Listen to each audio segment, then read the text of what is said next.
Welcome to Fiction Audiobooks. If you enjoy the content, like and subscribing would be greatly appreciated. If you have any recommendations for novels, comment below. Please join my Patreon at https://www.patreon.com/fictionaudiobook. Chapter 422, Chapter. After lunch, back to the Ravenclaw common room. It's official, now I'm only leaving this room when Valentine's Day is over, I said with a frown, entering the common room with another pile of gifts in my arms. I don't know why you're complaining, Terry grumbled under his breath. Stop pouting, Terry, Sue said to him while rolling her eyes. I'm not pouting, he said, while having a big pout on his face. And Sue looked at him dryly. And without paying attention to Terry's antics, I went up to my room again, intending to keep these gifts in my room too. Soon there won't be room in my room with so many gifts, I sighed. I knew that I could just throw all these gifts in the trash, but even though I found it tiring, irritating, and annoying to receive these gifts from all these girls, I still couldn't bring myself to do something so cruel to them. Sigh. Damn the Triwizard Tournament that made me famous, I thought. I then arrived in front of my room, and opening the door with wandless magic I entered it, before going to a corner of the room. In that corner of the room were all the gifts I had received today, and I then placed the gifts in my arms there with the others. And as soon as I finished doing that, I turned and prepared to leave my room. Meow, I heard a meow. And looking back, I saw Nick sitting on top of my bed looking at me. Hi girl, how was your walk today? I asked as I approached her, scratching behind her ear. Meow, she meowed, and I could feel satisfaction coming from her. And using beast talk, I looked into her mind through the connection and saw that she had actually gone to Bosbaden's great carriage to explore the place of the French wizards and witches. Oh, looks like you found a new place to explore, I said, and she meowed as she nodded. Nix then got up and got down from the bed, and looking at her I saw her climb on top of my table. Meow, she meowed, as if calling me. And going over to her I saw her looking at a small, beautifully wrapped box that was on the table. Huh? What is that? I asked out loud. It looked like a gift, but I didn't remember leaving any gifts on this table. Strange, I muttered, taking the box. I then opened this little box, having already felt that there was no spell or magic in it. And as soon as I opened it I could see that inside there was a beautiful braided leather bracelet, with some silver decorations in the shape of leaves. But what really caught my attention about this bracelet was the silver moon-shaped pendant on it, and on that moon was a small star made of some blue crystal that shined beautifully. Beautiful, I murmured in wonder, delicately taking the bracelet. And the more I looked at the bracelet the more I became in awe, but then as I looked at the pendant on it I remembered something. This pendant is that item I saw Luna taking out of your pocket today before lunch, I realized, eyes widening slightly. So that means this is a gift from Luna to me, and I felt my face heat up. I could see that the bracelet was completely and carefully handmade, and I could feel all the effort and work that Luna put into it. And knowing this I couldn't help but smile, feeling that this bracelet now had another meaning for me. And then I took the bracelet and put it on, and looking at it on my wrist I felt happy. This is the first gift I received today that I liked, I commented to myself, touching the bracelet affectionately. Meow, I heard Nick's meow. What's it, girl? I asked, before noticing her looking at the bracelet. Oh, you like it too? Meow, she nodded, making me smile. Ring. And while I was talking to Nix I heard the bell ring, signaling that afternoon classes would begin.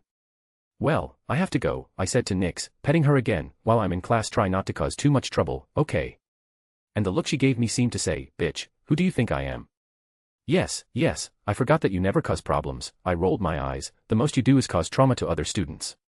But shaking my head I looked back at her, and remember, keep your eyes on Moody, and if he does anything strange let me know, I said seriously. Meow, Nix nodded. Great, I said, smiling satisfied. After that I left my room, going down to the common room, and when I got there I saw my friends waiting for me. Why did you take so long? Stephen asked me. Oh, I was taking care of some business, I said, without going into further detail. I see, he nodded. But well, Terry started to say, catching our attention, since we're all here then let's go. Yes, I don't want to be late for Professor McGonagall's class, Anthony made a face. The last time I was late for one of her classes she said she was going to turn me into a clock and hang me on the wall of Professor Snape's room. And I feel like this wasn't a simple threat. And knowing Professor McGonagall I had a feeling she wasn't joking when she said that to him, and so I could only look at my poor friend with sympathy. But leaving that aside I started looking around, looking for a certain someone. Where's Luna? I asked, not seeing the petite blonde girl. Oh, her next class is care of magical creatures in the enclosure near the Forbidden Forest, so she left early, Terry replied, and I nodded. Sigh. So apparently I'm going to have to wait until dinner time to be able to thank her for the gift, I thought, running my hand over the bracelet.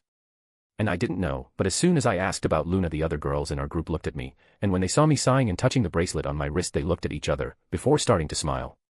The boys also noticed the bracelet I was wearing, but they just thought it was some accessory I had bought, so they didn't comment. Now things are going to get more interesting, Sue thought with an excited look, and Padma and Lisa were thinking the same thing. Some time later, end of classes. POV, third person. I'm sure Professor Binns has some ulterior motive for saying the Rotfang conspiracy isn't real, Luna said to herself, entering the Ravenclaw common room after her last class of the day ended. Is he trying to deny the conspiracy because he is part of it, she asked herself, tapping a finger on her chin with a thoughtful look, so that doesn't mean that even ghosts are part of the conspiracy. And thinking about this, Luna frowned. Apparently this conspiracy is more serious than we thought. And while dozens of theories ran through her mind, Luna climbed the stairs of the girls' dormitory, going to her room to store her materials before the dinner bell rang. And as soon as Luna entered her room, which had a decoration as peculiar as her personality, she noticed a strange box on top of her bed. What is this, she wondered, placing her materials on a table before moving closer to look at the box more closely. And now beside her bed she crouched, looking at the box more closely. The box was made of white wood elegantly carved in an antique style, and it had some silver and gold details on it that made it even more beautiful. And with a curious look on her face, Luna ran her hand over the box, before lifting its lid. And as soon as the box was opened, light and calm music began to play, making Luna realize that it was actually a music box. And she also noticed that inside the box was a folded piece of parchment, which she took and opened, seeing that there was something written on it. I saw this music box in an antique shop in Hogsmeade and immediately thought of you. I hope you like the gift. And thank you for the bracelet, I loved it. And I was also very happy to receive a gift from you. Signed, Ethan Knight. And after finishing reading the note that Ethan had written to her, Luna took the piece of parchment to her chest, smiling softly. Could this be considered a Valentine's Day gift, she wondered, looking at the music box with an affectionate look. And then she folded her arms on top of the bed and laid her head on them, and still looking at the music box she relaxed, resting as she enjoyed the soft music playing from it. End. Chapter 423, Chapter. 1 week before the second task. It was a Friday afternoon, which meant that today's classes were over and the rest of the day was free time for all the students. Since I didn't have anything to do I thought about going to Penny's office to spend some time with her, but halfway there I met up with Fleur, and now I was walking with her around the castle. Well then, the day is coming, isn't it? Fleur commented, and it wasn't difficult to figure out that she was talking about the second task. Yes, it's next Friday, I nodded. And looking at the girl next to me I could feel that she was tense and nervous, and I knew that this was because of the second task. And it wasn't a surprise that she was nervous, since the challenge of that task had to do with rescuing something precious to us from the bottom of the Black Lake, and that would leave anyone alarmed and afraid. She knew that this precious thing was going to be a person, and in this case, her little sister, she would be having a heart attack, I thought, feeling sorry for the beautiful Vila. But well, let's not talk about that, I said, wanting to change the subject. So what are we going to talk about, she asked me, tilting her head. I don't know, we could talk about our hobbies, our favorite foods, things we like or don't like to do, I listed the things we could talk about. Oh, I know, how about you tell me a little about your family? I suggested. About my family? Fleur looked at me confused. Yes, you know a little about mine since I already told you about them, but I haven't heard you talk much about your family, and I'm curious to know more about a French wizarding family, I said. And upon listening to my explanation, Fleur gained a thoughtful look. My family. She murmured. I don't think I have many interesting things to say about my parents, and as for Gabrielle. And when thinking about her little sister, a smile appeared on Fleur's face. Why were you suddenly so happy? I asked Fleur confused. What do you mean? She asked me back. Well, as soon as I asked about your family a huge smile appeared on your face, I said, looking at her with a raised eyebrow. Really? She raised her hand to touch her face, realizing that she was actually smiling.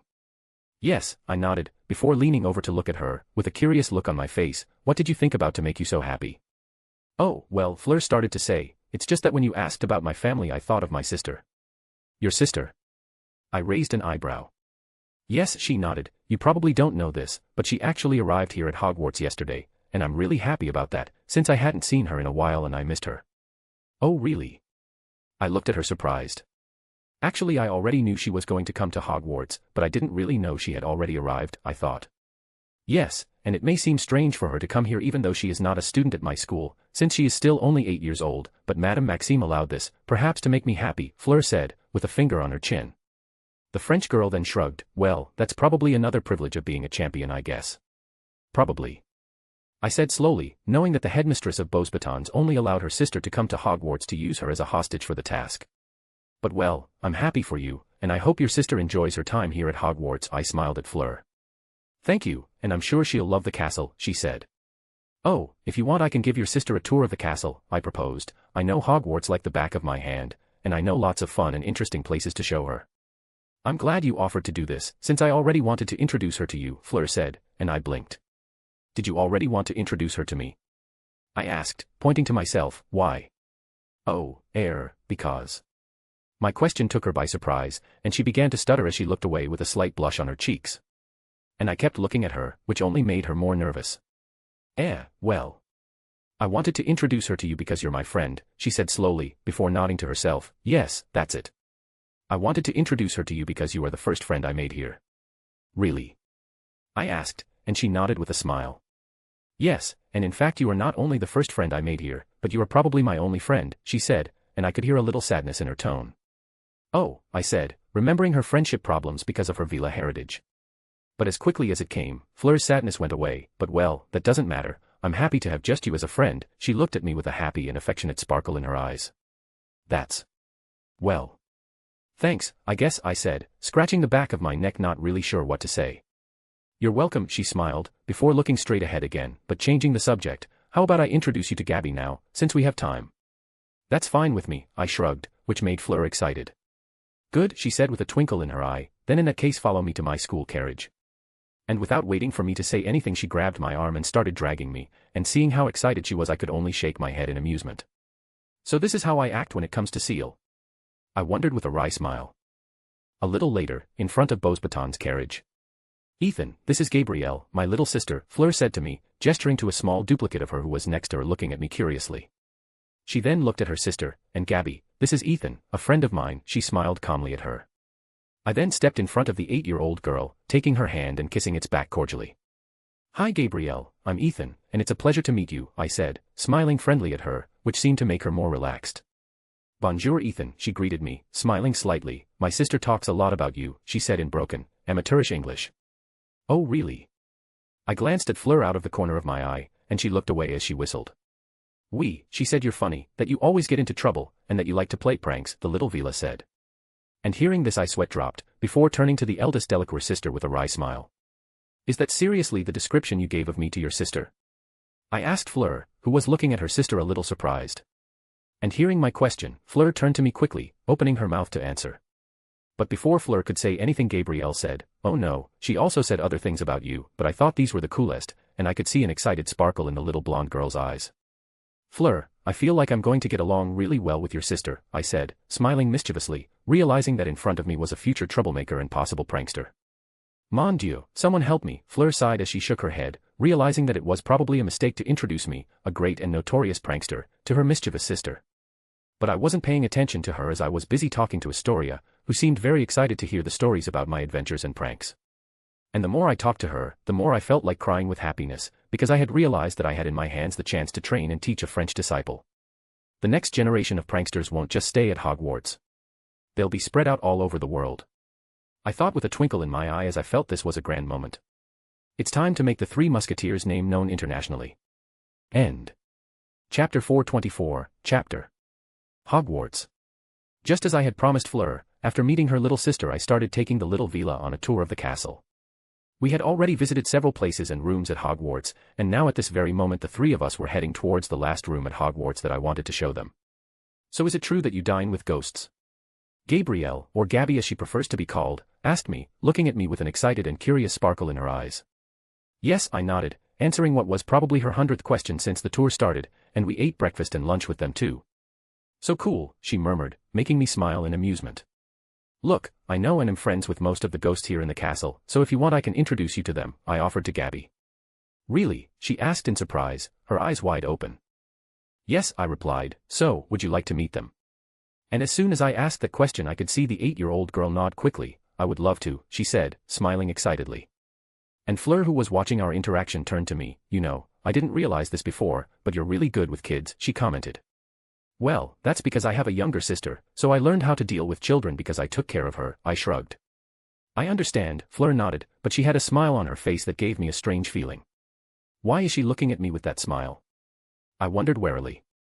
But leaving that strange feeling aside we continued our tour, and entering the 7th floor corridor I led the two Delacour sisters to a wall very familiar to me. Huh, why did we stop? Fleur asked me confused. Well, we stopped because we arrived in front of the last room of the castle that I would like to show you, I replied. Really? She looked at me with a raised eyebrow, before looking around, but where is this room? It is here, I said, pointing to the wall in front of us, but specifically, the room is behind this wall, and the passage to it only appears if certain conditions are met. Oh, so it's a secret room? Gabby asked me excitedly. Yes, and it's not just a secret room.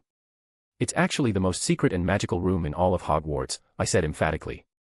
Incredible, the little Vila murmured in wonder. Interesting, Fleur said, looking at the wall with interest. She then raised her hand to her chin, and what are the conditions necessary for the passage to appear? Well, the conditions are simple, I started to answer. For the passage to appear you need to walk back and forth in front of this wall 3 times while thinking about something or somewhere you need. And after I said that, I turned to the little girl next to me. Tell me, Gabby, if you could choose a room or place to be right now, what would it be? It could be anywhere.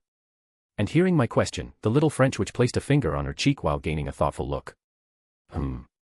Anywhere, she asked me. Yes. I nodded. Well, in that case I would like to be in an amusement park, she said, and I blinked at that. That is a good place, I commented, realizing that in all my time using Room of Requirement, I never thought of choosing such a place for the room to transform. But I shouldn't be surprised that a child would think of a place like that. I smiled slightly, and come to think of it, who better to use a magical room that can turn anywhere and create anything than a child full of imagination? And shaking my head with an ironic look, I looked back at Gabby. Well, since you've already chosen a place, I want you to go to this wall and walk back and forth while thinking about an amusement park, I explained to Gabby, who nodded before going to the front of the wall. She then began to walk back and forth, and on the 3rd time a door began to magically appear in the wall. And without wasting any time I went to the door and opened it, before entering the room with the 2 girls following me. And as soon as we entered the room we were faced with the sight of a magnificent and huge open-air amusement park, and even I, who was already used to the magic of the Room of Requirement, was amazed. The amusement park was colorful and full of lights, with several incredible attractions, such as a roller coaster, a giant wheel, a carousel, a haunted house, and several other rides and games. It was an excellent decision to let Gabby choose what the room would become, I thought, looking around in wonder.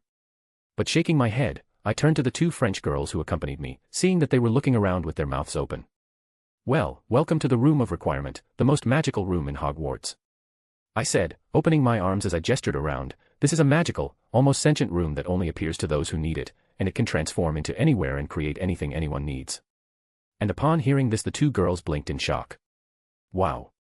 This room is amazing. Gabby exclaimed. Yes, very amazing. Fleur nodded perplexed.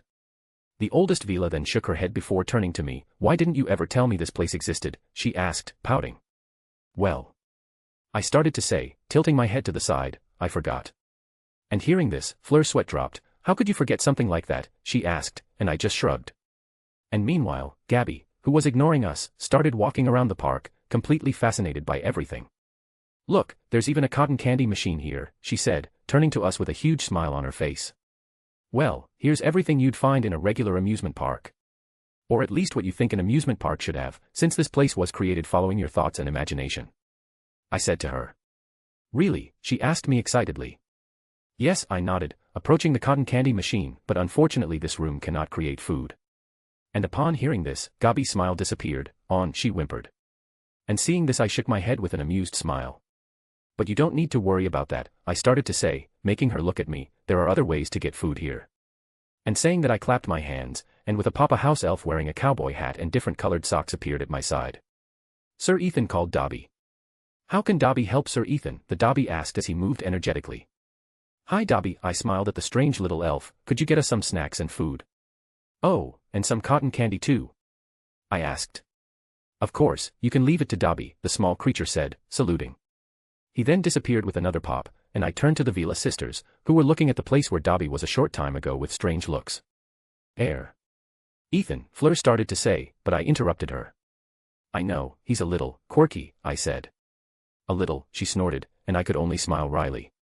I then looked at Gabby, and I could see her fidgeting as she looked at the park's attractions with obvious anticipation. Well, enough talking, I said, catching the attention of the 2 girls. I didn't bring you here to just watch, but to have fun, so let's have fun. And as soon as I said that, Gabby smiled excitedly. Yay, she shouted happily, and without waiting for me or Fleur she started running towards the nearest attraction, which was the carousel. And seeing this, Fleur and I looked at each other with amused smiles, before following the little girl. And after that, the three of us spent the entire afternoon at the amusement park created inside the room of requirement, having a lot of fun as we played and enjoyed the park's rides and games and ate lots of junk food and snacks that Dobby and the other elves brought for us. And at the end of the afternoon I could easily say that this was one of the days I had the most fun at Hogwarts. And that's why I had promised Gabby before she got back into the Beauxbatons carriage that while she was here at Hogwarts, she, her sister and I would have many more days of fun just like today. End. Chapter 425, Chapter February 24. A few days passed, and the day of the second task of the Triwizard Tournament finally arrived, and at this moment I was heading to the Black Lake where the task would take place. I still can't believe you're going to have to swim in the lake in this cold weather, Sue, who was accompanying me along with my other friends, said with a frown. Yeah, that's crazy, Anthony said, with the others agreeing. Just imagining how cold the water in that lake must be makes me shiver, Terry said, hugging himself to keep warm as he shivered. And looking at him I saw him wearing 3 coats, 2 scarves, and a beanie, and I remembered how much he hated the cold.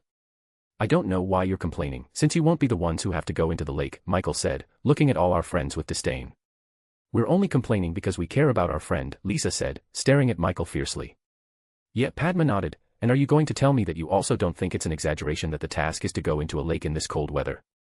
And seeing the 2 girls staring at him made Michael grimace, but even he couldn't deny that having to swim in a freezing lake was a bit much. And feeling my friend's concern for me made me feel happy and cared for. You don't need to worry about me guys, I said to my friends, joining the conversation too, you know very well that the cold doesn't bother me at all. And turning to them I smiled lightly, then let's consider that swimming in the Black Lake will just be a refreshing fun for me, okay? How can you call swimming in a lake that must be as cold as the waters of the North Pole a refreshing fun?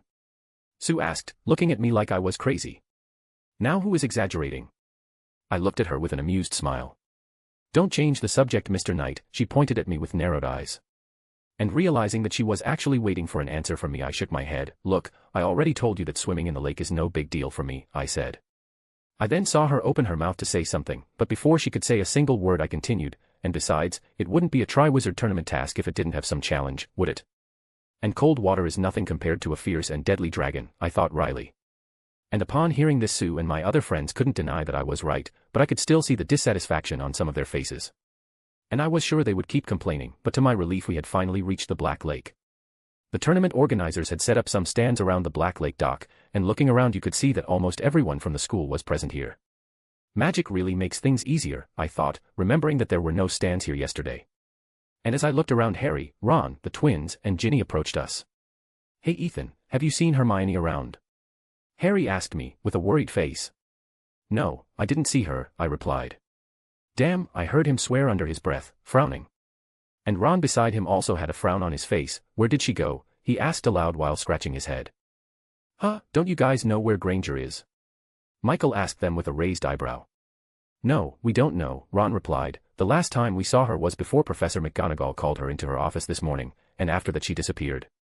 Maybe she lost track of time while in the library again, Fred said, with George nodding. However, the other 2 members of the Golden Trio weren't too sure about that. But before they could say anything Ginny interrupted our conversation.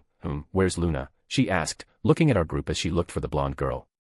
And as soon as she asked that, everyone looked back, noticing the absence of our peculiar friend. Now that you ask, I don't remember seeing Luna since this morning either, Lisa commented. Yes, the last time I saw her was when Professor Flitwick came to our common room and called her to his office. And as soon as Padma said that a silence fell over the group. It didn't take a genius to realize that there were many coincidences in Luna and Hermione's disappearance, and that's why everyone began to suspect that something was happening. Ethan, and while everyone was looking at each other, a female voice with an accent called me, and looking to the side I saw Fleur walking hurriedly towards me. Hi Fleur, I greeted her, but then I noticed her distressed look. Have you seen my sister around? I can't find her anywhere, she said, and as soon as those words left her mouth everyone turned to look at her in surprise. Wait, your sister is missing too? Sue asked her with her mouth open. What do you mean by two? The Vila asked confused. And Sue then started to explain to her that Luna and Hermione were also missing, but I wasn't paying attention to them. I was actually looking at the Black Lake, using my senses to feel the magic of the 3 missing girls who were at the bottom of the Black Lake. So these are our 3 hostages, I thought, frowning. And Harry, who noticed that I was quieter than usual, looked at me, and then he noticed that I was looking at the Black Lake. He was confused for a few moments, but then everything clicked in his mind, making his eyes widen. No, he thought, turning to look at the Black Lake with a feeling of dread washing over him. And then he remembered the clue in the golden egg, talking about something precious to us that we should rescue from the bottom of the Black Lake. Hermione's there, he felt his breathing become more difficult. "Hey buddy, are you okay?" Ron, who noticed his abnormality, asked worriedly. And this seemed to catch the attention of the others, who noticed that Harry was pale as he looked at the Black Lake. "What's happening to him?" Stephen asked confused. "I don't know," Terry said with a strange look on his face. He then turned to me, "And you, Ethan, what do you think, Ethan?" And Terry noticed that just like Harry, I was also staring at the Black Lake, with a serious and even irritated look on my face. "Ethan?" Terry repeated, and my friends looked at me too. And following my line of vision, Stephen noticed where I was looking. "Man, what is there in the Black Lake that you two are looking at it with expressions like that?" he asked. And upon hearing this, everyone then started looking between me, Harry and the Black Lake in confusion, wondering what was wrong with us and what was in the Black Lake. However, after a few seconds the realization began to hit them one by one, until everyone finally realized. "Holy crap!" Ron exclaimed. "So they're all in there?" Terry looked at the lake in shock. "They wouldn't dare do that, right?" Lisa asked, but her grimace showed that she wasn't really sure about that. And everyone else was also in disbelief and shock, but the person who was most affected by this discovery was obviously Fleur. "No. They couldn't have done that. Gabby couldn't be there," she said in a trembling voice, looking at the dark water of the lake with fear. And realizing that she was panicking, I went to her, and taking her hand I gave it a light squeeze. "Fleur, calm down," I said, making her look at me. "Headmaster Dumbledore and Madame Maxime obviously aren't going to let anything bad happen to the hostages, so don't worry about them. For now, just focus on completing the task quickly to get her out of the bottom of the lake as soon as possible." And when I said this I glanced at Harry, so that he would understand that I was also talking to him.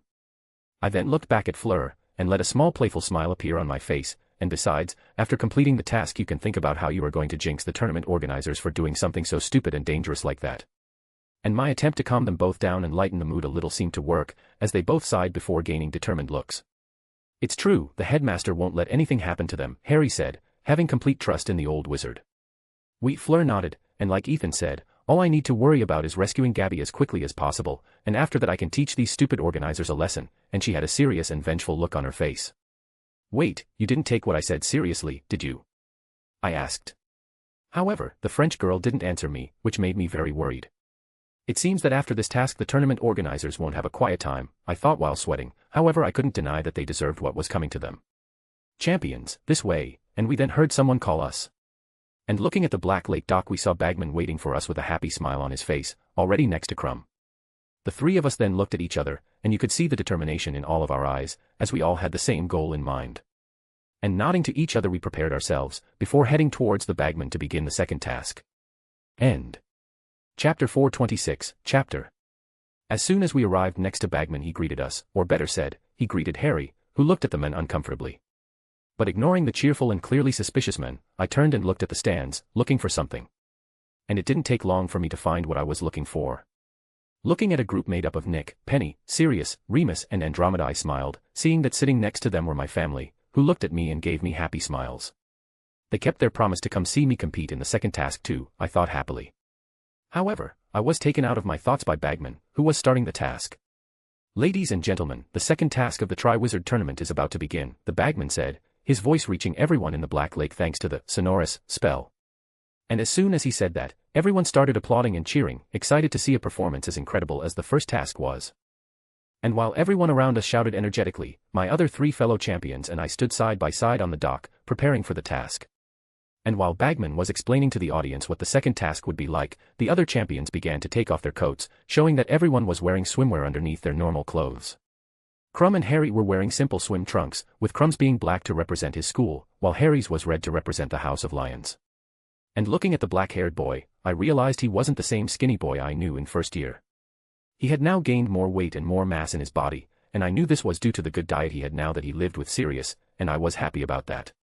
But turning my gaze to the other side I saw Fleur, who was wearing a beautiful baby blue one-piece swimsuit, and even though I was resistant to her allure, I was still a little amazed by her appearance. And I wasn't the only one, as almost every man and a few women in the stands were also staring at her mesmerized. "I hope Gabby is okay," Fleur, who was unaware of the look she was receiving, said. And that snapped me out of my stupor, and shaking my head I looked up at my Vila friend's face, seeing that she had a nervous, tense expression. "She's fine," I said, making Fleur look at me, "and as long as I'm here nothing will happen to her, I promise you that," and I had a serious look on my face. And my promise made Fleur relax a little, and a small smile appeared on her lips. I know, she said, with a soft look. And in the time of our short conversation, Bagman finished explaining the second task, and realizing that it was about to start I started taking off my clothes too. Unlike my fellow champions who wore a lot of clothes because of the cold weather, I was only wearing a simple t-shirt and pants, so it was much easier and quicker for me to take off my clothes, and when I finished I was wearing just a swim trunk like the other boys. Sigh. Feeling the cold wind hitting my skin is always good, I thought with satisfaction. But I couldn't enjoy the weather for long, as I started to hear some people whistling and making wolf howls. And looking at the stands I saw that the ones making these sounds were my friends, who were looking at me while pretending to faint or fan themselves. And seeing them making these scandalous gestures and sounds at me in front of all these influential people who came to watch the Triwizard tournament, I did the only thing I could do in this situation. And looking at my friends I flexed, sporting a proud look as I showed off the results of all my years of training. And that seemed to make my friends more excited, as they started to shout more excitedly, and those who knew me weren't at all surprised to see me do this, having long ago accepted that I was a bit strange. Of course, there were those who looked at me strangely, or in the case of Professor McGonagall who had her hand over her face as she shook her head, in exasperation. This boy. She thought, but there was a small, almost imperceptible twitch on her lips. Professor McGonagall then looked at the group made up of my family, expecting to see a similar reaction to hers on their faces too, but what she saw made her sweat drop. That's my grandson. Penny exclaimed excitedly, whistling as she acted like a fangirl. And my mom who was by her side was no different. Yes bitches, my son is beautiful, she said with a proud smile.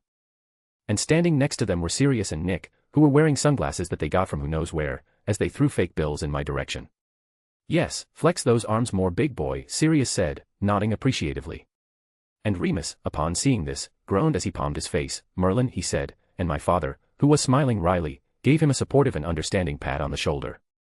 Ahem, looks like our Hogwarts champion already has some fans, Bagman commented, smiling strangely. He then shook his head, but well, now let's get back to what matters, which is the second task of the 94/95 Triwizard Tournament.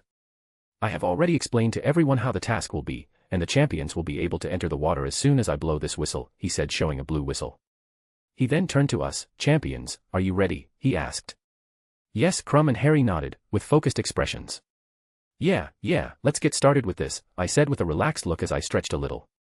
And Fleur, who was gaping as she looked at me, blinked. Huh, what? She asked, shaking her head to snap out of her stupor. I asked if you are ready, the bagman repeated. Oh yeah.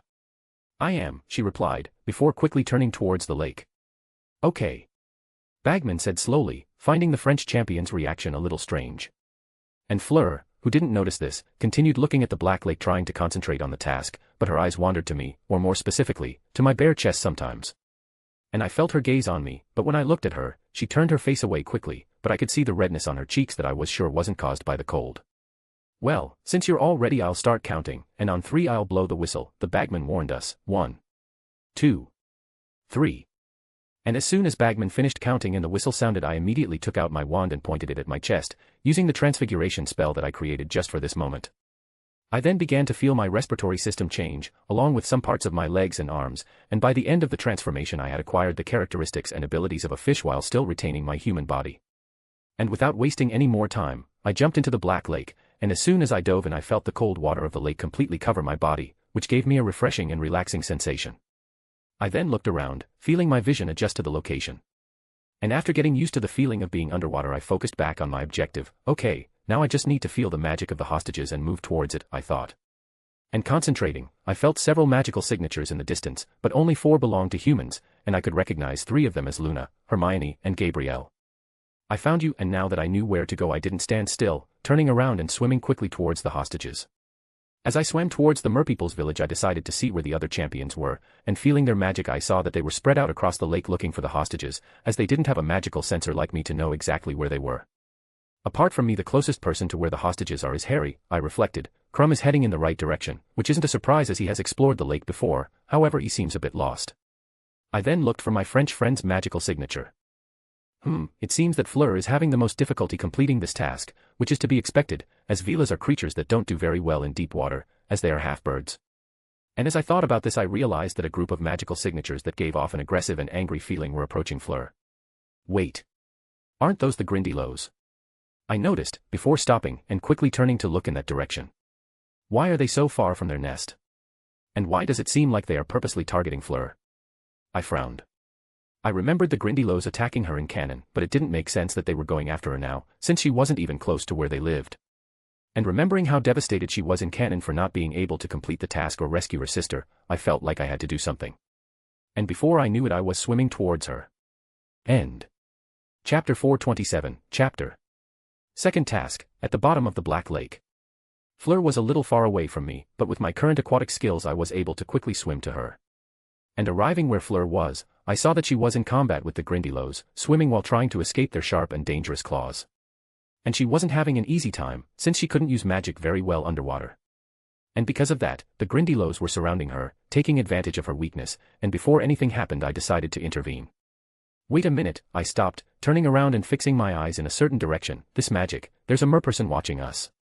And when I opened my senses I realized that there was more than one merperson nearby. They're probably here to watch us and see how we did on the task, and then tell the headmaster everything, I realized.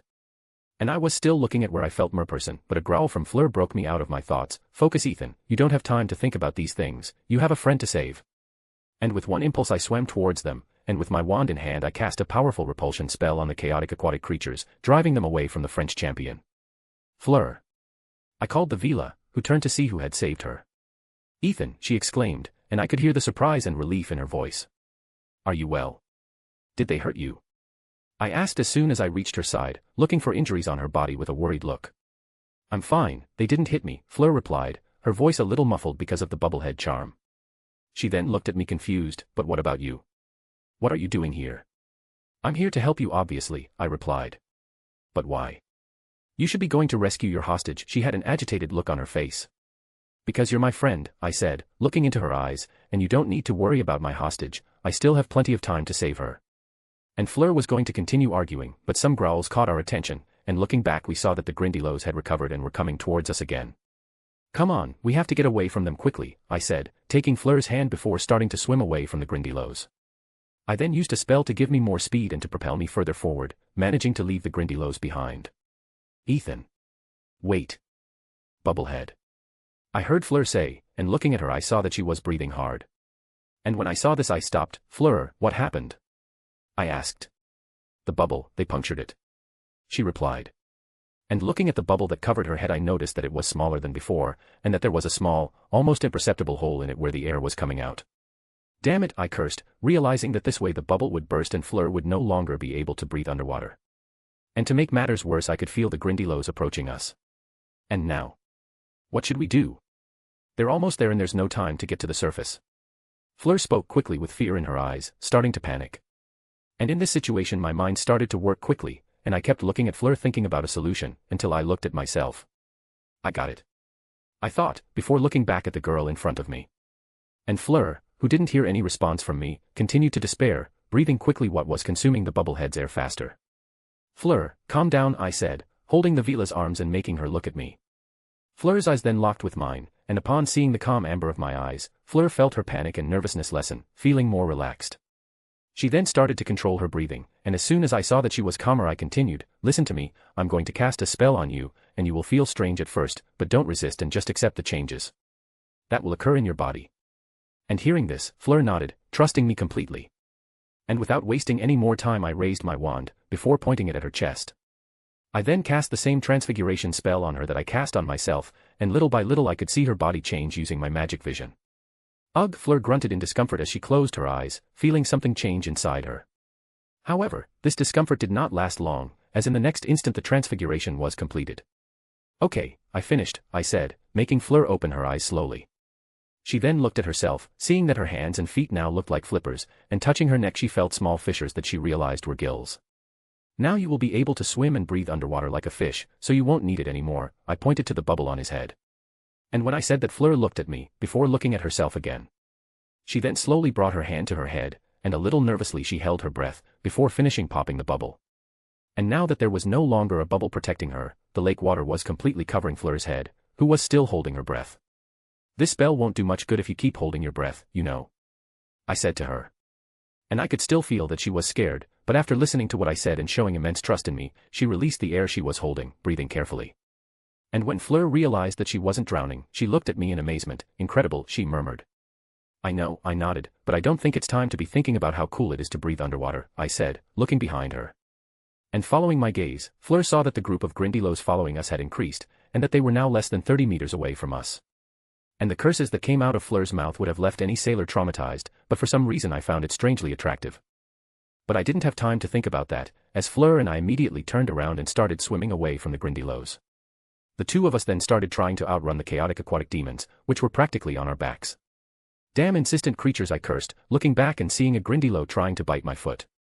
But before it could close its mouth to try to devour my limb, several algae and roots came to life and grabbed it, pulling it to the bottom of the lake. Damn, why are they chasing you so voraciously? I asked, dodging the claws of another Grindylow before kicking it in the face. It's because I'm a Vila, Fleur replied with a frown, swinging her wand and casting a spell at a group of 3 of these ugly creatures, sending them away. We have a natural feud with magical aquatic creatures. And upon hearing her response I finally understood why she was attacked both in canon and now. And that also explains why she was the most affected when she discovered that her sister was being held hostage under the lake, I thought, frowning. Because Gabby was also a Vila, she was in more danger than the other hostages, so it made sense that she would be so worried about her sister. Well, in that case we can't go to the Merepeople village where the hostages are. Not with them following us, I said, looking at Fleur. Even if the Merepeople are there they may not be able to control the Grindylows, and they may end up hurting a hostage.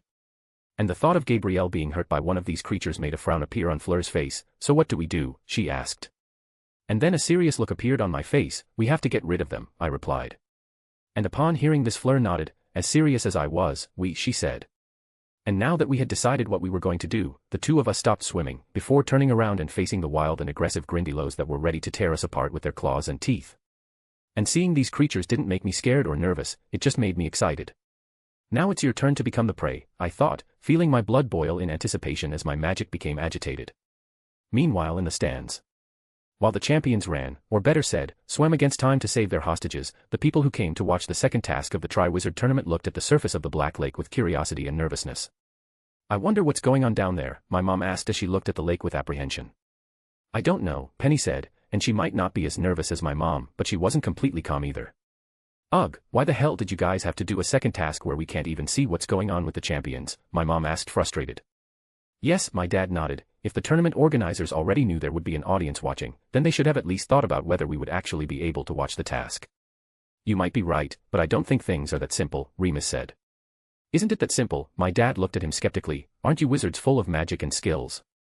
With spells that can change reality and stuff? Well, in a way yes, but... Remus started to say, but my dad didn't give him the chance to continue. In that case, if you are so incredible, couldn't you have invented something or some spell to show the audience what is happening down there? My dad asked, and my mom beside him nodded to his every word. Yes, and don't even tell me that this is impossible, since I'm sure that Ethan would be capable of doing something like this, my mom said, and if I had been by her side I would have been happy and proud to hear that. And being put against the wall by my dad and mom made all the wizards and witches in the group that were with them stop and blink. Everyone then looked at each other, a little embarrassed because they realized that they, who were muggles who had only known this world for a short time, were right. But in addition to being embarrassed, Sirius and Nick were also thoughtful, as they knew there must be a way to show what was happening at the bottom of the lake to everyone. And it was with this in mind that some ideas started to come to their minds. I guess I'll have to have a little chat with Dumbledore after this task, Sirius thought. End. Chapter 428, Chapter. Back to Black Lake. After Fleur and I decided to face the Grindylows, we prepared ourselves and began casting several offensive spells at them, in a sequence that would have left any master duelist impressed. However, even with our fervent attack, the Grindylows continued to come at us, only even more irritated. Why don't these creatures stop appearing? Fleur asked irritably, stunning what was probably the 20th Grindylow trying to attack her. The sound of our combat must be attracting those nearby, I told her, punching a Grindylow in the stomach, and as it grunted in pain I used wandless magic to freeze it. I then turned around with my wand already pointed at another Grindylow, and quickly cast a cutting spell that severed its arm and horn. And I didn't have time to relax after eliminating this little water demon, as I immediately began to be flanked and attacked by another 6 of them. Damn, I trained to fight in water, but not against this amount of enemies, I thought, frowning. Ugh, this way we'll stay here forever, Fleur said, managing to eliminate 3 more Grindylows. And looking at her I could see that she was getting exhausted and weak, and it was only thanks to her incredible flexibility and reflex that prevented her from being hurt by these creatures. I can feel that the Merepeople are still around us watching us, but they will only interfere if we are truly in danger, I thought, frowning. And if they intervene then it means we failed in the task, and knowing this I clicked my tongue. And while I was thinking about this, Fleur began to swim towards me slowly, until we were back to back. We need to finish this quickly, the task time is almost up, I said, realizing that we had been in this situation for almost 20 minutes. But how do we do this? There are many of them, and besides being in their habitat, they still have some resistance to magic, Fleur said, looking around at the creatures that surrounded us cautiously. She's right, I had a frown on my face, and even if we try to run away they'll just follow us to where the hostages are, and we'll have to fight them again. The only option now is to eliminate them all, but that's easier said than done, and looking at the Grindylows that were appearing more and more I cursed. If we were on the surface and on land I could use a long-range attack to finish them all off, but here in the water with Fleur nearby it's going to be difficult. But even knowing the disadvantageous situation we were in, I didn't panic or despair. And keeping calm I started to think, knowing that my mind works much better in moments like this. And this proved true when the next moment an idea started to come to my mind. Well, I said that casting a large-scale spell underwater would be very difficult, but I forgot to take into account that the water itself that surrounds me can be used as fuel for my spell. And now that I had a plan to get us out of this situation I turned to Fleur. Fleur, hold on to me, I said to her. What? She asked, but instead of answering I wrapped my left arm around her waist and pulled her towards me. And Fleur was initially surprised to feel me grab her, but then she did as I asked and hugged me tightly. And as soon as I felt Fleur's arms grab me, I started my counterattack. I suggest you step aside, I said in Mermish loudly, so the mere people could hear. And they heard, being surprised both that I knew how to speak their language and that I knew they were here. But after giving them this warning I didn't pay any more attention to them. I then raised my right arm with my wand and began to circle it above my head. And when I did that I felt my magic connect with the lake, and then the water around me started to spin with my body and Fleur's as the center. I could feel a great resistance coming from the water, but I didn't stop, and with each passing second the speed at which it rotated increased. And because of the moving water the Grindylows couldn't get close to me and Fleur, but stopping them from reaching us wasn't enough for me, and so I started swinging my wand faster and harder. And following my command the water began to spin violently, and in a few seconds a whirlpool formed around us, and the current of it was so powerful that it began to suck the Grindylows into it. And I didn't stop when I saw the creatures getting trapped in the turbulent whirlpool. In fact, upon seeing this I used more magic and increased the power and pressure of the whirlpool. And the mere people who had not yet moved away realized what I was doing, and seeing the strength of the whirlpool they began to swim away in fright. And it didn't take long for this whirlpool to grow and become a maelstrom, consuming and sucking in everything around it. And I didn't even blink as I saw the Grindylows being hit by the sharp, heavy waters of the maelstrom, injuring, crushing, and even dismembering some of them. Mon Dieu, Fleur Cicero. And looking at the girl in my arms I saw her looking at the bloody scene that was happening in front of her with her eyes wide open, but she wasn't terrified or disgusted like I expected. Actually, she was in awe, looking at the maelstrom that crushed the Grindylows as if she were viewing a magnificent work of art. In fact, none of my friendships are normal, I thought with an ironic smile. But shaking my head I refocused on my spell, and with my senses I could feel that almost all of the Grindylows surrounding us were trapped in the maelstrom, and those that weren't trapped were already fleeing away. And with that I knew it was time to end this fight that had already taken a long time. And concentrating my magic with a single intention, I raised my arm with the wand high up, and that was the command necessary for the maelstrom around me and Fleur to spin even more. And all the water I controlled began to rise upward, overtaking the surface while still spinning violently, taking all the Grindylows with it. And those standing outside the lake in the stands looked at the huge rotating pillar of water that came out of the lake and rose into the sky with dumbfounded and shocked looks. Holy crap! What are those things in the water? First a whirlpool and now this. What the fuck is going on down there? And no one could take their eyes off the Black Lake, both because of the abnormality that was happening in it and because of the fact that they were finally seeing something happen. From the beginning of the task, everyone watched the lake with apprehension and expectation, but after some time just looking at the water without being able to see what the champions were doing, it ended up creating a boring and tedious atmosphere. However, when everyone thought that the task was going to end without something exciting happening, a whirlpool suddenly appeared in the lake. And this whirlpool over time got bigger and faster, to the point that those in the stands could feel the wet wind generated by it hitting their bodies. And those with good vision were able to see that there were some things being dragged by the powerful waters of the whirlpool, which had turned into a maelstrom. And when everyone thought that nothing else was going to happen, the maelstrom began to rise into the sky in the form of a pillar, where everyone could then see that those strange things they had seen were actually some kind of creature, which were being torn apart by the water. And as the wizards and witches in the stand stared with rapt attention at the lake, the great spinning pillar of water reached its highest point. The maelstrom then began to close in on itself, which only increased the violence and speed of the water, until it suddenly imploded, collapsing as it spread water in the dead bodies of Grindylows throughout the lake. And those who were closer to the edge of the Black Lake even had to protect themselves to avoid being hit by the water or by any severed and torn limbs of the water demons. And for a few seconds the bloody rain continued, with everyone looking at the sky or the lake in complete and absolute silence, with incredulous and terrified looks. And after some time the waters of the Black Lake became calm again, of course, disregarding the blood, organs, and limbs of the dead creatures floating on the surface. And while the lake was calm again, the same could not be said for the people in the stands, who after a long and tense silence finally woke up from their dazed states. And now that everyone started to react to what they just saw, the stands were filled with shocked voices and screams. Merlin's beard. What was this? The bagman exclaimed, saying what most people were thinking. Something unexpected just happened, and I can't tell if what my eyes saw is true or not. And this time Bagman didn't say that in an attempt to make the audience pay attention to him or make them more excited. Actually, he really was in disbelief at what he just witnessed. It seems that one of our champions has met with the Grindylows, one of the races of creatures that live in the Black Lake, the headmaster began to explain in a calm tone, bringing everyone's attention to him. He then looked at the lake with a gleam in his eyes, and this must be the result of the confrontation between them. And hearing that this entire calamity was caused because of a clash between a champion and a group of magical creatures made everyone's shock increase. And now on everyone's mind there was only one question. Which champion did this? End. Chapter 429, Chapter. I wanted to know who did this, Andromeda said, still shocked as she looked at the lake. Seriously? You still have doubts about who did this? Sirius asked, looking at his cousin with a look that said, really? And Andromeda realized that it really was stupid to question who did this, since she only knew one person who was in that lake who could do something like that. And looking away she cleared her throat. Well, in that case I wanted to know what made him do something like that, she rephrased her sentence, gesturing to the corpses of the Grindylows floating in the lake. I wanted to know too, Remus muttered, rubbing his chin. I'm not surprised he was attacked by some Grindylows since he was in their house, but there were a lot of them in that whirlpool. It was almost as if all the Grindylows in the lake were there. And it wasn't just Remus and Andromeda who were curious to know what was happening inside the lake, and what I was doing. In fact, everyone in the group and the other people in the stands were theorizing what was happening at the bottom of the lake. Well, if you had created a spell or some magical item to show us the inside of the lake we would know what is going on down there, my mom commented, causing the wizards and witches who accompanied her to look at her with blank expressions. Really? This again, they thought. However, my mom was no longer paying attention to them, as she returned to staring at the Black Lake. And just like everyone else, she was curious about what was happening there, but there was also a worried and nervous look on her face.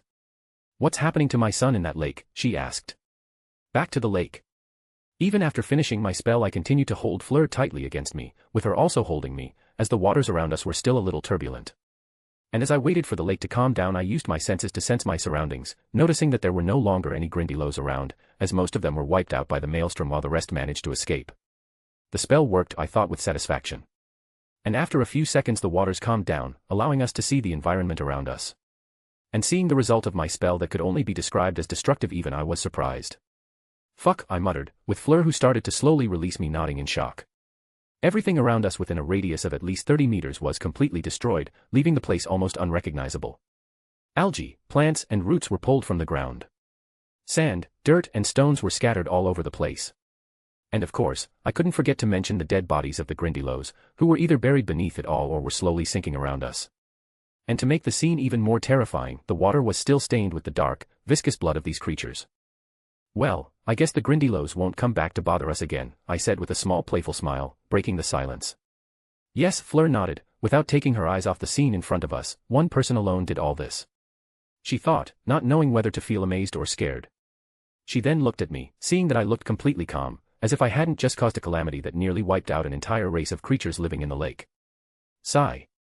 This must be the most unfair Tri-Wizard tournament that has ever existed, Fleur thought, but she wasn't discouraged at all.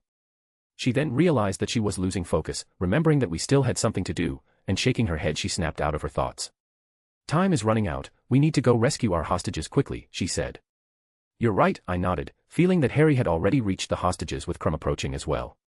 Well then where should we go? Fleur asked me, looking around without knowing the right direction.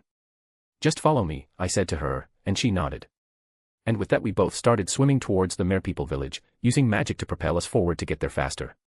And with our swimming speed it wasn't long before we saw a large rock with a painting of a group of Merpeople with spears, and beyond that rock was the village where the colony of Black Lake Merpeople lived. And knowing that we reached our goal we continued swimming, entering the village. Looking around, the village looked like an ancient Greek city, with pillars and houses made of stone and marble, decorated with seaweed, shells, and pearls.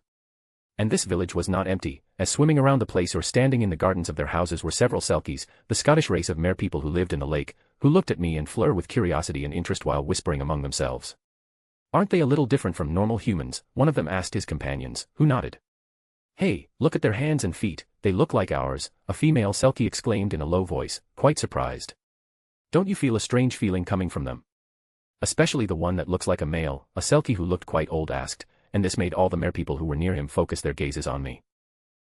True, one of them agreed. Now that you mention it, he gives me a feeling of familiarity, another said. And I listened to everything they said, and I wasn't surprised that they felt something strange about Fleur and me. Fleur, as she had already told me, had a bit of a feud with aquatic creatures, so the merpeople must have sensed her Vila heritage, and fortunately, unlike the Grindylows, they did not show hostility. And as for me, it was obvious that what they felt was my beast power, and even though I was tempted to stop and talk to them or try to create a connection, I knew I had a task to finish. And while the aquatic beings continued talking about Fleur and I, the two of us finally arrived at the center of the village, where there was a square with a large statue of a merperson. And in front of this statue, tied by the feet with thick ropes, were the 4 hostages in a deep sleep. And next to the hostages looking at us was a selkie with a spear and Harry, who seemed to be waiting for us. "You're finally here," he said with relief. And I smiled at him, because I knew he was waiting all this time because he was worried about us and our hostages, even though I knew that the gillyweed he ate had a time limit before the transformation ended. "Well, we ran into some annoying obstacles, which is why it took us so long," I said. "Annoying obstacles?" Harry looked at me with a raised eyebrow. "Yes, but it wasn't a big deal and we already dealt with them," I shrugged nonchalantly. And I ignored the look Fleur was giving me. "You almost destroyed part of the Black Lake and still say it wasn't a big deal," she thought, and the worst part was that she didn't know if I was joking or not. "But well, enough talking, we have a task to complete," I said, breaking the Vila out of her thoughts. "True," Harry nodded, before turning to the hostages. He then began to approach Hermione, and just as he was about to release her from the ropes that held her, a man with a shark head swam past him quickly. This sharkman, who was Crumb, then went towards one of the hostages, who was a girl in a Durmstrang school uniform, before tearing the ropes with his sharp teeth. And without even looking at us, Crumb turned around and continued swimming, dragging his hostage with him as he returned to the lakeshore to complete the task. "Well, I guess it's a race now," I said, smiling at my 2 champion friends. And without waiting for them to say anything, I cast a cutting spell on the rope that held Luna, going to her and holding her before she sank. And with Luna in my arms I nodded to Harry and Fleur, before turning around and starting to swim quickly towards the dock. And when they saw me swimming away from them quickly, the French Vila and the boy who lived blinked, before looking at each other, and as if a switch had been turned on, the 2 quickly turned around and also began to free their hostages. And I, who continued swimming towards the shore of the Black Lake, didn't even need to look back to know that the 2 were following me. And with my senses I could feel that Crumb was just a few meters in front of me. Unfortunately for all of you, now that the task has become a race, you don't stand a chance against me. And then I focused my magic on my feet and held Luna tightly against me, before shooting forward like a torpedo. It didn't take long for me to catch up with Crumb, and before he could even understand what was happening I once again used magic to propel myself forward, which caused a small shock wave that threw the Bulgarian champion back. Oops, I thought, smiling mischievously. And this could be considered my way of helping Harry and Fleur and making the race fairer. And Crumb, who was still a little dizzy, could only stare at my back as I swam away from him, with an expression of surprise, indignation, and anger on his face. However, I didn't know that I had just angered the school champion of Durmstrang, and even if I had known I wouldn't have cared. It's time to finish this task, I thought, feeling that the lakeshore was getting closer and closer. End. Chapter 430, Chapter. After swimming for a few more seconds I finally saw the structure that belonged to the Black Lake dock, and when I was in front of it I jumped out of the lake, landing perfectly on top of the dock while holding Luna in my arms, in princess style. And our first champion to arrive is the Hogwarts champion, Ethan Knight. I heard Bagman announce to everyone, which was soon followed by lots of cheering and applause. Nice, Ethan. Yeah. Hogwarts is the best. This is our house's silver star. Ha. I'm glad I bet on him. And if it were another situation I would be waving to those who were cheering and celebrating my victory, but at this moment I was more worried about the girl in my arms. Are you okay, Luna? I asked, looking at my quirky friend who had woken up as soon as she got out of the lake. However, even after waiting a few seconds she didn't answer me, which made me a little worried. Luna. I called her. And I may or may not have noticed that she was staring at my bare chest. Huh? What? She blinked, finally looking away from my chest and looking at me. I asked if you're okay, I repeated. Oh yeah. I'm fine, she replied, with a slight blush on her cheeks. I see. I said, smiling wryly. I then realized that I had already been carrying Luna in my arms for a long time, and knowing that she was probably uncomfortable with this I began to carefully place the dreamy girl on the ground.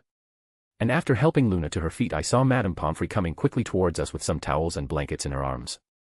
Here, dry off and then cover yourself with this, she said, handing a towel to me and another to Luna. And taking the 2 towels I used them to help Luna dry off, also using a spell to dry her clothes. And upon seeing that I wasn't using one of the towels for myself, Madame Pomfrey frowned. "Mr. Knight, you should be drying off too," she said. "She spent more time underwater than me, so she needs it a lot more," I said to the head of the hospital wing. "Yes, but you're still wet and need to keep warm, or else you might end up getting hypothermia," she said, trying to force a blanket into my arms. And I knew she was saying and doing this because she was worried about me, and so I smiled at her.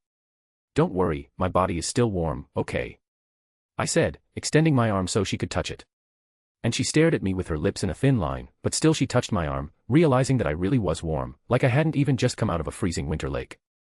How is his body still so hot? She wondered in surprise. And she even wondered if I had a fever, but she knew that shouldn't be the case since I looked quite healthy.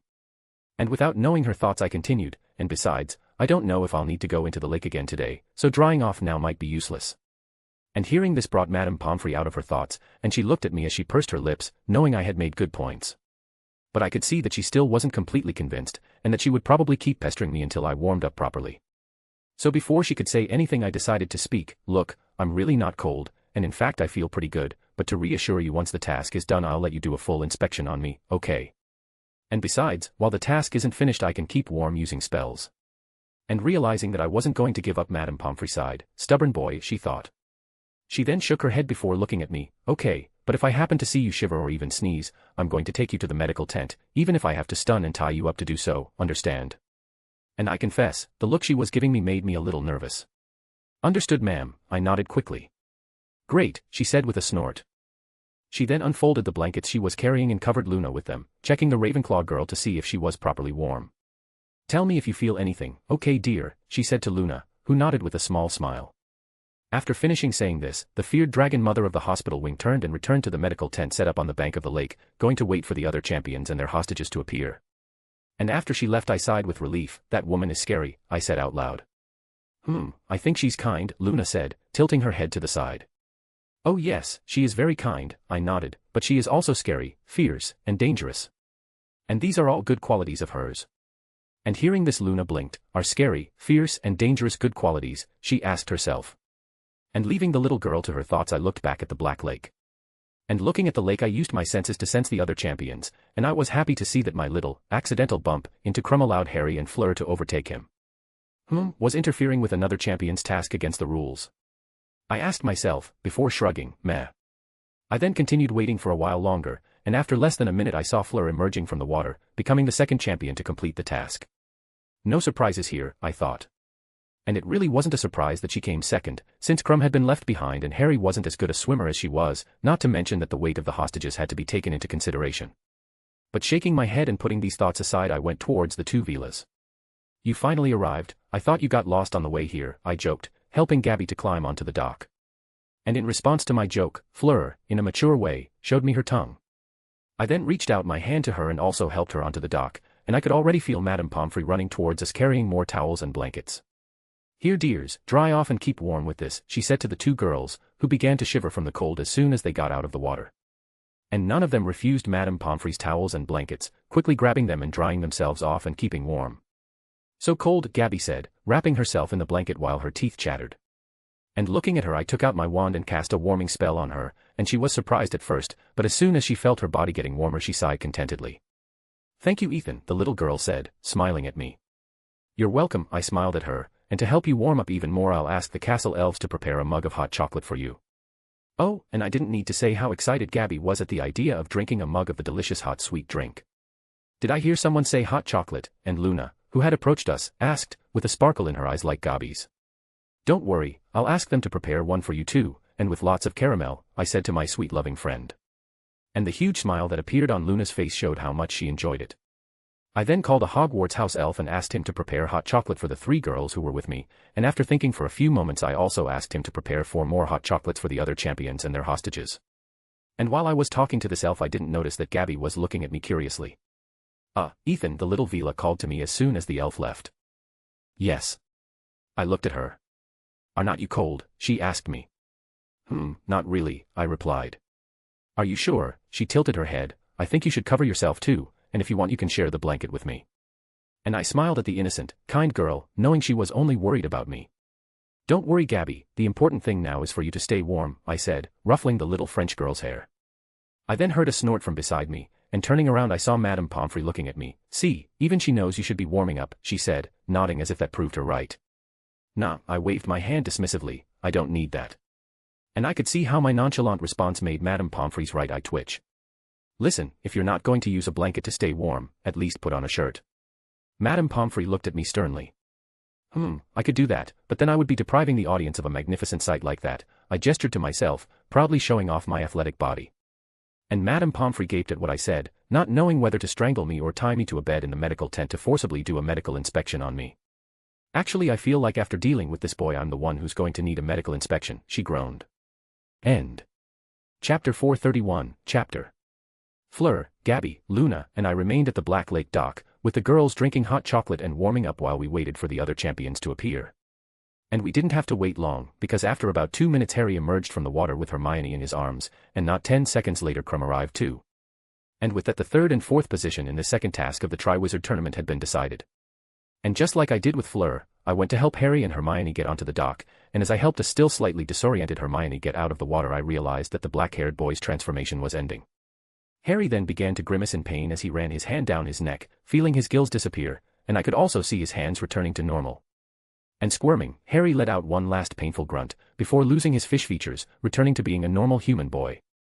I will never eat gillyweed again in my life," he said, with an uncomfortable frown. "Never say never, my friend," I told him, smiling amusedly when he looked at me dryly. I then offered my hand to him, which he gladly accepted before I pulled him up. And after climbing onto the dock, Harry quickly went to check on his girlfriend properly, and in the meantime I looked back at the lake, seeing Crumb approaching. I also helped his hostage out of the water, and now that there was only him left in the lake I extended my hand to him. But instead of accepting my help, he just grunted before pushing my hand away and climbing onto the dock alone. And seeing this I looked at him with a raised eyebrow. And I could see that there was an angry, irritated scowl on the Bulgarian champion's face, and I didn't need to be the most brilliant person to know why he had an expression like that. Crumb then started to walk towards his hostage, who was already being looked after by Madame Pomfrey, but before walking away he looked at me one last time. And in his eyes I could feel his dislike for me, and if his look didn't make it clear what he felt, then his feelings of resentment and anger showed that the little feat I had done back there had made him angry. And under the Durmstrang student's irritated and hostile gaze I just smiled innocently as I waved my hand at him. However, this only seemed to upset the rude boy even more, who grunted, or better said, growled at me, before turning to go check on his hostage, not wanting to be near me any longer. "Well, I guess that means he doesn't want to be my friend," I hummed, not at all bothered or worried about the fact that I had made the Bulgarian champion and Quidditch star an enemy of mine. And with a shrug I returned to Luna's side, who was sitting in a chair that I conjured while drinking her hot chocolate with caramel with a satisfied and happy look. "Cute," I smiled lightly. "Ladies and gentlemen, now that the fourth and final champion has arrived our judges can finally start giving their scores for the task," I heard Bagman say, breaking me out of my thoughts. "But before that, Mr. Dumbledore will talk to the leader of the Merpeople, Mercus, to find out how our champions did on the task," and saying that he gestured to Headmaster Dumbledore, who had already come down from the stands prepared for the judges and was crouched on the edge of the dock near the water. And in the water was a female merperson, or rather a selkie, that looked a little bigger than the others I had seen, wearing what looked like a crown of seaweed and shells. This selkie, who was obviously Mercus, leader of the Merpeople, then began talking to the headmaster in Mermish. And I wasn't at all surprised that the headmaster could speak Mermish. In fact, I was sure he spoke many other languages, perhaps even more than Mr. Crouch, who was known to speak over 200 languages. But shaking my head I decided to focus on the conversation the headmaster was having with the selkie, knowing that I was one of the few and perhaps the only one who could hear and understand them. And then after that girl was saved by that tall boy with black hair and strange eyes, Mercus said, recounting what happened inside the Black Lake, and they then started to run away from the Grindylows, but they decided to stop to face them, and they were doing very well, until they got cornered. And it was then at that moment that boy decided to launch the terrifying attack that destroyed a small part of the lake and killed all those Grindylows. And when the leader of the Merpeople said this she looked at me with a frown, obviously upset about the death of her Grindylows. Maybe if you had controlled your pets I wouldn't have had to kill them, I thought, crossing my arms as I glared at her fiercely. And my look seemed to remind this selkie that all the damage I caused in the Black Lake was no accident, as she looked away with a feeling of fear and nervousness. "Coward," I snorted. The leader of the Merpeople then coughed into her hand to get rid of the embarrassment, before continuing to speak to the headmaster. But well, after defeating the Grindylows, the two continued heading towards the village to rescue their hostages, and when they got there. And she then continued to tell what happened, also mentioning the other champions a little, but in this moment I lost interest in their conversation. You know, everything would be a lot easier if the tournament organizers had created some spell or magical item to show the audience what was happening at the bottom of the lake, I reflected, not knowing that my mom and dad thought the same thing. We then continued waiting, and some time later the two's conversation ended, with the headmaster thanking Mercus before the female Selkie sank into the water to return to her village, but not before giving me a glance. It looks like I won't be welcome in the Merepeople village the next time I enter the lake. Well, it looks like Mr. Dumbledore's conversation with Merchiftanus Mercus is over, the bagman began to say, catching everyone's attention, so now let's hear what he has to say about the champion's task, and he seemed very excited about it. The headmaster then took a step forward, and with all eyes on him, he began to repeat what Mercus said to him, highlighting mainly the most impactful and important points and events of the task. He started by talking about how each champion overcame the challenge of breathing underwater, explaining which spell, or in Harry's case, item, we used. He then began to tell the trajectory of each champion until we reached our hostages, mentioning first Krum and then Harry. And when he started talking about Flur's trajectory he paused, looking slightly at me. He then talked about how I saved the French girl, before finally talking about the moment everyone was waiting for, which was the incident with the water demons. And when he said that the one who created that maelstrom and defeated all those chaotic and aggressive creatures was me, those in the stands looked at me in shock and surprise. But soon after, those looks turned to understanding, with everyone remembering that I was the same person who defeated and completely tamed a dragon, so doing something like defeating a few Grindylows was nothing compared to that. Ahem, I cleared my throat to get the headmaster's attention, interrupting him. Actually it was me and Fleur who defeated the Grindylows, I said, which made the Vila next to me look at me in surprise. Really? The old wizard asked with a raised eyebrow. And I opened my mouth to say yes, but Fleur cut me off. No sir, it was Ethan who defeated the Grindylows and did all that alone, she said, looking seriously at the headmaster, who just nodded. I see, he said, looking slightly at me with a twinkle in his eyes. And before I could try to deny it or say anything, he looked back at the other judges and the people in the stands, continuing to narrate the events that occurred inside the Black Lake.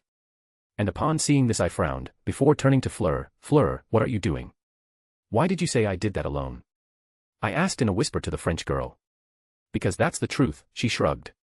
And I didn't have time to ask her what she meant by that, because the headmaster had finished telling what happened at the lake, talking about how and when each champion saved his hostage. And as soon as he finished saying everything Mercus told him, he went to join the other judges, to finally decide our scores. Sigh. I'll talk to Fleur after the task is completely finished, I thought, looking sideways at the beautiful Vila, who looked straight ahead focused on the judges. End. Chapter 432, Chapter. After some time reflecting and talking, the judges finally decided which scores to give to the champions, remembering that it will be a joint score where the maximum will be 50, Bagman announced under the spell, Sonorous. And now all the attention was on Bagman, who had a piece of parchment in his hands that he had received from Headmaster Dumbledore, containing the scores given by the judges. And I could feel the rising tension of the other competitors and the people in the stands as everyone waited to hear which champion did best. Mr. Victor Krum made use of a partial transfiguration to complete the task, which was very clever and practical, the bagman began to say, looking at the Bulgarian champion who had no change in expression at the compliment, but unfortunately he arrived last even though he rescued his hostage, and therefore he received a total of 36 points. And with this result some people applauded him, and I could feel the sadness coming from some people, who were Krum's schoolmates or his loyal fans. Most people who weren't part of the two groups mentioned above didn't care about the Bulgarian champion's score, but they still applauded politely. And after hearing how many points he received, Krum grunted, clenching his hand. And I, who was looking at Bagman disinterestedly, could feel the Quidditch star staring at me, which I just ignored. Mr. Harry Potter used the gillyweed plant, which proved to be an excellent and very effective option. And even though he was the first to reach the hostages, he was still the third to finish the task. And some people were still confused about this, not being able to understand how the champion who reached the hostages first was almost the last to complete the task. Headmaster Dumbledore didn't want to take up too much time talking about everything we did while we were in the lake, and so he didn't tell the audience what exactly caused Harry to arrive so late. And noticing the audience's confusion, Bagman began his explanation. Mr. Potter was the first to reach the hostages, but instead of finishing the task he decided to wait for the other champions, valuing the safety of all the hostages. And Harry knew it was a stupid choice, mainly because he knew the hostages weren't really in danger. But he didn't care, and if necessary he would do it again because he couldn't rest easy until he knew everyone was safe. That's why as Bagman talked about what Harry did in the task, the black-haired boy didn't feel embarrassed or discouraged. In fact, he faced everyone with a proud and defiant look. And if he had been looking at the stands he would have seen that his fellow Gryffindors and even some students from other houses were looking at him in surprise and respect. And such an attitude showed how honorable and worthy Mr. Potter is, who has an incredible moral fiber, and that is why the judges decided to add additional points to his performance, thus giving him 42 points, and Bagman said this with a very cheerful smile. And hearing that Harry received such a high score was enough to make all the students at Hogwarts, including some Slytherins, celebrate and cheer. Ha! That's my cub. Sirius cheered, hugging Remus as he smiled happily and proudly. Padfoot. Air. Remus said as he tried to free himself from Sirius' grip. But the dogman didn't listen, too focused and excited to tell everyone how much of a Gryffindor his godson was. And after a few seconds everyone's emotions calmed down a little, which allowed Bagman to continue saying the scores of the remaining champions, which were Fleur and me. Miss Fleur Delacour used the bubble head spell, which is simple and practical, and even though she encountered difficulties along the way and needed help from another champion, she still proved to be a strong and determined competitor, reaching her hostage and rescuing her, then being the second champion to complete the task, Bagman said, and I didn't like him saying that she needed my help. And so the judges decided to award her the significant amount of 41 points, and it may have been fewer points than Harry received, but that didn't stop the Beauxbatons students from cheering happily. And letting the French students celebrate a little, Bagman waited, before continuing with the distribution of points. And now we come to our last but not least champion, the Bagman said, making everyone focus their gazes on me.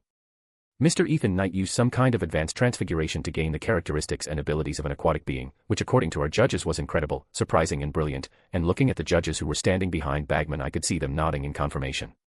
He could have been the first to reach the hostages, but he stopped to help Miss Delacour, showing that like Mr. Potter, he is also someone noble and courageous. He also showed great power and magic when defeating all those Grindylows, and even after this feat he still had the strength to rescue his hostage and complete the task, being the first to reach the lakeshore, and then Bagman made a pause, for no other reason than to create an atmosphere of suspense. And when he saw that everyone was looking at him with expectation and tension, he smiled with satisfaction, before continuing, and that's why the judges gave him an incredible total of 48 points. And just like in the first task, I got the highest score among the champions, and that made everyone who was rooting for me excited and happy. And the applause and joyful cheers were almost deafening to me, with my friends and family being the most vocal and loud, but I tried to ignore the slight pain in my ears to wave and smile at them and the other people in the stands. Adding the score from the first task I have a total of 95 points, which puts me in absolute first place against the other champions I thought, a little proud of this fact. Harry is right behind me with 85 points, followed by Fleur with 80 points and Crumb with 74, and it was funny to think about the fact that the one who everyone considered the strongest champion and the one who had the most fans was actually in last place. Well, maybe that could be considered my fault, as my presence and interference made Harry and Fleur do better at their tasks, if only a little, I smiled wryly. I was then taken out of my thoughts by Bagman's voice, who spoke again as soon as the audience calmed down and the noise died down. Yeah. It's great to see that you all are excited and rooting for our champions, he said, but I could tell he wasn't as happy as he was when he said Harry's score. But well, now that all the scores have been given I would like to remind everyone that the third and final task will take place at dusk on the 24th of June. He looked at everyone in the stands to see if they were paying attention to his words. Bagman then turned to me and the other champions who were still standing at the dock, and 1 month before the task, the champions will be informed about the details of it, so they can prepare properly. And we nodded at Bagman, before he looked back at the audience. Also, I would also like to thank everyone for coming to watch this task and for showing support for the champions, and I'm sure the judges and the 4 champions are also very happy with your presence, the slightly chubby man said, smiling at all the students and visitors in the stands. And with that said, the second task of the 94/95 Triwizard Tournament is officially complete. And what followed was a round of applause, as everyone stood up to congratulate the champions. And after a while people started to leave the stands, ready to go back to their homes, to the castle, or in the case of the 2 foreign schools, to their carriage or ship. And feeling the emotions of these people I could tell that most were satisfied and happy with the result of the task while others were sad and frustrated. Cough. Crumb and Bitcheroff. Cough. Well, anyway I can say that everything went well with this task, maybe even better than I expected, I thought. And no, I didn't consider my confrontation with the Grindylows to be a bad thing, since for me it was just another way of showing my strength to everyone while also testing my limits. But shaking my head and leaving these thoughts for later I also prepared to return to the castle, feeling my family and friends waiting for me next to the stands. But before going to meet them I needed to do 2 things first. One of those things was to talk to Fleur, and the other was to go see Madame Pomfrey in her medical tent so she could do a medical inspection on me just like I promised. And looking towards the medical tent I saw the other champions and hostages heading towards it too, and at the entrance of the tent stood the mother dragon from the hospital wing, who was staring at me with narrowed eyes as if to stop me from running away. Sigh. At least Fleur being there saves me the time of looking for her, I thought. And then, together with Luna who was still by my side, I headed towards the medical tent. End. Chapter 433, Chapter. Medical Tent. The second task had already ended some time ago, but I was still in the medical tent being inspected by Madame Pomfrey, who was casting spell after spell on me. Madame Pomfrey had already checked and inspected all the other champions and hostages, and most of them had already left, leaving only me, Luna, and the Delacour sisters. The 2 Velas were still here because Madame Pomfrey was still worried about Fleur, who had been attacked by the Grindylows, and so the matron insisted that she get some rest before returning to the Beauxbatons carriage. And they also stayed here because I said I wanted to talk to Fleur, and now we were just waiting for Madame Pomfrey to finish inspecting me. And I have to say, this inspection was much more detailed and time-consuming than I expected. Well, from what the spells show you are fine and completely healthy, Madame Pomfrey said after finishing casting the last inspection spell on me. And looking at the results of her inspection on a parchment, the healer pursed her lips. In fact, you are much healthier than I would have imagined. And looking at the old lady in front of me, I got the feeling that she wasn't very satisfied with the result of this medical inspection.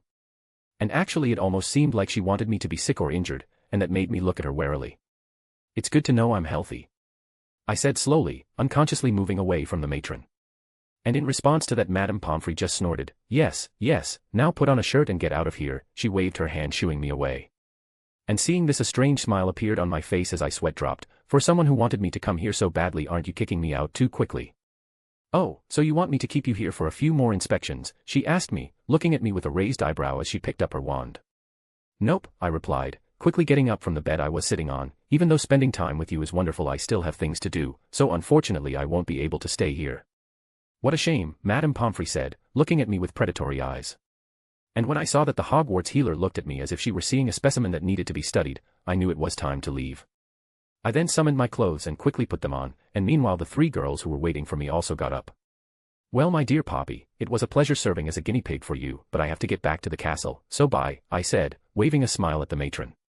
And she looked at me with narrowed eyes, but then a smile slowly began to appear on her face, which made me alert.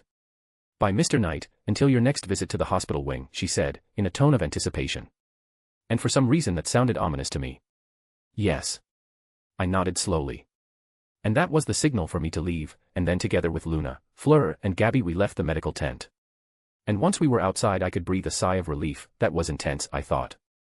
And I was already taking precautions in my mind to not get hurt or sick for the rest of my time at Hogwarts so that I wouldn't have to go to the hospital wing. But shaking my head, I put that matter to the back of my mind, before looking at the 3 blonde girls accompanying me. Luna, can you go to my parents and tell them that I'm coming? I have something to talk about with Fleur, I said to my cheerful friend. And listening to my request, Luna looked at me with her head tilted, before looking at Fleur. And she stared at the older Vila in silence for a few seconds, before looking back at me and slowly nodding. Okay, she said. Thank you, I smiled at her. And then Luna also smiled at me, but her smile seemed a little tense and forced. And before I could ask why she was smiling like that, Luna turned and left, heading towards where my family was waiting for me. But I didn't notice that before leaving, Luna glanced at Fleur, who was also looking at the Ravenclaw girl. Why do I feel a slight discomfort and jealousy coming from Luna? I asked myself, somewhat confused. However, I had no answer to my question, and shaking my head I decided to focus on the reason I was here, and looking at Fleur I saw her looking at Luna's back as she walked away. Ahem, I cleared my throat to get Fleur's attention, who turned to me with a jump. Oh, Fleur stammered, a little embarrassed for some reason I didn't know what it was. She then coughed into her hand trying to get rid of the embarrassment. So what do you want to talk to me about? She asked me. But instead of answering her question, I kept looking at her, and my delay in answering made Fleur nervous. You know exactly what I want to talk to you about, I replied after a while. And that answer made Fleur blink, and she was confused initially, but after a few seconds realization hit her and she looked away. And seeing this I sighed, deciding to get straight to the point. Fleur, why did you do that? I asked. If you hadn't told the headmaster that I had done everything myself you would have received a higher score on the task. And Fleur didn't answer my question right away, looking down with a frown. She stayed like that for a few seconds before taking a deep breath, lifting her head and looking at me. Ethan, do you remember why I entered this tournament? She asked me. Why did she enter the tournament? I blinked in confusion, before remembering one of our conversations on the wooden bridge, where she talked about why she decided to become a champion. But before I could even respond she continued, I entered the Triwizard Tournament to prove to everyone that I am a strong, capable, and independent witch, and that I am not just a pretty face, or a spoiled rich girl. And saying this she looked into my eyes, and if I want to show everyone this then I can't take credit for something you did. I understand what you mean, but you wouldn't be taking credit for something I did, since you actually helped me defeat the Grindylows, I said to her. Oh yes, and how did I help you? She asked with a bit of sarcasm in her tone. Fleur, you fought at my side, you also defeated the Grindylows that came after us, and you protected my back. If that isn't helping, then what is? I asked, looking calmly at my friend from another school. Fleur then frowned, and I could clearly feel her doubt and uncertainty, as well as her self-deprecation. Sigh. Fleur, you want people to recognize you and see how strong you are, but how will that happen if you don't even believe in yourself? I asked her. And my question surprised her, perhaps because she never realized that she underestimated herself and her abilities as a witch. And realizing this, I knew I had to open her eyes a little for her to see how incredible she was, and so I approached Fleur and held her hands, making her look at me. You have to stop underestimating and despising yourself, Fleur. You are an incredible, powerful, and brilliant witch, and I know many wizards and witches would like to have at least 1/5 of your abilities, I said softly, but with a tone of seriousness that did not allow her to doubt my words. So I want you to stop doubting yourself, and see that this beautiful Vila in front of me is actually someone to be admired and respected. And if by any chance you feel like you're not good enough or think about giving up, remember that I believe in you, and I always will, so don't give up, show all the determination that I know you have in you, I continued to say. And besides that, continue to be the beautiful, genius, and fierce Fleur Delacour who I started to consider as one of the precious people in my life. I finished my speech and gave Fleur's hands a light squeeze.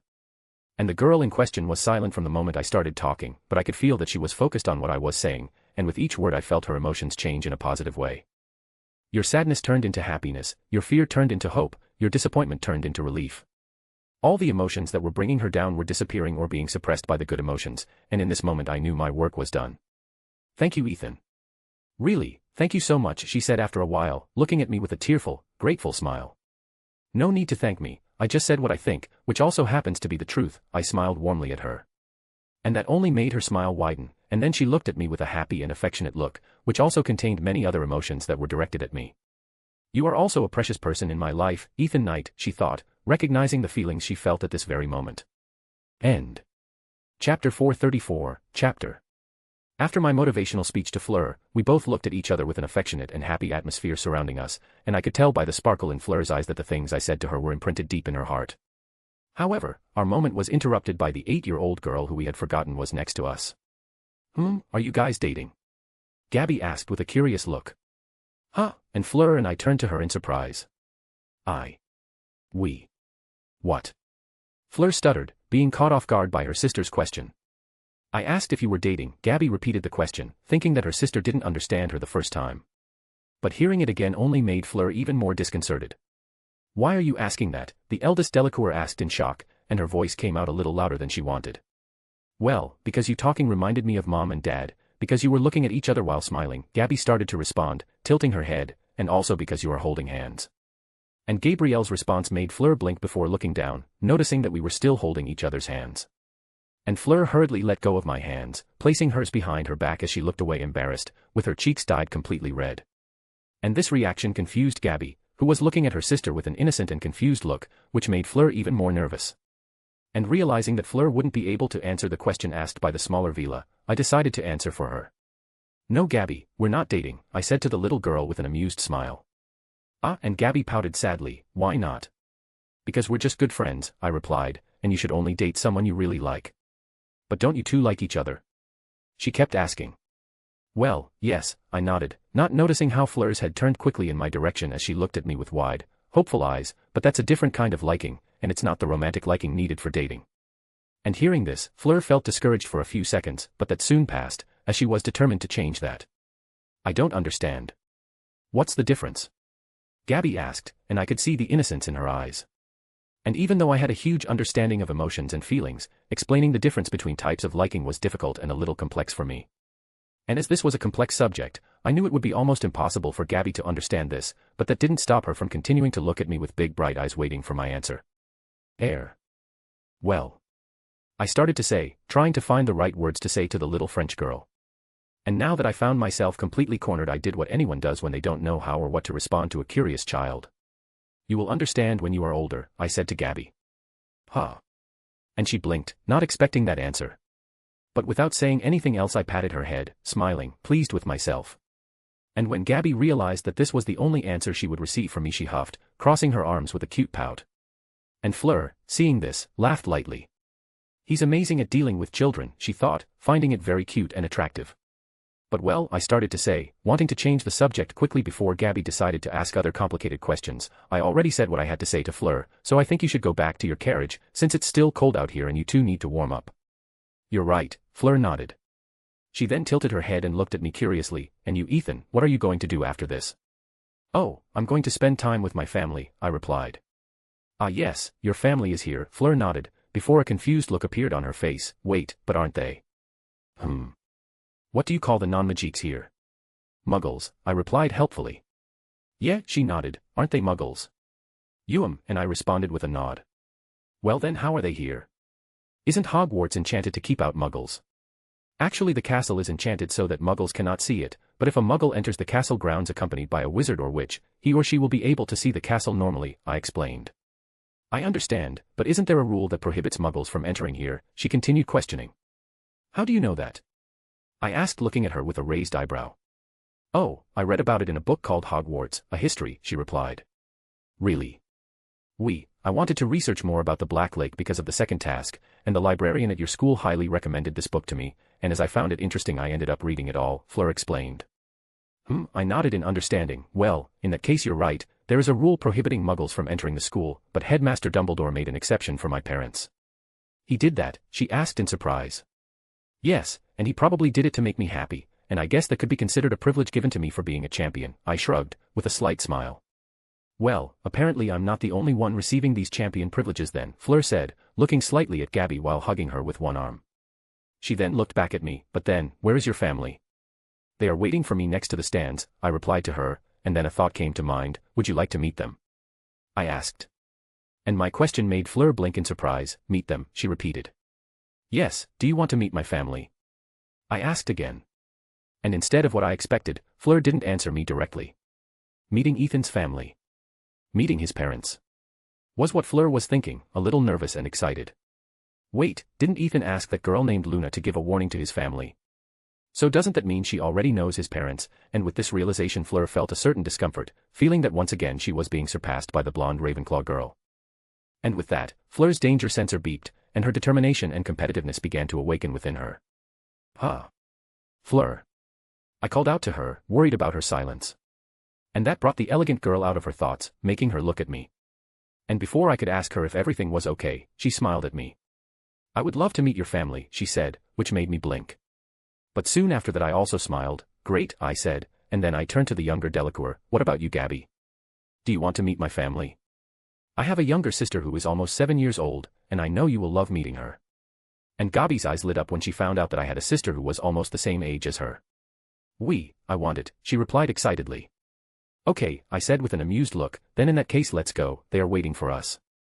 And then the two Vila sisters and I started heading towards my family. And it wasn't very difficult to find my family, since I already knew where they were and I could feel the magic of Seal and the others who were with them. And arriving next to the stands I could see my family with Nick, Penny, and Luna waiting for me, and when my family noticed my approach they immediately smiled. Mom, Dad, I said, going over to them both and hugging them. You finally arrived. I was already thinking that you went to celebrate with your fans and forgot about us, my mom joked. Oh no, I would never forget you. And besides, the celebration with my fans will only start at night, I winked at my mom, who snorted in amusement. But then, changing the subject, what did you think of my performance in the second task? I looked at my parents expectantly. And that question immediately got them excited. You were amazing, my dad exclaimed with a big smile. Yes, this tournament is already in your pocket. My mom proclaimed, quite proud of me. And seeing the trust they had in me, I smiled, feeling very happy and cared for. And then it was at that moment that my mom finally noticed the two girls behind me. Hello, I'm Sarah Knight, Ethan's mother, she greeted Fleur and Gabby with a kind and friendly smile, noticing that the older one seemed a little nervous. Hello Mrs. Knight, I'm Fleur Delacour, and this is my sister Gabrielle, Fleur said, introducing Gabby and herself. I know, my mom said, walking over and taking one of Fleur's hands, you were amazing on the first task. That dragon didn't stand a chance against a girl as brave as you. And Fleur blushed when praised by my mom. You flatter me Mrs. Knight, Fleur said humbly. Oh, no Mrs. Knight, my mom waved her hand dismissively, you're clearly a friend of my son's, so call me Sarah. Oh. Okay, Sarah, Fleur said somewhat uncertainly, but at the same time relieved. I guess that means she liked me, she thought, considering it a victory. Well, you can call me Joshua too, my dad said, joining the conversation. Hello Joshua, Fleur greeted my dad with a smile. And she noticed that he was a little affected by her allure, but he quickly recovered and ignored it, which was comforting to her. And while Fleur and my parents were talking, Gabby kept looking at Seal, who was also looking at her with curiosity and interest. Hi, I'm Gabrielle, but my friends and family call me Gabby. Gabby introduced herself to my sister, extending her hand to her. And I'm Celestia, but you can call me Seal, the little knight said, smiling as she shook Gabby's hand. And their initial interaction was short, but I could feel some kind of friendship growing between them. That's a lot of cuteness altogether, I thought, not knowing whether to cover my eyes so as not to die from the excess cuteness, or whether to squeeze their cheeks. And if I looked at Penny and Luna I would have seen the same reaction coming from them. End. Chapter 435, Chapter. My family continued talking with the Delacour sisters for a while longer, and I was happy to see that Fleur was enjoying talking to my parents. However, I noticed that Seal and Gabi's cheeks were a little red, and I could see my sister shivering slightly as she rubbed her hands to keep warm. And then I realized that we had been outside for a long time, and the cold was already starting to bother those who didn't have the resistance to low temperatures like me. And not wanting anyone to get a cold, especially because I knew Madame Pomfrey would blame me for it and I was afraid of what she would do to me, I decided to take our conversation to a warmer place. And with that thought I clapped my hands, silencing the conversations and drawing everyone's attention to me. Well, you've all already been introduced to each other, so now I think it's time for us to enter the castle, I said. I agree, Penny nodded, it's very cold out here, and the girls still need to warm up properly. She looked at the three blonde girls and Seal. Oh, how impolite of us, my mom gasped, looking at the girls with an apologetic look. You guys just got out of that freezing lake and we're keeping you out here in the cold. And Fleur and Luna were going to say that everything was fine and that she didn't need to worry about it, but before any words could even come out of their mouths, my mom started pushing them towards the castle. Come on, come on. You guys need to go inside to warm up soon, she said, feeling her maternal instincts emerging along with her concern for the girls. And seeing the scene of my mom dragging the four girls to the castle made a smile appear on my lips. Apparently it is obvious who I inherited my spontaneous and cheerful personality from, I thought amused. Inside the castle, in Nick and Penny's room. As soon as we entered the castle we went directly to Nick and Penny's room, which had a fireplace as well as warming enchantments. And now that we were all properly warmed up we began to relax as we enjoyed this time together. My dad, Nick and I were sitting on the couch in front of the fireplace, and in front of us sitting on some cushions on the floor were Gabi and Seal, who were playing with Seal's miniature dragon that she had brought. And sitting at a table drinking tea and hot chocolate while eating cupcakes and talking were the other four women in the group. Their conversation seems to be very interesting. Nick said with an ironic smile, looking at the four women who were chatting happily, as if they were all old friends. Oh, if you think so then why don't you join them? I asked with an amused look. Hell no, and Nick quickly shook his head. I've already been in the middle of a conversation between Penny and some of her friends, and not even my 600-year-old mind could digest everything they were saying, he grimaced. And I thought about making fun of him, but then I remembered the time I had to partner with Mandy and Morag in a charms class where they spent practically the entire class talking and gossiping. I'll never be able to look at Chudley Cannon's players the same way again, I shook as I grimaced in disgust. And so I shook my head to get rid of those thoughts, and not wanting to think about it anymore I decided to change the subject to keep my mind focused on something else. Ahem, let's talk about something else, I said, which Nick quickly accepted. I then turned to the immortal wizard. So Nick, I know this is a sudden topic, but I was wondering if you knew any wand maker. And Nick's relief at being able to change the subject turned to confusion at this sudden question. Wand maker, he winked. I nodded. Nick then took his hand to his goatee and started rubbing it. Well, I know some, he said, before looking at me with a raised eyebrow. But why do you want to know if I know any wand maker? He asked me. Because I want to order a custom wand, I replied. Wait, what happened to your Thunderbird feather wand? My dad asked me curiously, joining the conversation. Oh, nothing happened to it, I said, taking out my trusty wand and showing it to him. Huh, so why do you want to order another wand? And at that moment he had a confused look as he looked at me. Because I think having a spare wand is important and practical, I replied. And I noticed that he and Nick were still a little confused, so I decided to explain. For a wizard and witch, the wand is the most important instrument in their life, since without a wand they can't do anything and become just ordinary humans. And I know that's not the case for me because I know how to do magic without a wand, but not even I can deny that a wand increases the power of spells and makes it easier to cast them. And Nick nodded when I said that, since even he preferred to use his wand when he had to cast some complex spell. And seeing that they were both listening attentively to me I continued, well, knowing this I realized that it would be really good to have a spare wand with me, as I don't want to be cornered or in a bad situation if I lose my main wand. You have good points, Nick said, with a reflective look, but if you want a spare wand, why don't you buy one from the same place you bought your current wand? Well, Ollivander is a great wand maker, but getting a new wand from him isn't going to be that easy, especially not without a good reason, I replied with a slight frown. Oh yes, I forgot that the wands here are strictly supervised and controlled by the ministry and that they don't allow you to change wands so easily. Nick also had a frown on his face. Yeah, and that brings me to the second reason why I don't want to get a new wand from Ollivander, which is discretion, if you know what I mean, I said, as Nick nodded. So he wants a wand that stays off the radar of the ministry and the law. Smart, Nick thought, not at all worried or curious as to why I wanted a wand that wasn't registered. And besides, I don't just want a regular spare wand, I said, bringing Nick's attention to me again. I want a spare wand made from some materials I collected myself. Materials you collected? He asked, and I nodded. And what materials are those? Well, I haven't chosen the wood yet, but the core will be made of 2 materials. Wait, will the wand have a dual core? Nick asked, shocked. Huh, what is a dual core? And why do you look so surprised? My dad asked, not understanding Nick's reaction. And Nick turned to him, before starting to explain. A double-core wand is, as the name suggests, a wand that has 2 cores made of different materials, and this is something very rare to see, as even the best wand makers have difficulty creating one, as the 2 materials that form the cores have to work in perfect harmony with each other, or else the wand won't work, and in worst cases it could even explode. Oh, was the only thing my dad could say, his eyes slightly wide. Yes, that's true, I nodded, but I'm sure the materials I have will work perfectly together, so I just need to find a good wand maker. How are you so sure? And what materials are these? Nick asked me. Well, I'm sure because I have a good eye for these things, I replied, knowing that Nick would understand what I was trying to say. And as for the materials, one of them is the tail hair of a thestral, and the other is the tail hair of a unicorn foal, and I was a little proud of myself for having in my possession these somewhat difficult to obtain materials. And upon hearing what the core materials would be, Nick was surprised again. How did you get the hair from the tails of a thestral and a unicorn, especially a foal? He questioned me. Well, I already told you that I have a gift when it comes to dealing with magical creatures, I shrugged. Wait, so that means you didn't take the unicorn foal's hair by force, right? Because that would make the hair cursed. Nick looked at me carefully. I know that, I rolled my eyes, and no, I didn't take the hair by force. The foal itself gave it to me willingly. Incredible, the alchemist wizard muttered, looking at me impressed. If a unicorn foal willingly gave up some strands of its hair to you, then that must mean it really likes you. Like I said, I have a gift for dealing with magical creatures, I said. Actually, this is more than a gift, Nick said, and in response to that I just smiled mysteriously.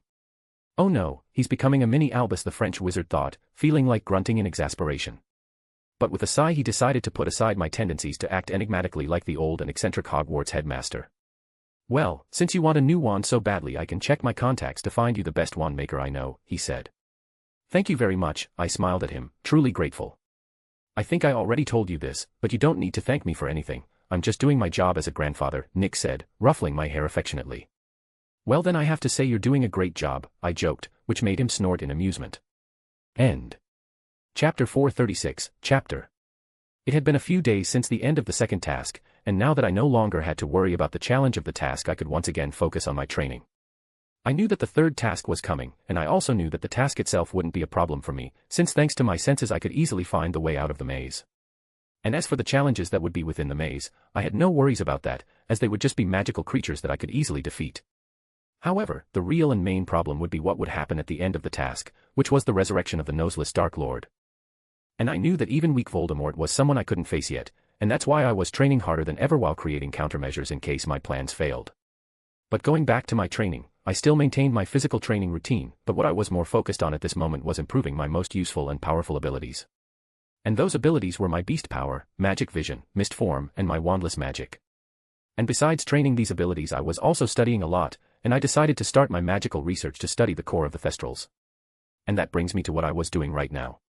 I was currently in my room sitting on my bed, with several old books and diaries around me.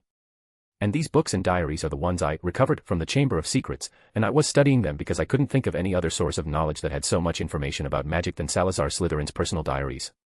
He may have been a cruel and petty bastard, but no one could deny that he was a genius when it came to magic, equaling even Rowena Ravenclaw, and in some cases even surpassing her. But even though I had all his years of studies and research in my hands, there was a small problem. And that problem was that all the books and diaries were written in Parseltongue, which made it impossible for me to read them. I could speak Parseltongue thanks to my beast talk that allows me to understand all magical languages, but in the case of Parseltongue this only extended to speaking, not writing and reading. And because of that now I had to use all my brain cells to try to figure out a way to translate what was written in these diaries and books, otherwise they would be nothing more than useless pieces of paper. Sigh, I could read what was written in these diaries if they were written in the language of some magical creature, I said in a tired voice that didn't hide how stressed I was. The language of magical creatures was something that was deeply rooted in them and their magic, and therefore my beast talk had a greater connection with them, which allowed me to not only speak, but also read these languages. However, unlike the languages of magical creatures, Parseltongue was not a language that emerged naturally. In fact, Parseltongue was a hereditary ability, and because it was an ability, my beast talk could not extract 100% of the capacity of that language. And knowing this only made me even more frustrated. But even though I was frustrated and angry, I still didn't give up on my goal.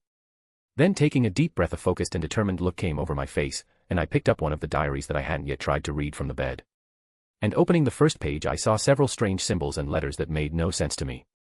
These letters and symbols had curved and elongated shapes, and in some parts it even looked as if whoever wrote in this diary was just stroking the quill over the paper.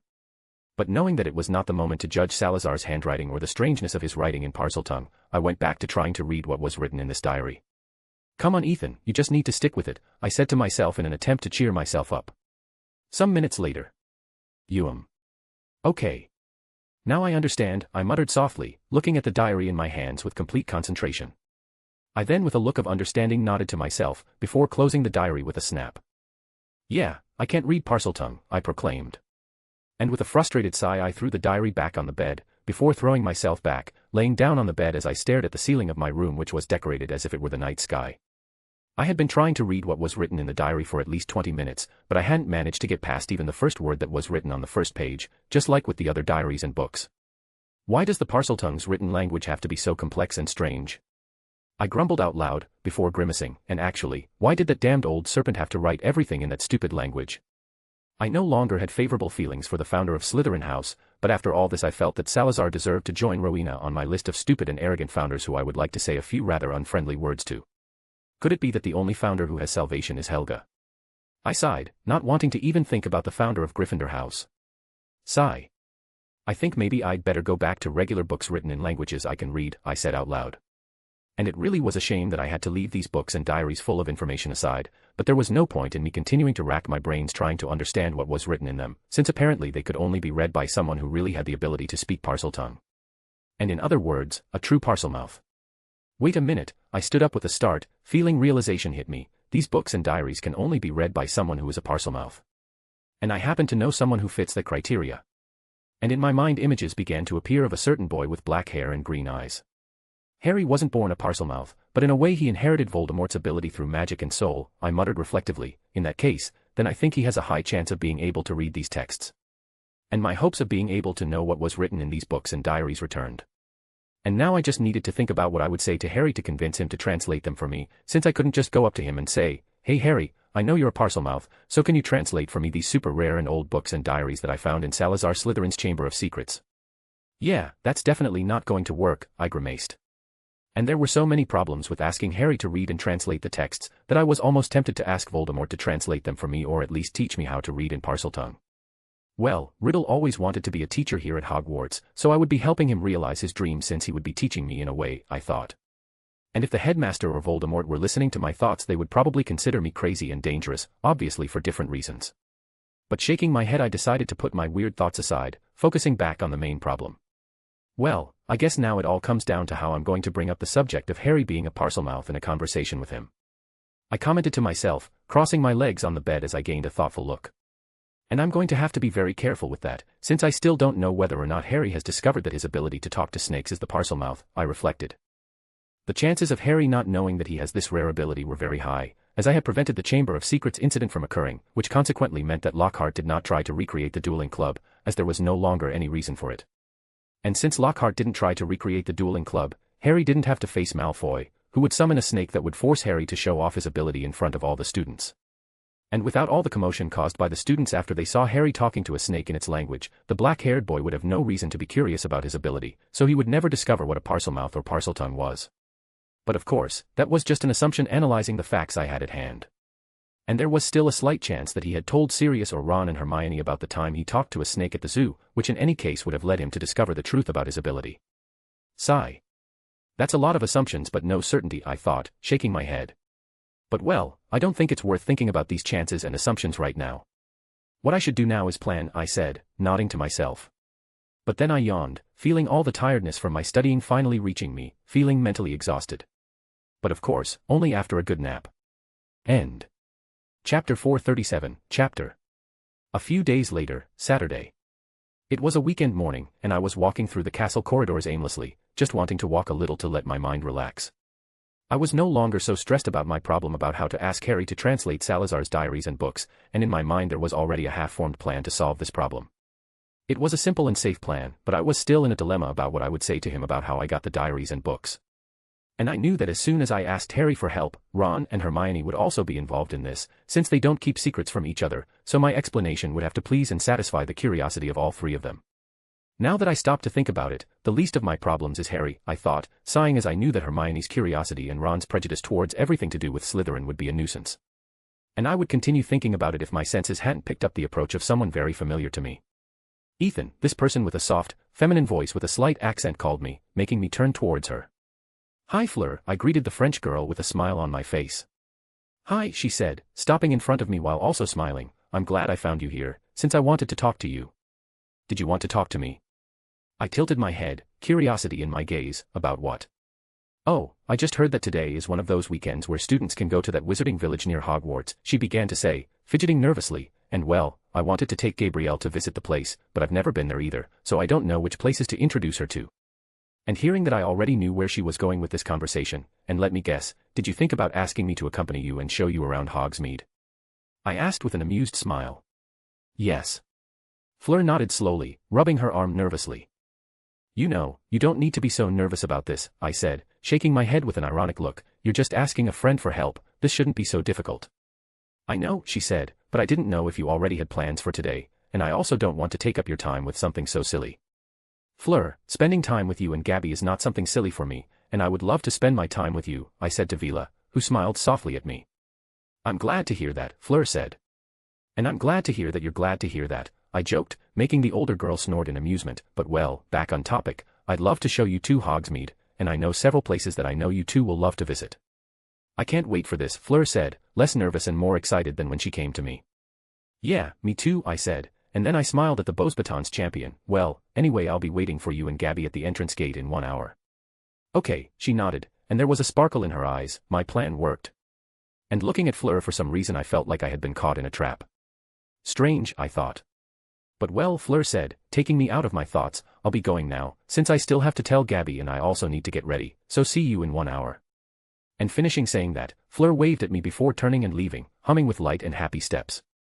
"See you later," I waved to her as she walked away, and as soon as she was out of my sight I lowered my hand. "Strange girl," I said out loud, amused to see the rich and delicate girl acting like that. But shaking my head I decided to return to my walk. But before I could even take a step I felt another familiar presence approach me. "Hi Ethan, I was looking for you," Luna said, looking happily at me. "Hi Luna," I greeted the dreamy girl, "why were you looking for me?" "Well." Luna started to respond, "You know today is Hogsmeade visit day, right?"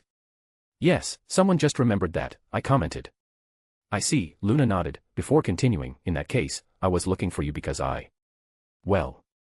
And at that moment she started to get nervous. "Luna." I looked at her questioningly. I was looking for you because I wanted to know if you wanted to go to Hogsmeade with me," she said very quickly, afraid that she would lose her nerve if she didn't say it all at once. "Wait, she's asking me out on a date." I asked myself in shock. No, it can't be that. She must just be wanting to go out with a friend, I denied. Yes, that must be it. And at that moment when I was trying to overcome my initial surprise, Luna started to get nervous about the delay in my response. And realizing this I shook my head and focused on her again, before responding. "I would love to go to Hogsmeade with you Luna, but it turns out I already promised Fleur that I would show her and her sister around the village today," I said with an apologetic look, and then I saw Luna's smile fall.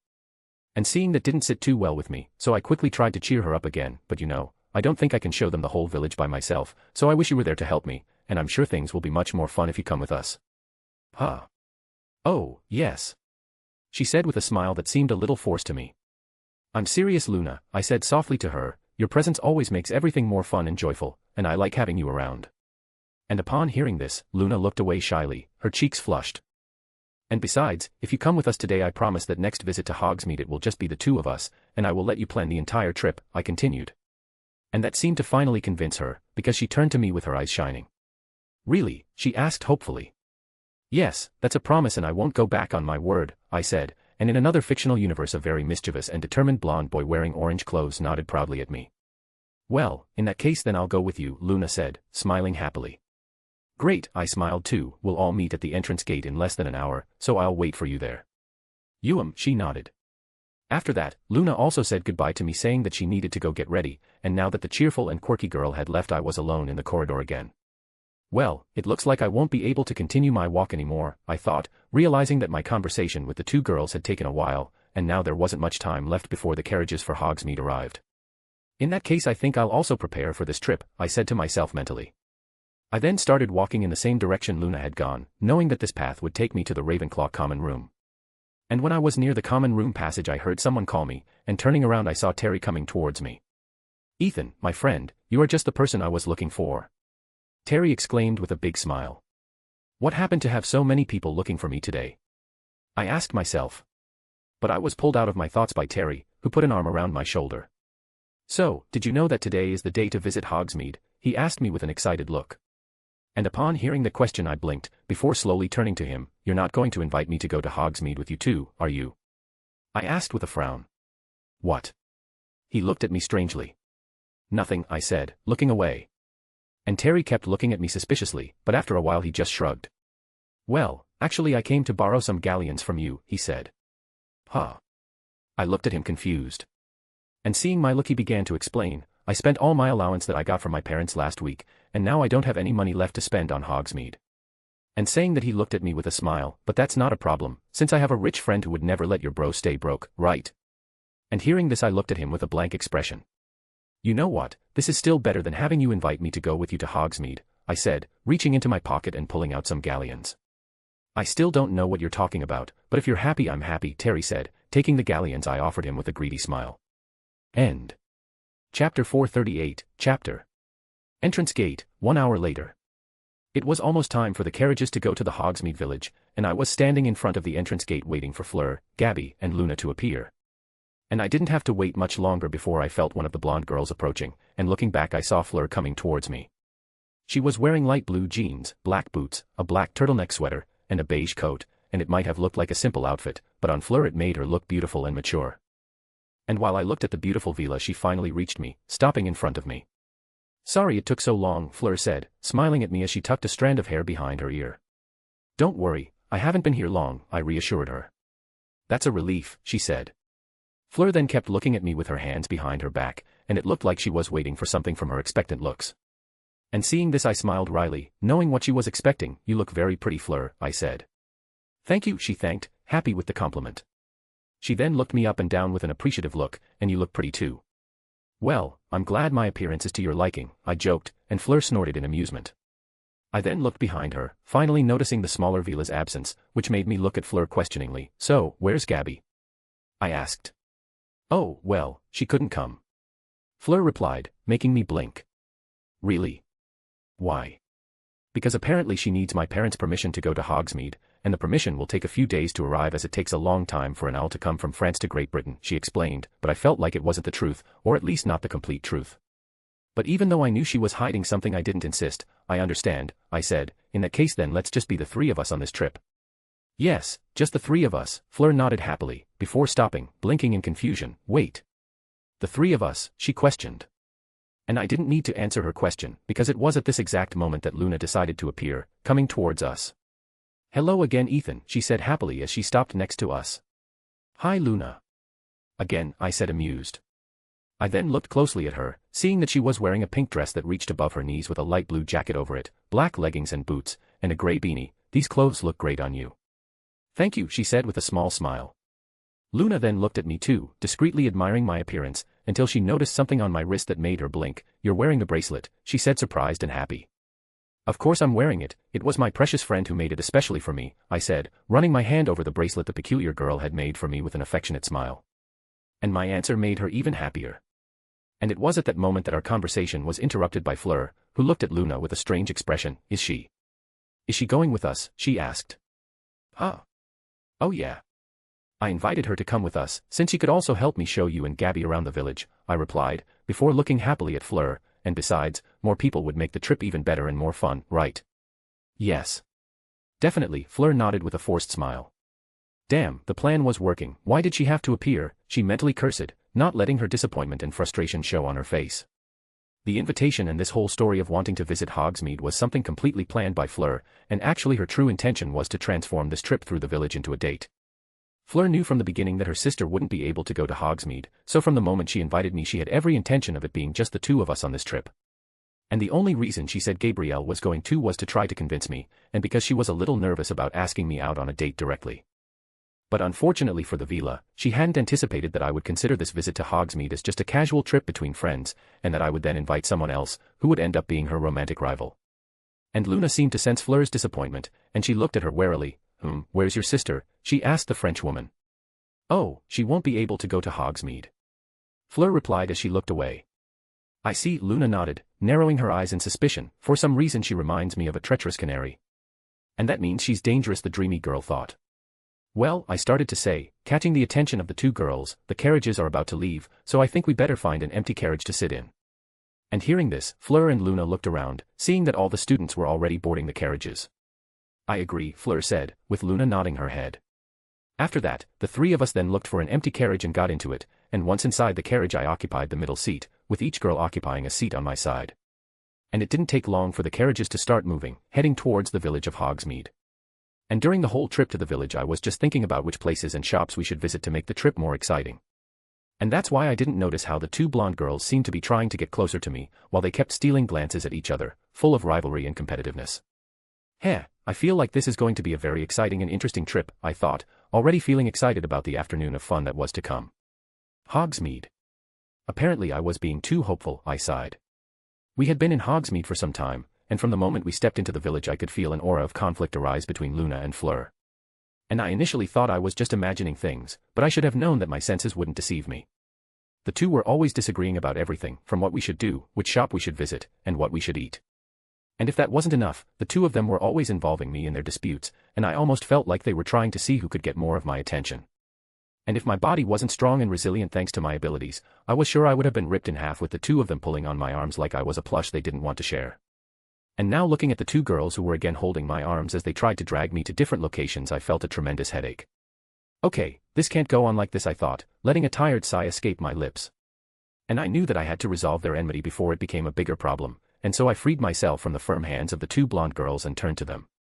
"Listen, enough of this," I said, making them both blink as they looked at me a little surprised at my outburst. And seeing that they were now both paying attention to me, I continued. "Look, I don't know what's going on between you two, but I can sense that you two don't like each other very much," I said, which surprised them, since they thought I hadn't noticed their little intrigue. "But even if you have some conflict or resentment between the two of you, can you, at least for today, and just for today, try to be a little friendlier to each other?" I asked them, looking at them pleadingly.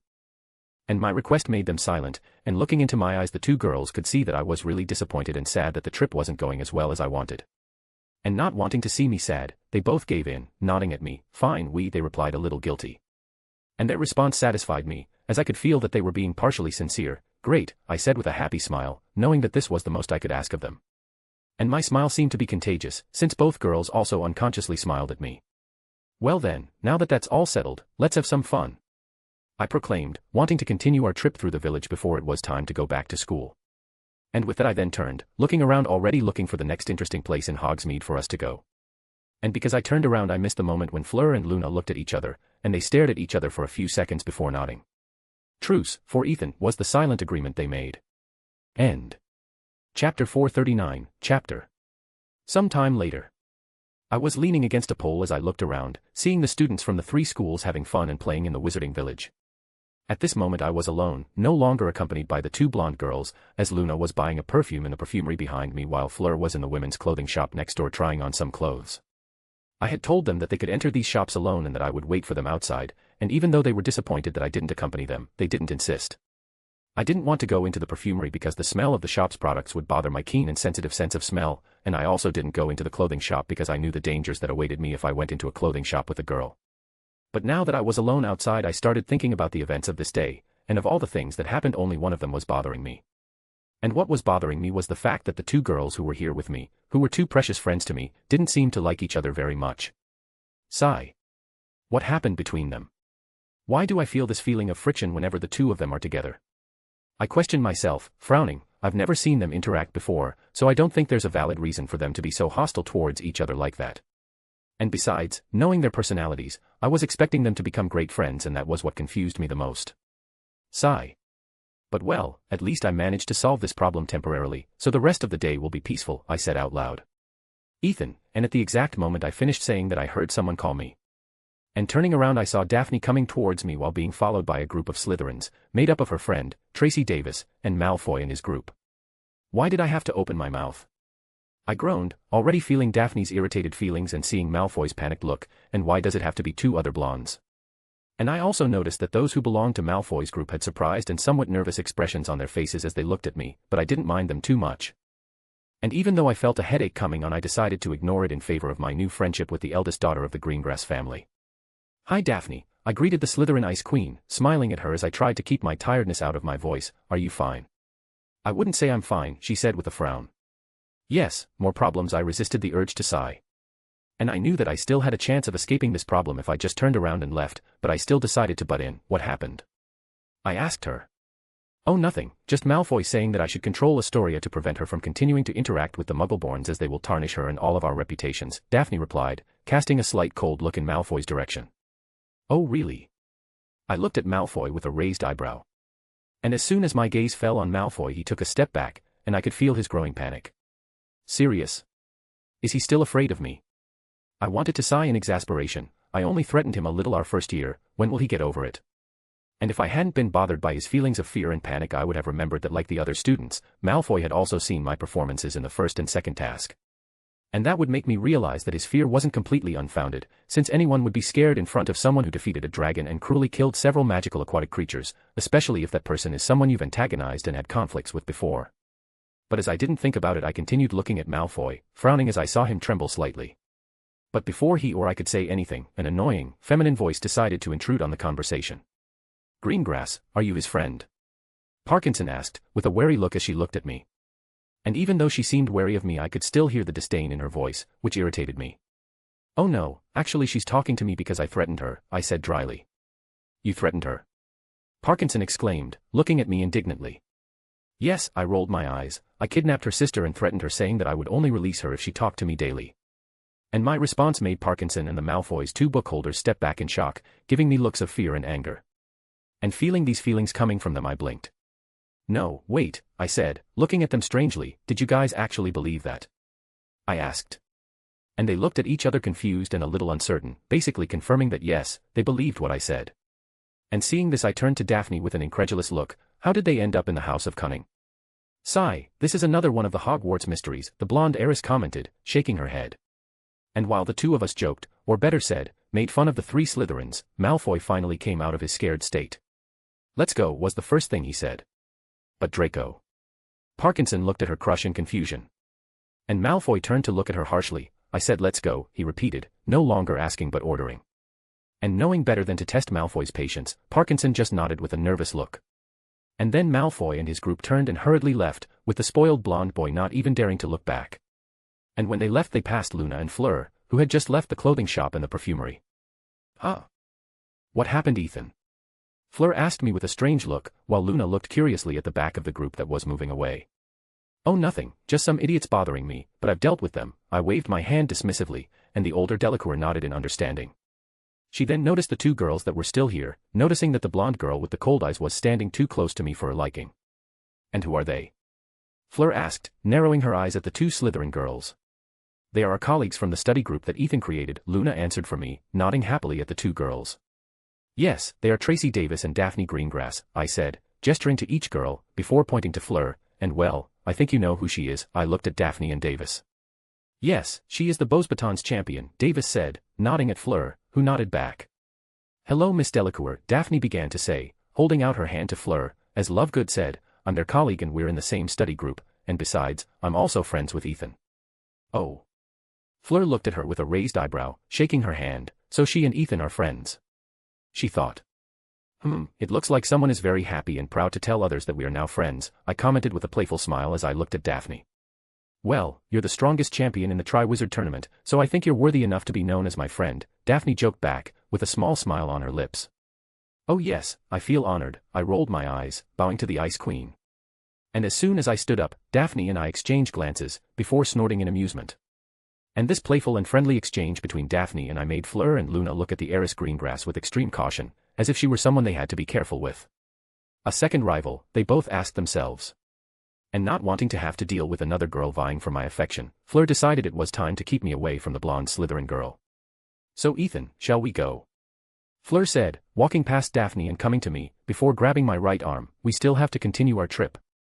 And Luna, upon hearing this, nodded, before also coming to me. Yes, you promised me that we would go to 3 Broomsticks and eat the new mint cake they made, she said, holding my left arm. And as they said this they also stared at Daphne with narrowed gazes, approaching me protectively. Huh. Daphne made a confused face. Why are they staring at me like that, she wondered. And then she looked at Luna and Fleur without understanding the reason for their cautious looks, until she saw the way they were holding me, as if they were trying to keep me away from her. And upon seeing this the realization finally hit Daphne. Wait, don't tell me they're jealous of me and Ethan. Daphne blinked, looking between me and the 2 girls with a surprised look. And I, who didn't know what Daphne was thinking, just shook my head while looking at the girls holding me. Seriously, I really don't know what's going on with you 2 today that you're acting like this, I said, sighing. And when Daphne heard what I said, her eyes just widened slightly. He didn't notice, she asked herself in disbelief. Daphne then turned her gaze to Luna and Fleur who were still clinging to my arms, noticing that when they weren't looking at her cautiously they were giving me looks full of affection and care. And seeing this she turned to me again, looking at me like I was stupid. Seriously, how can someone who is supposed to be the smartest student in school be so dense like that? And feeling Daphne's gaze on me, I looked at her, noticing the way she was looking at me. Huh? Why is she looking at me like that? I asked myself. End. Chapter 440, Chapter. After talking a little more with Daphne I said goodbye to her and Davis, and now Luna, Fleur, and I were heading towards 3 Broomsticks, so we can rest a little while, eat and drink something. And as we were walking to the pub I could feel Fleur's eyes on me, and turning to her I saw that she was looking at me with a frown. What? I asked, looking at her with a raised eyebrow. You seemed pretty close to that green grass girl, she said, which made me blink at the sudden topic. Well, I'd say she and I are as close as any friend would be, I shrugged. I see. Fleur murmured, looking away and looking straight ahead. And I could feel a slight feeling of jealousy coming from her, which made me sigh in exasperation, since there was no reason or sense for her to be jealous of my friendship with Daphne. Girls are so complicated, I thought, shaking my head. And in that time the 3 of us finally arrived in front of the 3 Broomsticks, and entering the pub that was also in, and we looked for an empty table to sit down, finding a 6-seat table near the window. And before I could even choose where I would sit, the 2 girls who accompanied me grabbed my arms and pulled me so that I sat between them. And now with a girl sitting on either side of me I felt a little stuck, just like the carriage ride to the village. You know there are free seats there, right? I asked, gesturing to the 3 empty seats in front of us. But neither of them paid attention to what I said, with Fleur raising her hand to get Madame Rosmerta's attention. Sigh, why do I even try? I thought. Hello dears, what do you want? Madame Rosmerta asked us with a friendly smile as soon as she arrived at our table. I'll have a mug of butterbeer and a mint cake, please, Luna said, already with a smile on her face as she imagined the taste of the cake. I'll have the same as her, Fleur said, since she didn't know almost any of the dishes and drinks that were on the menu. Okay, what about you, Ethan? The older woman asked as she looked at me, already used to my presence in her pub. I'll have a cherry syrup soda and a mint cake, I said, and Madame Rosmerta nodded. So there will be 3 mint cakes, 2 butterbeers, and a cherry syrup soda, she said, writing everything down on a small notepad she carried with her to write down customer orders. After that, Madame Rosmerta went out to prepare our drinks and food, and it didn't take long for her to return carrying a tray with 3 mugs of drinks and 3 plates with cakes that were light green in color. Here it is, I hope you like them, she said, smiling at us as she placed the drinks and cakes in front of us. I'm sure we'll like it, just like all the other drinks and food at 3 Broomsticks, I said, looking at the pub owner with a small smile. Flattery won't get you a discount, Ethan, Madame Rosmerta said, with an amused smile on her face. Well, I tried, I shrugged, which made the older woman snort. She then shook her head and collected the tray, but well, I'll leave you 3 to enjoy your drinks and cakes. Have a great date, she said, smiling mischievously at the end of the sentence. Date. I blinked blankly. And Madame Rosmerta just smiled even more, before looking at Luna and Fleur and winking at them with a knowing look, which made the girls blush. I think age is finally catching up with her, I commented, not realizing the dangers that would await me if Madame Rosmerta had heard that sentence. Yes. Maybe, Fleur said, quickly grabbing her mug of butterbeer and drinking it to hide her flushed face. And as soon as she took her first sip of this famous British wizarding drink, the French girl blinked. That's good, she said as she looked at the mug of butterbeer, completely forgetting her previous embarrassment. I know, that's one of our specialties, I said proudly, before turning to Luna who was chewing on a piece of her cake. And you, Luna, what did you think of the mint cake? I asked her. And when Luna turned to me I could see her eyes were shining. It's delicious, she said excitedly. Yeah, I thought you were going to say that, I snorted in amusement. I then also started eating my mint cake and drinking my cherry syrup soda, and in the meantime the 3 of us started talking. So have you been to France? Fleur asked, a little surprised. Yes, I nodded. I went there with my family for Christmas of my second year to meet Nick and Penny for the first time. Wait, so the first time you met the Flammels was 2 years ago? And you went to France precisely for that? Fleur asked. I nodded. And in that short period of time you created a grandparent-grandson relationship, and they made you their heir? She had an incredulous expression on her face. And I nodded again, smiling slightly as I remembered when I met Nick and Penny. How? Fleur asked, looking at me as if I had done something miraculous and impossible. You didn't know each other, you spent little time together, and yet they still liked you enough to hand over their entire legacy into your hands. What can I say? I make amazing things happen, I joked. That wasn't just amazing, that was spectacular, shocking, and incredible. You were recognized by the Flammels, something that many wizards and witches would kill and die to achieve, especially the French, Fleur said. You're exaggerating a little, I said, but actually I knew she was right. I'm not. Your grandparents are loved and admired throughout Europe.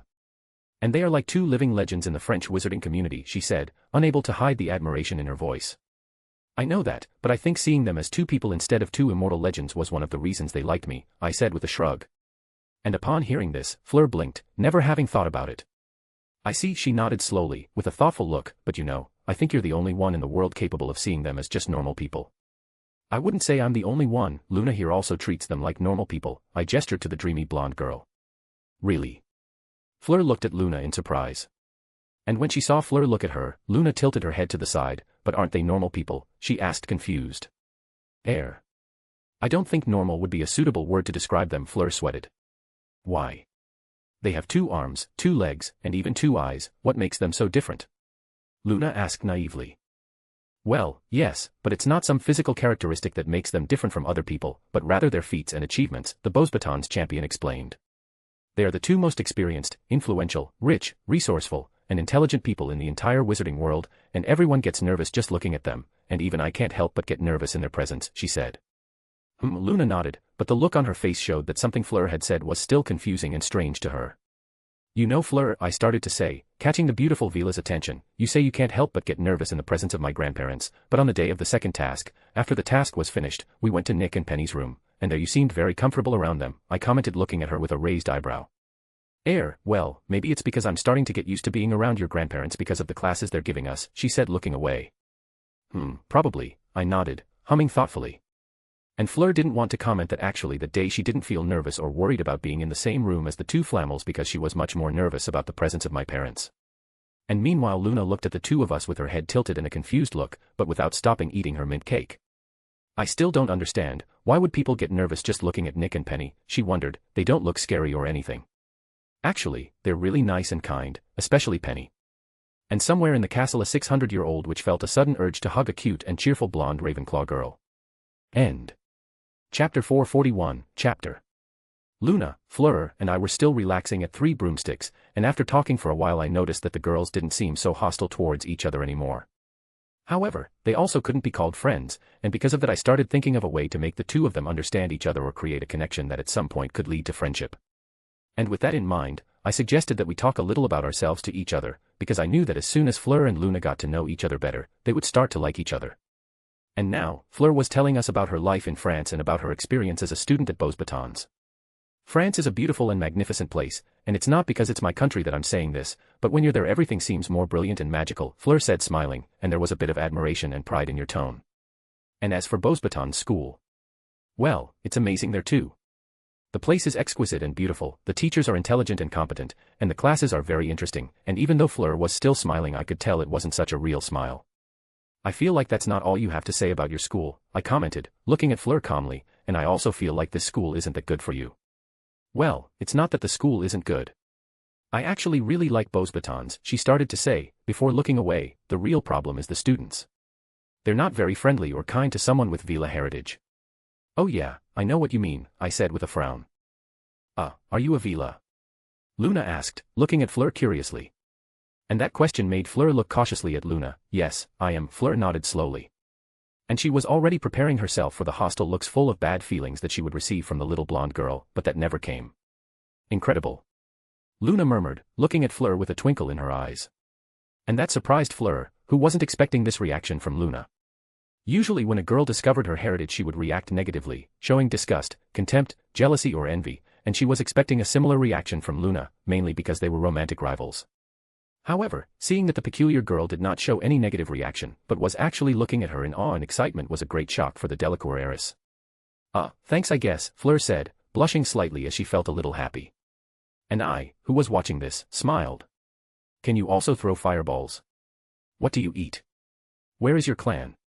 Is it true that Velas turn into birds 15 days after the full moon, and Luna, as expected of her, started throwing a barrage of questions at Fleur? Well, I've never done that, but yes, I think I can throw fireballs too, and Velas eat normal food just like all other human beings, Fleur began to respond. As for the Vela clans, they are spread throughout Europe and even in other parts of the world, but the clans are more concentrated in Bulgaria. The blonde French girl had a thoughtful look, tapping a finger on her chin, but there were some little clans in France too, and I remember my mother saying there was once a clan here in England. Oh, Luna was excited to hear this, already thinking about telling her father that the next exploration trip they were going to take should be to look for Vela clans in England. Fleur then turned to look at Luna, and there was a strange look on her face. And about your last question, no, we don't turn into birds 15 days after the full moon. In fact, we don't turn into birds at any point. And Luna made a disappointed pout, which made me snort. But showing that nothing could stop her curious mind, Luna quickly put aside her disappointment and continued asking Fleur more and more questions.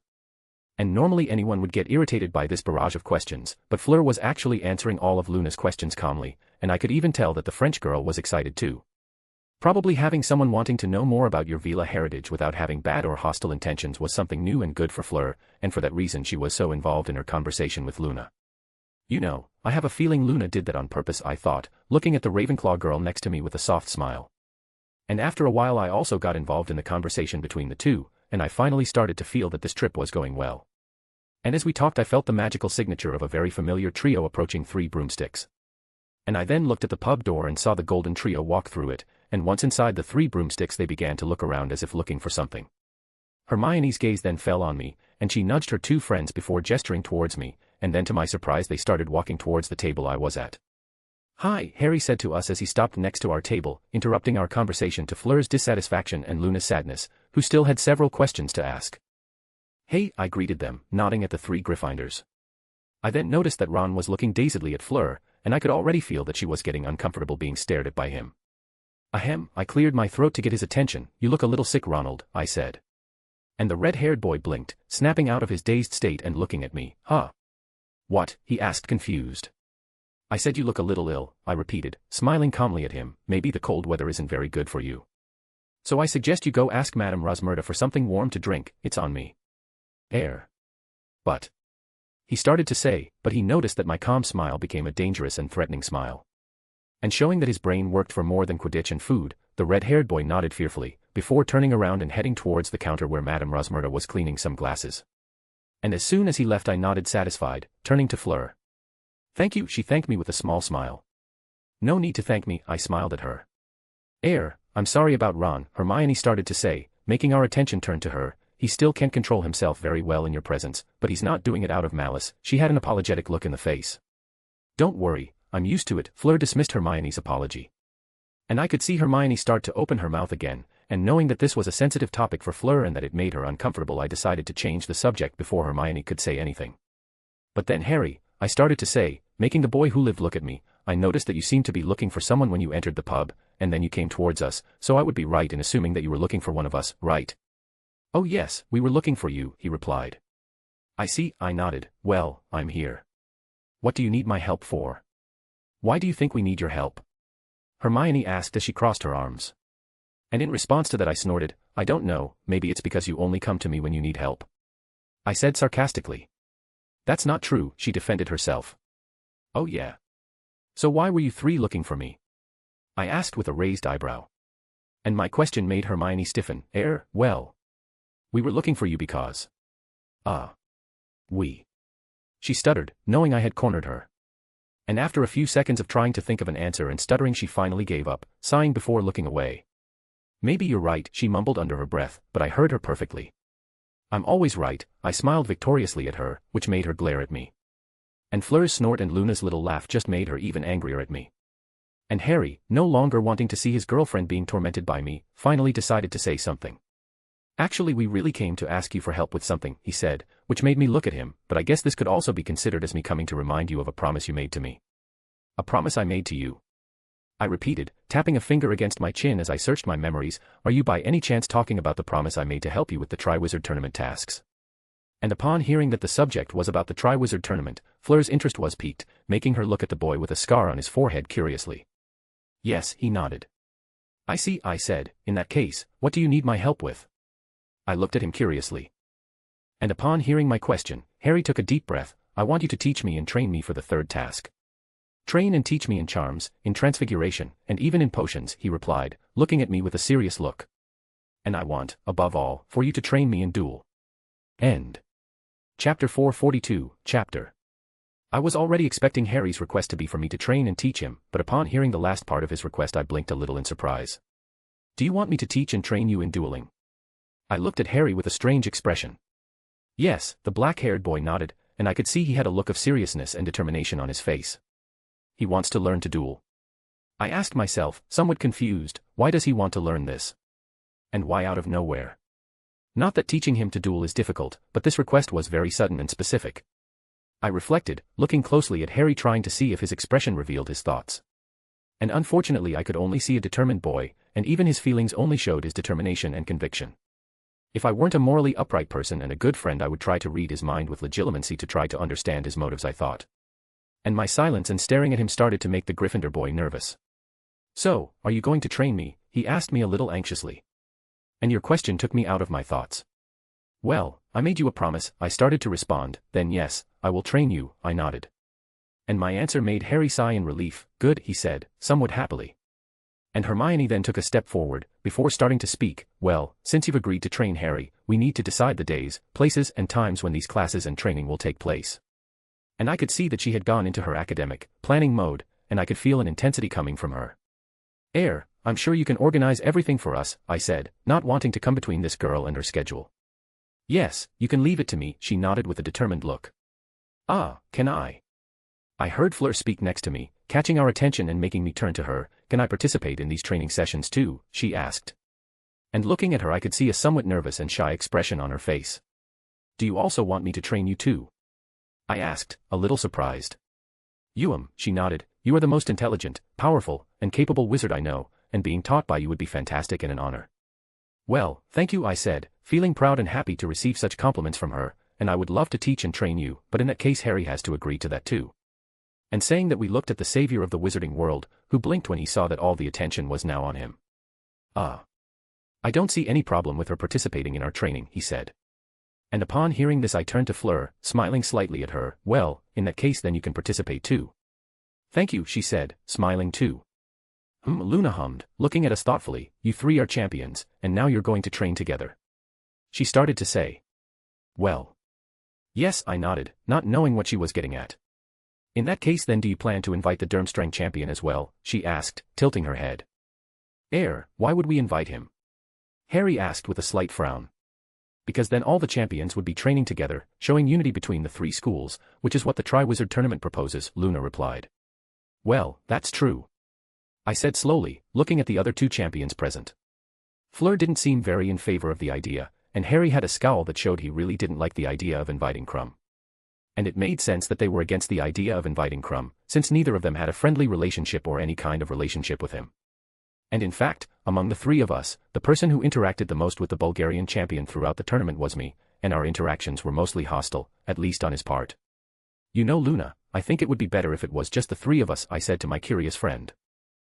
Why? She asked. Let's just say we're not very good friends with Krum, and he doesn't like me and Harry very much either, I replied with a wry smile. And Luna stared at me with her head tilted, before turning to Harry only to see that he was frowning. And Harry noticed that Luna was looking at him. Yes, he doesn't like me very much, he said, showing a forced smile to the blonde girl. But why doesn't he like you too? Luna asked confused. And hearing that question, Harry and I looked at each other, with strange expressions on our faces. And Harry might not yet know why Krum didn't like him, but I knew exactly why the professional Quidditch player held a grudge against me. Well, actually I don't know why he doesn't like me, Harry replied with a sigh. I also have no idea why he doesn't like me, I quickly replied with a serious look, keeping my poker face. And if Krum heard this he would be shocked at my shamelessness. Strange. Luna muttered. But after a few seconds she shrugged. Well, too bad. It would have been nice to see you all together, she said, deciding to leave that topic aside. Probably, I nodded, before deciding to change the subject, but well, then I guess with that the matter about our training is resolved, right? I said, looking at the Gryffindor couple. I think so, Harry said, looking at Hermione beside him, who nodded. And you don't have anything else to talk to me about, do you? I asked. No, we don't, the green-eyed boy replied. Well, in that case then I would like to be alone with these two beautiful girls again, I said, gesturing to Luna and Fleur. The three of us are on a trip, and now we wanted to relax and enjoy our cakes and drinks. And when I said that, Harry and Hermione looked at the three of us, at the plates of cakes and mugs of drinks on our table, and then at the three of us again. And then the realization hit them, making them realize that they had actually interrupted us in the middle of our trip. And they both immediately felt embarrassed when they realized that they had completely disregarded the fact that we were in Hogsmeade to have fun and relax, and not to talk about training and studying. Oh.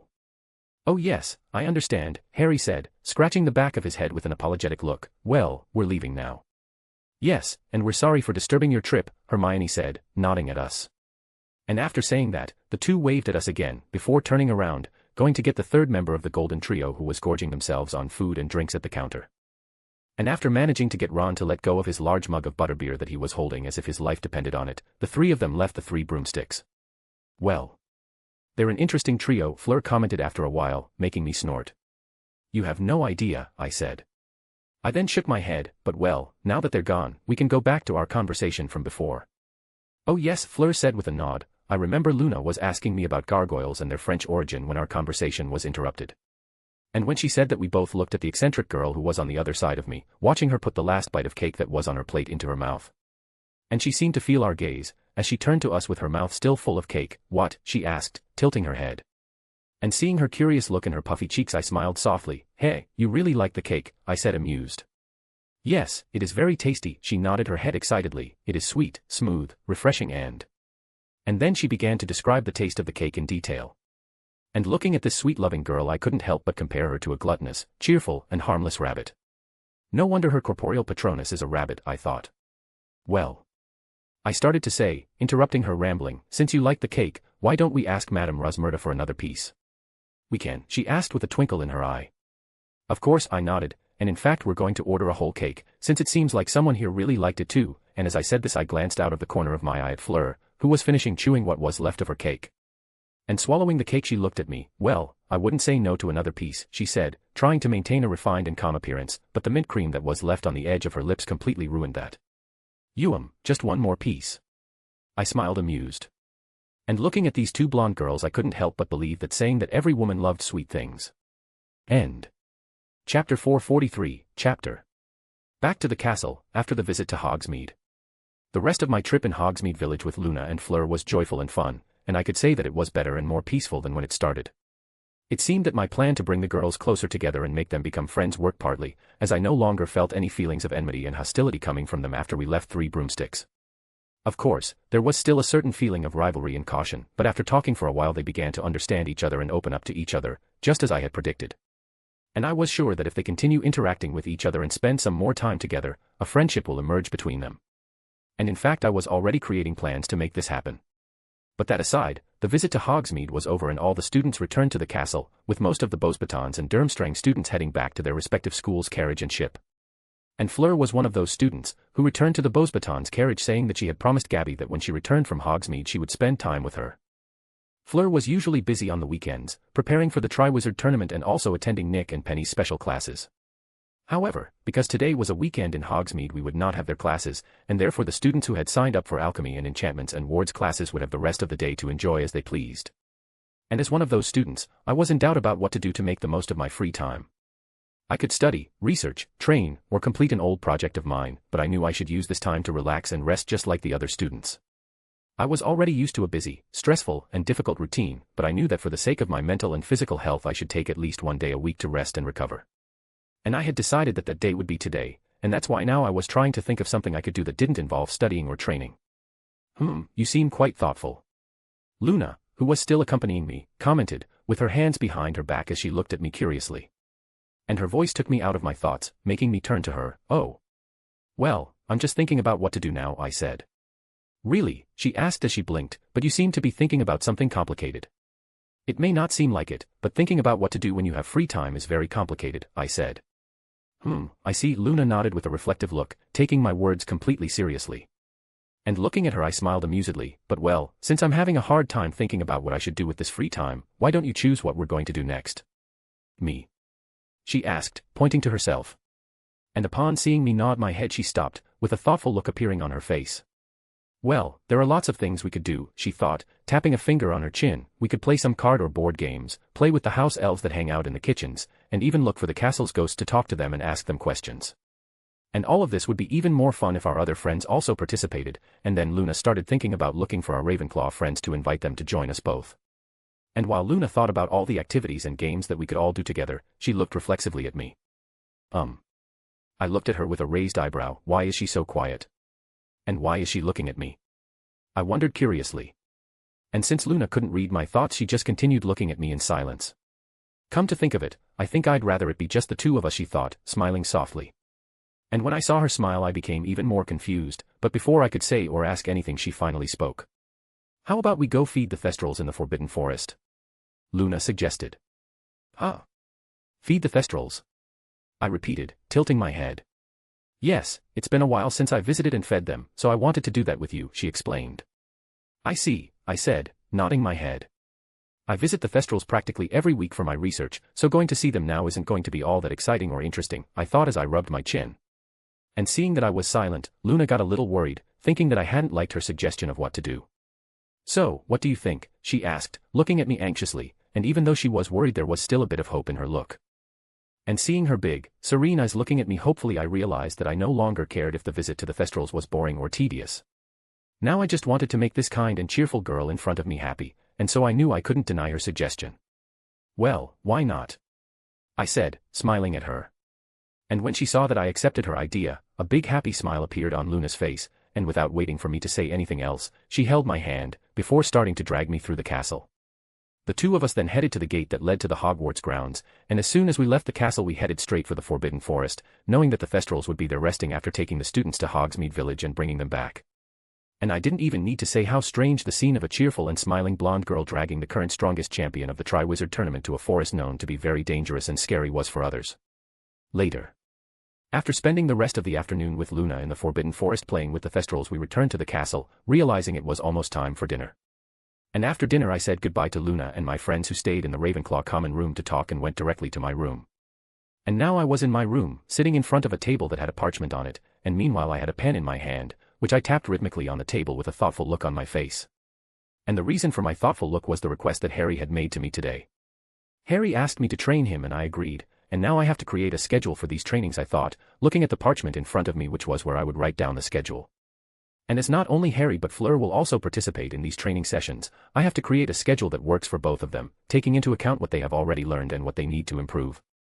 And this part was a little complicated, since there was a certain gap between their skills and knowledge, mainly because they were from different schools and years. And because of that I couldn't agree on what I would teach them and how I would train them, and I really didn't want to have to create a different schedule for each of them, since I wanted them to train together. Sigh, apparently I'm going to have to improvise, I said out loud, dropping the pen on the table and leaning back in my chair. I then let my head fall back, looking at the starry ceiling of my room, but thinking about it, it won't be that bad if I improvise, I muttered. And it was true, since that way I wouldn't need to be tied to a specific training or lesson, and that way I could help Harry and Fleur improve in the areas they needed most. Well, then I guess now I'll just need to wait for Hermione to create a schedule for our training sessions, but knowing her, she's probably already finished doing that, I said, huffing in amusement. And I couldn't deny that I was a little excited about the idea of training and teaching Harry and Fleur. And I could even feel my teacher side emerging. Heh, I just hope they're both strong and don't give up, because I'm not going to go easy on them, I thought, with a somewhat cruel smile on my face. And at Hogwarts, a French villa and the boy who lived felt a sudden chill along with a bad omen. End. Chapter 444, Chapter. Following day. POV, third person. It was a Sunday morning, right after breakfast, and in one of the many corridors of Hogwarts Castle there were two identical red-haired teenagers, who were walking side by side while whispering to each other. And those who passed by the corridor and saw these infamous red-haired boys whispering to each other quickly moved away from them in fear, knowing that they were up to something. And everyone who knew these two knew that they were probably planning another one of their crazy pranks, and no one wanted to have the unfortunate fate of being their target this time. And while the students and even some teachers tried to go unnoticed by the twins, they continued talking quietly, without paying attention to the people around them. Are you sure you still want to do this? Fred asked his brother, and there was a look of concern on his face. Now my dear brother, if our goal is to overcome the marauders then we cannot be scared by a simple challenge, George replied, putting his arm over Fred's shoulder. Well, when the challenge is a crazy, paranoid professor who is also a former Auror known for his cruelty in hunting other wizards, then yes, I guess we can be scared, Fred said dryly. Details, George waved his hand dismissively. Getting caught by Moody and becoming his new training dummy for him to test his spells will also be just details, Fred grumbled. And upon hearing this the other redhead rolled his eyes. Where is your Gryffindor bravery, my less attractive twin? George asked. It's probably being strangled by my common sense. Everyone knows that common sense is an urban legend, George snorted, and I don't know if you've forgotten, but we're in a prank war against a werewolf, an ex-criminal who escaped from Azkaban, and a scary, brilliant and cruel Ravenclaw. Heir. Yes, so what? Fred looked at his brother without understanding. Well, how is pranking Professor Moody worse than facing them? George looked at the twin next to him with a raised eyebrow. You have a point, Fred said, which made his brother smile, and okay, we're going to do this prank. But just to be clear, if we get caught by Moody you'll be the first to be tortured for him, just so I can say, I warned you while you scream. Scary and a little psychopathic, but very fair, George shrugged, still smiling. George then put his hand in his pants pocket and took out a folded parchment, and Fred, who saw this, approached him, already knowing what he was going to do. Atlas, map mode, George said, before bringing his bracelet closer to the parchment. And from the stone in the center of his bracelet, black ink came out, falling onto the parchment and spreading across it. And this ink then began to move across the parchment, drawing something on it, and in the end when the ink finally blended completely with the parchment there was a magical map of Hogwarts drawn on it. Atlas, look for Alastair Moody, George commanded again. And again the map on the parchment began to change, and when it stopped it was showing Professor Moody's office, where his name and the footprints representing him could be seen. But the twins didn't pay much attention to it, as they saw something strange on the map that completely captured their attention. Ah! Isn't that the name of Percy's boss? George asked, looking confused at Bartemius Crouch's name on the map. Yes, and he is also one of the organizers of the Triwizard Tournament, Fred replied, with a strange frown. And George kept looking at the map in confusion, until he remembered something. Wait a minute, didn't Percy say his boss was sick? He asked, turning to his brother with a questioning look. And that question made Fred blink, before nodding. Oh yes, I remember him talking about that on Yule Ball Day, he said.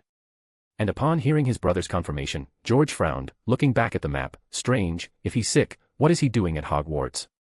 More importantly, what is he doing in Professor Moody's office? Fred said. And what followed was silence, as the two Weasley boys tried to think of possible answers to these questions. Are he and Professor Moody friends? Fred suggested, but his brother shook his head. Did you forget that Dad said that Professor Moody has few friends and that he and Mr. Crouch don't like each other? George asked. Oh, that's right, Fred nodded, before snapping his fingers as if he had just thought of something. Maybe he came to Professor Moody to ask for some healing potion or something for his illness. So early in the morning. George looked at him uncertainly, and besides, if he wanted a healing potion shouldn't he see Madame Pomfrey or Professor Snape instead of the Dada professor? Yes, you're right, Fred pursed his lips. And the two again fell into an awkward silence, becoming more confused with each passing second. The twins could think of no reason why these two old men would be meeting so early in Professor Moody's office. Professor Moody and Mr. Crouch were so different from each other, and apparently not only were they not friends, they even had a feud between them. And because of that it was difficult to imagine that the two of them would be in the same room together, and the twins even began to wonder if the rumor about them hating each other was a lie. Ah. I wonder if they are, you know. Fred started to say, not finishing his question as he looked at his brother with a strange look. And George looked at the other red-haired boy confused, not understanding what he was trying to say. But not a second later he understood the meaning of his brother's words, and a grimace of disgust immediately appeared on his face. No. This is impossible, he said. I don't know, they look very suspicious to me, Fred said, looking at the map. And George was going to try to deny it again, but when he was about to open his mouth, Fred spoke, interrupting him. Wait, Mr. Crouch is approaching Professor Moody, he said hastily, bringing the map closer to his face. Really? George asked, looking at the map too. And just as Fred said the name and the footprints belonging to Mr. Crouch began to approach Professor Moody, who was still standing in the corner of the office. Ah, isn't he a little too close to Professor Moody? George said, with a grimace on his face. Look, they're practically on top of each other. And looking at the map you could see that Mr. Crouch's name was almost blending in with Professor Moody's name, which showed that they were pretty close to each other. And immediately in the boys' minds came several images of what Mr. Crouch and Professor Moody could be doing to be so close to each other like that. And unfortunately for the twins, most of the things they thought of required a certain level of intimacy that bordered on obscene. Oh no, I was right. Fred said in amazement, and he couldn't even feel satisfied with the fact that he was right, since the only thing he was feeling at this moment was disgust. Ugh, I want to vomit. George put his hand over his mouth, feeling the breakfast he ate wanting to come out. And his brother nodded, his face completely green as he leaned against the wall. You know what, I think we better leave this prank with Professor Moody aside, Fred said, starting to feel the bile rising in his throat too. Yes, and I also think it's better that we keep a certain distance from his office, George said with a disgusted look. And Fred was quick to agree with this suggestion, yes. Just in case.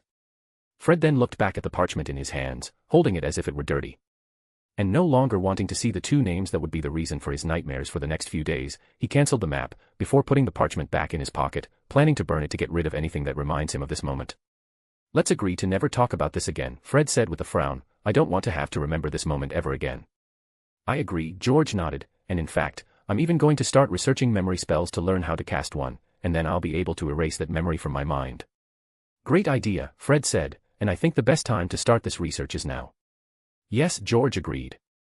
And after that the twins turned to head back to the Gryffindor common room, wanting to learn a memory charm as quickly as possible, and also wanting to get as far away from Professor Moody's office as possible.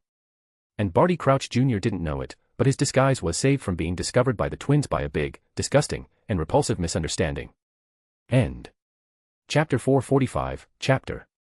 Next day, Monday.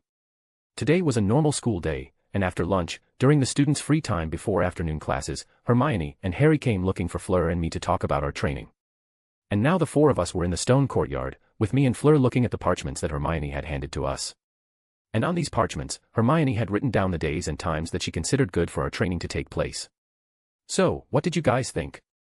Hermione asked, looking at us a little nervously. I already showed Harry the schedule, and he thought it was good, she said, and her boyfriend nodded.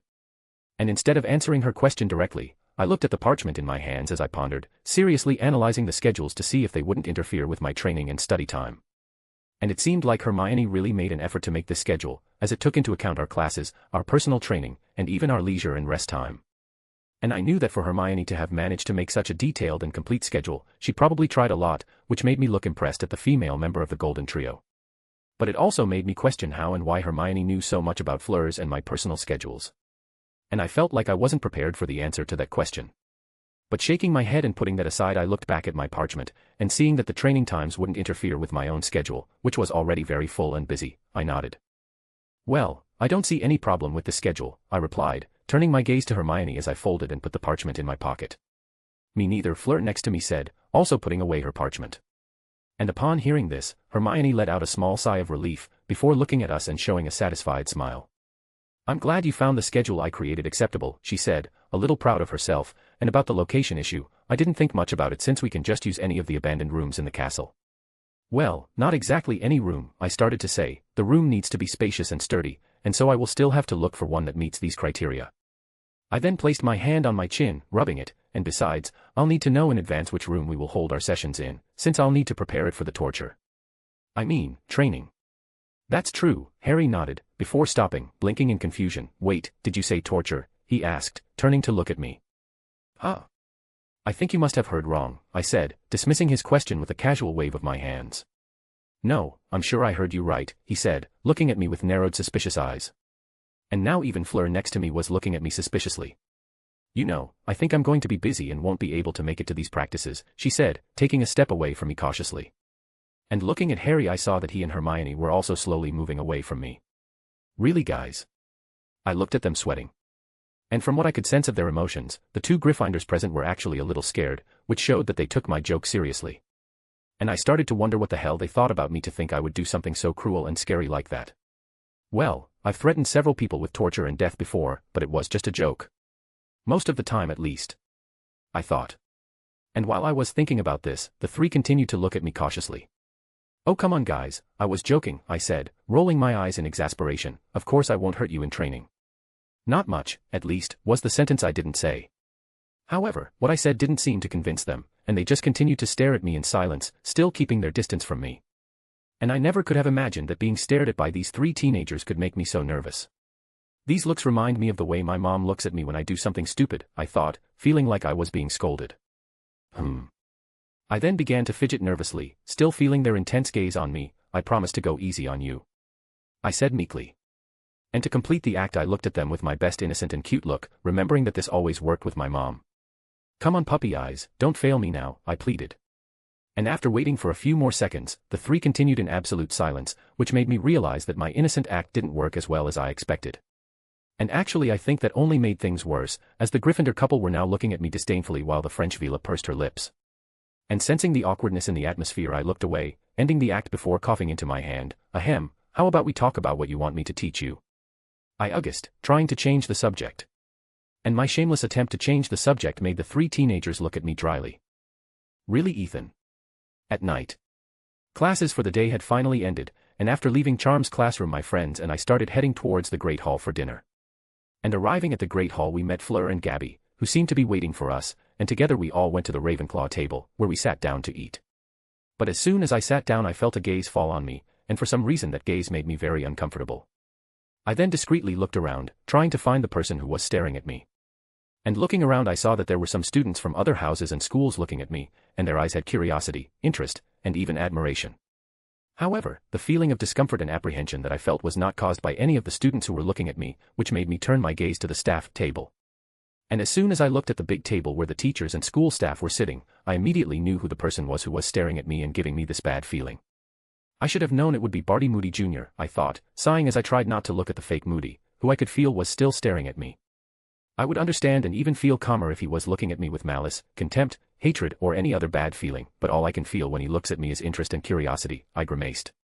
Where's all that hateful, supremacist speech against Muggles and Muggleborns? Why can't you be like the other Death Eaters and just want me dead? I questioned myself. And at this point I was even thinking about sending a letter to Voldy to tell him that his pet Death Eater wasn't hating Muggleborns enough. "Please give me back the crazy, fanatical, prejudiced and cruel Barty Crouch Jr., I cried to the heavens, and if that's not possible, I'll accept another Death Eater. It could even be Bellatrix or Dolohov. "Ah, Ethan, are you okay?" Lisa, who was sitting in front of me, asked me, breaking me out of my thoughts. And looking at her I saw that there was a worried look on her face, and turning around I saw that my other friends had stopped talking and were now looking at me worriedly too. And feeling their concern for me, I decided to share with them the reason for my anguish. "Why can't evil just continue being evil?" I asked with a sad and distressed look. "Huh?" And Lisa blinked blankly, before looking at our friends and seeing that they were just as confused as she was. "What the hell do you Terry started to say, but stopped when he saw the scene in front of him. "Shush, calm down Ethan, don't worry about it," Luna, who was on my right side, said, patting my head as she tried to comfort me. "There must still be a lot of evil out there, you just need to look for it." "Yeah, she's right," and Fleur, who was on my other side with her hand on my arm in a comforting gesture, nodded, agreeing with Luna's words. "Do you really think that?" I asked, looking at the two with a hopeful look. "Yes, of course," they said. And upon hearing this I smiled, feeling more relieved and peaceful. And when they saw me smile, the two blonde girls also smiled. Should we worry about this?" Stephen asked, looking strangely at me, Luna and Fleur. "For the sake of our sanity I think it's best we just ignore them," Terry said, with the rest of the group agreeing. End. Chapter 446, Chapter. Friday afternoon, abandoned classroom on the 5th floor. Today was a Friday, the day when students had the most free time without counting weekends, and so today Harry and Fleur's first training session would take place, and I was very excited to teach and train them. I had already sent a letter to each of them at breakfast today letting them know where the classroom where the training would take place was, and after arriving in this room a few minutes before the agreed time, I waited for them. The room was big and spacious, just like I wanted, and I had already organized it with all the items and equipment needed for the lessons and training that I would give to my two fellow champions. Compared to the room of requirement training room, the room I was in didn't seem as amazing or complete. However, that didn't matter much, since I wouldn't be teaching Harry and Fleur very advanced or complex things, at least not at the beginning of their training. But of course, just because this room wasn't as complete as the room of requirement doesn't mean it was bad or mediocre. Actually, for a room intended for training and studies it was very good, and I was sure that with the equipment and materials I had here I would be able to train Harry and Fleur to the level where they would be able to defend themselves against a trained adult wizard. How good will they be after training ends? I wondered, sitting on top of the desk I had prepared for myself as I looked ahead thoughtfully. And it was at this exact moment that I felt the magical signatures of the Golden Trio reaching the 5th floor. And not a second later I could also feel Fleur's magical signature approaching. The four then met at the end of the corridor, and together they started heading towards the room I was in. "Right on time," I said, looking at my atlas which was in watch mode. I then stood up, standing in front of my desk as I looked at the classroom door, and when I felt the four teenagers finally arrive at the front of the room I snapped my fingers, opening the door with some wandless magic. And as soon as the door opened I could see Fleur, Hermione, Ron, and Harry at the entrance to the classroom, with the black-haired boy standing with his hand raised, as if he was about to knock on the door. Ah, Harry blinked, looking alternately between the door and me with a confused look. And seeing this a mischievous smile appeared on my face. I have to say, these little headmaster tricks to impress people are really fun to do, I thought. And looking at the quartet who were still standing at the entrance of the room I took a step forward. Welcome, my friends, the first training session of the Beauxbatons and Hogwarts champions. I said, opening my arms invitingly. Come on, come in. We have a lot to do. And upon hearing this, the members of the Golden Trio looked at each other, finding my excitement a little strange. Someone seems very excited, Fleur said, looking at me with a small smile as she walked past the Gryffindors and into the room. What can I say? I like teaching, I shrugged, smiling back at her. I then looked behind her. And you guys? Aren't you going in? I asked the Golden Trio. Huh. Oh yes, Hermione said, before entering the room, with the two boys soon following her. And when they entered the room they immediately began to look around with interest. This really looks like a training room, Ron commented, walking over to one of the training dummies in the room and touching it. Yes, Hermione agreed, and it actually looks nicer and more professional than the Dada classroom when Professor Moody turned it into a training room for one of his practical lessons, she said, looking at some iron bats and balls that were on the floor with a curious look. Don't remind me of that lessons, Harry said with a grimace. I'm sure Professor Moody was having a lot of fun while hitting us with those contusion spells. I have no doubt about that, Ron said, also with a grimace on his face. And without paying attention to the three Gryffindors who were starting to remember their traumas with Dada teachers, Fleur came to me, stopping next to me. It looks like you really worked hard to make this classroom perfect for our training, she said, looking around the room. Well, if I'm going to train you guys then I have to do it to the best of my abilities, and that also includes a proper training room, I shrugged. I know, and I'm very grateful for that, she said, bumping her shoulder against mine affectionately. Now Fleur, this way you'll make me blush, I said, smiling slightly at her. Well, maybe I want that, she said, smiling cheekily. And upon hearing this I raised an eyebrow in amusement. Oh, it seems like you've become more sassy. And Fleur shrugged. I blame the bad influence I befriended, she said, looking clearly at me. Really? And who would be this bad influence? I asked, already knowing the answer. Fleur then placed a finger on her delicate chin. I don't remember very well. All I can remember is that he is a tall, strong boy, with black hair and amber eyes, who is very intelligent, who likes to get into trouble, and who has a passion for irritating and provoking people. That's a pretty good description, I said, rubbing my chin, but unfortunately I can't think of anyone who has that appearance or personality. I see, Fleur snorted in amusement.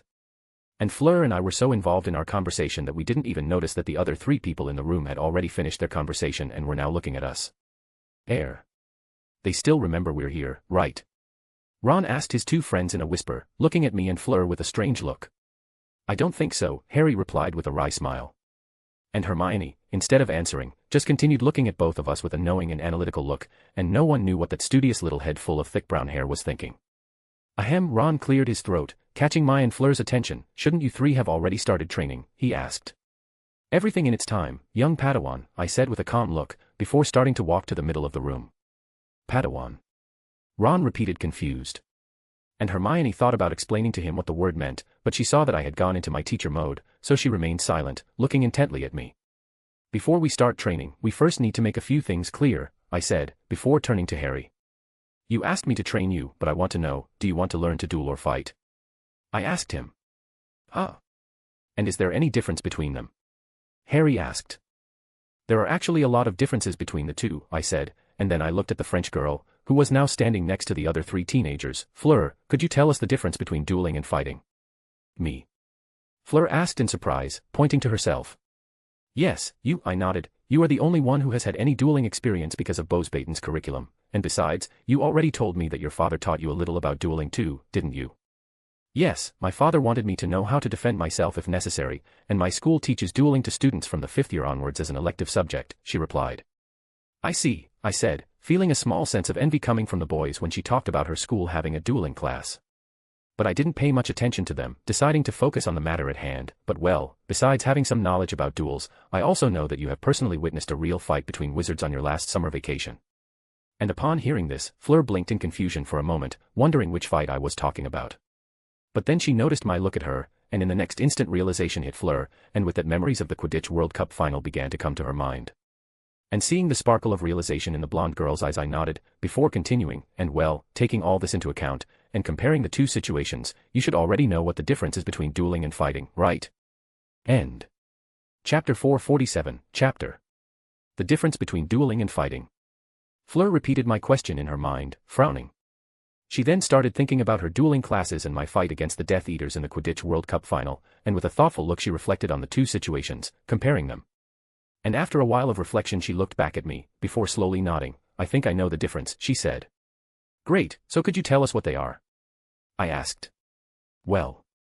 Fleur started to say, I think the main difference is that dueling is something more organized, theatrical and formal, and most of the time it is seen as just a wizarding combat sport. As for the fight, it is more wild, messy, bloody, and deadly. And I don't think it would be wrong to say that a fight is most of the time a battle between life and death, and listening to Fleur's response I nodded satisfied. Great answer, Fleur, I said, which made the blonde Vila smile happily.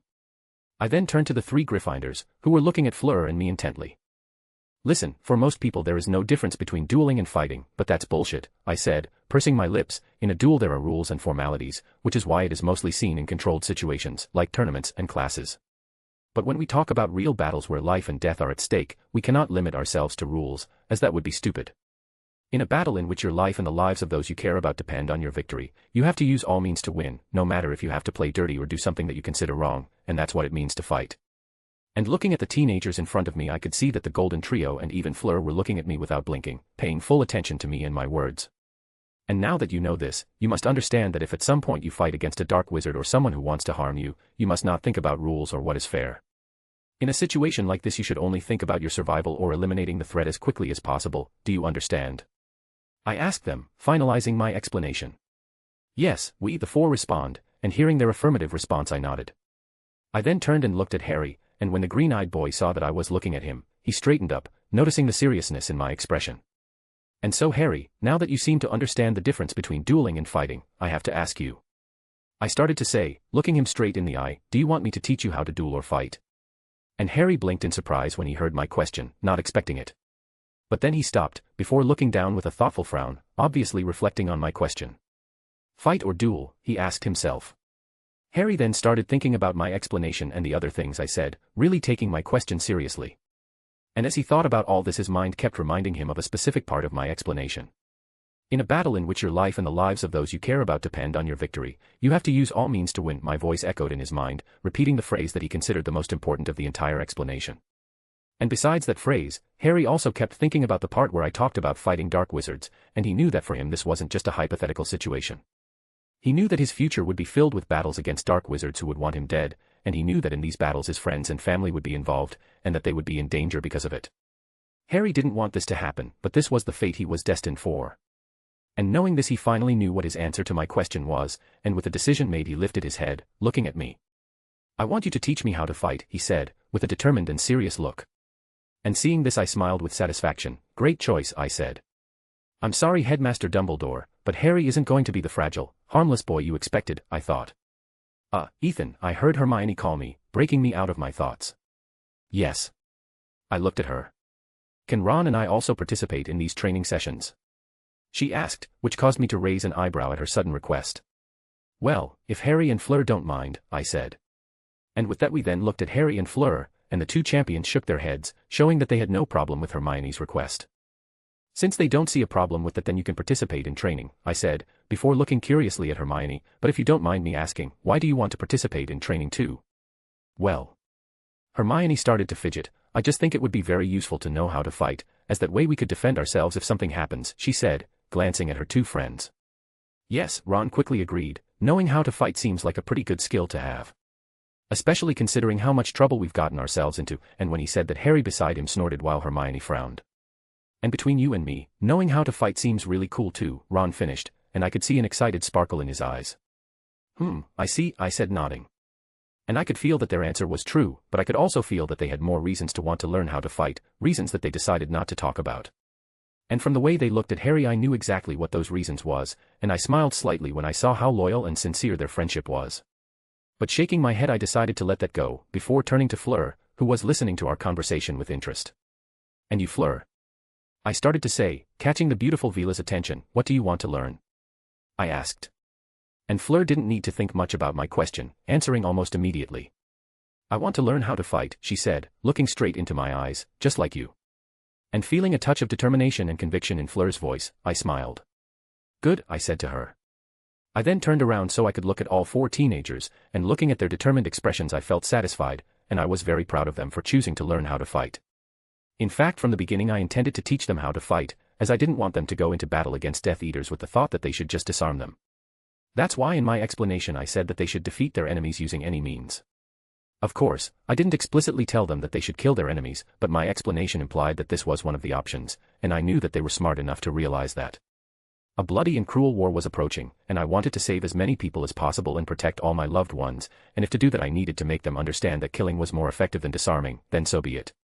I didn't want my friends to bear the burden of having to kill someone, but the feeling of losing someone important to you because you decided not to eliminate the enemy immediately was 1,000 times worse.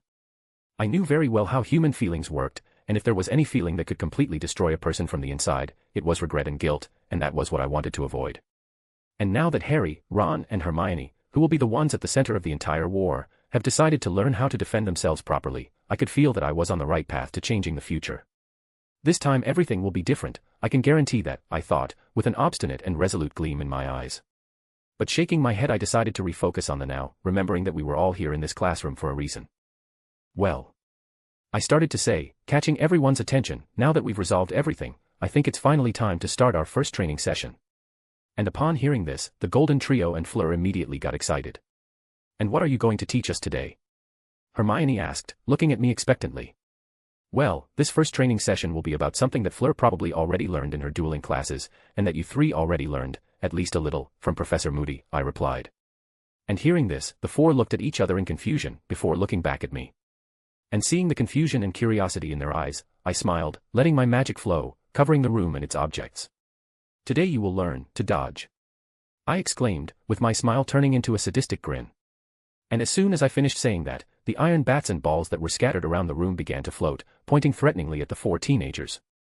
And upon seeing this they immediately froze, feeling panic and fear take over them. We're screwed, they thought. End. Chapter 448, Chapter. Classroom on the 5th floor. The Golden Trio, Fleur, and I were still in the abandoned classroom on the 5th floor, and it had been almost 1 hour since our first training session had started. And during that time, the trio of Gryffindors and Fleur were training their dodge, while I was standing in front of my desk controlling and commanding all the iron bats and balls that were in the room to attack them. The purpose of this training was to enhance their senses and reflexes, so that when faced with a surprise attack or even a direct attack they are able to react to it unconsciously and quickly. Of course, they wouldn't be dodging any and all attacks thrown at them as if they had spider sense, since unlike me they didn't have abilities that enhanced their senses.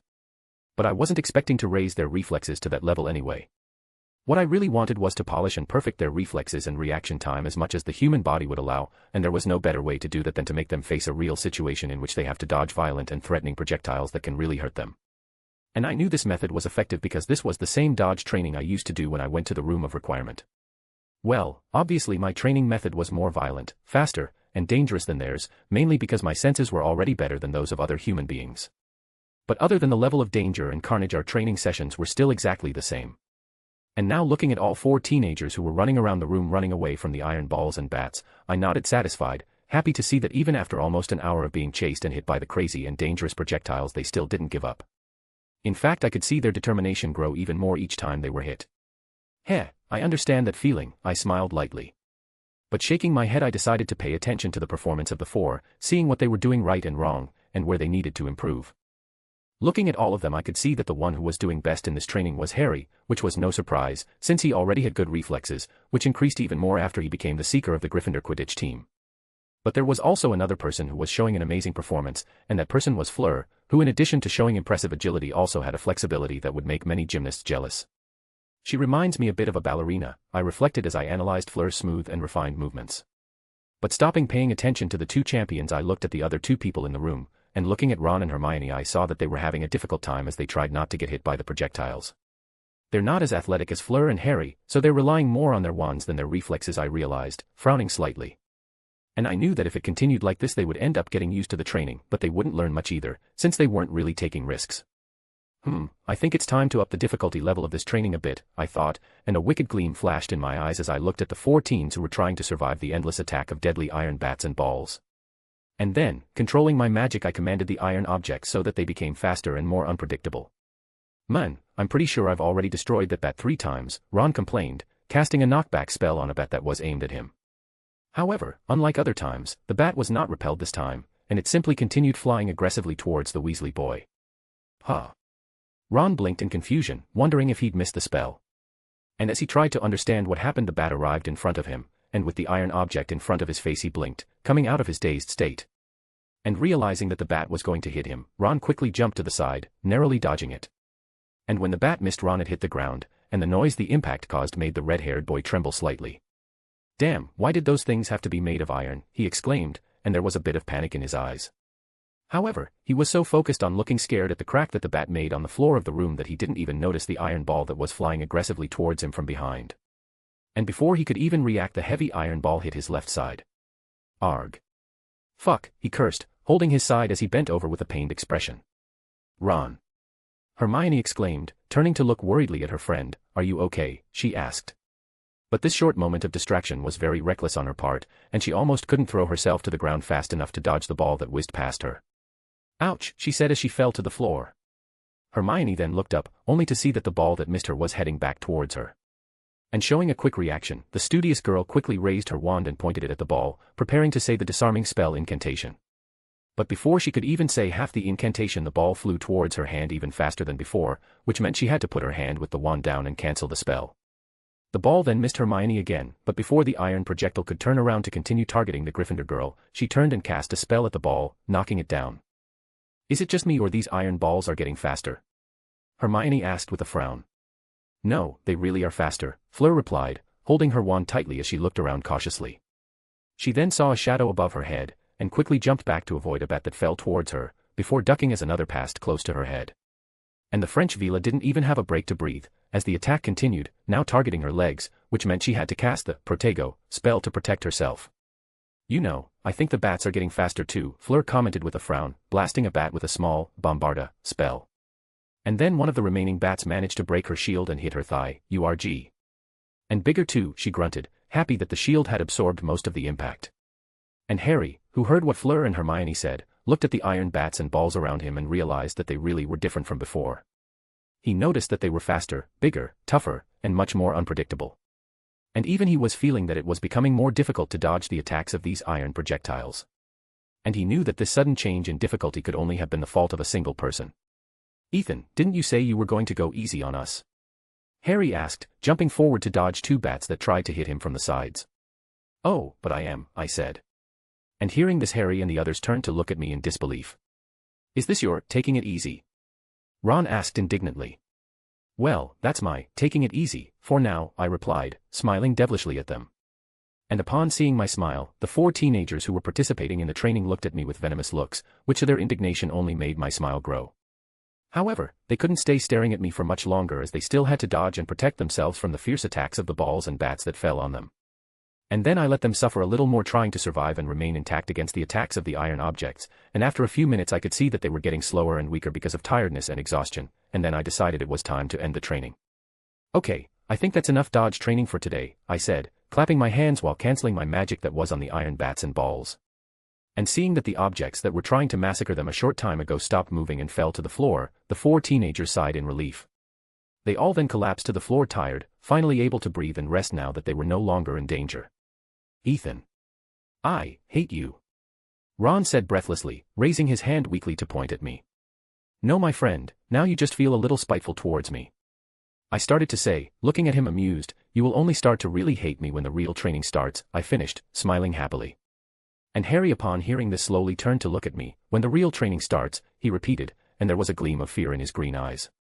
And he, Ron, Hermione, and Fleur felt panic and fear rise within them after hearing that sentence, realizing that this was just the beginning of all their torture. End. Chapter 449, Chapter.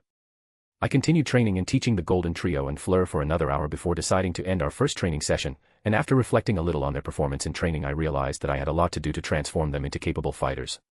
They weren't bad or mediocre fighters, but as beginners they made a lot of silly mistakes that could have been avoided.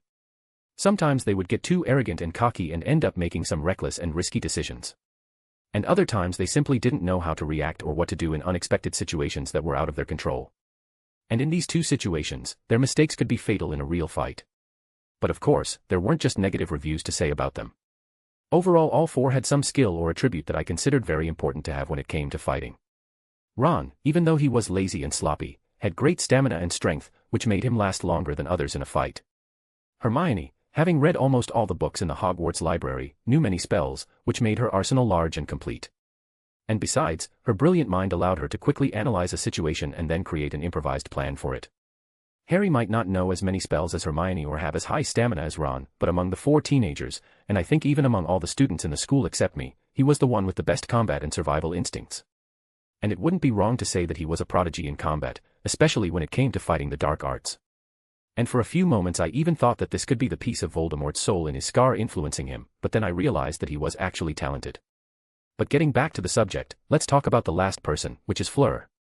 And as I said before, she was talented and had incredible agility and flexibility, and because she was the oldest and had the most experience in combat, she was also the most complete fighter among the four. Being a Vila, Fleur had high resistance and speed, and she was also very intelligent, and being in her last year at school she had already learned many spells. And besides that, her combat instinct was also excellent thanks to the dueling lessons she had already taken. And all of this made Fleur a spectacular fighter, and to truly be considered a professional she just needed to polish her skills and experience more combat situations. But after analyzing Fleur and the Golden Trio closely, I realized something very interesting. I had said that Fleur was the most complete fighter among them, but if the Golden Trio fought together they would be a force that even experienced wizards and witches would have difficulty facing. And this wasn't just because of the difference in numbers. When they were together I could feel a synchronicity coming from them, and with each other's skills and capabilities they could complete each other in combat if they worked together. Hermione, unsurprisingly, was the mind, Ron was the body, and Harry, ironically, was the soul. And after realizing this I understood that, in addition to training them individually, I should also start training them to work together as a team. And well, those were all the conclusions I could draw after analyzing their first training session. And now that I had a basic idea of what I needed to teach them all, I started preparing for the next training sessions. And I was sure that by the end of all this training they would become a force to be reckoned with. Next day, Saturday. It was the weekend, and Nick's alchemy and Penny's enchantments and Ward's morning classes had just ended, and now all the students from the three schools were heading to the Great Hall for lunch. However, unlike these students, I didn't go to the Great Hall because I still had something to talk about with my immortal grandparents, and after telling Nick and Penny that I wanted to talk to them alone, the three of us went to Nick's office. And now we were in Nick's office sitting around a table full of dishes that the house elves brought us, and while the 600-year-old French couple ate I started telling them why I wanted to talk to them. And the reason I wanted to talk to them so much was to ask for their help in dealing with the basilisk corpse that I had kept in my suitcase, and after a few minutes I finally finished explaining everything to them, telling them how I got the basilisk's corpse, and what I needed their help for. So let me get this straight. Nick started to say as soon as I finished my story, stopping eating as he rested his elbows on the table and crossed his hands in front of his face, "Do you have the corpse of a 50-foot basilisk that's over 1,000 years old in your suitcase? And you killed it yourself in Salazar Slytherin's infamous and mysterious Chamber of Secrets when you were 12, he asked. I nodded. And you want our help deciding what to do with the basilisk's remains, he continued to question me. Well, actually I already know what I'm going to do with the basilisk's skin, but the bones, blood and organs are something that I have no idea what I can do or how it can be used, I replied, and I glanced at Penny only to see that she had also stopped eating and was staring at me silently. I see, Nick nodded, looking strangely calm. They're taking this better than I expected, I thought, looking at them with a raised eyebrow. I think they've seen a lot of amazing things in all the time they've been alive, and now they probably won't be surprised by anything else. But well, Nick spoke again, taking me out of my thoughts. Before we start our brainstorming to think of how to use or what to do with the basilisk's remains, I have to say something. And saying that, Nick turned to me, looked deep into my eyes, and took a deep breath. What the fuck, Ethan? He exclaimed almost in a scream, making me jump in my seat, startled by his sudden curse. How the hell did you kill a giant, deadly basilisk? At 12 years old no less. And how did you manage to find the Chamber of Secrets if no one has found this damn place in the 1,000 years the castle has been standing? And why did you only tell us about it now? Well, I tried to answer his questions, but I was still a little surprised and shaken by his sudden change in emotions. Ethan darling, Penny called me as she put her hand on my shoulder, making me turn my attention away from Nick and look at her. Why did you, who were a child, have to put yourself in danger facing a bloodthirsty and deadly creature? Where were the adults back then? She asked me, a dangerous smile on her face. They were busy. I responded carefully. Oh, so they were busy, she repeated, and her smile turned murderous as she squeezed my shoulder, and if my body wasn't strong and resilient she would have dislocated my shoulder for sure. Apparently it looks like I was wrong. They might still be surprised, I thought as I sweated. And looking at both my grandparents I could see that Nick was still freaking out trying to assimilate the things I had told them, while Penny looked ready to march up to the teachers and the headmaster to dissect them for letting her precious grandson be in danger. And then I realized that we were getting off topic, so I cleared my throat to try and get their attention. Ahem, how about we refocus on the fact that I have a dead basilisk in my suitcase and I don't know what to do with its remains? I said. Huh. But you didn't even answer my questions. Nick complained, but I just ignored him and turned to Penny, which made his right eye twitch. You're both alchemists and potions masters, so you should know if we can use some part of the basilisk as an ingredient or something, right? I asked her. Well, I can think of a few things that basilisk blood and bones could be useful for, Penny began, tapping her chin as she thought, but as for organs, I still don't know what to make of them, since it's such a rare material, she said. I see, I nodded, frowning. Ahem, I actually know someone who will be able to help us better with that, Nick said, joining the conversation. Really? I looked at him in surprise. Yes, he nodded, and luckily for us, Penny and I already contacted him last summer before we came to Hogwarts. And when he said that, I turned to Penny with a raised eyebrow, seeing my grandmother tilt her head to the side in confusion. But it didn't take long for Penny to understand who Nick was talking about, and then her eyes widened slightly in realization. Oh yes, that's true, she said while nodding. Huh? Who are you guys talking about? I asked with a curious look. We're talking about a friend of ours. But don't worry, he's trustworthy and very experienced, so I'm sure he'll be able to help us, Nick replied. Okay, but what's his name? I kept asking, wanting to know who this trusted friend of theirs was. Well, that's a secret for now, Nick said with an enigmatic smile on his face, but you'll find out who he is during the summer holidays this year, so just wait a little longer. And hearing that, I clicked my tongue, knowing that Nick wouldn't reveal anything to me now that he'd gone into mysterious and enigmatic mode. Damn old men with their mysteries and secrets, I cursed mentally, feeling Nick and Penny's amusement at my frustrated look. And who the hell is this friend? I asked myself. End. Chapter 450, Chapter. Monday. I had just left the Transfiguration classroom, which was my first class of the day, and now I was heading towards the 6th floor for my next class, which will be Ancient Runes. And when I got to the 3rd floor, I saw the 4th-year Slytherins and Hufflepuffs leaving the charms room. And one of the Slytherin girls noticed me as soon as she left the classroom, and a smile immediately appeared on her face as she left her friends behind and quickly walked towards me. Hi, Ethan.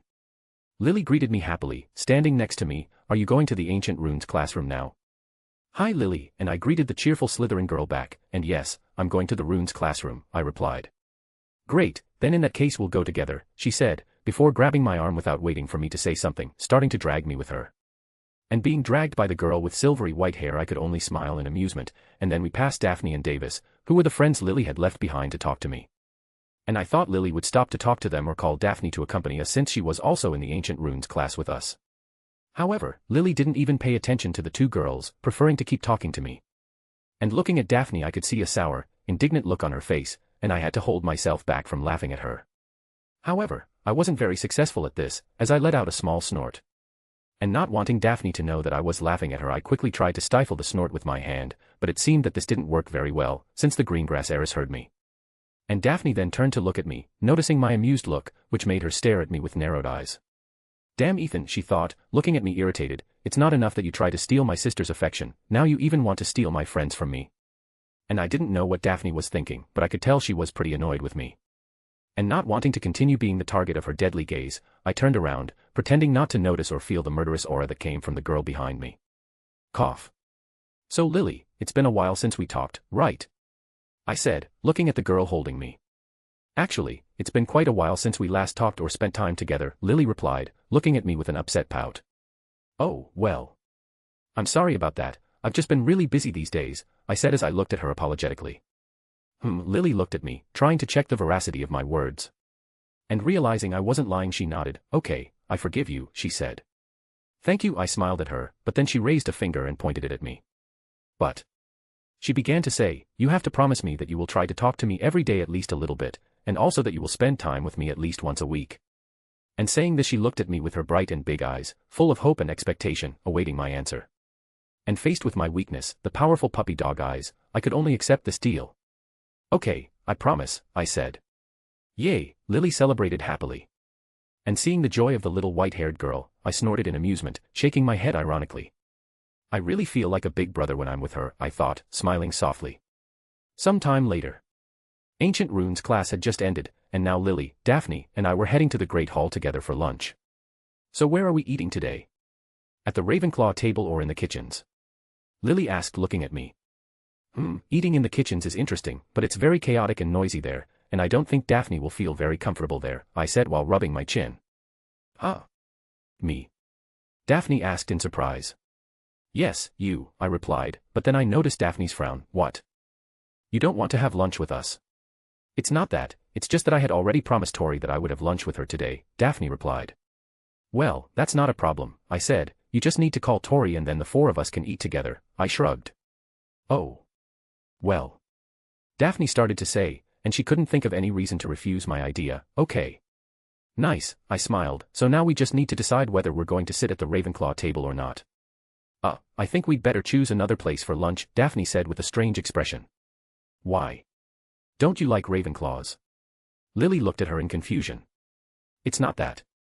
I just don't feel close enough to the Ravenclaws to sit at their table, she replied with a tight smile. And Daphne didn't want to say that the other reason she didn't want to sit at the Ravenclaw table was because she didn't want to be stared at by Luna and Fleur when they both saw she was near me, like what happened on our last visit to Hogsmeade. But if we're not going to sit at the Ravenclaw table and we're not going to go to the kitchens, then where are we going to eat? Lily asked. And with this question from Lily, the two girls then began to reflect, trying to think of a good place for us to have lunch. Well, why don't we sit at the Slytherin table? I suggested, which made both girls turn to me in surprise. Do you want to sit at the Slytherin table? Daphne asked me with slightly wide eyes. Are you sure about this, Ethan? Lily had a worried look on her face. Yes, I replied with a shrug, and I know what you're thinking, but don't worry, nothing will happen to me. And besides, I doubt any of your housemates will try to do anything to me, and even if they do, I know how to deal with them. And listening to my words full of confidence and certainty, the two girls from Salazar's house looked at each other, knowing that I was right. And they realized that the ones who really had to be worried were the other Slytherins, who should be very careful not to irritate or provoke me. Well then, I guess we'll have lunch at the Slytherin table, Daphne said, with a small, nervous smile. Yes, Lily nodded, with an expression just like hers. And seeing that they both accepted my suggestion, I smiled, so then let's go, we can't keep Tori waiting for too long. And saying that, I turned and continued walking, heading towards the Great Hall. And the two Slytherin girls looked at each other once again. This isn't going to be a calm lunch, they thought, with Lily shaking her head with a wry smile while Daphne sighed. But knowing there was nothing they could do to change this, they just started following me, knowing that at least they would have some entertainment to watch while they ate. Headmaster Dumbledore's office. POV, third person. In the Hogwarts headmaster's office, two old men could be seen sitting across from each other while chatting and drinking tea, and these men were quite well known in the British wizarding community. And they were the most powerful wizard in the world, Albus Dumbledore, and the retired Auror with the highest record of dark wizard arrests, Alastor Moody, or at least who everyone thought was Moody. So Alastor, are you enjoying teaching here at Hogwarts? The headmaster asked his old friend, who he didn't know was actually an imposter. If feeling stressed and tired means I'm enjoying, then yes, fake Moody said with a frown. Sometimes I feel like I'm back in the Auror Academy where I taught those arrogant, reckless newbie Aurors. It can't be that bad, right? The headmaster asked with a small amused smile, taking a small sip of his tea. You have no idea, false Moody snorted, but I'm not going to say that there aren't some students who seem somewhat competent and know how to use their brains. Oh really? Yes, but only one of them caught my attention, and it is the Kid Knight who is competing in the Triwizard Tournament, fake Moody said, and this immediately piqued the headmaster's interest. Ethan Knight, he asked, looking at fake Moody with a raised eyebrow. Yeah, that's him, false Moody nodded. He's more powerful, knowledgeable, and rational than his peers. And sometimes I also feel like he's quite experienced when it comes to defending against the dark arts. I see, the headmaster muttered, saying nothing beyond that. Looks like Ethan managed to impress even someone like Alastor. But I guess that's not that surprising, since anyone would be impressed by him after seeing everything he did in the tournament, the headmaster thought. And meanwhile false Moody started thinking about the black-haired Ravenclaw boy, and he had to bring his cup of tea to his lips to hide the smile that started to appear on his face. Ethan Knight. A very interesting boy. He thought with a gleam in his eyes. End. Chapter 451, Chapter. Great Hall. After walking a little further, Lily, Daphne and I arrived in front of the Great Hall, and immediately we could see that next to the great doors of the hall, standing while looking around, was Astoria, who seemed to be waiting for her sister. Tori, Daphne called, walking over to her sister, who turned around as soon as she heard the older Greengrass voice. Sorry for the delay, we were discussing something and lost track of time. We? Tori asked confused, before looking behind her sister, finally noticing my and Lily's presence. Hi Tori, I greeted the younger girl with a wave of my hand. And Astoria seemed quite happy to see me, as I could see her eyes light up as she looked at me. Ethan, she exclaimed excitedly, quickly walking past her sister and over to me. Huh. Daphne looked at Tori in outrage and betrayal. Why didn't you show all this happiness when you saw me? What are you doing here, Ethan? Tori, who was standing in front of me, asked me, taking me out of my thoughts, and why are you and my sister walking together? Oh, it's just that the three of us had ancient runes class, and after class was over we decided to come to the Great Hall together, I replied, and as for what I'm doing here. Well, I'm here to eat. Ah. Oh, yeah, Tori laughed awkwardly, realizing she had asked a stupid question. I was so excited to see you that I forgot it was lunchtime now. I noticed, I said amusedly, but well, why don't we just go inside? I'm sure everyone here is starving. And besides, I want to see what it's like to eat with the other Slytherins. Wait, you're going to have lunch at the Slytherin table with us? Tori asked me in surprise. Aha, I nodded, smiling at her. And hearing my confirmation, Tori's eyes lit up. In that case, let's go, she said, before grabbing my arm and starting to drag me into the Great Hall. Hey, wait for me. Lily said, before running to stand beside me. And Daphne, who stood alone in front of the doors of the Great Hall, frowned. Huh? Why am I feeling a sense of déjà vu, she wondered. The heiress of the green grass house then shook her head, deciding to put that feeling aside before starting to follow us. And after that, the four of us entered the Great Hall, seeing that the place was already full of students from the 4 houses and the 3 schools. We then started heading towards the last table on the left side of the Great Hall, which was the Slytherin table. And as soon as I passed the Ravenclaw table, which was next to the Snake's table, Terry, who saw me coming, waved his hand at me. Hey Ethan, he called out to me, but I just nodded to him and my other friends and kept walking. Huh? Where's Ethan going? Anthony asked, looking at me in confusion as I walked away. I think he's going to have lunch at the Slytherin table, Terry replied with a strange look as he lowered his hand. Ethan is going to have lunch at the Slytherin table? Sue repeated in surprise, before turning to look at me, who was already at the green and silver house table looking for a seat to sit. Oh, I have to see that, she said, strangely excited. However, no one commented on her excitement, as everyone was also interested in seeing what would happen next. And so all my Ravenclaw friends stopped talking and eating to look at the Slytherin table. This is my first time at this table, I commented after sitting down, ignoring the surprised and frowning looks from the Slytherins around me. Really? Tori asked me, tilting her head. I always see you sitting at the other houses' tables, so I thought you had sat at the Slytherin table before.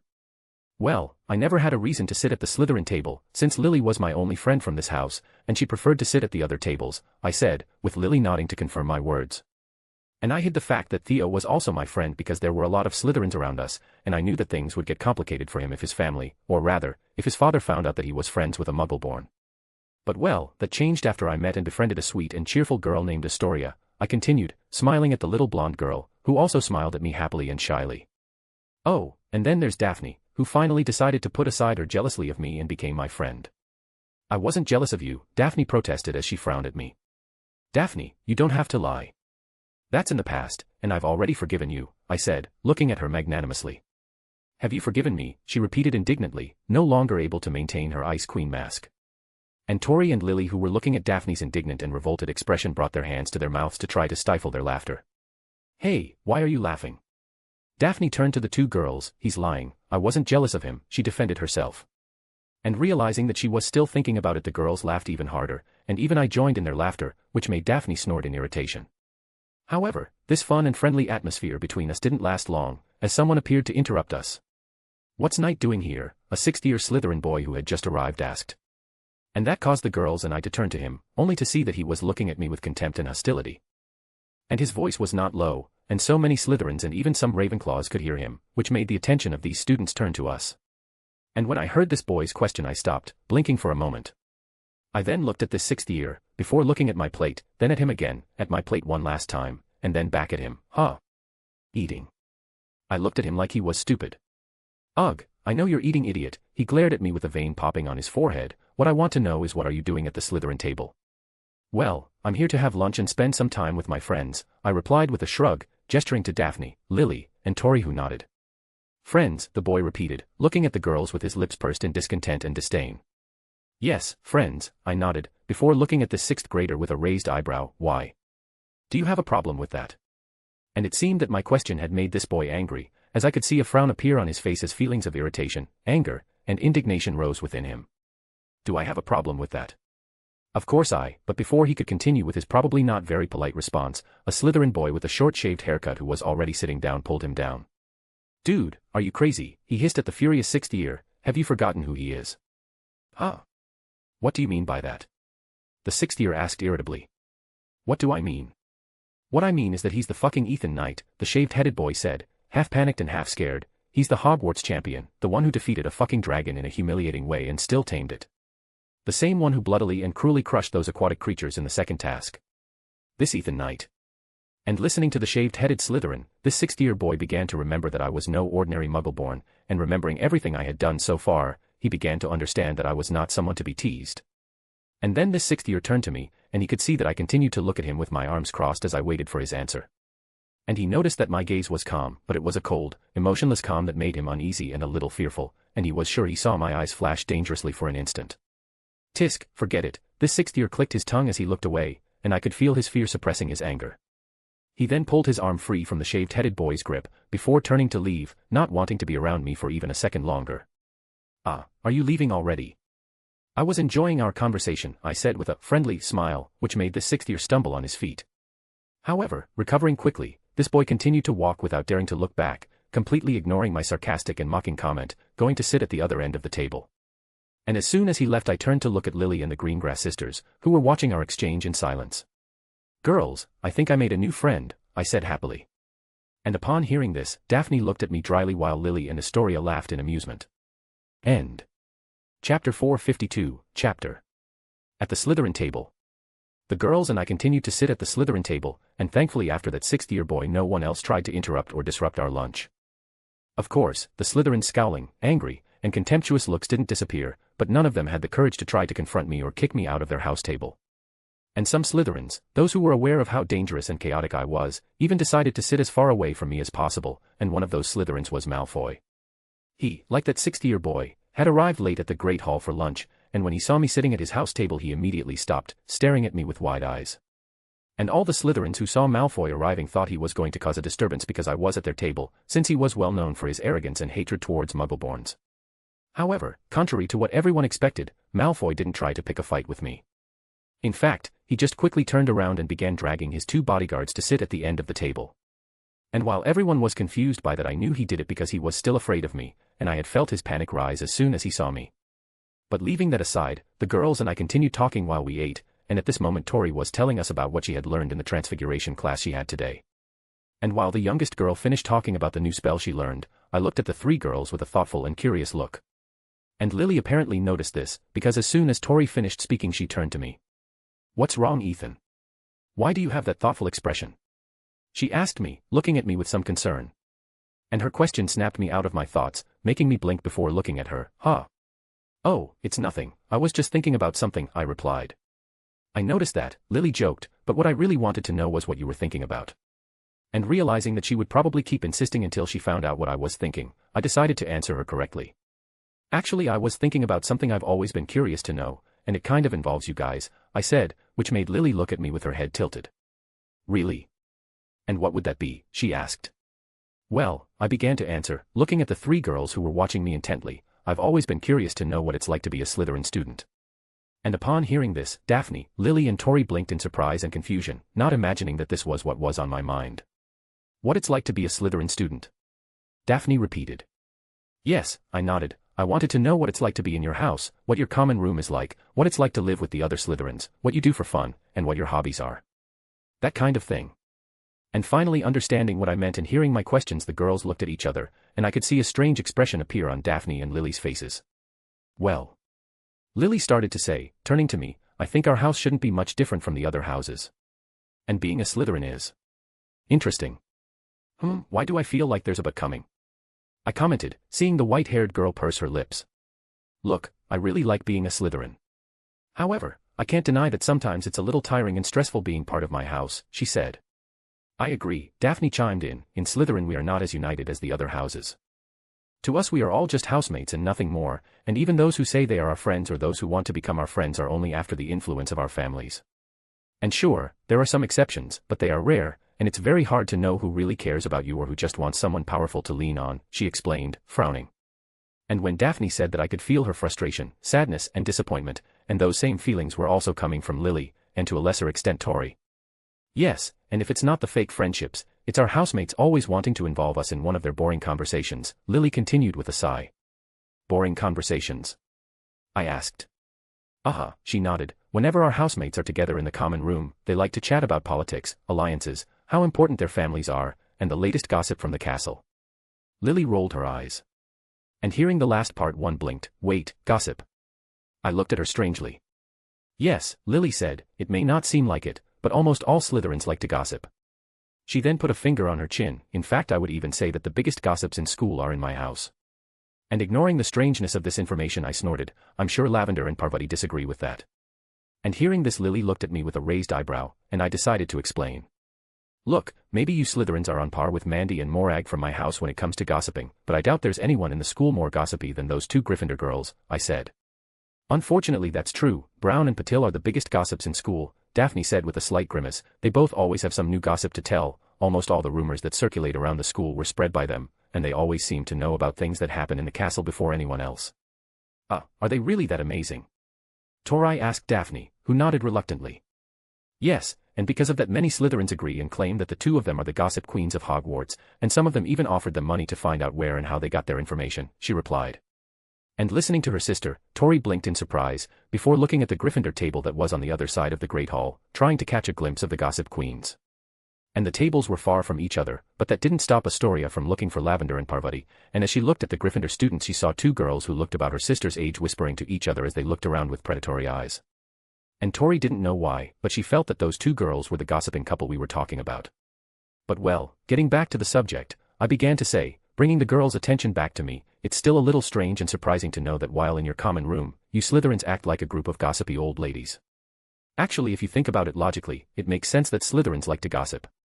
Daphne commented, and seeing me look at her with a raised eyebrow, she decided to explain. For us Slytherins, information is power, and gossip is nothing more than a simpler and easier way of gathering information, she said. That actually makes sense, I muttered, rubbing my chin, but it's still a little funny to imagine the arrogant Slytherins, who consider themselves serious and composed, getting together to gossip like a group of gossipy old ladies or nosy neighbors.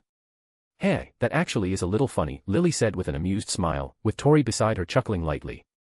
I have to agree with that, Daphne snorted. And feeling the amusement of the three girls, I looked at them with an ironic look. You know that in a way you are also part of this group of gossipy old ladies, right? Or do you prefer to be the nosy neighbors? And hearing this, their laughter immediately ceased, and the three fair-haired girls then turned to me with grimaces on their faces. What? I asked innocently, but they could see the amusement in my eyes.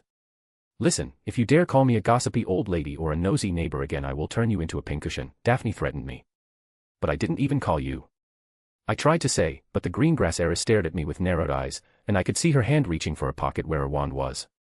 Okay, my mouth will stay shut, I said, raising my hands in surrender. Good, Daphne nodded in satisfaction, which made me sweat. Why do all the girls always have to solve their problems with violence? I asked myself. End. Chapter 453, Chapter. Some time later.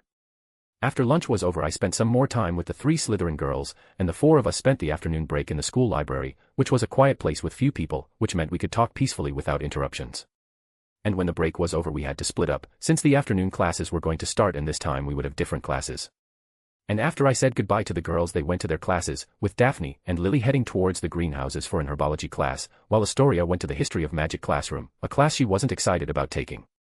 What about me? Well, at this moment I was on the third floor heading towards the charms classroom, and I was still a bit far from the classroom, but I could already feel the magic of my Ravenclaw and Hufflepuff friends in the classroom preparing for class. There are 3 minutes left until class starts, and from what I can feel, Professor Flitwick hasn't arrived in the classroom yet, I thought as I felt everything around me with my senses. I still have time and I know I won't be late for class, but just in case, I think I'd better take the shortcut that is in the secret passage of the Copper Knight. And with a decision made, I continued walking, moving forward before turning left into a corridor. But as soon as I entered this corridor, I felt the magical signature of Barty Crouch Jr. a little further ahead coming towards me. Damn, just the person I'm trying to avoid as much as possible, I grimaced. Sometimes I would skip his data classes using the excuse that I was a champion and had to train for the Triwizard Tournament, but since I still wanted to keep my grades up, I attended some classes. And in those classes I was forced to endure Barty Jr.'s stares at me, having to ignore any discomfort I felt. And I thought that outside of the data classroom I wouldn't have to worry about him any more than necessary, and I could then walk around the castle peacefully. However, it seemed like I wouldn't be able to avoid the crazy Death Eater completely, even though the castle was huge, with several floors full of corridors and rooms. He must be going somewhere, so if I walk past him without trying to draw too much attention maybe he'll just ignore me, I thought, seeing the dark wizard with Moody's appearance appearing in the corridor a little further away. And then, with a sigh and hoping that fake Moody wouldn't notice it was me, I kept walking, trying to make myself as inconspicuous as possible. And after a few more steps I finally reached false Moody's side, but I just nodded slightly at him and walked forward, passing him. Sigh.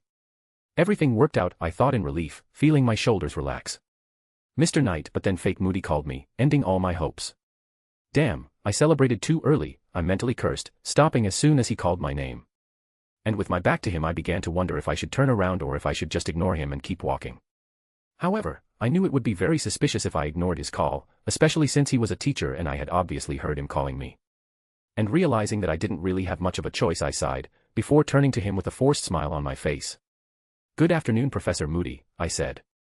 And now that I was facing the imposter I realized that he was staring at me, and even his magical eye that normally rotated nonstop was fixed on me. And it made me completely uncomfortable, but I didn't let it show on my face. How are you, son? Fake Moody asked me, pulling me out of my thoughts. I'm fine, I replied. Good, he said, looking pleased, you always need to remember to take care of your health, since you have many challenges ahead of you. And when he said that I looked at him cautiously, not knowing if he was talking about the Triwizard Tournament or something else. And speaking of challenges, have you started your training for the third task of the tournament yet? He asked me, looking at me with a raised eyebrow. Yes, I replied slowly and carefully, I have already started my training. He nodded, and there was a glint of interest in his eyes. What could be going on in his head? I asked myself, a little worried. And without knowing my thoughts, false Moody continued to speak. You know, if you ever need help training or if you want me to teach you a few things I learned from my Aura days, you just have to ask, he said. Huh. I blinked in surprise, are you offering to teach me privately? Well, according to the tournament rules, teachers are forbidden from giving private lessons to the champions, but in that case I would just be giving you some small tips. Fake Moody smiled maliciously. Oh. Okay, I'll think about it, I said, not quite knowing how to react to his sudden generosity. Great, once you've made up your mind you can come find me in my office, he nodded. And he seemed very sure that I would accept his help, which made me purse my lips. I'd rather ask Snape or even Professor Trelawney for help, I thought. But well, I still have some 7th year's brats to teach, and I know you have class now, so I think we should end this conversation here, he said, and I couldn't be happier to agree with him. And wanting to end this conversation and get away from him as quickly as possible, I nodded, oh yes, I have charms class now, and I don't want to be late and make Professor Flitwick angry. Yeah, you don't want to see him angry, Fake Moody snorted, and I could feel real fear coming from him.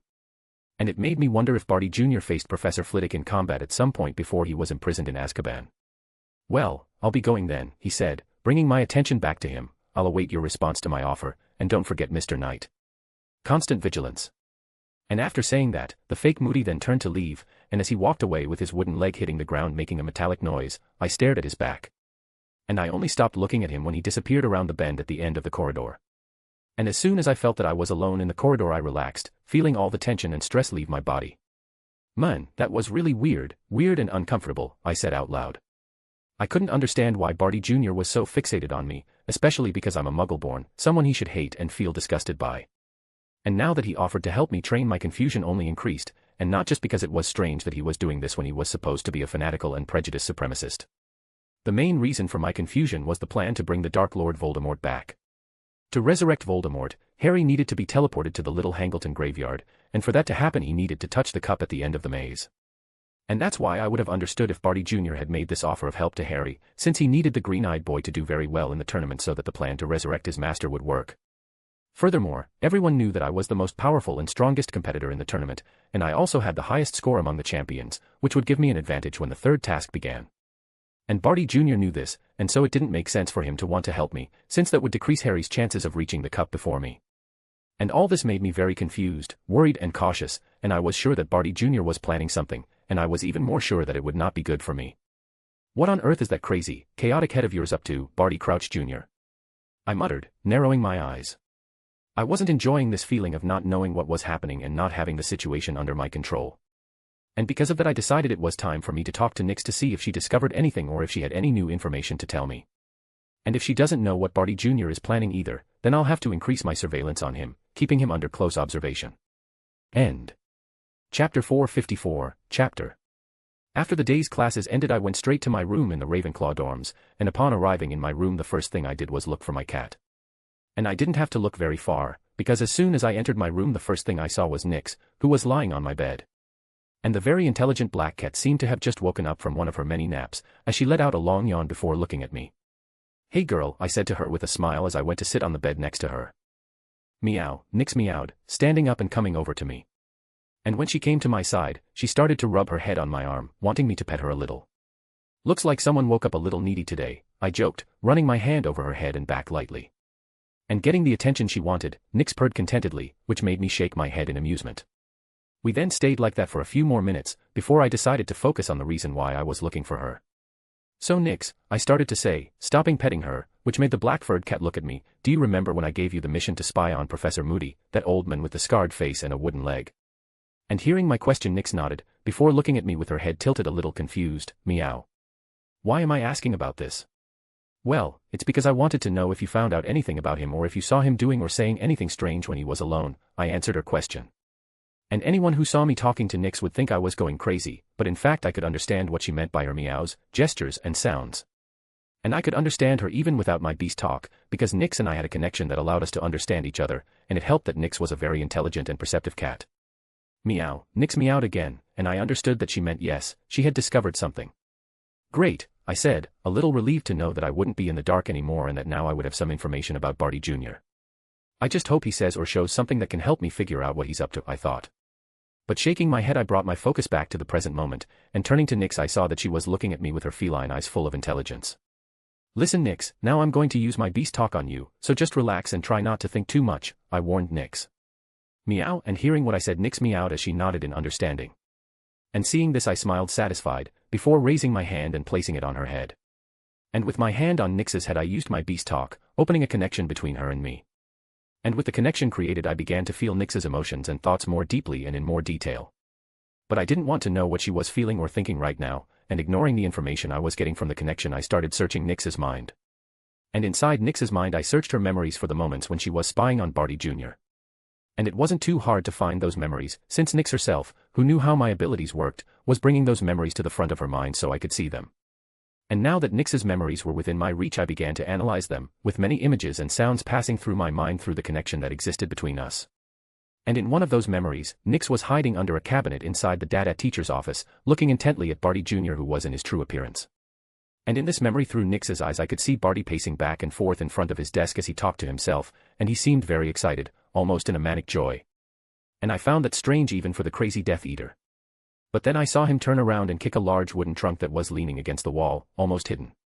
And seeing this I realized then that Barty Jr. was not talking to himself, in fact he was talking to the real Moody, who was trapped inside that trunk.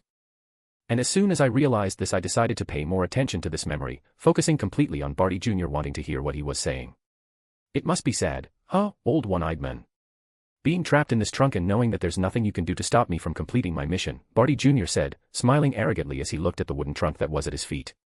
"And besides being sad, this must also be quite frustrating. You will stay there, locked in your own trunk as my hostage, and in the meantime I will be taking the Potter boy to my master so he can complete the ritual. And then, when the ritual is complete and my master has his body back we will unite our allies, and together we will rid England, Great Britain, and even the world of all impure ones who desecrate our magic, and those who oppose us will be exterminated as well," Barty said, smiling maniacally and sadistically. "And in the end, when we have control of everything, we will rule the world and all, with my lord as the supreme master," he proclaimed, and there was a look of fanatical adoration in his eyes as he spoke of Riddle. And watching the scene happen I couldn't help but be a little in disbelief, pausing Nyx's memories for a moment. "I can't believe it," I thought, looking at the scene in front of me with a strange look. Did he really start monologuing like a fifth-rate villain? I really didn't think Barty Jr. would start talking out loud about his plan to resurrect Voldemort or about his delusions of world domination, especially since he was inside a school that is completely controlled by the headmaster. I guess I underestimated his arrogance. Or should I say stupidity? I wondered with a sigh. But shaking my head I decided to put Barty Jr.'s stupidity and recklessness aside, and then I went back to memory. "And you know Mad Eye," Barty Jr. continued to speak, "none of this would be possible without you. You will be, or rather, are being, an important piece in my master's ascension." And anyone who heard him would hear the arrogance in his tone, but beyond the arrogance he also had confidence, the confidence that the plan to resurrect Voldemort would work. And Barty Jr., who was still smiling arrogantly, turned to look at the trunk, "But you know, I still can't believe that you, the legendary old bag of bones from the ministry who is known for being so paranoid and suspicious, managed to be captured so easily by me." And after saying this, a look of scorn and mockery appeared on his face, but thinking about it, perhaps this happened because you are already too old. And your old age has probably made you more foolish and careless. And now that I have you in my hands, I can use your appearance to walk calmly through Hogwarts, and that way I will be able to complete the mission that my master gave me." And saying this, Barty Jr. put his hand in the pocket of his coat, and from there he took out some strands of grey hair. He then used his free hand to grab his hip flask that was in his other pocket, before opening it and throwing the hair inside it. And I could see a faint green smoke coming out from inside the hip flask, showing that Moody's hair had completely mixed with the polyjuice potion. "And all of this is thanks to you. All because you, the great Alastair Mad-Eye Moody, couldn't even defend yourself that night," Barty Jr. scoffed, sitting down on the trunk as he looked at the hip flask in his hand. "But don't worry, you disfigured old man, the shame you must be feeling won't last long, because when all this is over and I don't need you anymore, I will allow you to join my dear daddy," he said, patting the trunk twice. The fanatical Death Eater then placed a finger on his chin, with a thoughtful look appearing on his face. But before that I'll need to remember where I buried him," he muttered. And after finishing saying this, a sadistic and joyful smile began to appear on his lips, showing that he really was finding the situation amusing. And listening to the last sentence that Barty Jr. said, I stopped, immediately understanding its meaning.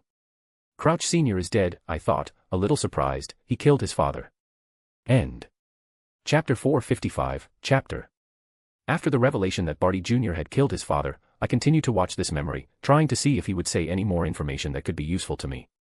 However, Barty Jr. didn't say anything else and just got up from the trunk where he was sitting, and soon after I saw him drink some of the polyjuice potion that was in his hip flask. His appearance then began to change, and after a few moments he was standing in the middle of the office with his face and body exactly the same as Moody's. After Barty Jr. transformed into Moody, he put the hip flask back in his pocket. He then went to the office door, and after adjusting his magical eye in his coat he left the room, and that was how this memory ended. But I knew that this was just one of the many memories that Nyx had from the days when she spied on Barty Jr., and so I continued to search her mind.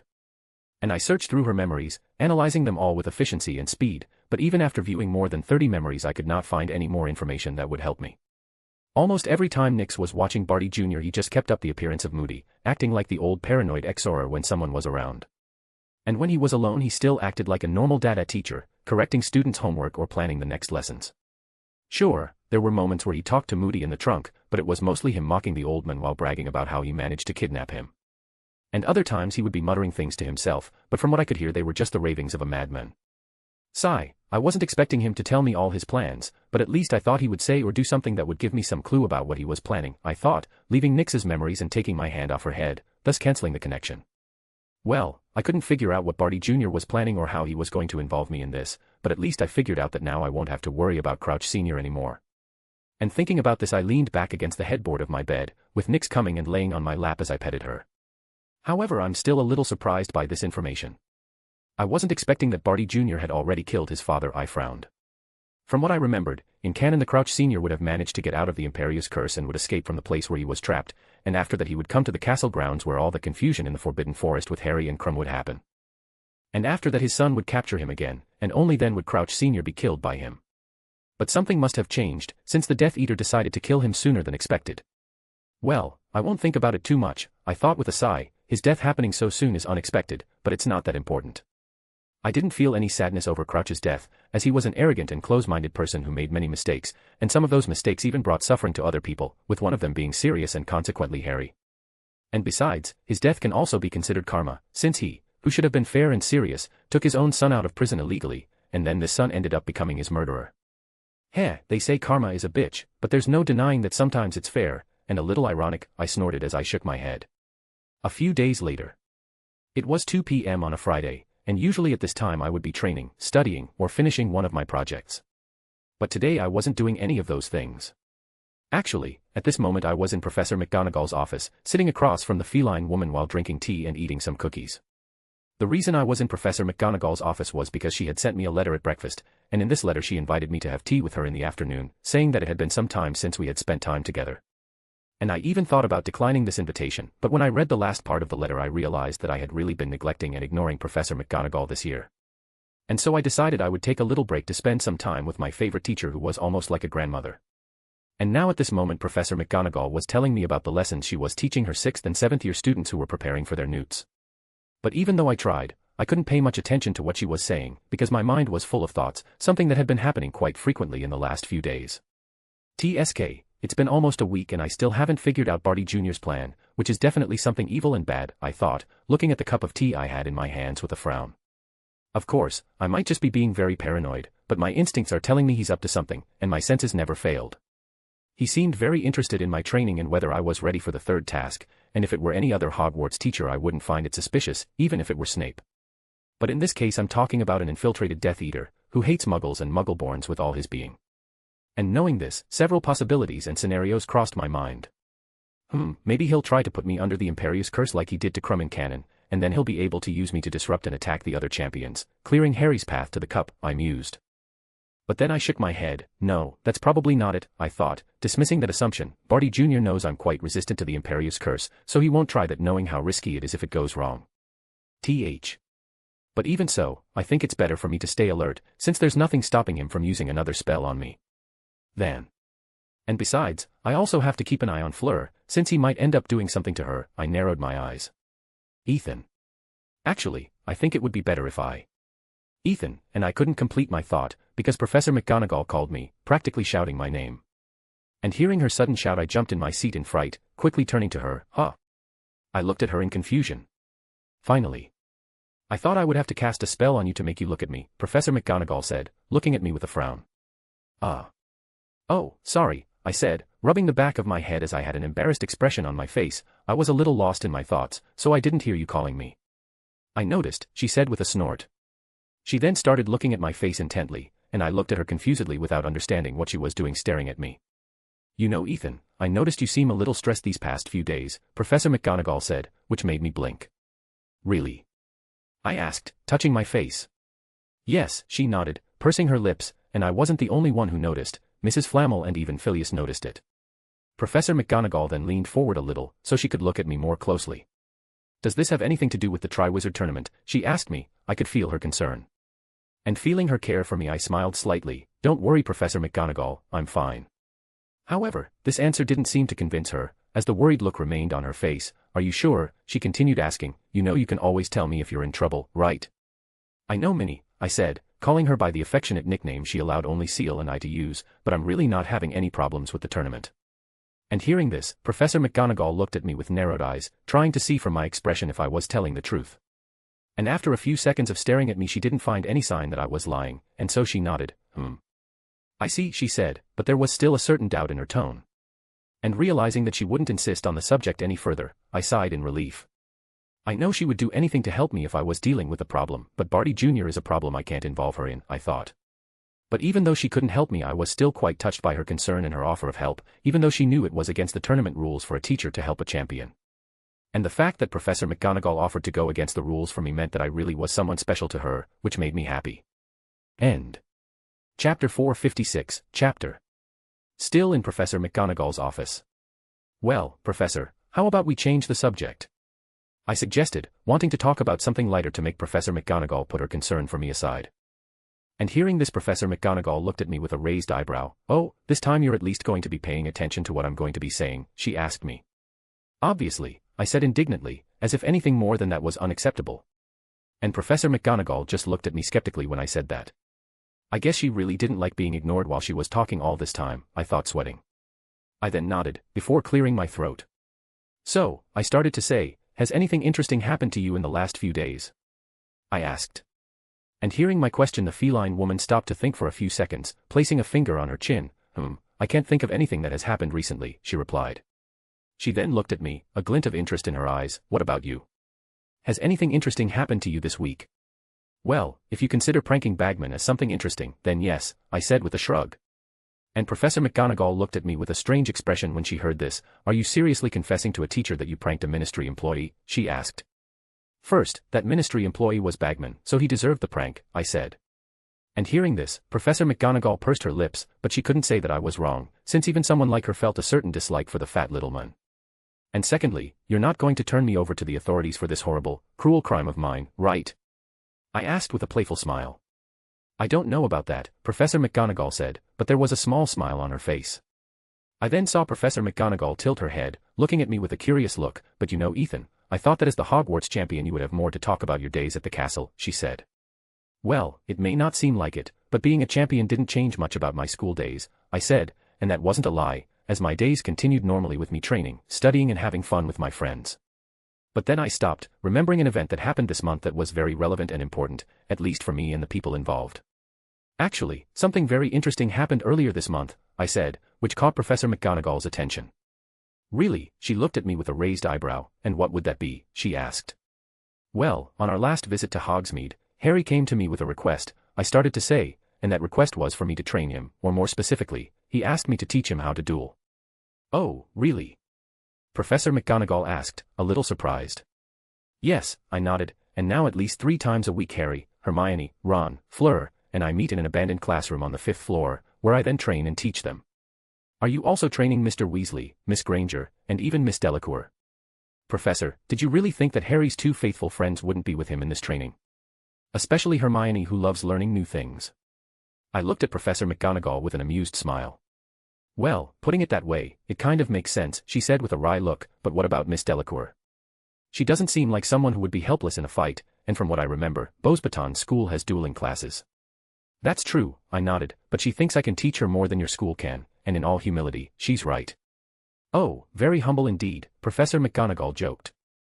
I know, I said as I waved my hand cheekily, which made her snort, but back to the training I'm giving them, it's harder and a little more painful than normal, but it's also much more effective. And hearing this Professor McGonagall nodded, I see, she said. But after a few seconds she blinked, before turning to me, wait, painful, she looked at me strangely. And feeling her gaze on me I looked away, taking a sip of my tea. This tea is very good, I commented innocently. Don't change the subject, Ethan, Professor McGonagall glared at me with narrowed eyes, what do you mean by painful? But I pretended not to hear her question, looking at my cup with an analytical gaze. Do you think Headmaster Dumbledore would agree to let the house elves sell this tea in the Muggle world? It would definitely be a hit. Ethan Knight. Some time later. I stayed in Professor McGonagall's office for another hour talking and spending time with her, and when we saw that it was getting late we decided to end our afternoon tea. And after I said goodbye to Professor Animagus I left her office, preparing to head to the room of requirement for some light training.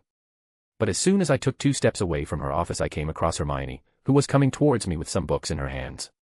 Hi Ethan, she said, stopping in front of me. Hi Hermione, I greeted her, before looking at the books she was carrying with a raised eyebrow. Are you stealing from the library again? I joked. No, she rolled her eyes in amusement, these books are mine, and I was taking them to Padma who asked to borrow them. Oh, I nodded in understanding. And you? Where were you coming from? Hermione asked me. Oh, I was having tea with Professor McGonagall, I replied, gesturing with my thumb behind me. And Hermione then looked behind me, seeing that we were next to the door to our Transfiguration teacher's office. I see, she nodded. After that Hermione looked back at me, and I noticed that she was staring at me with an analytical gaze. And I was going to ask why she was looking at me like that, but then the girl with thick hair approached me. So, did you find out anything? She asked me quietly. If I find out anything? I looked at her confused.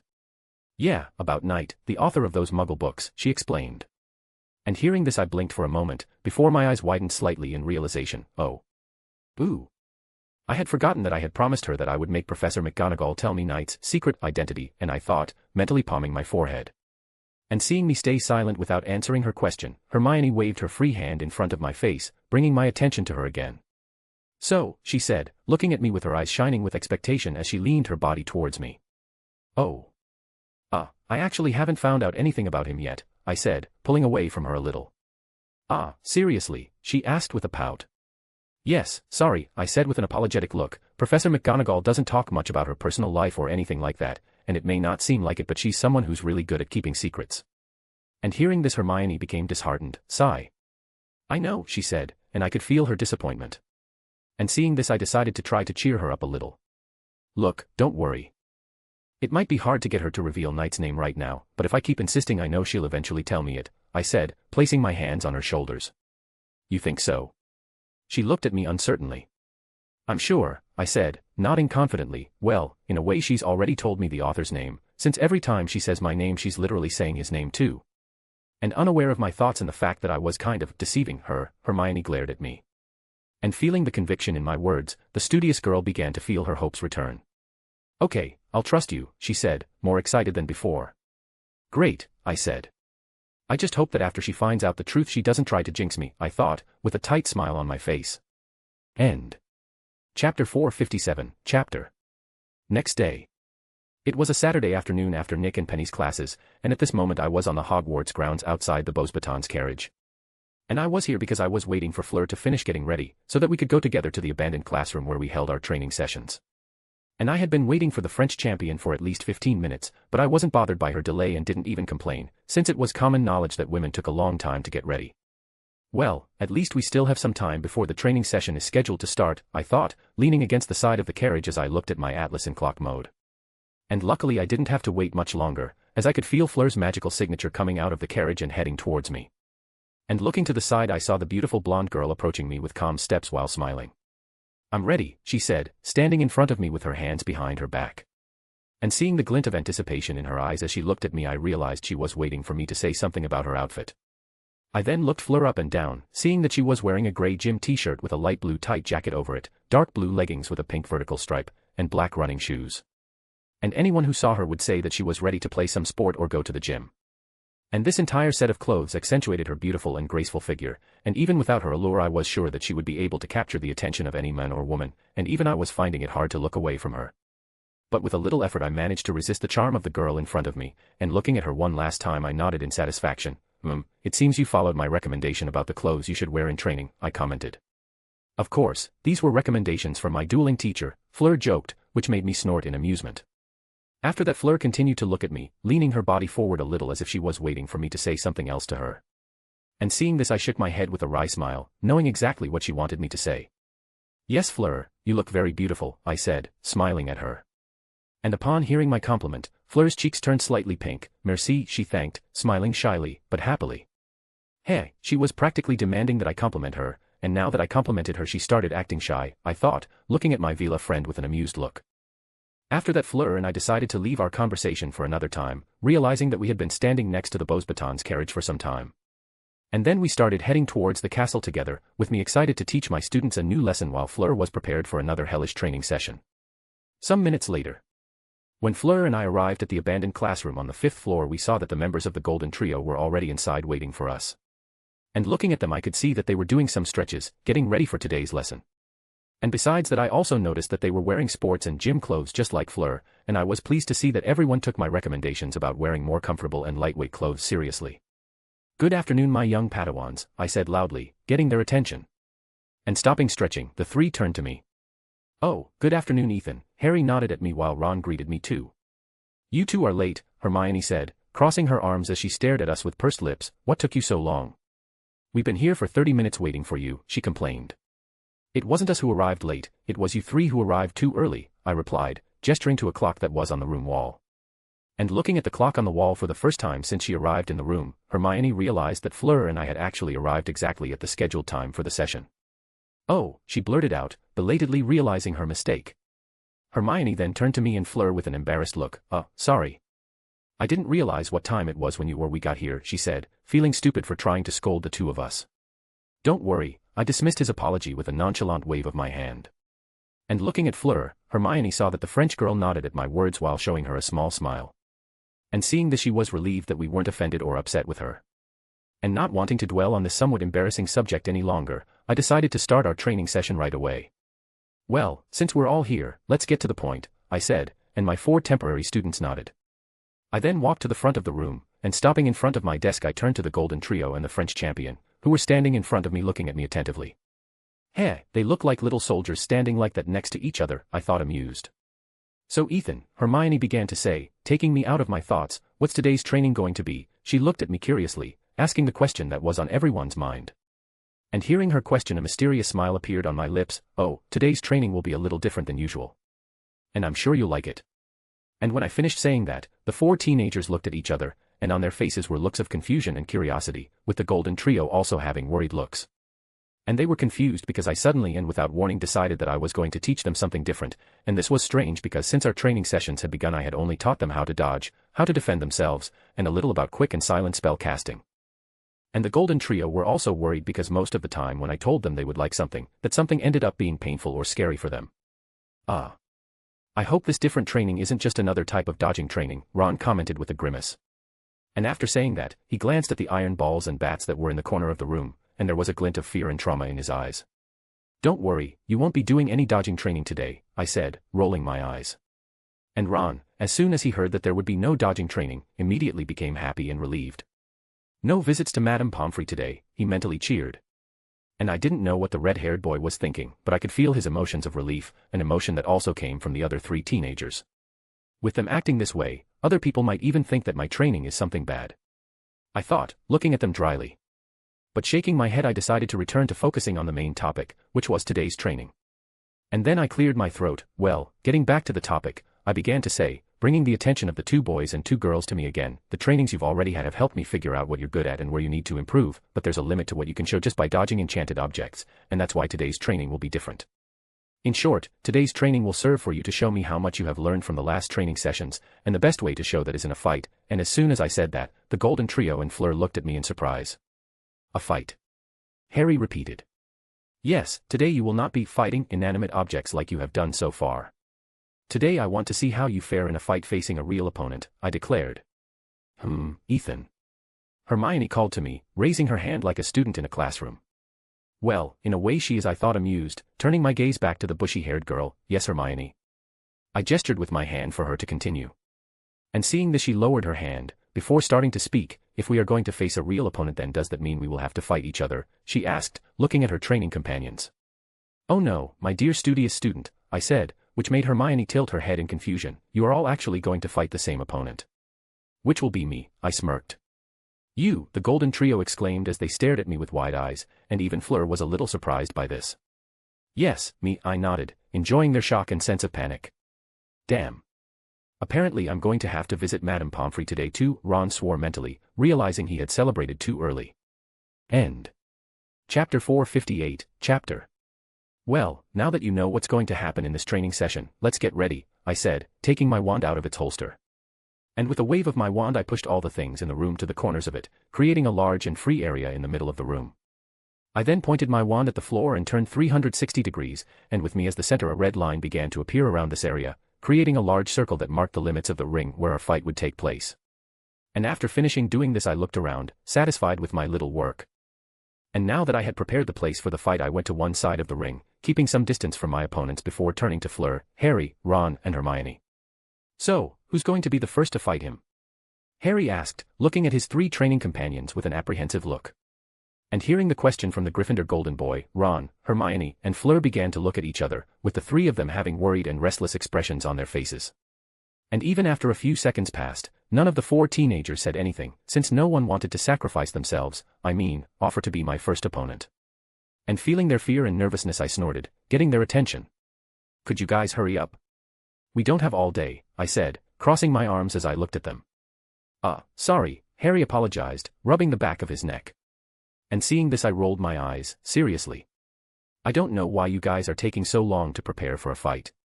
Well, we still haven't decided which one of us will be the first to fight you, Fleur said, pursing her lips. And who said you guys are going to fight me one by one? I asked, looking at her with a raised eyebrow. And upon hearing this, the 4 teenagers stopped, looking at me in surprise. What do you mean by that, Ethan? Hermione asked me. What I mean is that it won't be 4 1-on-1 fights. It'll actually be 1 1-on-4 fight, meaning all of you together against me, I replied, looking at them arrogantly. And this surprised them, who didn't expect me to put myself in a disadvantageous situation by challenging all of them at once. That means this fight will be easier for us, right? Ron looked at the others with an uncertain look. I think so. Harry replied, but he didn't seem very confident about it either. Well, we'll only find that out after we face him, Fleur said, taking her wand out of its holster and getting into a fighting stance. And seeing the Beauxbatons champion prepare for the fight, the members of the Golden Trio looked at each other. And they realized that Fleur was right, and that they didn't have many options either, and so they also got into fighting stance, taking out their wands and pointing them at me. And looking at them and feeling their determination and focus, a wild smile appeared on my face. Finally, I said. I then positioned myself, standing to the side while holding my wand loosely, pointing it downwards. And with my free hand I made a bring it gesture, challenging them and telling them to come at me. And that was the sign they were waiting for to start attacking me. Expelliarmus. Stupefy. And right from the start Ron and Harry cast their spells at me, quickly taking the lead. Protego, and to defend myself from these two basic spells I just made a light shield. Flipendo. Expulso. Hermione exclaimed, showing off her skills by casting two spells in succession. And this time instead of using a shield I leaned a little to the side to dodge the expulso, and I caught her other spell on the tip of my wand, throwing it away. And I was a little surprised and pleased to see that Hermione started the fight by casting aggressive spells that would actually do damage to her opponent. "Oh, looks like someone here isn't joking around," I commented, looking at her with a mischievous smile. "Well, I know my opponent can handle it," Hermione said, not losing focus on me, "and besides, this is just the beginning." And saying that she raised her wand, preparing to say another incantation. And while she was preparing herself I looked at her calmly, and at the same time I was also attentive to Harry and Ron, who were going to start their second wave of attacks. The three members of the Golden Trio then cast their spells at me at the same time, and I didn't despair when I saw all these spells coming towards me. When Ron's repulsion spell reached me I created a small shield to defend myself from it, before jumping to the side and ducking to dodge Hermione's water whip. And then I did a backflip, using my free hand to propel myself further back, dodging Harry's low-powered explosion spell, which hit the floor where I had been just moments ago. "Heh, looks like everyone is taking the fight seriously now," I thought, looking at the cracked floor in front of me. And I couldn't think much about it, as I quickly had to create a shield on my right side, feeling a powerful spell coming towards me. And as soon as the purple beam from the spell hit my shield it cracked a little, with me being pushed back by its impact. And as soon as I managed to stand firm on the floor again I looked back, realizing that I was getting too close to the edge of the ring. And looking at the one who cast that spell on me I saw Fleur with her wand pointed at me, and I could still see some sparks coming out of the tip of her wand. "Don't forget me," Fleur said, glaring at me fiercely. "Not even if I wanted to, my beautiful French girl," I said, smiling at her. But other than a slight pink tint to her cheeks, Fleur's expression didn't change, showing that she was truly focused on the fight. And without waiting for me to say anything else, Fleur continued to attack me, and seeing this, Hermione, Ron and Harry also joined her in the attack. And now the two witches and two wizards began to cast several sequences of offensive spells at me, not wanting to give me a chance to rest. And they might not have been in sync like a truly well-trained team, but they seemed to have a mutual understanding of each other's abilities, probably because of all the training they'd done together. And thanks to this understanding they were able to coordinate some attacks against me, and the more time passed the more I could see a harmony emerging between them, especially between the members of the Golden Trio, something that was not so unexpected. "Protego," I said, protecting myself from a jet of fire cast by Ron, before creating another shield using the Reflecto spell to protect myself from a cutting spell cast by Hermione. And as soon as the spell hit my shield it ricocheted, heading towards several ice fragments that Fleur had created and thrown towards me, destroying them. Harry then cast a Stupefy, followed by a Petrificus Totalis, and Aqua Eructo, and I dodged the first two spells, before creating a shield with Reflecto, to reflect the jet of water, hitting Ron who was preparing to cast a second jet of fire at me. The more time passes, the more confident and comfortable they become in this fight, I realized, waving my wand and turning several birds that Hermione summoned with Avis into dust. And I also noticed that they were getting more creative in casting their spell sequences, using 2 or 3 spells at almost the same time to cause a bigger and stronger effect. They're almost understanding the true essence of a fight, I thought. I then had to summon one of the iron balls that was in the corner of the room to protect my face from Fleur's Defendo. "Really, Fleur?" I looked at the blonde girl with a raised eyebrow. "What would you do if this pretty face was hurt?" I asked, pointing to my own face. "Oh, I'm sure the matron at your school would find a way to fix you up," she replied cheekily. "I don't know, Fleur. I think if Madame Pomfrey was capable of fixing his face she would have done it a long time ago," Hermione said, taking the opportunity to mock me. "Haha," I laughed fakely, looking dryly at the book-loving girl. I shouldn't have told them that they should mock their enemies during a fight, I thought, pursing my lips. End. Chapter 459, Chapter. Some time had passed and the fight still hadn't ended, and the 4 students who were against me hadn't stopped casting spells at me at any point. In fact, they seemed even more determined to defeat me than when the fight started. And I think that determination came because now they had hoped that they could defeat me, seeing that I was just on the defensive while they were attacking me. But beyond that I also noticed that while their attack became stronger, more aggressive and faster, their attention to their surroundings became weaker and more sloppy. And it seemed like their confidence in the fact that they were completely focused on attacking made them leave some of their defense aside, and seeing this I frowned. I know that keeping the enemy cornered with an aggressive attack is a good strategy, but they should already know that in a fight the most important thing is defense, I thought, creating a wall of ice to defend myself from Ron's explosive spell. Of course, I could tell that they weren't completely oblivious to a possible counterattack from me, as they still had a certain amount of caution when approaching me. And that was good, because they knew that in addition to fighting using magic I was also very good at martial arts, and that if they didn't get close to me I wouldn't be able to use physical strength to defeat them. Well, another thing to teach them. How to fight physically, I mentally noted. And I had to get out of my thoughts because the golden trio decided to jointly cast the spell, Ventus, which was a simple spell but became very powerful with the union of the three. And seeing the rotating jet of wind coming towards me, I took a step forward, keeping my feet firmly on the floor while holding my wand with both hands in front of me vertically. The jet of wind then hit my wand, cutting it into 2 parts as it passed by my sides without hitting me. And I kept holding my wand while the golden trio kept pointing their wands at me, adding more force to the spell, trying to destabilize me and push me out of the ring. And to make the situation more difficult, Fleur also joined them, casting Ventus on me as well. And now the rotating jet of wind felt more like a hurricane, and I began to feel the pressure of this spell that slowly began to push me towards the edge of the ring. Now I know how Avatar Aang's enemies felt fighting him, I thought, looking back and seeing that my foot had almost reached the red line that marked the limit of the circle where we were. And realizing that they were actually close to winning the fight, I decided to stop playing around. Okay, that's enough, I thought, narrowing my eyes. And then with a little effort I began to walk forward, advancing against the powerful wind. And with every step I took, the 4 teenagers who were against me found it harder to maintain the spell. And I could feel it in the wind that started to get more volatile and out of control. Guys, stay strong and keep casting the spell. Hermione shouted to her companions, gripping her wand tightly. I'm trying. Ron replied, grunting with the effort he was making. And I didn't pay much attention to what they were saying, since I continued to advance towards them. And after a few more steps I managed to get closer to them, being less than 6 meters away from them. I then began to gather my magic into the tip of my wand, which began to glow with a cyan light. And with each passing second the intensity of this light increased, and when I felt that my spell was ready I used wandless magic to create a simple shield that protected me from the wind jet for a moment. And in this short moment that I no longer had to worry about Fleur and the golden trio spells, I raised my wand high, before kneeling down and tapping the tip of it on the floor. And as soon as my wand made contact with the floor my spell activated, and a boom sounded before the floor shook, with a shockwave emerging with me as the center. And that shockwave was fast and strong, hitting the 4 teenagers and pushing them back, knocking them to the floor and making them cancel their spell. Well, that was fun, I commented, standing up as I looked around at the mess the room was in after my spell. I then turned my gaze to Fleur, Harry, Ron and Hermione, seeing that they were lying on the floor a little disoriented. And luckily for them I didn't put too much power into my spell, and so it didn't take long for them to start recovering. Damn, we almost made it, Ron grumbled, slowly standing up as he looked at me in frustration. Yes, but he's very persistent. Hermione pursed her lips. Well, he's the one training us for a reason, Fleur said, holding her arm with a pained expression.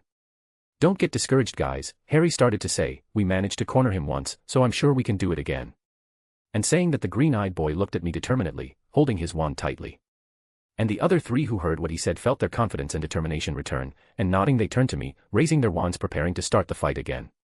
Good, good, I nodded, looking at them in satisfaction. You didn't give up easily, and I can feel your determination. We will not give up, we will defeat you. Fleur proclaimed. Yes, and that's the conviction I want to see from you, I said with a smile, and you know, you're showing an incredible performance in this fight, and I can see how much you 4 have improved since the beginning of your training. And upon hearing my praise, the 4 teenagers were happy. However, they were still alert and cautious as they looked at me, knowing that I might just be saying this to make them lower their guard. And seeing this I again nodded in satisfaction. However, I continued, getting their attention again, this is still a fight, and that's why I hope you've realized something very important, and they looked at me in confusion, not knowing what I was talking about. And seeing their confusion I decided to explain, since the beginning of this fight I only responded to your attacks by defending myself and dodging your spells, and I did that because I wanted to see how good you guys were at being the ones attacking. And upon hearing this, Fleur and the golden trio blinked, and remembering everything that had happened in the fight so far they realized that I hadn't really attacked them at any point and that I was just defending myself. But it's time for that to change, I continued to say, now I'm not just going to defend myself. Now I want to see how you guys do being on the defensive with me attacking. I smiled dangerously. And as soon as those words left my mouth the 4 teenagers immediately froze. And then they began to feel a terrifying and wild aura coming from me, and my smile made them tense and nervous. We're screwed, was the only thing they could think. And without giving them time to try to think of a strategy, I began my offensive. Defindo, Petrificus Totalis, Ibublio, I said, casting a sequence of spells at Harry. And then quickly after I cast a Confringo on Fleur, before casting a Defindo and an Immobilis on Ron. And when they saw the attacks coming in their direction, the 4 teenagers came out of their frozen states, with Fleur creating a shield to protect herself while Harry and Ron dodged the spells I cast at them. And Hermione, who hadn't been attacked by me, took advantage of this moment to try to cast a spell on me. Incarsigu. Gee, and before she could even finish saying the incantation of her spell I cast the Langlock spell on her, making her tongue lock onto the roof of her mouth, Incendio. I heard Fleur exclaim, and turning I saw a fireball coming towards me. Glacius, and before the fireball got too close to me I froze it. I then looked at the Vila, noticing her fierce and defiant gaze. Didn't anyone ever tell you that if you play with fire you might get burned, Fleur? I smiled mischievously at her. And the blonde girl was confused when I said that, but then she saw me pointing my wand at her. Incendio tria, I said, and from my wand a fireball bigger and hotter than Fleur's headed towards her. And upon seeing the large ball of fire heading towards her, Fleur blinked in surprise, but the heat from the spell's flames snapped her out of her stupor, and she quickly jumped to the side, throwing herself to the floor and narrowly avoiding being hit by my spell. Come on guys, I thought you would last longer, I said, mocking my precious students. You guys aren't going to give up now that things are getting interesting, are you? I asked as I smiled, looking at Fleur who was getting up from the floor, at Harry and Ron who were staring at me intently, and at Hermione who had managed to free herself from my spell. And hearing my mockery angered them, and I could see on all their faces their fighting spirit being rekindled, along with the desire to win this fight. Heh, now the real fight is about to begin, I thought, feeling myself start to get excited. End. Chapter 460, Chapter. Just as I expected, Fleur, Ron, Harry and Hermione didn't give up the fight, and together they started attacking me again, not wanting to remain on the defensive. And I also continued to attack them, casting spells in sequence quickly and effectively, without giving them time to rest. And they noticed that I wasn't the least bit tired after spending so much time defending myself from their spells, and on top of that they also noticed that I seemed excited and relaxed about the fight. And that made them realize the difference that existed between our magical abilities, and that even if the four of them were fighting together against me they didn't pose much of a danger to me. Man, now I understand more than ever why people say he's a monster, Ron grumbled with a grimace, casting a Petrificus Totalis at me. Well, I expected nothing less from the guy who defeated a dragon in a one-on-one fight, Hermione said, ducking to avoid being hit by a rock I threw at her. Guys, less talking and more spells, Fleur said, creating a shield to protect her and Harry from an incendio I cast. If I were you I would listen to the French girl over there, I said, with a mocking smile as I looked at them. And then I had to step to the side, dodging a stupefy that Fleur threw at me. Defindo, Flipendo duo, I attacked the Beauxbatons champion, making her dodge to the side. And I didn't continue my attack because I could feel magic being gathered on my left side, and turning around I saw Hermione casting a stupefy at me. And I protected myself by creating a shield, before quickly counterattacking. Ascazi, I cast the spell on Hermione, sealing her mouth before she could say any spell again. And touching her face, the thick-haired girl realized that her lips and mouth were gone. And I couldn't understand what Hermione was saying, but judging by her angry and frowning look she probably didn't like my spell. And taking advantage of the fact that Hermione was practically unarmed, I launched a weak bombarda, hitting the floor in front of her, forcing the studious girl to cover her face and jump back to avoid being hit by the debris from the explosion. And I quickly followed up by casting an aguamenti on the floor, before freezing the water creating a thin layer of ice that Hermione stepped on, causing her to fall. And seeing their friend lying on the floor, Harry and Ron came to her rescue, attacking me so that I would focus my attention on them.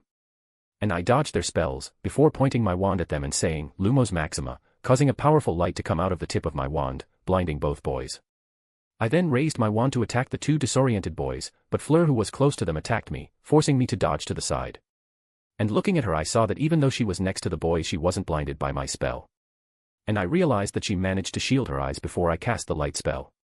Well, at least one of them started reacting to the spell's incantations rather than the spells themselves I thought, looking at Fleur in satisfaction.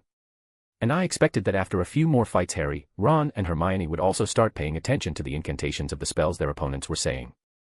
And I considered this important in a fight because if you already know what spell your opponent is going to cast then it will be easier for you to defend yourself from it or cast a counterspell.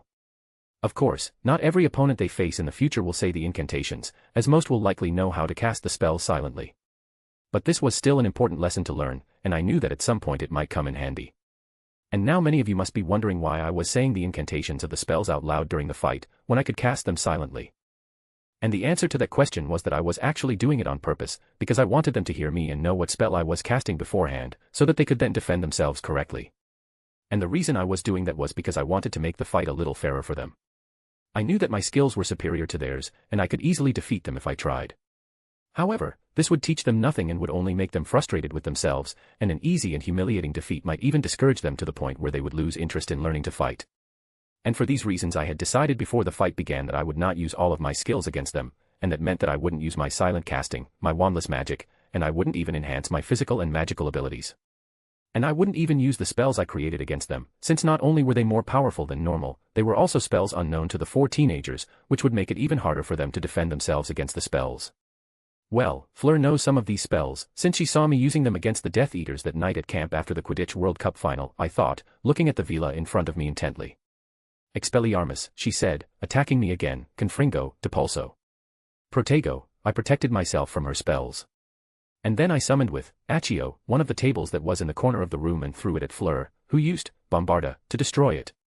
Petrificus Totalis, she cast on me. And I caught this spell with the tip of my wand and threw it away, and then I had to dodge a spell cast from behind me. That was a dirty trick, Ethan, Ron said with a frown, approaching Fleur with his wand pointed at me as he used his free hand to rub his left eye, which was still a little blind.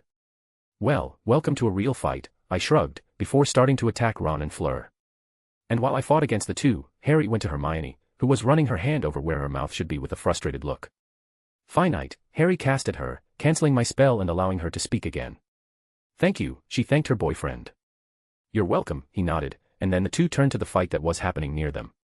And they saw me smiling excitedly as I cast spell after spell at Ron and Fleur, cornering them and giving them no chance to fight back.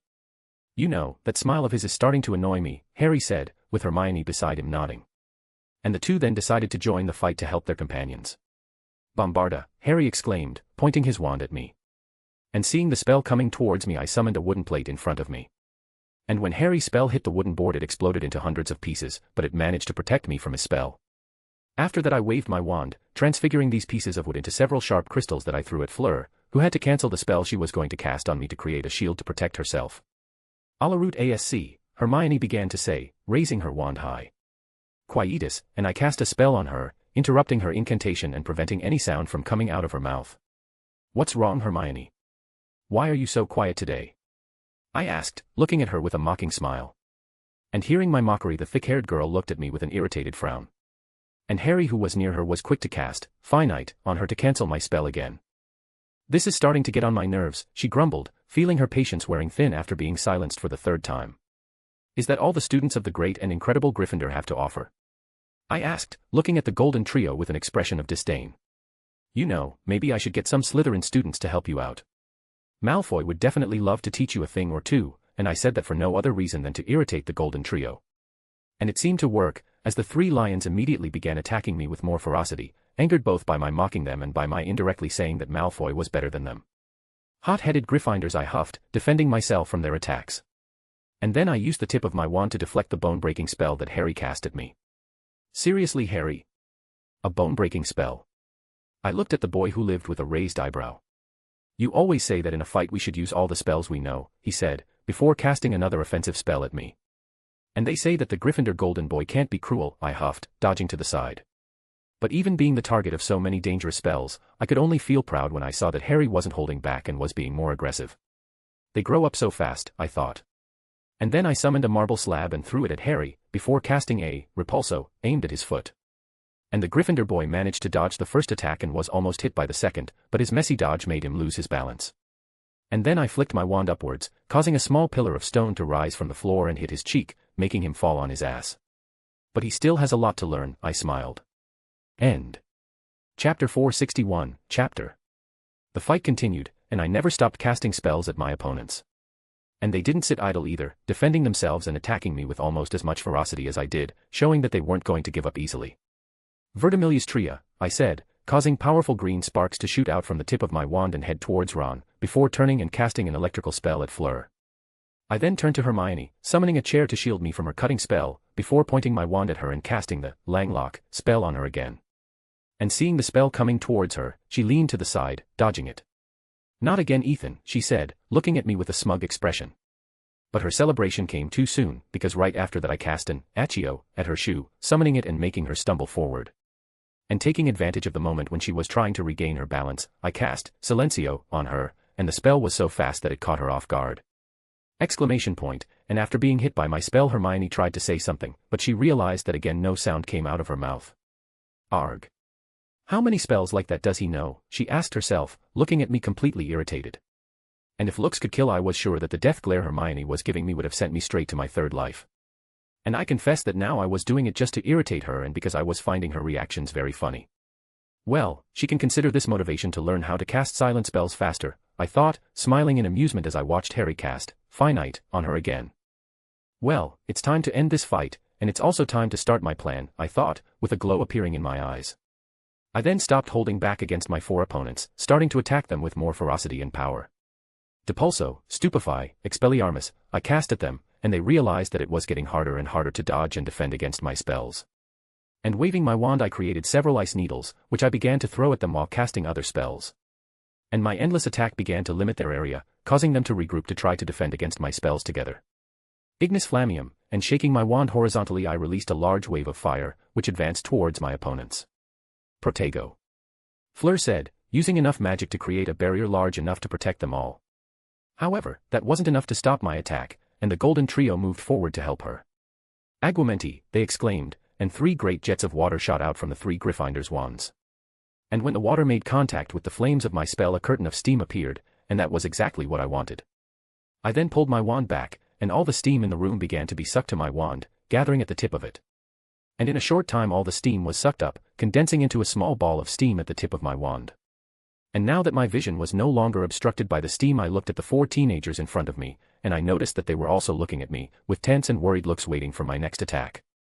"Heh, let's see how you guys like being attacked by this spell," I commented, smiling slightly at them. And before they could even comprehend the meaning of my sentence I pointed my wand forward. "Ventus," I said. And then a big and powerful jet of wind, which was even denser because of the steam, rushed towards them. And seeing my spell heading towards them, Fleur, Harry, Ron and Hermione immediately used the strongest defensive spells they knew, protecting themselves from what could only be described as a powerful gale. Damn it. How can his, Ventus, be more powerful than the one the 4 of us cast together? Harry thought, feeling that my spell was pushing him and his fighting companions back. And I kept up my spell for some time, pressing them harder and harder as I pushed them to the edge of the ring near the red line. I guess that's enough, I thought, seeing that I had managed to corner them and feeling that they were starting to give in. I then waved my wand again, cancelling my spell. And after that I turned to my precious students. I noticed that they were all breathing heavily as they leaned on their knees. And I had also noticed that during the fight they were getting slower and weaker, losing strength because of exhaustion, both magical and physical and mental. And feeling that the fight was coming to an end I decided to go for the grand finale. Vibrare, I pointed my wand at the floor, causing it to begin vibrating. And the tremors left Fleur and the Gryffindor trio disorientated, with them finding it difficult to stay on their feet. And it was at that moment that I cancelled the spell, and while they were recovering I pointed my wand at them. Serpensortia, I exclaimed, putting a lot of power into my spell. And then, from the tip of my wand came a large figure, which fell heavily to the floor causing a slight crash. And looking at this figure, everyone realized that it was actually a long, thick snake, with its skin being black and brown with some shades of yellow and green. This snake was a python of a species native to South and Southeast Asia, and after it fell to the floor it shook its head, a little disoriented at having been summoned so suddenly. And as soon as the snake recovered it looked forward, and its yellow eyes immediately locked onto Hermione, who was staring at it frozen. The large 5-meter python then began to crawl towards the Gryffindor girl, hissing menacingly at her with a predatory look. And upon seeing the snake advancing towards her, Hermione came out of her paralyzed state. And even though she was frightened by the appearance of the large snake and the fact that she had become its target, the girl with thick hair managed to raise her wand, preparing to cast a spell to banish the python. But before she could even say the incantation of the spell, Harry took a step forward, standing in front of his girlfriend in a defensive manner. "Section, stop section," he commanded, and I noticed that his voice came out differently than usual, more sibilant and slow. And as soon as those words left Harry's mouth the snake stopped, obeying his command as it quickly looked at the green-eyed boy. "Section A speaker, section," the python exclaimed in a feminine voice, raising its head in surprise. And Fleur, Ron, and Hermione who saw this scene happen immediately stopped moving in shock.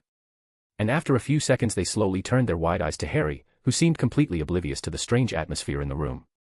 And without paying attention to the looks he was receiving, Harry continued talking to the snake, with me being the only one who understood what they were saying. "Section, Madam Snake, could you please not attack us?" "Section," Harry asked the snake. "Section, not attack you, section," the python repeated, hissing as it tilted its head to the side. "Section, yes section," he replied. "Section, we were in the middle of a fight, and the boy behind you summoned you. However, we don't want to hurt you, so if possible could you not attack us as well, section." And hearing Harry's explanation the snake turned to look at the one who had summoned it, and when it looked at me I simply looked at it back. "Section, was this boy the one who brought me here, section?" the python asked, feeling a strange sensation coming from me.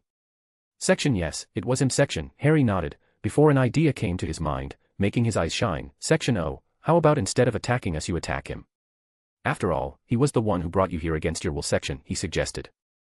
And having heard their conversation, I raised an eyebrow, surprised, or rather, impressed to see that Harry was trying to use this situation to gain an advantage in the fight against me. Section attack him, section, the snake repeated slowly, still looking at me. And noticing that the big python was looking at me, I narrowed my eyes at it, intimidating it and daring it to attack me. And my gaze was enough to make the snake back away, and I could feel its fear and caution. Section air. I don't want to attack him, he scares me, section, the snake said, and there was a nervous tone in its voice. And upon hearing this, Harry blinked. Section he scares you, he asked, looking at the large and scary python with a strange look. And the snake just nodded, moving away from me a little. Man, even animals are afraid of him, Harry thought, sweating. The green-eyed boy then shook his head. Section ahem. Well then, in that case, how about you just don't attack us? And then after this fight is over, I can take you to the forest outside so you can return to your home, section, he offered. And hearing the boy who lives offer, the python turned to him, tilting its head to the side, and thought. Section all right, section, the large snake said in a hiss, accepting the deal. Section great, section, Harry said, nodding in satisfaction. And after the human and the animal came to an agreement, Harry turned to the other people in the room. Okay guys, she won't try to attack us anymore, he said, proud of his work. But no one said anything in response, and after a while Harry noticed that everyone was strangely quiet. And it was at that moment that Harry decided to take a good look at his friends.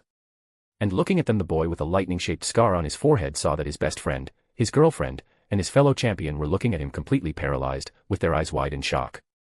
Why are you all staring at me like that? Harry asked, confused, looking at everyone with a strange look. End. Chapter 462, Chapter. Everyone was in shocked silence after seeing Harry talking to a snake, but the question from the boy with glasses was what took everyone out of their stunned state, and soon after the confusion began. Harry mate, what the hell was that? Ron exclaimed, wanting to get closer to his friend, but too afraid of the large snake that was still standing near him. Huh? What are you talking about? Harry asked blankly. He's talking about you being able to speak Forchelong, la langue de serpents. Fleur replied, so astonished that she began speaking in French. Forch what? Harry blinked in confusion. I think she meant parcel tongue, Hermione explained. Parcel, tongue. Harry repeated. Yes, parcel tongue, Hermione nodded, looking calmly at her boyfriend. She then began to approach him, completely ignoring the python beside him that was looking at her with its head tilted, hissing lightly. And arriving in front of Harry, she placed her hands on his shoulders, and that said. How can you speak parcel tongue? She asked, losing her calm demeanor and practically shouting as she shook him. And her outburst was so sudden that it caught the black-haired, green-eyed boy off guard, making him jump in fright. I don't know. Harry replied quickly, feeling nervous under Hermione's hysterical gaze, and actually I don't even know what this parcel tongue thing or whatever it's called is. Damn Harry, of all the abilities you could have, why did you have to have the ability to talk to snakes? Ron said, not paying much attention to what Harry had said because he was still panicking.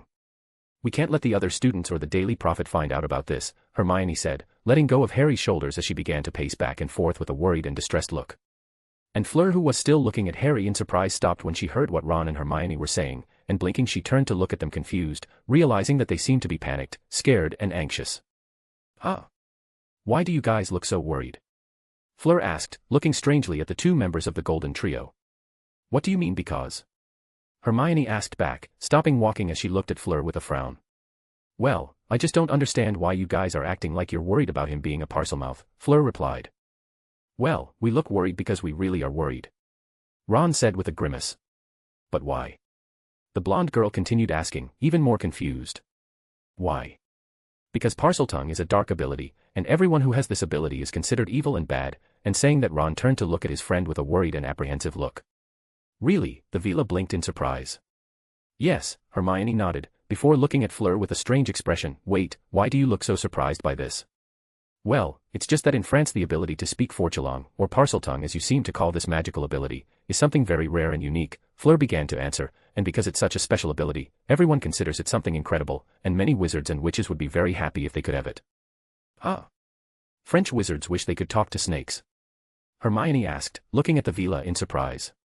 Yes, Fleur nodded, but I think here in Britain you think otherwise, judging by your reactions and what you said about it being a dark ability, she said slowly. Do you think? Ron snorted, and there was a look of disgust on his face, and I could feel his revulsion, fear, and dislike of Parseltongue. And it seemed like he was going to say something else, but before he could open his mouth Harry spoke, interrupting the conversation between the three teenagers. Hey! Harry said loudly, Getting everyone's attention, "Could someone here tell me what the hell this Parseltongue thing is?" he asked, looking at everyone with a frown. And hearing his question, Fleur, Ron and Hermione looked at each other, not knowing what to say to the green-eyed boy. Fleur, after seeing Ron and Hermione's reactions, realized that Parseltongue was a sensitive subject and almost taboo in the United Kingdom, and so she knew that she would not be the right person to explain this ability to Harry. And Ron and Hermione didn't know how to tell their friend about his newly discovered ability, which was known to belong to very evil dark wizards. And looking at the 4 teenagers in an impasse, I shook my head, but if anyone looked at me they would notice that there was a calculating and satisfied glint in my gaze. All according to plan, I thought. Turning today's training into a fight against Fleur and the Golden Trio, prolonging the fight to exhaust them and then corner them, and summoning a snake when they were off guard was all part of my plan. And all of this was planned so that the green-eyed boy would reveal his ability to talk to snakes, using Parseltongue to stop the Great Python's attack. And it was ironic to think that it was Harry himself who had created the opportunity one had been waiting for when he asked me to train him. And ever since that day I had been thinking about using one of the training sessions to force him to reveal that he was a Parselmouth. And today I decided to follow through with my plan, and I couldn't deny that after seeing everything work out I felt very satisfied, as if I were a master manipulator. So this is how Headmaster Dumbledore feels? I wondered, hiding my smirk. But shaking my head I decided to join the conversation, knowing that at this point some things needed to be explained to Harry, and only I could do that. Parseltongue is the magical language of snakes, and those who can speak it are known as Parselmouths, I began, catching the attention of the 4 teenagers as I walked up to them. Parselmouth. Harry repeated, tilting his head in confusion. Yes, I nodded, and in a way Parseltongue is a magical language like Mermish and Gobbledygook, the languages of the merpeople and goblins.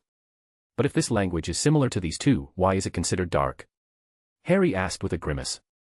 Well, first I want you to understand that Parseltongue really is a magical language like the goblin and merpeople languages, but there is a difference between these languages, I began to explain, not wanting Harry to confuse things. And that difference is that Mermish and Gobbledygook are languages of magical creatures, while Parseltongue is a hereditary ability that only awakens in wizards and witches, I concluded. Huh. I see. Harry nodded slowly, not really understanding what I was saying, which made me roll my eyes. Harry, Mermish and Gobbledygook are languages like French and English, and Parseltongue is ability like Tonks Metamorphmagus, I explained in a simpler way. Ooh, and I could see Harry's eyes widen slightly in understanding. And seeing this I resisted the urge to palm my forehead. Man, sometimes he's as smart as Hermione, but other times he can be as slow and clueless as Ron, I thought. But with a sigh I stopped thinking about the workings of Harry's neurons, deciding to return to my answer. Well, since you already know the difference between these languages I would like to remind you that Parseltongue is considered a dark ability only in the United Kingdom, as you may have noticed from Fleur's explanation, I said, gesturing to Fleur who nodded, and there is actually a plausible reason for that, and it is because of the last known Parselmouths. Last known Parselmouths? Who were they? Harry asked curiously. He then looked at his friends, wondering if they knew who the people I was talking about were. But as soon as he looked at Ron and Hermione they both looked away, looking down with frowns, which confused and worried the green-eyed boy. Huh? Why do they look so worried, he wondered, before looking at me again, waiting for me to answer his question. Well, I began to reply, one of them is someone who is very famous and well-known in the UK, and even idolized, and he is also a person of great importance at Hogwarts. And saying that I looked at Harry, waiting to see if he would realize who I was talking about. And the boy who lived looked at me with a raised eyebrow, and in his mind the names and images of several famous wizards began to flash through his mind. A very famous wizard in the United Kingdom who is of great importance at Hogwarts, he repeated in his mind, at the same time thinking about the things we had told him about Parseltongue. An inherited magical ability that allows a person to speak to snakes. Wait a minute. He blinked, feeling everything connect, famous, idolized. Hogwarts. Snakes, and in the next instant an image of a serious and dangerous man with a long white beard wearing a green and black cloak began to form in his mind. And as soon as all the pieces fell into place and the image became completely clear, Harry turned to me with wide eyes. Salazar Slytherin, he said aloud, completely shocked and surprised, he was a Parselmouth. End. Chapter 463, Chapter. Harry stared at me open-mouthed, completely shocked to discover that he shared the same gift as the infamous founder of Slytherin House. And if before he was a little worried about having an ability that everyone considered dark, now he was completely distressed. And the reason for his bad feelings about this new information was obvious. Slytherin was the rival house of Gryffindor, the house he belonged to, and since he discovered the wizarding world all he heard people say about Slytherin was that it was a place for all the evil people and dark wizards in training. And after 4 years at Hogwarts he realized for himself that most of the students in that house were racist bigots, bullies, and spoiled idiots. And this made him realize that these students really had a high chance of becoming dark wizards, just like their parents, grandparents, and great-grandparents who were also Slytherins. But of course, he knew there were good Slytherins, like Lily and his Aunt Andy, but they were one of the few exceptions that proved the rule. But the students, both current and former, and the bad rumors that circulated about Slytherin House weren't really what had Harry worried. Actually, what really made him feel bad was that there were rumors that Voldemort, the maniacal and cruel wizard who murdered his parents and made his life miserable, also came from this house.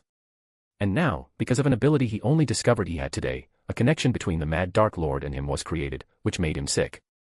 And I could feel the poor boy's anxiety and distress, but I didn't know what he was thinking, or that I was about to make his discomfort even worse. "Yes, Harry, Salazar Slytherin was a Parselmouth," I said, nodding as I confirmed Harry's fears, and not just him, but also Herpo the Foul, an ingenious and evil Greek dark wizard, and I'm sure you've heard of him. And hearing this, Harry stopped to think for a moment, remembering hearing Ron talk about this dark wizard when the red-haired boy showed him his collection of chocolate frog cards. And he also remembered reading about it in one of the books in the Grimmauld Place library, and also in a book he had taken from the Hogwarts library when he was doing research for his Defense Against the Dark Arts homework. "I've read about him, but I don't remember much other than the fact that he was a dark wizard," Harry said. And hearing this I nodded, before deciding to enlighten my Gryffindor friend's mind and expand his knowledge about dark wizards, explaining to him who Herpo the Foul was. Herpo is a famous wizard in the United Kingdom, but not on the same level as Salazar Slytherin for obvious reasons, I began to say, catching the attention of not only Harry but the other three teenagers. However, his importance and impact on dark magic was far greater than any other wizard or witch you can think of. "Really?" Harry blinked in surprise. "Yes," I nodded, "he is the one who created most of the dark magic we know today, and by magic I mean he created curses, dark items, and even deadly and dangerous magical creatures. And besides, he lived for many years, and in that time he spread terror, panic and death throughout ancient Greece and the surrounding lands, and some books even say that he almost destroyed the city of Athens in one of his attacks, cruelly killing more than 1,000 people," I concluded. And hearing this, Harry, Fleur, Ron and Hermione looked at me equally horrified and impressed, understanding only now the level of danger that Herpo the Foul represented. And these were normal feelings to feel when thinking about Herpo, who managed to combine his cruelty and evil with his creativity and intelligence to create so much dark magic that was complex and dangerous. He's basically a fusion of Rowena Ravenclaw and Salazar Slytherin, I thought, knowing this was more creepy than funny. And I couldn't think about it much, as I was pulled out of my thoughts by Harry. "So it's only because of Salazar Slytherin and Herpo the Foul that Parseltongue is considered a dark skill?" he asked me. "Well, pretty much yes," I nodded. "I see," he said, frowning as he looked down. "So everyone considers this ability evil because of two old dark wizards who existed over 1,000 years ago. That's so stupid," Harry thought. And besides being stupid, this also doesn't make any sense. And for Harry it really didn't make sense for people to think that an ability and the person who had it was dark just because bad people also had that gift. And this was coming from the boy who hated practically everything to do with Slytherin. And even though he didn't like Salazar Slytherin, Harry knew that the founder of the House of Snakes was idolized by practically 1/4 of the population of the United Kingdom. And because of this idolatry it would make more sense if people considered Parseltongue an incredible and special ability like in France, since it referred to a founder of the greatest wizarding school in the world. And besides, Harry also thought that Herpo the Foul being a Parselmouth shouldn't influence the opinion of people in the United Kingdom about this ability, especially since he wasn't even British. And thinking about this, Harry began to realize that it probably wasn't because of just two people that Parseltongue and Parselmouths began to be considered bad. And reaching this conclusion he raised his head to look at me. "Ethan, was there by any chance any other dark wizard besides Slytherin and Herpo who was also a Parselmouth?" he asked. And upon hearing his question I blinked. "Huh? Why are you asking that?" I asked. "Well, I just think that just two dark wizards aren't enough to make an entire society consider an ability evil and dark," he began to say with a grimace. "And that is why I wanted to know if there was any other dark wizard or witch Parselmouth almost as famous as Slytherin and Herpo, and if he or she is also part of the reason why Parseltongue is considered a dark skill," he finished his answer. And listening to his completely logical explanation I was totally surprised, not expecting the boy in front of me to be able to think so deeply about the stigma of Parseltongue, at least not at such a stressful time for him. "Oh, well." I paused, looking at him somewhat uncertainly. And I was left wondering whether or not I should say the name of the other known Parselmouth wizard. And looking closely at Harry I could see that he was already very stressed about the things he discovered today, and I knew that this information could shake him and make him much more distressed than he already was. But I also knew that this was information that could not remain secret for long, and that he deserved and should know about it, even if it caused him harm. And with a decision made I sighed, deciding that I would not hide any important information about Parseltongue from him. "Harry," I started to say, making him look at me closely, "there is actually one more wizard who is a Parselmouth. Or at least people think he is one." "Who?" Harry asked. "Look, no one is sure if he really is a Parselmouth, and these are all just rumors and assumptions, so don't take it too seriously," I said, which was not entirely true, since I knew the rumors were real. Who Ethan? Harry repeated the question, looking at me with a frown. And the green-eyed boy would be lying if he said he wasn't a little nervous about my next answer, because he could see my hesitation in saying the name of this other Parselmouth. And if he had looked back he would have also seen the worried and tense looks of his friends, who were in doubt about whether or not to interrupt us before I turned Harry's world upside down. And realizing that Harry would continue to insist, I decided to answer him, knowing that prolonging this situation would only make it worse.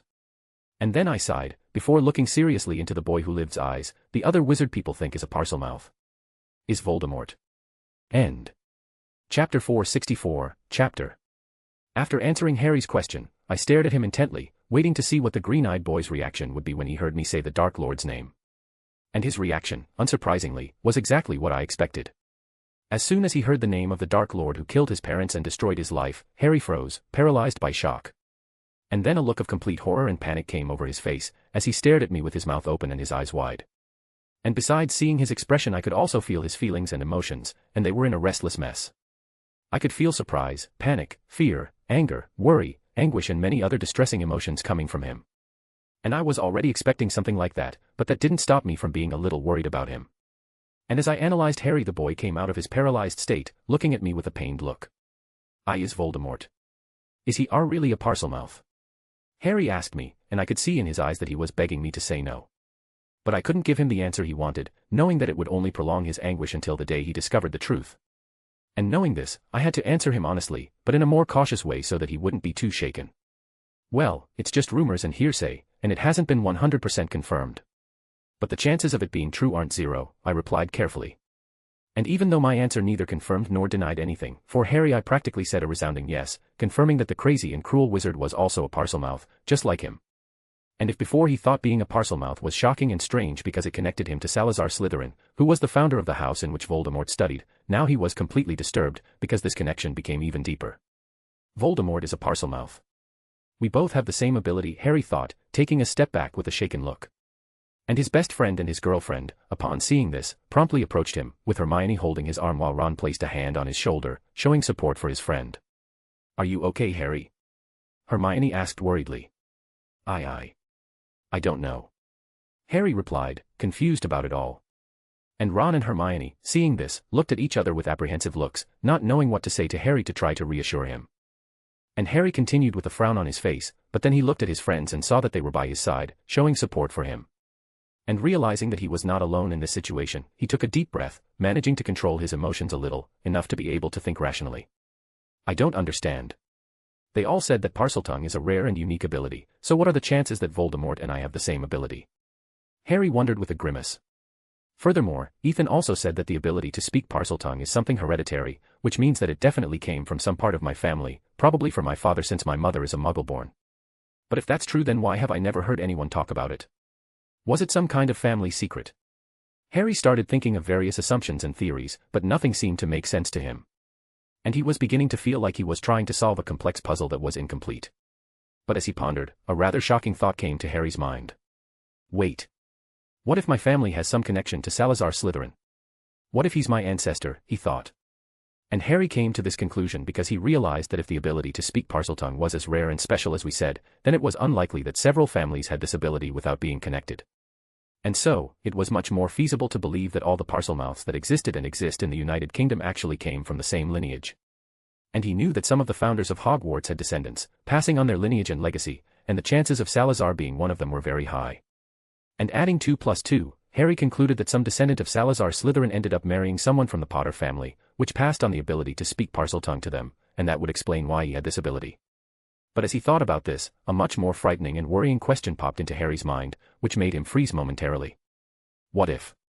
What if my family is connected not just to Salazar Slytherin? What if Voldemort and I also have a blood connection, he theorized, feeling fear and horror begin to form in his chest. What if Voldemort is some distant relative of mine? And there were a lot of what-ifs, but the more Harry thought about them the more he felt they made sense, and the more he realized they were probably true. And if Harry thought calmly he would realize that there were several flaws in his assumptions, but his mind was so troubled that he could think of nothing else other than the fact that his parents' killer was related to him. No. It can't be. Harry thought, shaking his head as he felt his chest tighten.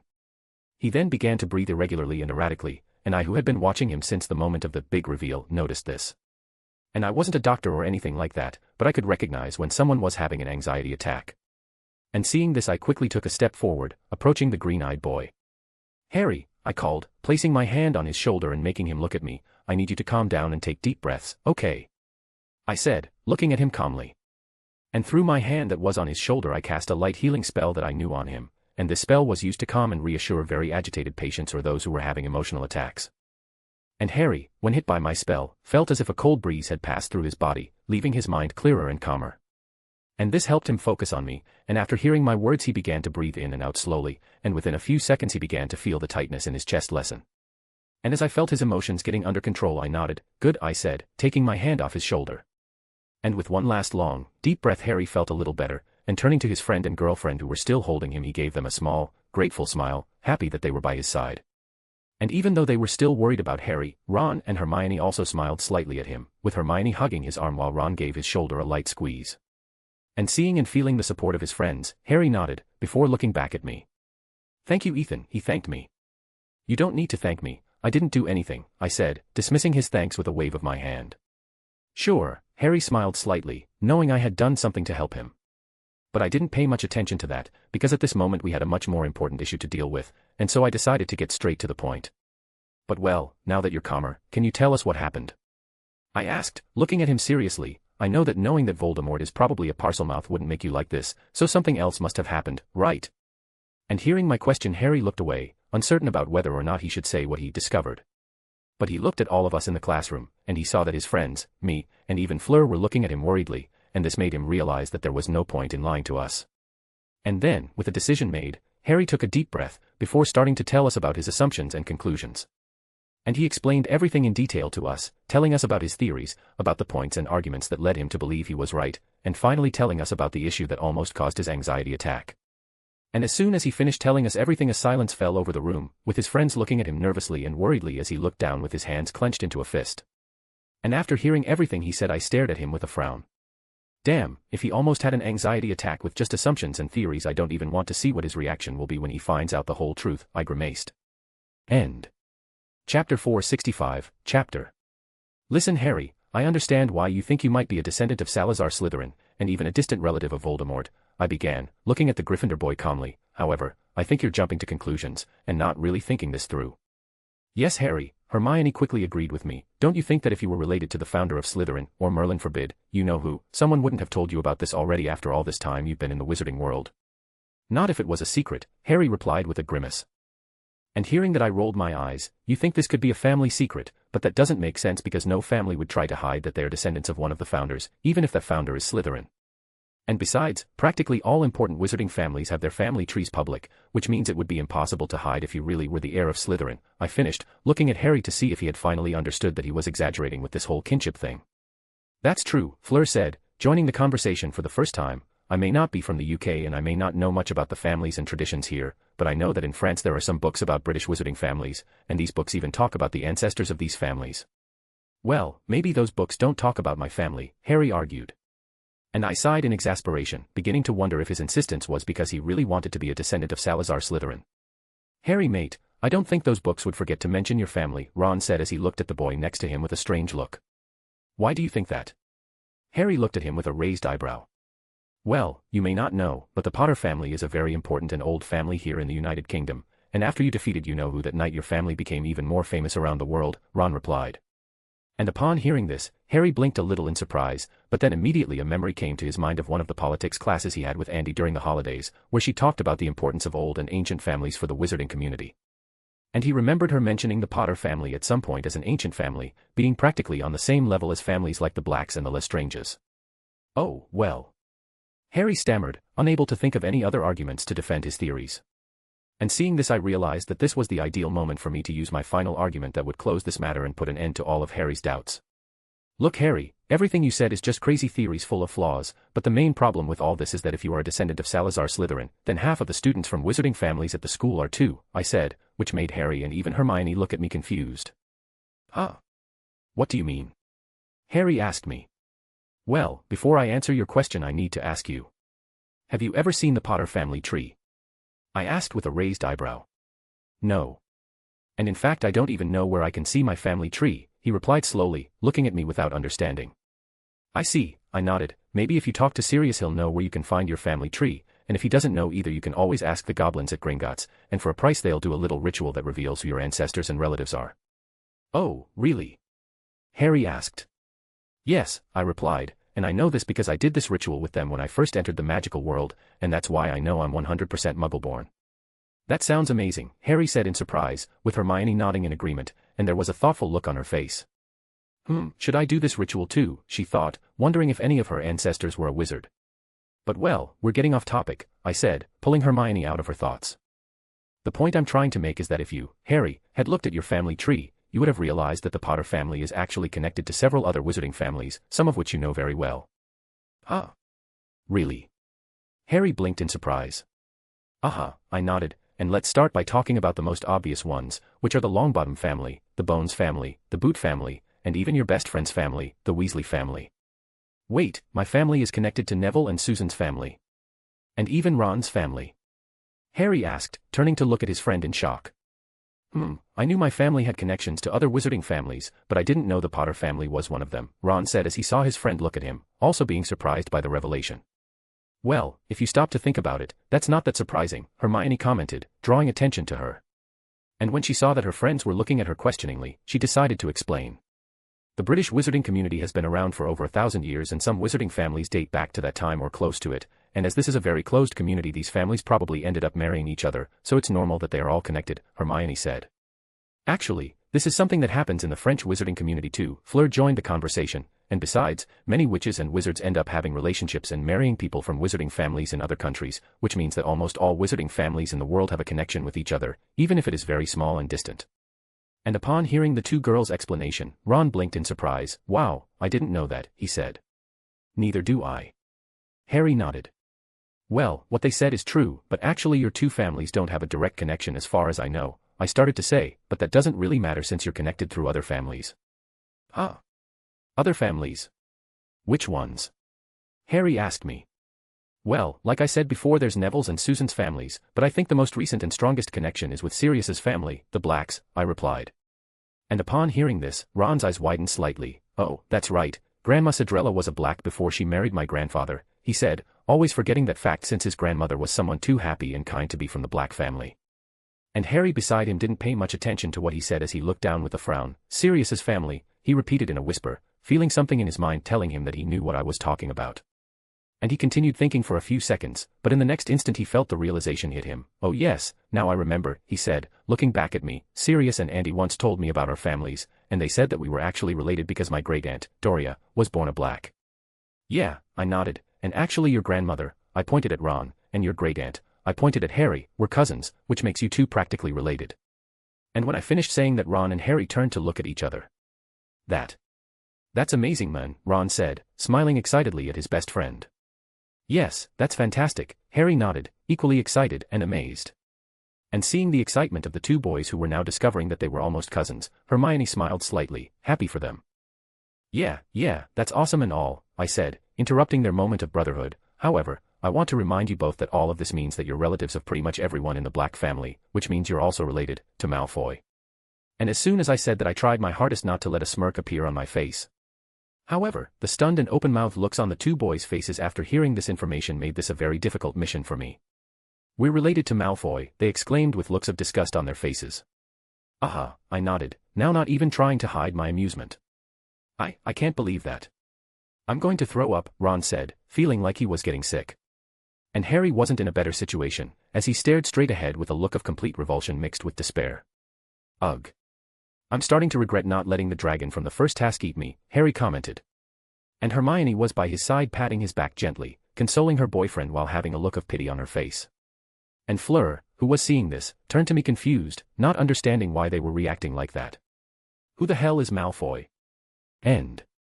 Chapter 466, Chapter.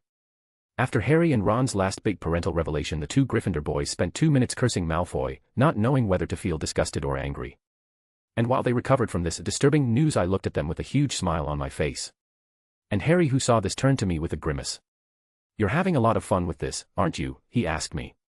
Yes, I am, and I nodded happily without hesitation. Bastard, he cursed at me mentally. And without knowing that the Gryffindor golden boy was cursing me in his mind, a mischievous gleam flashed in my eyes. Heh, I can't wait to see what Malfoy's reaction will be when he finds out about his new relatives too, I thought. But shaking my head I decided to change the subject. Well, let's leave aside Harry and Ron's blonde parental discovery for now, I said, smiling again when I saw the two boys glaring at me. But ignoring that I looked at Harry. So Harry, I guess after all these explanations and revelations you finally understood that your assumptions were wrong, right? I asked him. And hearing my question, Harry blinked, before looking away, a little embarrassed. Well, I understand that I may have been a bit hasty. And that I may be wrong about being descended from the founder of Slytherin, he began to say, which made me nod in satisfaction. But right after that he then looked at me. But none of the things you said explain how I have the ability to talk to snakes, he said. Oh, I blinked. Actually the answer to that is very simple, I said, which made Harry and the others look at me immediately. Really? And what is it? He asked, and then all four teenagers began to stare at me intently, waiting for my answer. Well, the answer is that you simply awakened the ability, I shrugged. And upon hearing this the green-eyed boy blinked in confusion. Huh? I didn't understand, Hermione said, frowning. What do you mean he simply awakened the ability? Well, that's exactly what I meant. The ability was awakened in him without any external influences, like some ancestor who also had the gift or something like that, I explained. But that doesn't even make sense. Hermione said with a confused frown. Hermione, how do you think the first Parselmouth came to be? Or the first Metamorphmagus? I asked, looking calmly at the bushy-haired girl. And upon hearing my question Hermione blinked, before looking forward thoughtfully with her lips pursed. Air. Well. She started to say. But even after thinking a lot, Hermione couldn't find an answer to my question. And with a frown she realized that this was a question she would not be able to answer, since magical abilities were not a subject she had studied. Sigh. I don't know, she said, giving up on answering. And hearing that I nodded, I already expected that you wouldn't be able to answer that question, since no one actually has an answer to it, I said. And hearing this Hermione blinked. What? She looked at me without understanding. And seeing this I decided to explain. Well, magical abilities are one of the oldest and most complex things in the wizarding world, and the mystery surrounding their emergence and awakening is something that no witch or wizard has been able to unravel, even after thousands of years. No one knows the meaning of their existence, how they came about, what the criteria are for awakening them in a wizard, or who was the first wizard to have an ability. And as no one was able to find an answer to these questions, everyone decided by general consensus to accept that magical abilities exist and awaken in wizards randomly and without any hidden meaning, just like magic itself. I finished my explanation. And then I looked at my four young Padawans, seeing that they were looking at me completely focused on what I was saying, just like students in a classroom listening to a lecture from the teacher. And nodding in satisfaction I turned to Harry, and now that you know this Harry, I hope you don't judge your ability to talk to snakes like the fools in our community, because what makes a person bad is not their power or ability, but what you do with it. And I also hope that you don't try to ignore or suppress your ability, because it is something as natural as your magic and is already part of you, and that's why you must use it. I looked seriously at the green-eyed boy. And I knew that Harry having the ability to talk to snakes wasn't actually something natural, since he got it through the soul piece in his forehead. However, I disregarded this information because I wanted Harry to accept his ability, as it would be very useful in the future, and perhaps even very important depending on the situation. But unfortunately Harry didn't know that, and even after everything I said he still seemed to consider Parseltongue an ability that connected him to Voldemort. And looking at the boy who lived I could see that he was still a little hesitant about his newfound ability.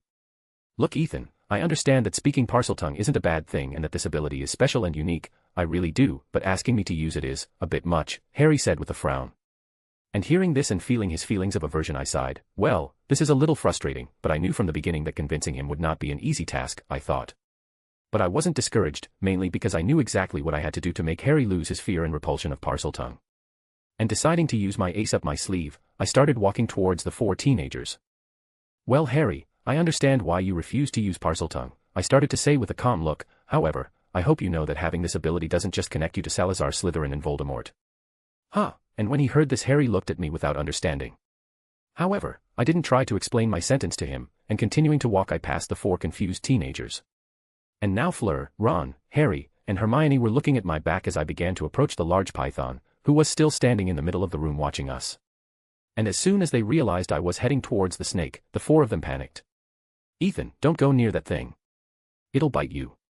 Ron warned me fearfully. Don't worry, it won't bite me, I said without looking back, standing confidently in front of the snake. And Ron was going to tell me something else, but in the next instant whatever words were about to come out of his mouth got stuck in his throat, with him gasping in shock as he looked at me with wide eyes. And he wasn't the only one to react like that, as Fleur, Harry and Hermione were also looking at me completely shocked and open-mouthed, stunned by the scene that was happening in front of them. Section hello, Mrs. Snake section, I began to talk to the large python in Parseltongue. And as soon as the snake heard me speak in its language, it looked at me in surprise. Section you are also an orator. Section, it exclaimed. Section yes, I am Section, I replied in a hiss. But then I remembered its conversation with Harry, which made me narrow my eyes. Section, and I hope you don't try to do something stupid, because if you do I'll turn you into a boot, and I'll do it without using magic. Section, I threatened the snake. And my threat seemed to have been effective, as I could feel the python's fear as it nodded quickly, trying to appear as humble and harmless as possible. Section good Section, I nodded. I then began to approach the snake, and when I was less than a foot away from it I stretched out my arm, placing my hand on its head. And after that I started patting the python on the head, as if it were a cute and docile pet. And the python didn't dare complain about the way it was being treated, just silently accepting my pats. And in fact, for some reason the big, scary snake was actually enjoying this, and the fear it felt towards me was replaced by satisfaction as it closed its eyes and let itself be petted, bringing its head even closer to my hand. And seeing this I snorted, and still petting the python I turned to look back at my friends. And looking at Fleur, Hermione, Harry, and Ron I could see the 4 teenagers staring at me with comically shocked and astonished expressions. I think if they receive any more shocking or unexpected information today, they might end up losing their minds, I thought amused. End. Chapter 467, Chapter.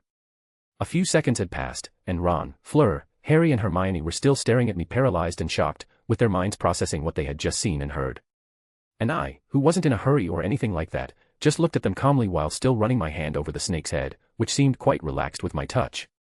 Section very good, Section, the python said in a slow, happy hiss, reminding me a little of Nyx's satisfied purrs when I petted her. Section I'm glad you're enjoying it. Section, I told her amusedly. And it seemed that hearing me speak Parseltongue again caused the 3 Gryffindors and the Vila in front of me to snap out of their dazed states. You. That. Snake. Speak. Ron tried to say, stuttering as he pointed at me with a shocked look on his face. And seeing this I rolled my eyes a little. Yes Ron, I can speak Parseltongue, I said, completing the sentence for the red-haired boy. And by saying this I had confirmed to Ron and the other 3 teenagers in the classroom that what they had just seen was real. And I had said this in such a calm and disinterested way that it seemed like this was just another normal occurrence in my everyday life. And in a way that was actually true, especially if we took into account all the incredible and surprising things I had done or seen since entering the wizarding world. But how? Hermione said, taking me out of my thoughts and making me look at her. How do you have this ability, Ethan? You're a Muggleborn, she questioned me with a confused expression. Well, being a Muggleborn does not make it impossible for a wizard or witch to awaken magical abilities as far as I know, I replied with a shrug. Well. Yes, that's true I guess. Hermione said with a grimace, but that still doesn't make sense, and it shouldn't even be possible. Hermione, I thought we were done with this discussion about what is and isn't possible involving magical abilities, I said, looking at her with a raised eyebrow. And upon hearing this, Hermione blinked, remembering everything we had discussed in the last 10 minutes. And realizing that her question really didn't make sense and was a bit exaggerated, the bushy-haired girl looked away. Ah. You're right, Hermione said, a little embarrassed. I always am, I nodded cheekily. After that I turned to look at the one who was the central point of all today's revelations, and looking at Harry I could see him looking at me with slightly wide eyes, in complete silence. And using my empathy I felt his feelings, which were surprise, shock, relief, confusion, and happiness.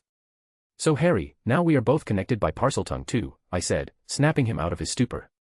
Why yeah. And that's surprising, and amazing, he said somewhat in wonder. I know, I said, smiling slightly at his excitement, and now when you use your ability, you won't have to think about those 2 dark idiots anymore. Now you can think about the fact that you have the same ability as the amazing, brilliant, genius, and gorgeous Ethan Knight, I proclaimed, with a slightly cocky and arrogant look on my face. And hearing this, Harry could only nod, feeling happy and a little lighter and calmer, as if a weight had been lifted off his shoulders. And of course, he still had a slight apprehension about using his ability to speak Parseltongue, but now he no longer felt so much repulsion and aversion towards his gift, since a friend of his also had it. And even the thought of talking to a snake no longer seemed so strange and scary to him. And I, who was looking at Harry attentively, noticed these small changes in him, which made me nod in satisfaction, happy to see that my plan had worked, at least partially. Well, I can change his mind and feelings with a simple snap of my fingers. This is something that has to happen over time and naturally, I thought. But leaving that aside, I remembered that I still had something to say to them. Listen, I have shown you a little of my ability, and I am not afraid or worried that others will find out that I can talk to snakes, I began to say, getting their attention again. However, I would like you not to tell anyone about my ability, since I still want to keep it a secret, at least for a little while longer. And as soon as I finished speaking, Fleur looked at me with a serious expression. You know I would never tell anyone a secret of yours, she said. I know, I smiled lightly at her, feeling her sincerity. And I wasn't worried at all, as Fleur was already keeping the things I had done at the Quidditch World Cup a secret, and that was much more important than just talking to snakes. And the Golden Trio, after hearing my request, looked at each other, before turning to me. Well, I won't tell anyone your secret either. Ron was the first to speak. Same here, my mouth is a tomb, Hermione said. Yeah, Harry nodded, and I won't even tell Sirius or Aunt Andy. And when he said that, I looked at him with a raised eyebrow. Oh, actually I don't mind if you tell them about it, mainly because I think it will make things easier for you when you tell them about your own ability. I said. And hearing this, Harry blinked. Oh. All right then. And nodding, I then turned to the only redhead in the room. And the same goes for your family, Ron, you can tell them about my ability. Huh? Really? He asked. Yes, I nodded, before thinking for a moment. Well, practically all the redheads are fine, but I think it's best not to tell Charlie. And hearing this, Ron snorted. Yeah, Mr. Perfect would definitely make a fuss about that, he said. And I snorted too, knowing that a fuss was an understatement. But shaking my head, I decided to change the subject, realizing that we had been here in this room for a long time. Well, I began to say, today's training was certainly very difficult and exhausting, with many surprises and shocking revelations, and I'm sure y'all have a lot to think about and a lot to absorb. And that's why I think we should end our training session here, as we all deserve some time to relax and rest, I concluded. I agree, Fleur nodded, and I can't wait to get back to my room in the Beauxbatons carriage for a long, refreshing and relaxing bath. Same, Hermione said, stretching slightly. But when she stretched, she felt a slight twinge of pain on her left side, making her hold it. Ugh. But maybe before that I'll stop by the hospital wing to get some healing potions, she said with a pained expression. Oh, sorry about that, I said with a small, apologetic smile. I think I exaggerated a little during the fight. Do you think? She looked at me with a frown. And looking at Ron and Harry, I saw that they were also looking at me with grimaces on their faces, and even Fleur was looking at me with pursed lips. And being stared at by all of them, I decided to do what any intelligent person would do in this situation, which is a tactical withdrawal. Well, I'm glad to see that everyone enjoyed today's training session, I said, looking at them with a cheerful smile that irritated them. But now, if you'll excuse me, I'm going to take our little snake lady here to the Forbidden Forest. And I didn't even wait for them to say anything before I turned to the python that was standing obediently next to me, and crouching down, I took the snake in my arms. Be careful, Ethan, that thing is dangerous, Ron warned me. You don't need to worry, it's harmless to me, I said, holding the python in my arms nonchalantly. I don't think a snake that size can be called harmless, Ethan, Hermione said with a strange look. Yeah, Ron nodded, quickly agreeing with her, and I'm sure it has more than enough venom to kill us all if it bites us, he said fearfully. First, I'm sure it won't bite me, I started to say, rolling my eyes. Second, the most venomous snakes in the world are actually the smallest, and third, it's a python, one of the species of snake that isn't venomous. Wait, isn't it venomous? Ron repeated, looking at the python warily. Yes, and actually the only dangerous thing about it is that it likes to wrap itself around its prey and crush their bones slowly and painfully, before devouring their bodies entirely, I said, completely relaxed and calm. And hearing this, Ron lifted his head to look at me so quickly that I thought I heard a snap. And how is that better than being poisoned? He exclaimed in alarm. It's not, I guess, I shrugged. And hearing this and seeing my calm behavior, the teenagers in front of me sweated. But I was no longer paying attention to them, and looking back at the snake in my arms, I saw that it seemed completely tame and docile. And then with a little effort, thank you, enhanced physical strength, I placed the large and I could feel Harry's nervousness and worry after he realized that Bagman was probably calling us to talk about something involving the Triwizard Tournament. Well, those are normal feelings to feel in this situation, I thought, looking at the Gryffindor boy, and I'm sure Fleur and Crumb must be nervous as well. And I knew that at this moment I was probably the only one of the champions who was calm and relaxed. And that was one of the advantages of knowing about the plot beforehand, since thanks to that I didn't have to worry because I knew that Bagman was calling us just to show us the maze. But shaking my head, I pushed those thoughts aside, continuing to walk to the outside of the castle. And after walking for some more time, Harry and I finally arrived in front of the Quidditch pitch, and after passing through one of the entrances that was under the stands, we entered the pitch. And inside the pitch we saw that Fleur, Crumb and Bagman were already waiting for us, but neither Harry nor I paid attention to them, deciding to focus on the large walls made of leaves and roots that now filled the Quidditch pitch. They're hedges! Harry exclaimed in amazement, reaching out to touch them. You're right, Mr. Potter. Bagman said with a cheerful smile, approaching us along with the other two champions, and they're not even fully grown yet. Give it another month and Hagrid will have them at least 5 meters tall. 5 meters. Harry repeated, his eyes slightly wide as he stared at the hedges that already bigger than him. Yeah. And these hedges will cover the entire pitch. Bagman nodded. Oh, but don't worry, you'll have your normal Quidditch pitch after the task is over, he added as he saw Harry turning to him with a less than pleased look. Now, does anyone want to take a guess at what we're making here? The chubby little man asked, looking at us with an expectant gleam in his eyes. Maze, I replied, stealing Crumb's original line. You got it right. It's a maze, he said excitedly, and the third task will actually be very simple. The Triwizard Tournament Cup will be placed in the center of the maze, and the first champion to get their hands on it will become the winner of the tournament. Is that all? We just have to go through the maze and touch the cup? Fleur asked with a suspicious look. Pretty much, Bagman nodded, but of course, things won't be that easy. Inside the maze there will be many obstacles and challenges that you will have to face if you want to reach the cup. Some obstacles and challenges. Like what? Harry asked. Well, you'll have to deal with some charms and enchantments. And some magical creatures that Hagrid will provide, Bagman replied. And Harry was finding the whole maze thing simple and easy until Batman talked about the magical creatures, and he became even more worried when he found out that his half-giant friend would be the one to choose the creatures. Damn, I just hope there's no dragon or Cerberus in the maze, the boy who lived grimaced.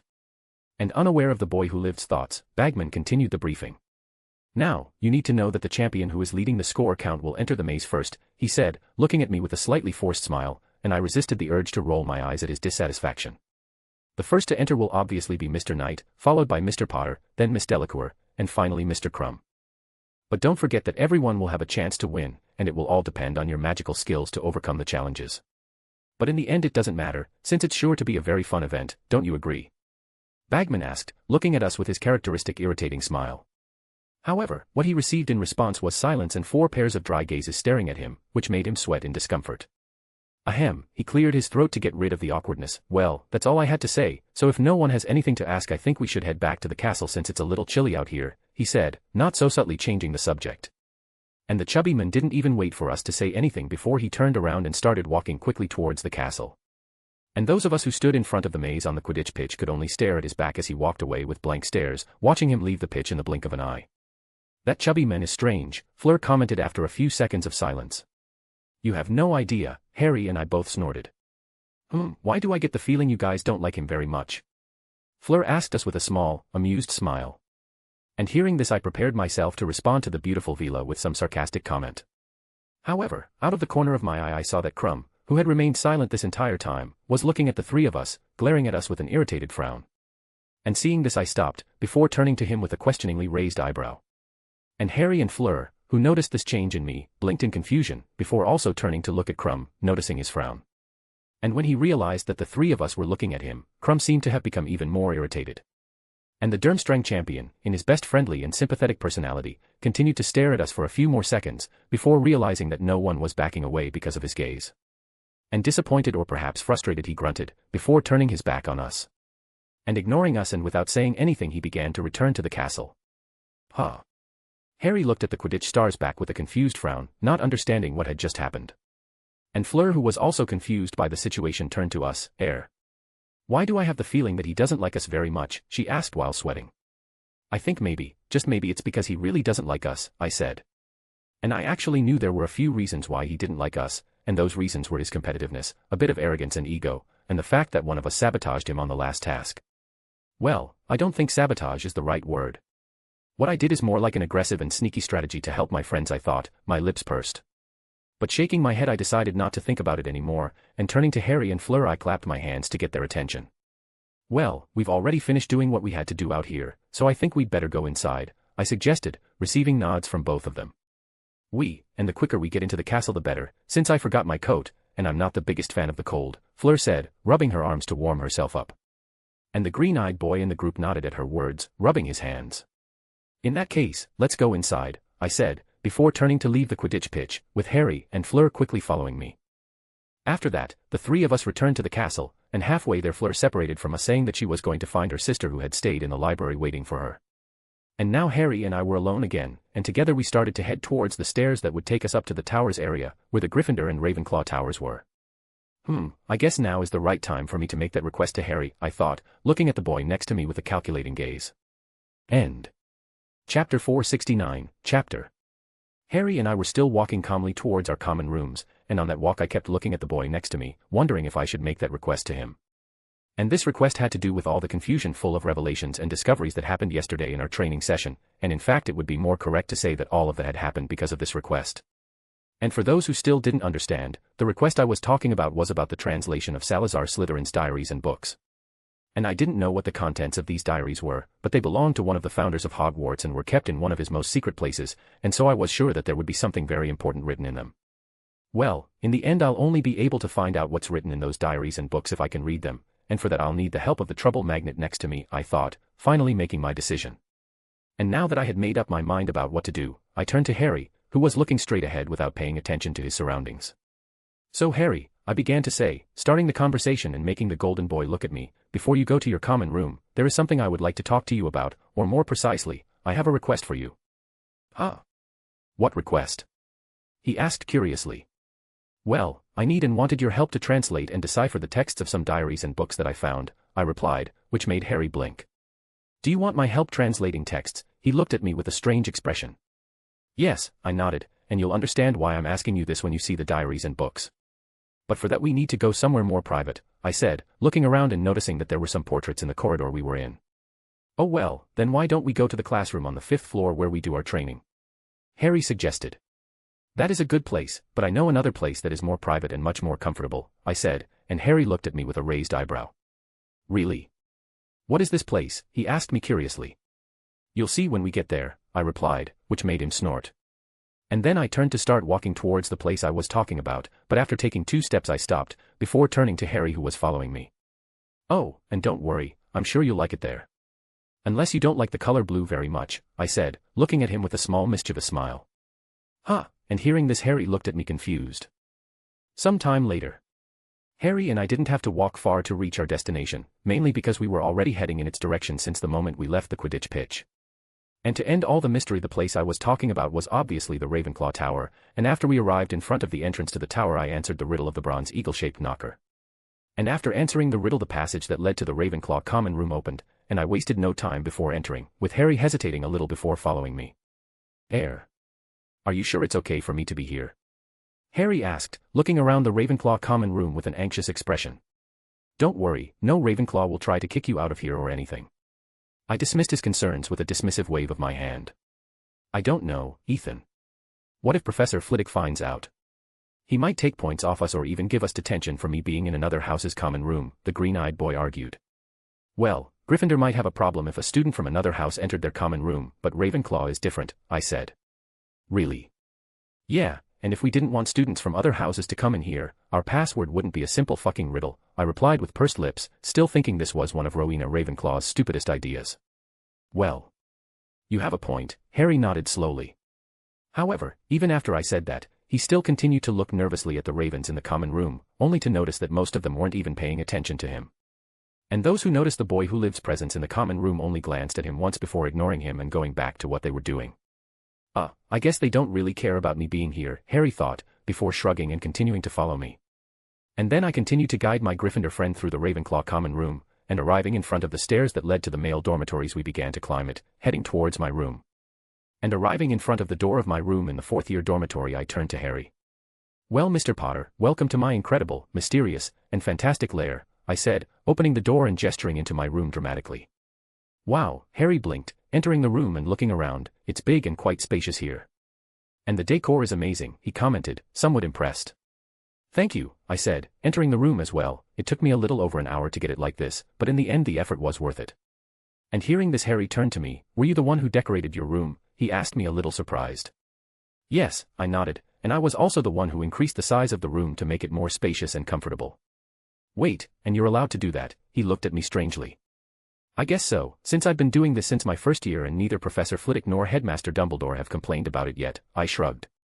"I see," Harry said, before looking around again. And now that he knew that I was the one who decorated and organized the entire room, he found the place even more impressive. And paying more attention to the details of the decorations, the furniture, and even the objects in the room, he realized that everything had a touch of magic, and looking at the ceiling he saw that it was enchanted to look like the night sky, just like the ceiling of the Great Hall, which made him blink in wonder. "You know, what you've here is amazing, and I wish I could do the same in my dorm," he commented. "Well then why don't you do it?" I asked with a raised eyebrow. I would do it, but I share a room with the other boys in my year, and I don't know if they'd like that. And besides, I don't even know if Professor McGonagall would allow it, Harry replied, grimacing. Look, I don't think your roommates will complain if you decorate your side of the room, since they can do the same with theirs too.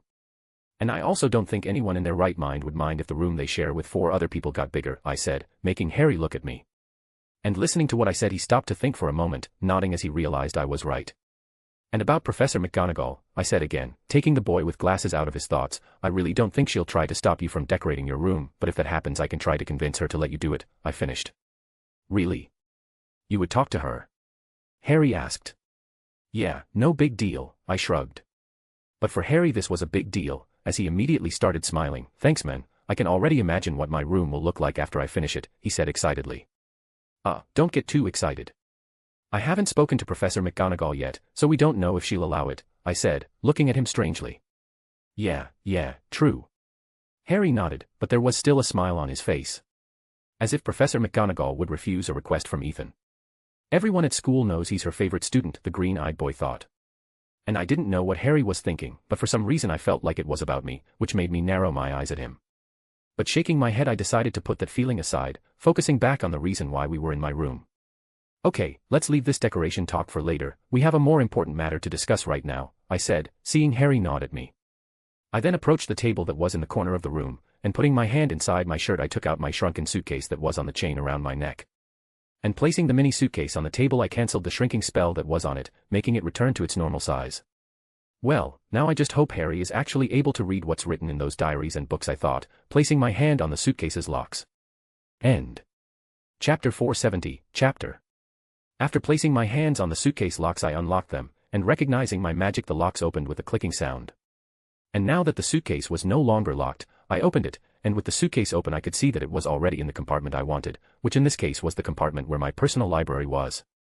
So Harry, these are the books and diaries I want your help translating, I said, stepping aside to let the boy with the scar on his forehead approach while gesturing to my open suitcase. And Harry, hearing this, approached the suitcase, and after looking inside it he made a confused face. I don't see any books or diaries here, just a hole that seems to have no bottom, he said, turning to me with a strange look. And looking at his confused face I snorted lightly. You don't know how a magic suitcase works, do you? I asked. Magic suitcase? Harry repeated, tilting his head to the side. Yes, a magic suitcase. Which is a suitcase that has several enchantments, spells and even some runes on it, and they make the suitcase more protected and secure, and most of the time they even add some extra functions to it, I explained slowly. Oh. Ooh, and upon hearing my explanation Harry nodded with slightly wide eyes, looking back at the suitcase. And seeing his surprised and amazed expression I shook my head a little amused, before taking my wand from my holster. And now with my wand in hand I tapped the suitcase twice, and as soon as I did that the suitcase shook slightly. And Harry, seeing this, brought his face closer to the suitcase, curious to see what was happening. But before he could get any closer I grabbed the back of his coat and pulled him back, and before he could ask me why I had pulled him the suitcase shook more violently. And then, in the next instant, several books and diaries shot out of the suitcase like an erupting volcano, before starting to fly all over my room. And that surprised and frightened Harry, causing him to jump back and reflexively assume a defensive position. Looks like our training sessions are paying off, I thought with a snort as I looked at the wary boy. I then raised my arm with my wand, and shaking it lightly a small and brief blue light flashed at the tip of my wand, which caused all the books and diaries around us to freeze in midair. And these, Harry, are the books and diaries I was talking about, I said, looking at the green-eyed boy who was looking around curiously. And looking at the books and diaries in the air, Harry realized that they looked very old, and he couldn't recognize any of the books by their covers or titles, which seemed to be in a different language. Where did you buy these books? He asked me, reaching over and picking up one that had a dark green cover with black detailing on the edges. Oh, I didn't buy them, I found them abandoned in a secret place in the castle, I replied. Abandoned? Secret place? Harry looked at me with a raised eyebrow. Yes, but we can talk about that another time, I said, ignoring the young boy's questioning look. I then approached Harry, and taking the book that was in his hands I opened it, before handing it to him again. Now I would like to know if you can read what is written in this book. Harry looked at the open book in his hands, seeing that it was in an unknown language, full of strange letters and symbols. Strange. He thought, frowning. When I asked Harry for help translating some books and diaries, the Gryffindor Golden Boy was initially confused, wondering why I thought he would be able to read anything written on them when even I couldn't. But now that he had a book in his hands and was looking at the texts on its pages, he felt an abnormal sense of familiarity, almost as if he had a connection with the words that were written in the book. Why am I getting this feeling? Harry wondered, grimacing slightly. And the Potterer then decided to focus his full attention on what was written in the book. And after some time looking at the letters and symbols in front of him, he began to notice that they seemed to become more understandable to him with each passing second.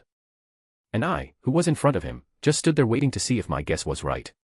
And looking at Harry, I could see his look of concentration, and after a few seconds of him staring at the open pages of the book, he paused, pulling his face away from the book and blinking in confusion. Huh, he tilted his head with a strange look, before looking back at the book. What's wrong, Harry? I asked, approaching Harry curiously. But the defeater of the Dark Lord did not answer me, completely immersed in the book. Section Shahs. Asha, section, Harry tried to read, feeling the text slowly become strangely more legible to him, section SSS. Chapter 1, the creation of a ritual altars section.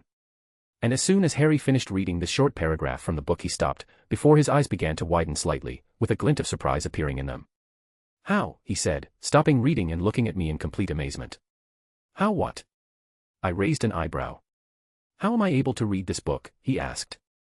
Oh, you are able to read this book because it's in a language you understand, I replied. However, my answer did not end the Gryffindor boy's confusion, who continued to look at me with a grimace. A language I understand. But I only speak English, and this book is not in English, he said, showing the book to me, and in fact I don't even know what language it is. Actually, you do know what language it is, and you just need to think a little more to find out which one it is, I said, not giving him an answer directly. And upon hearing this, Harry frowned, not knowing what I was talking about. But he trusted and believed in me, and so he began to think of all the languages he knew, trying to figure out what language the book was written in. And as Harry looked down with a thoughtful look, I leaned back at my table, and looking at the poor boy, I could feel his neurons firing feverishly. And after a few seconds of thinking, something in Harry's mind clicked and he remembered that there was actually another language he could speak. A very rare and unique language. And thinking about that language, his eyes widened in realization, making him quickly lift his head to look at me. Wait, he started to say, looking at me with a shocked look, this book is in Parseltongue, he asked. Yes, I nodded, and not just the book in your hands, but all the other books and diaries around us as well. Really? Harry started looking around in surprise, looking at every book and diary that floated near us. Aha, and it's because they're written in Parseltongue that I need your help translating them for me, I said, which made Harry turn to me. Huh? Why do you need my help translating them for you? You also speak Parseltongue, he looked at me without understanding. Actually, my ability to talk to snakes isn't exactly the same as other Parselmouths, I replied. What do you mean? He looked at me confused. Well, for starters, my ability is much more complex than it seems, and it allows me to talk to more than just snakes, I began to explain, before being interrupted by Harry. Wow, wait a minute. You can talk to other animals, he asked me in surprise. If you didn't interrupt me and let me talk, you would have your answer, I said with pursed lips, which made the green-eyed boy look away a little embarrassed. Hee, I'm sorry, I was just a little surprised by what you said, he said, scratching the back of his neck with a small, apologetic smile. You can continue, I won't interrupt you again. I hope you don't, I said with a huff, before deciding to continue my explanation. End. Chapter 471, Chapter. But well, as I was saying, my ability goes far beyond simply speaking Parseltongue. It actually gives me the ability to understand and speak magical languages, I began to say, seeing that Harry was completely focused on my words. But it's not like I can already speak every magical language that exists in the world without a little effort. Actually, for me to be able to speak a magical language, I need to have a basic understanding of it, and in this case that was how I learned Parseltongue, I explained. So that's how you did it? Harry muttered with a hand on his chin. Yes, I nodded, but there is also another easier and faster way for me to learn a magical language, and that is to hear that language at least once, and then I will immediately understand it and know how to speak it. And hearing this, the green-eyed boy looked at me in wonder. Man. Your ability is incredible, he said. I know, I smiled slightly, however, my ability isn't perfect. It has a problem, probably the only one, and it's because of that problem that I need your help. Problem? Harry asked curiously, what problem? Well, I can speak and understand when someone speaks in magical languages, and it's pretty much instantaneous, but I can't read or write in them. At least not without a lot of study and research, I replied. And because all these books and diaries are in Parseltongue you can't read them, Harry guessed, understanding my problem. Yes, and because Parseltongue is a very ancient and powerful magical language, I don't have the necessary materials to study it, which made it impossible for me to learn to read this language. But I wasn't discouraged by that because I had an assumption that since it was a real Parselmouth who wrote these books and diaries, then only another real Parselmouth would be able to read them, and in the end that assumption proved correct thanks to you, I said, looking at my Gryffindor friend with a small smile. So you weren't sure I could read these books and diaries either? Harry asked me. No, I wasn't sure. I see, Harry nodded, so now that we both know I can read them you must want me to translate them for you, right? Well, that was my request from the beginning, so yes, I replied, getting another nod from the black-haired boy. Harry then began to look around at the floating books and diaries, counting in his mind how many of them there were. I think it'll take me a while to read and translate them all, he said with a slight grimace. Oh, you don't have to translate all of them, I said, making him look at me. Like I said before, I just didn't learn to read Parseltongue because I didn't have the necessary materials to study that language, but if you translate at least 2 books and make a simple guide to help me then I'll be able to study them and learn the rest on my own. Oh, I guess that works. Harry blinked, and I could feel the relief coming from him. And that's why he's not a Ravenclaw, I thought amused. And without knowing my thoughts, Harry looked back at the books and diaries around us, and this time he seemed to be looking at them more closely. Now the question is, which books do I choose? He asked aloud, placing a hand on his chin with a thoughtful look. Well, since I don't know what these books are about I won't be able to help you choose, but I suggest you avoid the ones with titles that are a little dark and terrifying, I said, glancing at some books and diaries that I could tell were dark just by the magic they emitted. Good suggestion, Harry said with a grimace. He then continued walking around my room looking at all the books and diaries carefully, analyzing them in detail as if this were the most important choice of his life. And in the end after analyzing all the books and diaries he decided to choose the book with the dark green cover he had picked up at the beginning, and besides it he also picked up another book that had a dark red cover. I'll take these 2, he said, turning and showing the books to me. Okay, I nodded after looking at the 2 books with my magic vision, seeing that neither of them had any traces of dark magic in them. The book with the dark green cover has a slightly different magic, but it's not dark, and I've seen books with even stranger magic in the restricted section of the Hogwarts library, I thought with a shrug. Well, I don't know when I'll finish reading these books, but don't worry Ethan, I promise I'll try to finish this task as soon as possible, Harry said, taking me out of my thoughts. You don't need to rush or stress about this, I said with a nonchalant wave of my hand, I know my request will take some time to complete, and besides, I've had these books and diaries for almost 2 years, waiting a little longer to be able to read them won't be a big sacrifice. Oh, all right then, Harry said, but I still want to finish reading these 2 books as soon as possible. I'm quite curious to know what another Parselmouth wrote in them. It's a little strange that I get excited about reading a book, but I'm sure if Hermione saw me now she'd be proud of me, he thought, pleased with himself. I see, I said with a nod, pulling him out of his thoughts. In that case, after you finish reading these books I can lend you some others to read, I offered. I'd like that, thank you, Harry said with a small smile. You're welcome, I said, smiling too. I then looked at the clock on my wall and saw that it was already very late, and knowing that we had an early class tomorrow and that Harry needed to go back to his dormitory in Gryffindor Tower I decided it was time to end our conversation. Well, it's already pretty late, so I think we better end our conversation here, especially since you need to get back to your common room, I said. I agree, Harry nodded, looking at the clock as well, and I'm sure Ron and Hermione must be worried about me, since I should have returned from our meeting with Bagman by now, he grimaced, already imagining the barrage of questions his overprotective friends would throw at him when he got back to the Gryffindor common room.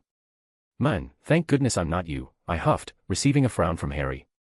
But ignoring his gaze I began to put all the books and diaries back into my suitcase, and after putting everything away I closed the suitcase and shrank it, before attaching it again to the chain around my neck. After that Harry and I then left my room and went down to the common room, and arriving there we both started heading towards the entrance.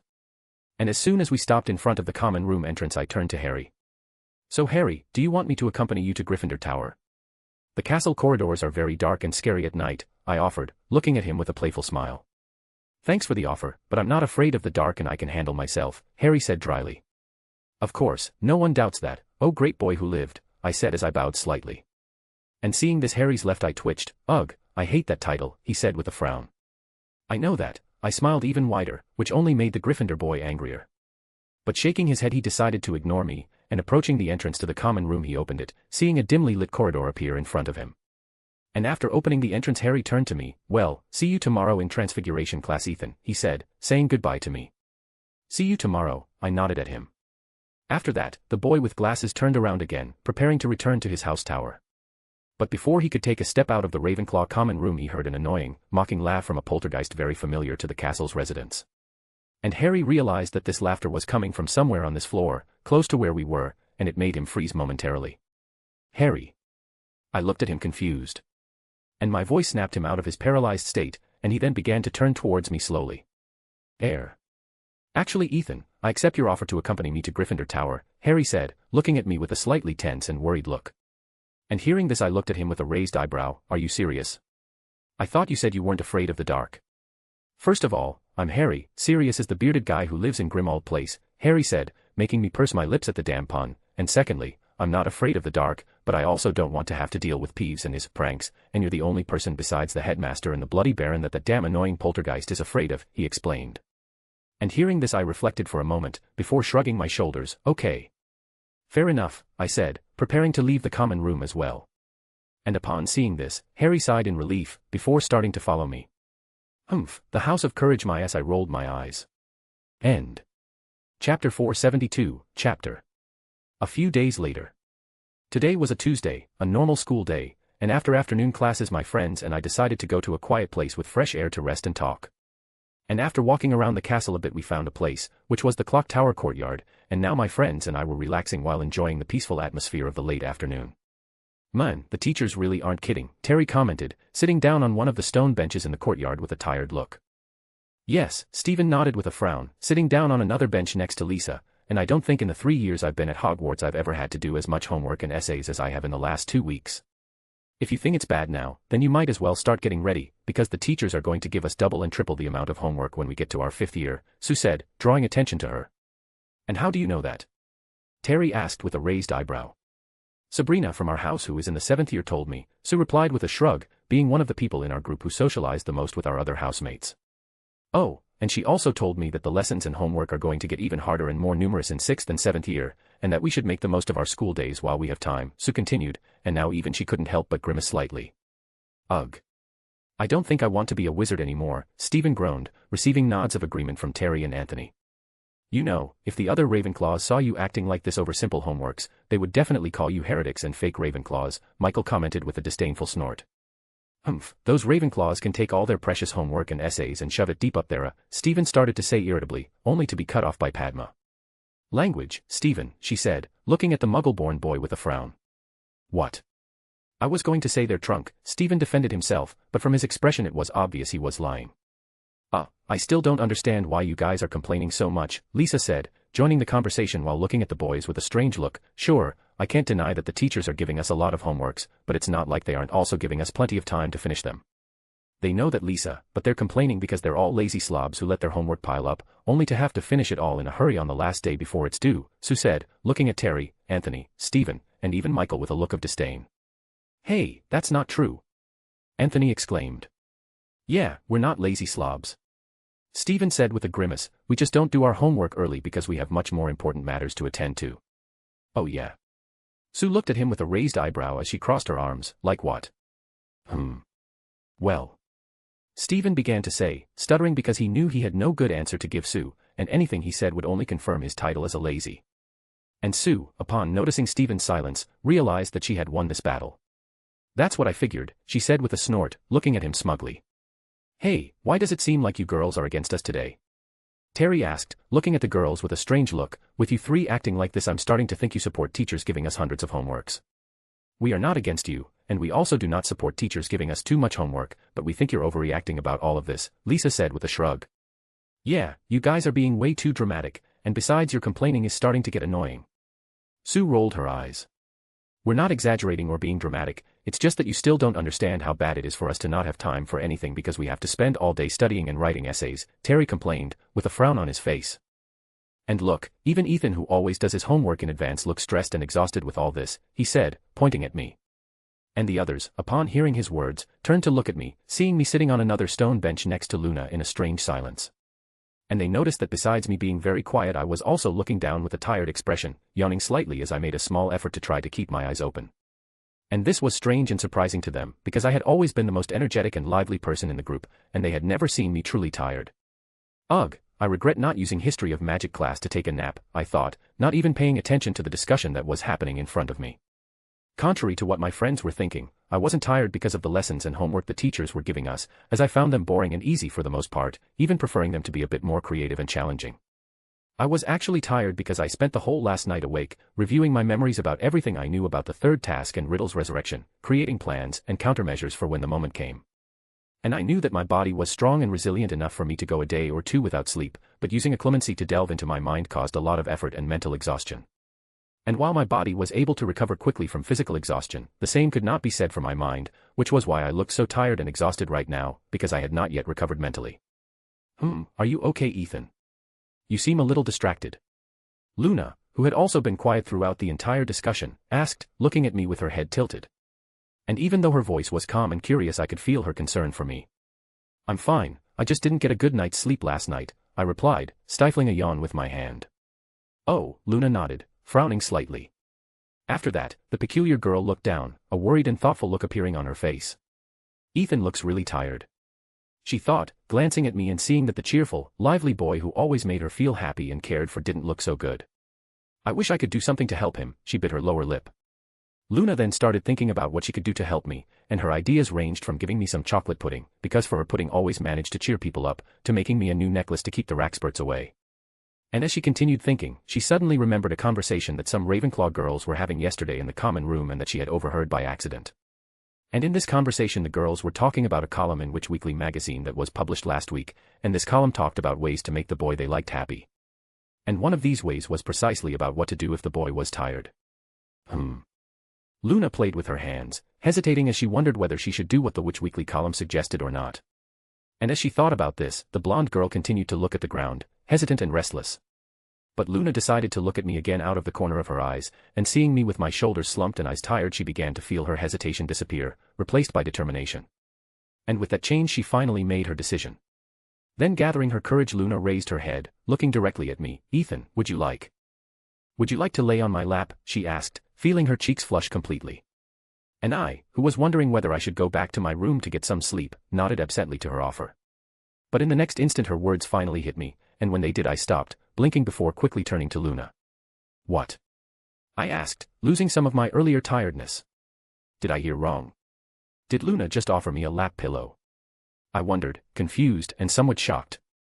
I asked if you would like to lie on my lap, since that way you could rest a bit before dinner, Luna repeated, looking away as she began to feel embarrassed by her bold offer. I think my dried berry necklace is wearing off. I can already feel the Rackspurts around me confusing me, she thought, fidgeting restlessly with her face almost as red as the Gryffindor common room. End. Chapter 473, Chapter. After Luna repeated her offer again, I stared at her with slightly wide eyes, realizing that I hadn't actually heard her wrong. But her offer of a lap pillow was so unexpected and sudden that I was speechless for a moment, trying to understand where it came from. And when she noticed my silence, Luna began to fidget restlessly, wondering if she had crossed the line and if she had been too forward with her offer. I guess I made him uncomfortable, she thought, biting her lip.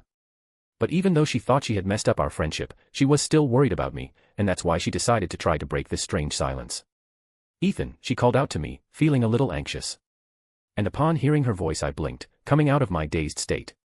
I started to say as I looked at her, before pausing, not really knowing what to say to her and her offer. But even though I was still surprised and a little confused, I started to think about it. Luna asking if I wanted to lie on her lap was something I didn't expect, but I can feel her innocence and honesty, and I know she offered me her lap as a pillow because she's worried about me and wants to help me. And besides, it's not like her offer was anything that's shocking or scandalous. It was actually just a little unexpected, I thought, and I didn't even know why I was taking this matter so seriously. And looking at Luna I could see that she was a little nervous and shy, but she was still determined as she waited for my answer, which I found quite cute and warmed my heart.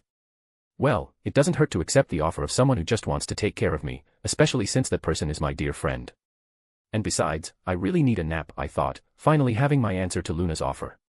Well, I started to say, catching Luna's attention, who looked at me intently. I think I'll accept your offer, Luna, I said, smiling slightly at her. And hearing this, Luna blinked her big dreamy eyes, but then when she finally understood what I said, a small happy smile appeared on her face, with her nodding slightly at me. After that she settled herself on the bench we were sitting on before patting her thigh a few times, trying to remove any dirt that might be on her pants. And as she did this I could see that her movements were a little clumsy, as if she didn't know what she was supposed to do. And when she finished getting ready she turned to me, and from her slightly shy look I could tell she didn't know what to do next. She's so cute, I thought somewhat amusedly. But wanting to ease some of her embarrassment I decided not to keep her waiting any longer. I then laid down on the stone bench we were on, and slowly and carefully I approached her, before resting my head on her lap. And now that my head was on Luna's soft thighs I looked up, staring at Luna's face with a small smile, starting to feel a little shy too. And she, who was looking at me, also smiled shyly, but I could feel her satisfaction and happiness, as if she had completed an important mission. And I thought about talking to Luna a little more, but lying on her lap I felt so relaxed and calm, and that made my tiredness finally catch up with me. And the last thing I felt before closing my eyes completely and surrendering myself to the kingdom of Morpheus was the softness where my head was and the light sweet smell of plums and wet leaves of the kind and cheerful girl who was one of the important people in my life. And Luna, who noticed that I had fallen asleep, smiled slightly, before starting to run her hand through my hair gently, looking at me with a loving gaze. And the scene of a boy sleeping peacefully with his head on the lap of a girl with a gentle smile looked so peaceful and happy that anyone who saw it would definitely say that it could be turned into a beautiful painting. And upon seeing this scene, the girls who had been silent since the moment Luna offered me her lap celebrated silently, happy for Luna's relationship progress while also thinking about how cute Luna and I looked. And the boys, oblivious to the thoughts of the female part of our group, could only stare open-mouthed at the scene taking place in front of them, feeling that they had missed something. Why do I have the feeling that something is going on here, they thought as they looked at each other, confused and surprised. Later, some time before dinner starts. After I woke up, which was a short time ago, I had realized that only Luna and I were left in the clock tower courtyard, with our friends having already left some time ago to do other things. I had also realized that it was already night, and that it was almost time for dinner. And so after thanking Luna and telling her that I would meet her in the Great Hall for dinner I headed towards one of the castle's bathrooms, wanting to splash some water on my face to get rid of my remaining tiredness. And now I had just come out of the bathroom and was heading towards the Great Hall, feeling much more refreshed than before. I have to say, that afternoon nap was really nice and satisfying, I said as I stretched slightly. My little nap was only 2 hours long, but that time was more than enough to rest my mind and replenish my energy. And I didn't know why, but I felt much calmer and more comfortable sleeping on that bench next to Luna, than in my bed in my room. Sigh, I just wish that stone bench was as comfortable as Luna's thighs, I muttered, before realizing what I said, causing my cheeks to flush slightly. Damn, what am I thinking? I shook my head to get rid of those thoughts. And to my relief, it was at this exact moment that a family trio of lions, known for their tendency to always get into trouble and unusual and problematic situations, decided to reveal their presence. Ethan, we were looking for you. Ron said, with him, Hermione and Harry coming towards me in quick steps as soon as they saw me. Were you? I looked at them with an eyebrow raised in curiosity. Yes, Hermione nodded, stopping in front of me as she looked at me with pursed lips. And looking back at her I could see that she seemed upset about something, but her feelings also showed that she was surprised, excited and curious. And this set of emotions along with her expression left me confused, and I started to open my mouth to ask her what was going on. But before I could even say anything the studious girl immediately spoke. Why didn't you tell us you had books in Parseltongue? And why did you only show them to Harry, she asked, crossing her arms as she glared at me with a pout. Yeah, and why didn't you tell us that your ability allowed you to talk to other animals too? Ron joined the conversation, standing next to Hermione. Huh, and I, who wasn't expecting the sudden questions, blinked in surprise. I then looked away from Ron and Hermione and looked at Harry who was behind them. And seeing my gaze fall on him, Harry gave me an apologetic smile. Sorry Ethan, they found out about the books you lent me, and because of that I had to explain the whole situation to them. I see, I nodded, already expecting something like this to happen. And Harry, seeing that I didn't react negatively to it, felt relieved. Luckily Ethan wasn't mad at me, he thought, knowing that the existence of those books was something I would want to keep secret. But unfortunately for the green-eyed boy, his friend and girlfriend Hermione seemed to have a sixth sense when it came to finding interesting books. I swear this must be some kind of special ability she has, Harry snorted, remembering Hermione immediately questioning him about the books the moment he arrived in the Gryffindor common room after the conversation he had with me. And the surprising part about it was that he didn't even have the books in his hands. The books were shrunken and hidden in his pocket, so how did Hermione know about them? But with a sigh the boy who lived realized that thinking about it would only give him a headache. And shaking his head he returned his focus to the present moment, and looking ahead he saw that Hermione and Ron continued to question me. End. Chapter 474, Chapter. So Ethan, why didn't you show us those books too? Hermione repeated her question, and it was obvious to anyone that she was upset at being left out of something so interesting and important. And of course, the subject being about books and studies, something she likes and worships almost like a religion, has no connection with why she was so angry and anxious. And knowing the personality of the girl in front of me, I knew she would continue to insist with her questions, so I decided to answer her right away. Well Hermione, I didn't show you the books or the diaries because, first, the books are in Parseltongue, and since you don't speak that language you wouldn't be able to help me translate them. Second, only Harry was with me at the time, and picking you up would have delayed us and also caused suspicion among the other students, who might think we were up to something if they saw the three of you accompanying me so late at night. And third and most importantly, I knew Harry would end up showing and talking about the books to you guys, so I just left the job of explaining everything to him. It wasn't like I didn't want you guys to know about the books, I finished my answer, shrugging calmly. Oh. That makes sense I guess, Hermione said, nodding in satisfaction after hearing my explanation. And seeing that she accepted my answer so easily I couldn't help but look at her with an ironic look. For someone who seemed so upset and sad at first, it was really easy to calm her down, I thought, shaking my head slightly. But Ethan, I'm curious to know. How did you get those books and diaries? Hermione asked, looking at me curiously. And being pulled out of my thoughts I looked at her, and I could tell she was really interested in this question. And not just her, but Ron and Harry too, with the green-eyed boy having the question in mind since the day I asked for his help. And looking at the three of them I wondered if I should tell them where and how I found those books and diaries. Well, it's not like this is supposed to be a big secret, I thought. I never told anyone about the Chamber of Secrets because I still intended to use the place as a secret base, and also because I didn't want anyone bothering me with questions about how I found the place and what was there. However, I didn't see much of a problem if my friends and family found out about the Chamber of Secrets, and I myself intended to tell them about the chamber at some point in the future. And besides, there were currently only 3 people who could open the passage to the Chamber of Secrets, and one of them didn't even have a real body currently.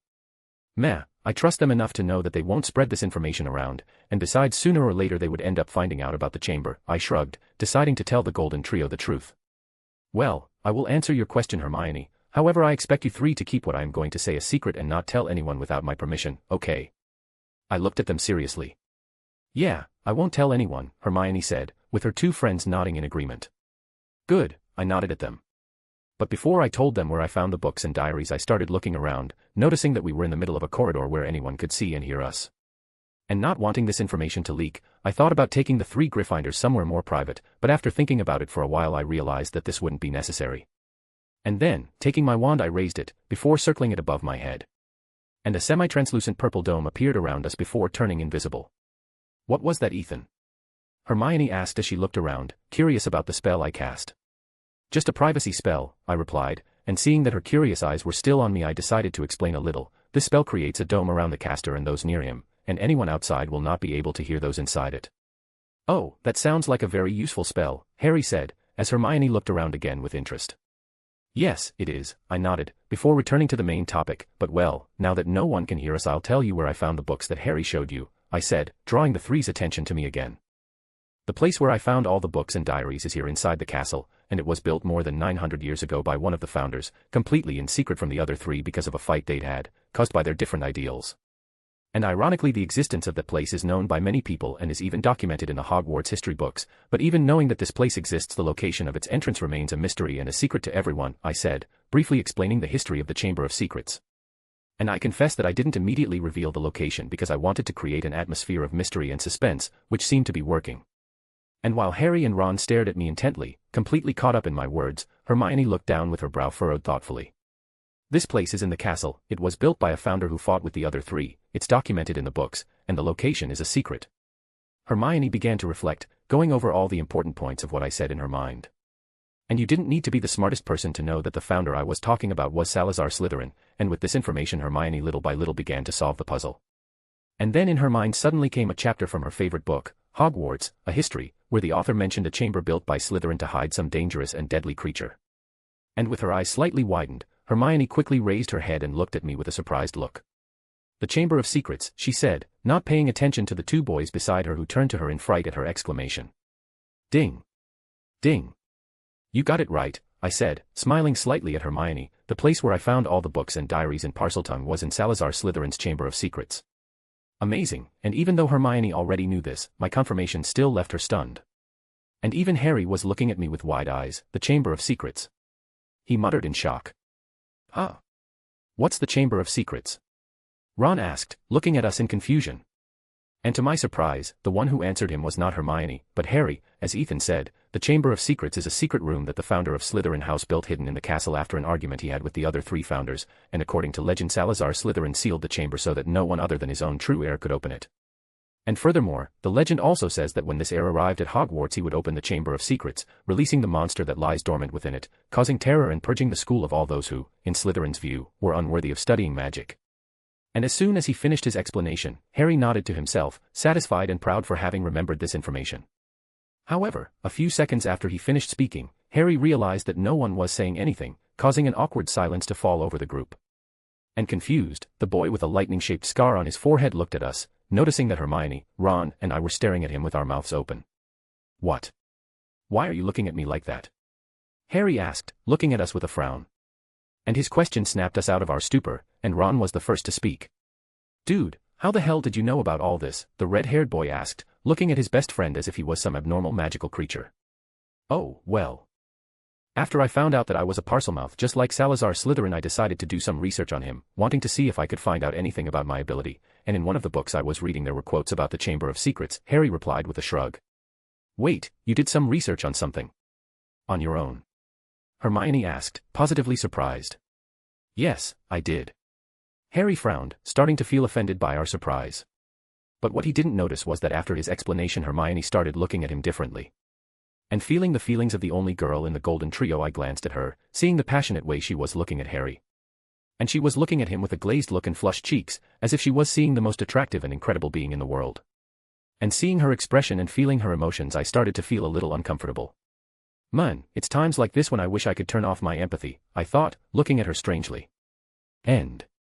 Chapter 475, Chapter. After the big revelation that Harry read something more than just Quidditch magazines, and that he was studying and researching Salazar Slytherin on his own, Hermione started asking them a lot of questions, wanting to know everything he found out about the founder. And Harry didn't seem bothered by it. In fact, he even seemed pleased, as if he was happy to be able to show off his knowledge to his girlfriend. And I think he was so distracted answering Hermione's questions that he didn't even notice her red cheeks and glazed look in her eyes. And looking at the young Gryffindor couple happily chatting in front of me, I grimaced, feeling that the atmosphere between them was starting to get a little too weird and passionate. And looking at Ron, I noticed that there was an identical grimace on his face, and he even looked a little disgusted.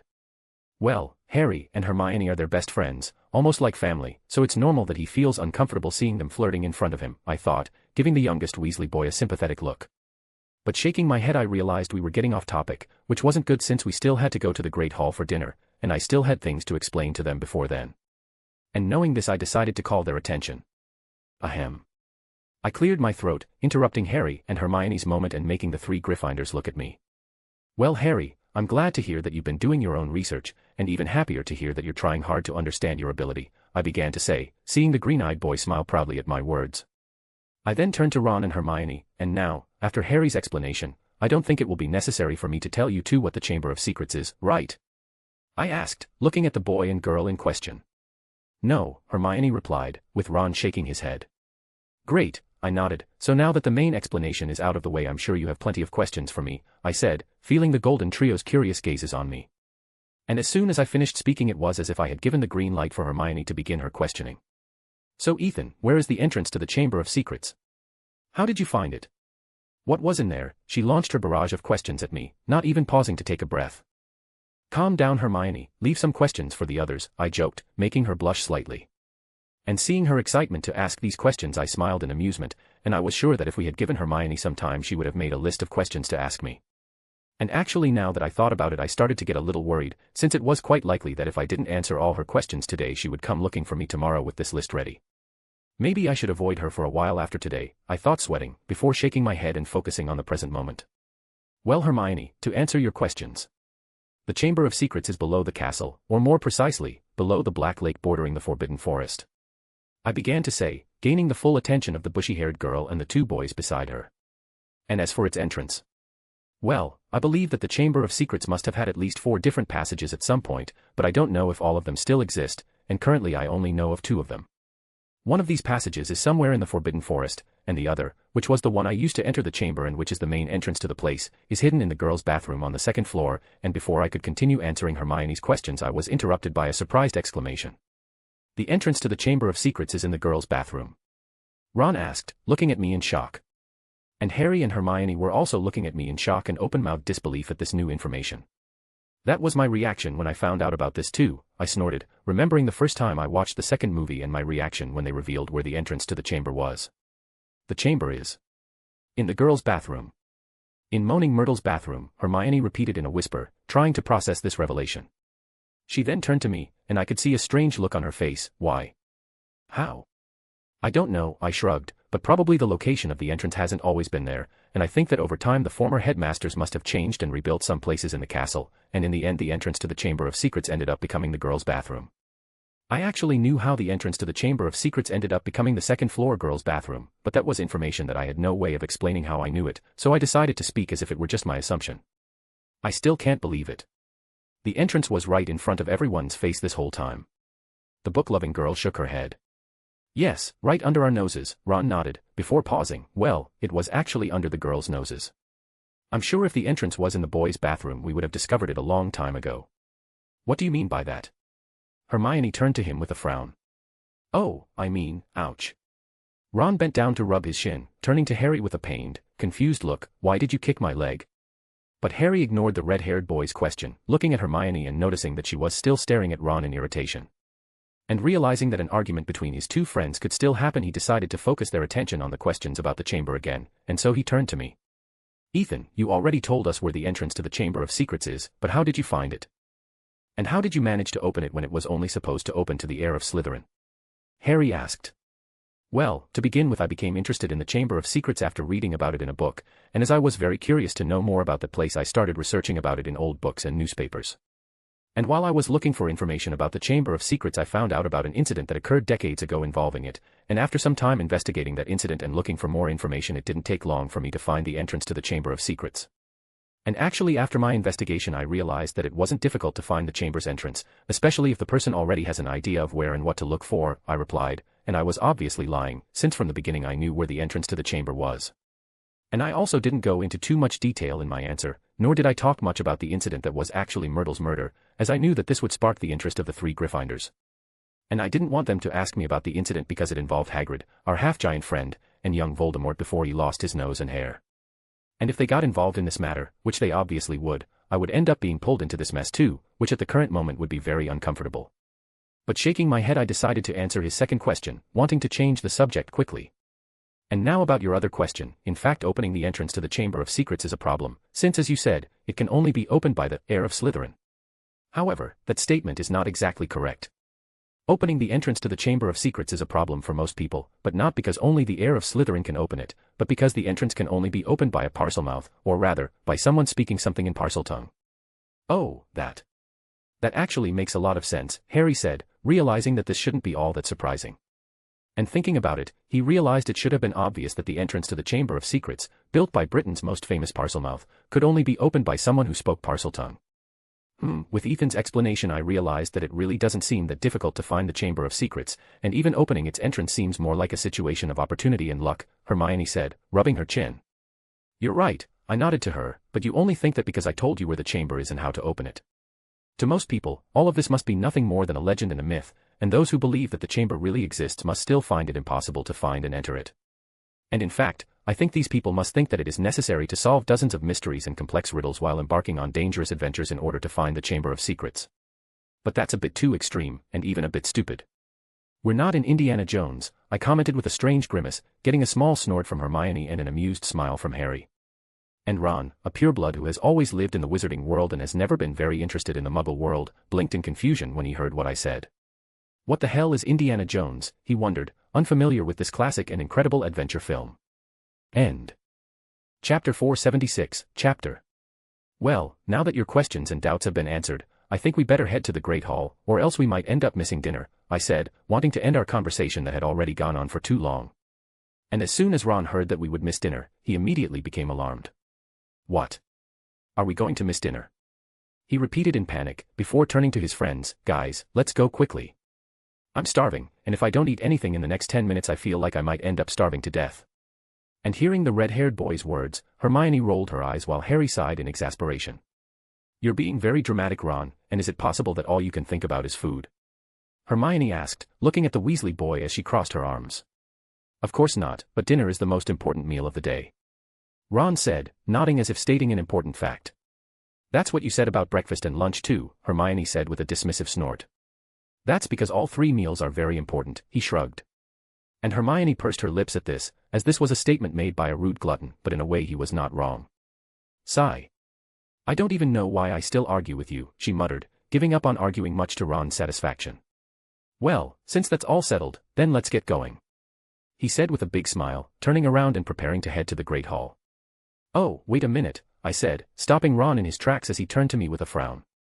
And ignoring the impatient look from the red-haired boy, I looked at Harry. Before we go to the Great Hall, I wanted to ask Harry two questions, I said, making the green-eyed boy look at me. 2 questions, he repeated as he tilted his head with a curious look. What questions? Well, have you read the 2 books you took from me? And if so, was there anything interesting written in them? I asked, genuinely interested in this question. Oh, I actually read a few chapters of that book with the green cover, and if there was anything interesting in it. Well. Harry started to answer, before pausing with a slight grimace on his face. What? What was written on it? I asked, frowning a little worriedly. From the traces of magic I had felt coming from that book, it shouldn't be about black magic or something so dark and dangerous. But maybe I was wrong. I asked myself.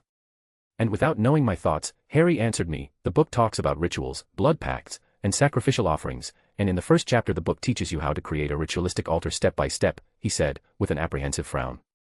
And after hearing Harry's answer I blinked, feeling my body relax. Oh, is that it? I asked, relieved. Wait, you're not worried about this? Harry asked me in surprise. Huh? Not really, because I was already expecting something like this to be written in those books, I replied with a shrug. And that shouldn't even be a surprise, since these books once belonged to a dark wizard like Salazar Slytherin, I thought. But that's dark magic. Ron exclaimed, joining in the conversation as well. Well, not exactly, I said, before explaining. Rituals, pacts, and offerings are closely tied to magic in general, and we even learned some subcategories of them in our classes. And just like spells, they only become black magic if the intention and the way they are used is truly evil and vile. Really? Harry looked at me in surprise. Yeah, I nodded, and that's why I hope that when you read these books you don't judge them as dark or evil, but rather as just another book you would find in a normal library. I think I get it, Harry said after a few seconds of thought. He then looked at me, and there was an anxious expression on his face. But are you sure it's safe to leave these books with me? He asked. Huh? You're worried that someone will try to attack you to steal them from you? I asked, looking at him with a raised eyebrow. That's not what I'm worried about. Harry shook his head, before pausing, thinking for a moment. Well, actually that's what I'm worried about too. But what I mean is that I don't think these books containing such dangerous and powerful information and magic should be in my hands. And why do you think that? I tilted my head in confusion. Because they contain information and magic that is dangerous and powerful. He replied, looking at me as if the answer was obvious. I understood this, I said, feeling my right eye twitch. What I don't understand is why you're worried about it. It's not like anything bad is going to happen just because you have the books, right? Well, no. But how can you trust me so much? Like you said, these spells are like any other, but if someone wanted to use them for evil, they would become dark magic, Harry said, with a frown on his face. And as soon as he said that I finally understood what the real issue of this whole matter was. It wasn't about the books being in the wrong hands, it was about Harry not trusting himself to keep them and not do something bad. And realizing why Harry was worried I could only stare at him blankly, which made the boy slightly uncomfortable. And after a few seconds of looking at him in silence I finally spoke. Harry, would you try to benefit from the information you have in the books and diaries, even if it means doing something criminal or immoral? I asked, making him look at me confused at the sudden question. No. Would you use the knowledge you gained from reading the books and diaries to try to take over the world? I continued asking. No, he replied with a strange expression. Would you use the magics written on them to try to hurt or harm someone? And as soon as I asked that question Harry immediately shook his head. No. I would never do that, he replied with a resolute look.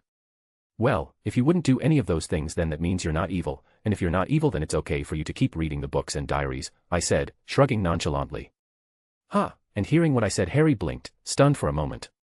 But then he frowned, looking down thoughtfully. Harry couldn't understand how I could act so calm and relaxed about such an important matter. But he also couldn't think of any counterarguments to what I said, realizing that I had raised a very strong point and that it made a lot of sense. And I, who saw that my words were having an effect on him, decided to end this matter and put an end to all his doubts and uncertainties. And besides, Harry, I don't trust you just because of something like, he wouldn't do anything bad, so he's not bad. I started to say, pulling him out of his thoughts, I trust you because I'm a very good judge of people and my instincts tell me that you're a good person, and trust me, my instincts are always right. That. Well, Harry tried to say, but the conviction and certainty in my words left him speechless. It seems Harry's trust issues haven't completely gone away even after all our talks, his friends' help, and his time living with Sirius, I mused. But thinking about it, maybe having a better, more comfortable, and more affectionate life was what made these problems come to the surface and become so prolonged. Before, he had to live with his abusive relatives and suffer from the pressure of the wizarding world for being the boy who lived, without having anyone to lean on, and because of that, he had no time or a safe haven to think about his own feelings and stuff. Whenever one problem is solved, another one arises soon after. I thought, shaking my head a little sadly at that. And I knew it would be tiring, time-consuming, and difficult to solve this problem, especially since it was about Harry's mental health. But he was my friend, and I had no intention of seeing him suffer like that without helping him. And so I started thinking about how I could help him, and fortunately I knew I wouldn't be alone in this, because Harry now had many people who liked him and who would do anything to help him. And while I was thinking about the current situation of the Gryffindor Golden Boy, Harry finally finished reflecting on what I said. "Sigh, I guess you're right," Harry said to me, snapping me out of my thoughts. And looking at him I could see that my words had the intended effect on him, as I could feel that he was lighter and more relieved. "I know," I said with a small, smug smile, "and you know, with how many times you guys say I'm right, I'm almost thinking about making that phrase my slogan," I joked, trying to lighten the mood a little. And Harry, who realized what I was doing, looked at me gratefully, but he wasn't going to miss this chance to make fun of me. "An arrogant phrase as a slogan. What are you?" "Lockhart?" Harry asked, smirking as he saw my smile freeze. "You are G. Just hearing his name makes me want to vomit," I said, grimacing. And Harry and Ron, who knew of my hatred and contempt for Lockhart, laughed when they saw my disgusted look. And Hermione next to them also grimaced, remembering the time when she was a fangirl of the peacock in the form of a man. Ugh, those were dark times, she thought, with a sick face. End. Chapter 477, Chapter. After my conversation with the Golden Trio finally ended, the four of us headed towards the Great Hall, and as soon as we arrived there we split up, with them going to the Gryffindor table while I went to the Ravenclaw table to have dinner with my friends. And as I ate my dinner I kept thinking about the conversation I had with them, wondering what they would do now that they knew where the entrance to the Chamber of Secrets was and how to open it. In canon, they left the chamber untouched and abandoned after Harry killed the basilisk and defeated the fragment of young Voldemort's soul, and only returned to visit the place at the end of the 7th book and 8th film because they needed another basilisk fang to destroy the Horcruxes. However, their lack of interest in the chamber could also be described as a type of repulsion or trauma, since what led them to find the place was a sequence of unpleasant situations. It all started with strange voices coming from the walls, followed by an attack on Mrs. Norris and a frightening message talking about purging the school of Muggles. After that, the students found out about the legend of the Chamber of Secrets, making them realize that there could be a monster loose in the school, and then the public revelation about Harry being a Parselmouth occurred, which led his classmates to be afraid of him and isolate him. Soon after this, more attacks occurred where people ended up completely paralyzed, and Hermione, a member of the trio, ended up being one of the victims. And when everyone thought it couldn't get any worse, Ginny was kidnapped, which led Harry and Ron to have to enter the Chamber of Secrets to rescue her. And concluding this sequence of unfortunate and frightening events, Harry had to fight a deadly and bloodthirsty ancient snake, but not before discovering that the cause of all the problems was in fact the same man who ruined his life, or rather, a fragment of his soul when he was still just a student. And I was sure that if it were anyone else having to go through these situations they would definitely be so traumatized that they would even consider leaving Hogwarts, and maybe even the wizarding world. That is, if they didn't end up in some psychiatric ward or mental institution. Stress, fear, anxiety, worry. All of this together would certainly make anyone develop PTSD or some psychological and mental problem, and I think that not even the best psychologist or mental healer would be able to solve this. Of course, I don't know many healers or psychologists, but I don't think there are any who would treat patients who have had to face and kill one of the most dangerous magical creatures in the entire world. And speaking of the basilisk, I realized that in all the conversation I had with the Gryffindor trio they didn't even ask about Slytherin's monster. Well, actually Hermione had asked me at the beginning about what was inside the chamber, but she didn't specify whether she was talking about the monster or not. And after that neither she nor the boys mentioned the subject again, which was a relief to me, as it would have been difficult to explain about the basilisk and how I got past it. And come to think of it, I think the three teenagers forgot to ask about the creature that was supposed to inhabit the Chamber of Secrets because they were too surprised to discover that the entrance to the chamber was actually hidden in the girls' bathroom. And I could understand them, since it wasn't every day that you discovered that a place so important to Hogwarts history, and that was even sacred to some Slytherin students, was connected to such a nasty and filthy place. If we put aside the disgusting, humiliating, and slightly embarrassing part of the situation, it was actually a pretty smart move to hide the entrance in a random bathroom, I reflected, not being able to deny that there was a certain amount of shrewdness involved in it. And I don't remember which of Salazar's descendants changed the entrance to the Chamber of Secrets, or whether he put it in the girls' bathroom on purpose, but I think that either way, he deserved due congratulations for his genius. But putting those thoughts aside, I shook my head, going back to thinking about what Harry, Hermione, and Ron would do from now on with the knowledge about the Chamber of Secrets. But after thinking about it for a while I realized that it really didn't matter what they did. The most they could do would be to enter the chamber, and that wouldn't be a problem since I had already collected everything that was possibly dangerous and lethal in that place, and even the dead body of the basilisk was already safely stored in my suitcase. So the only thing left for them to do there would be to explore the place, which wasn't dangerous or risky, thanks to the lack of a XXXXX class creature lurking in the pipes, or rather, crawling in them. And maybe in the end they don't even spend much time inside the Chamber of Secrets, since without all the interesting things the place was nothing more than a big chamber that looked more like a sewer. And besides, with Ron's fearful personality, plus his contempt for everything Slytherin, and Hermione's caution and common sense, they might not even enter or get close to the chamber. The only person of the Golden Trio who would be interested and curious enough to try to enter the Chamber of Secrets, even to the point of insisting on it overcoming any common sense and survival instinct, would be Harry, for quite obvious reasons. Well, then I guess it will all depend on whether Ron and Hermione can get the idea of entering the chamber out of Harry's head, or whether Harry will be insistent enough to convince his two friends to join him in this exploration through Hogwarts Underground, I thought with a snort. And of course, these are all just my assumptions considering what I know about them and their personalities. Perhaps the thought of entering or even approaching the Chamber of Secrets is not even crossing their minds. And thinking about it, that was the most likely option, especially since they had more important things going on this year that required their full attention. They're actually not the only ones, I thought with pursed lips. Now that the Triwizard Tournament and the school year are almost over, things are going to get even more stressful and dangerous, and that also means I'm going to be quite busy until it's all over. And thinking about what would happen at the end of the third task, I couldn't help but feel tense and worried. Sigh, I just hope everything goes as planned, or at least I hope I can protect Harry and Fleur in the maze, and then get out of that graveyard with Harry alive and unharmed. And that was my main concern, but I knew that thinking about it wouldn't do any good. The only thing I could do to increase the chances of my plans working out and also increase our chances of survival was to prepare myself, improving my strengths and skills before the big event. A few days later, June. It had been a few days since my conversation with the Golden Trio, and in those days that passed I did almost nothing, just training and improving my skills. Just as I said, I started preparing for the third task, and knowing the challenges that awaited me, I created an intense training schedule for myself. And following this schedule I remained in the room of requirement almost most of my time, training incessantly. And I was so focused on that I even put aside my personal projects and studies a little. Of course, I still spent time with my friends and attended Nick and Penny's classes, knowing that they would be worried about me if I completely isolated myself. And I also used some of my time to continue teaching and training Fleur and the Golden Trio, as well as occasionally showing up at my study group sessions. But when I wasn't doing any of those things, my day could basically be summed up as training, eating and sleeping. And following this logic, today should be another day of training for me, but actually I wouldn't do anything too exhausting or stressful for my body today, just intending to rest and relax. And the reason why I wouldn't do anything and just rest was because today was Friday, but not just any Friday. Today was the penultimate Friday of June, which meant it was the eve of the third task of the Triwizard Tournament.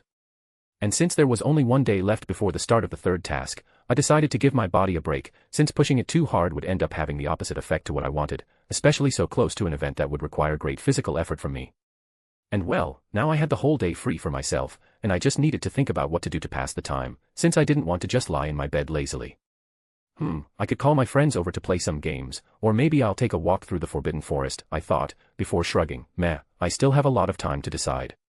End. Chapter 478, Chapter. Nick and Penny's room. Today was my day off, and after thinking a little about what to do to pass the time, I ended up deciding that I would spend some time with the people important to me before tomorrow's task. And the first people I decided to spend time with weren't my friends, but the family I had at Hogwarts right now. And this family I was talking about was obviously my adoptive grandparents, the French immortal alchemists, Nick and Penny. And at this moment I was already in their room, sitting across from Nick on one of the sofas in their living room while I waited for Penny to finish preparing our drinks and snacks in the kitchen that was in their room. Bedroom, living room, kitchen. This room is more like a house of its own, I thought with a snort, and even though I was already used to it I couldn't help but marvel at the magic of the expansion spell. Here it is. My special blackberry tea with lemon essence, Penny said, walking out of the kitchen while 3 cups and a plate of cookies and cupcakes floated behind her. And arriving in front of us, she placed the cups of tea and the plate with cupcakes and cookies on the table in front of us, before sitting next to me on the sofa. And as soon as Penny sat down, she immediately started the conversation. You know, it's been a while since we spent any time together like this, she commented, turning to me. And looking at her I could see that she was looking straight at me with a little pout on her face, and feeling her emotions I could feel that she was a little upset, sad and disappointed. But along with these feelings I could also feel her happiness, delight, contentment and affection, which showed that even though she was sad that I hadn't spent much time with her these past few days, she was still happy that I had decided to show up here today. I'm sorry, Penny, I couldn't visit you these days because I was very busy, I said to her with a small apologetic smile. Humph.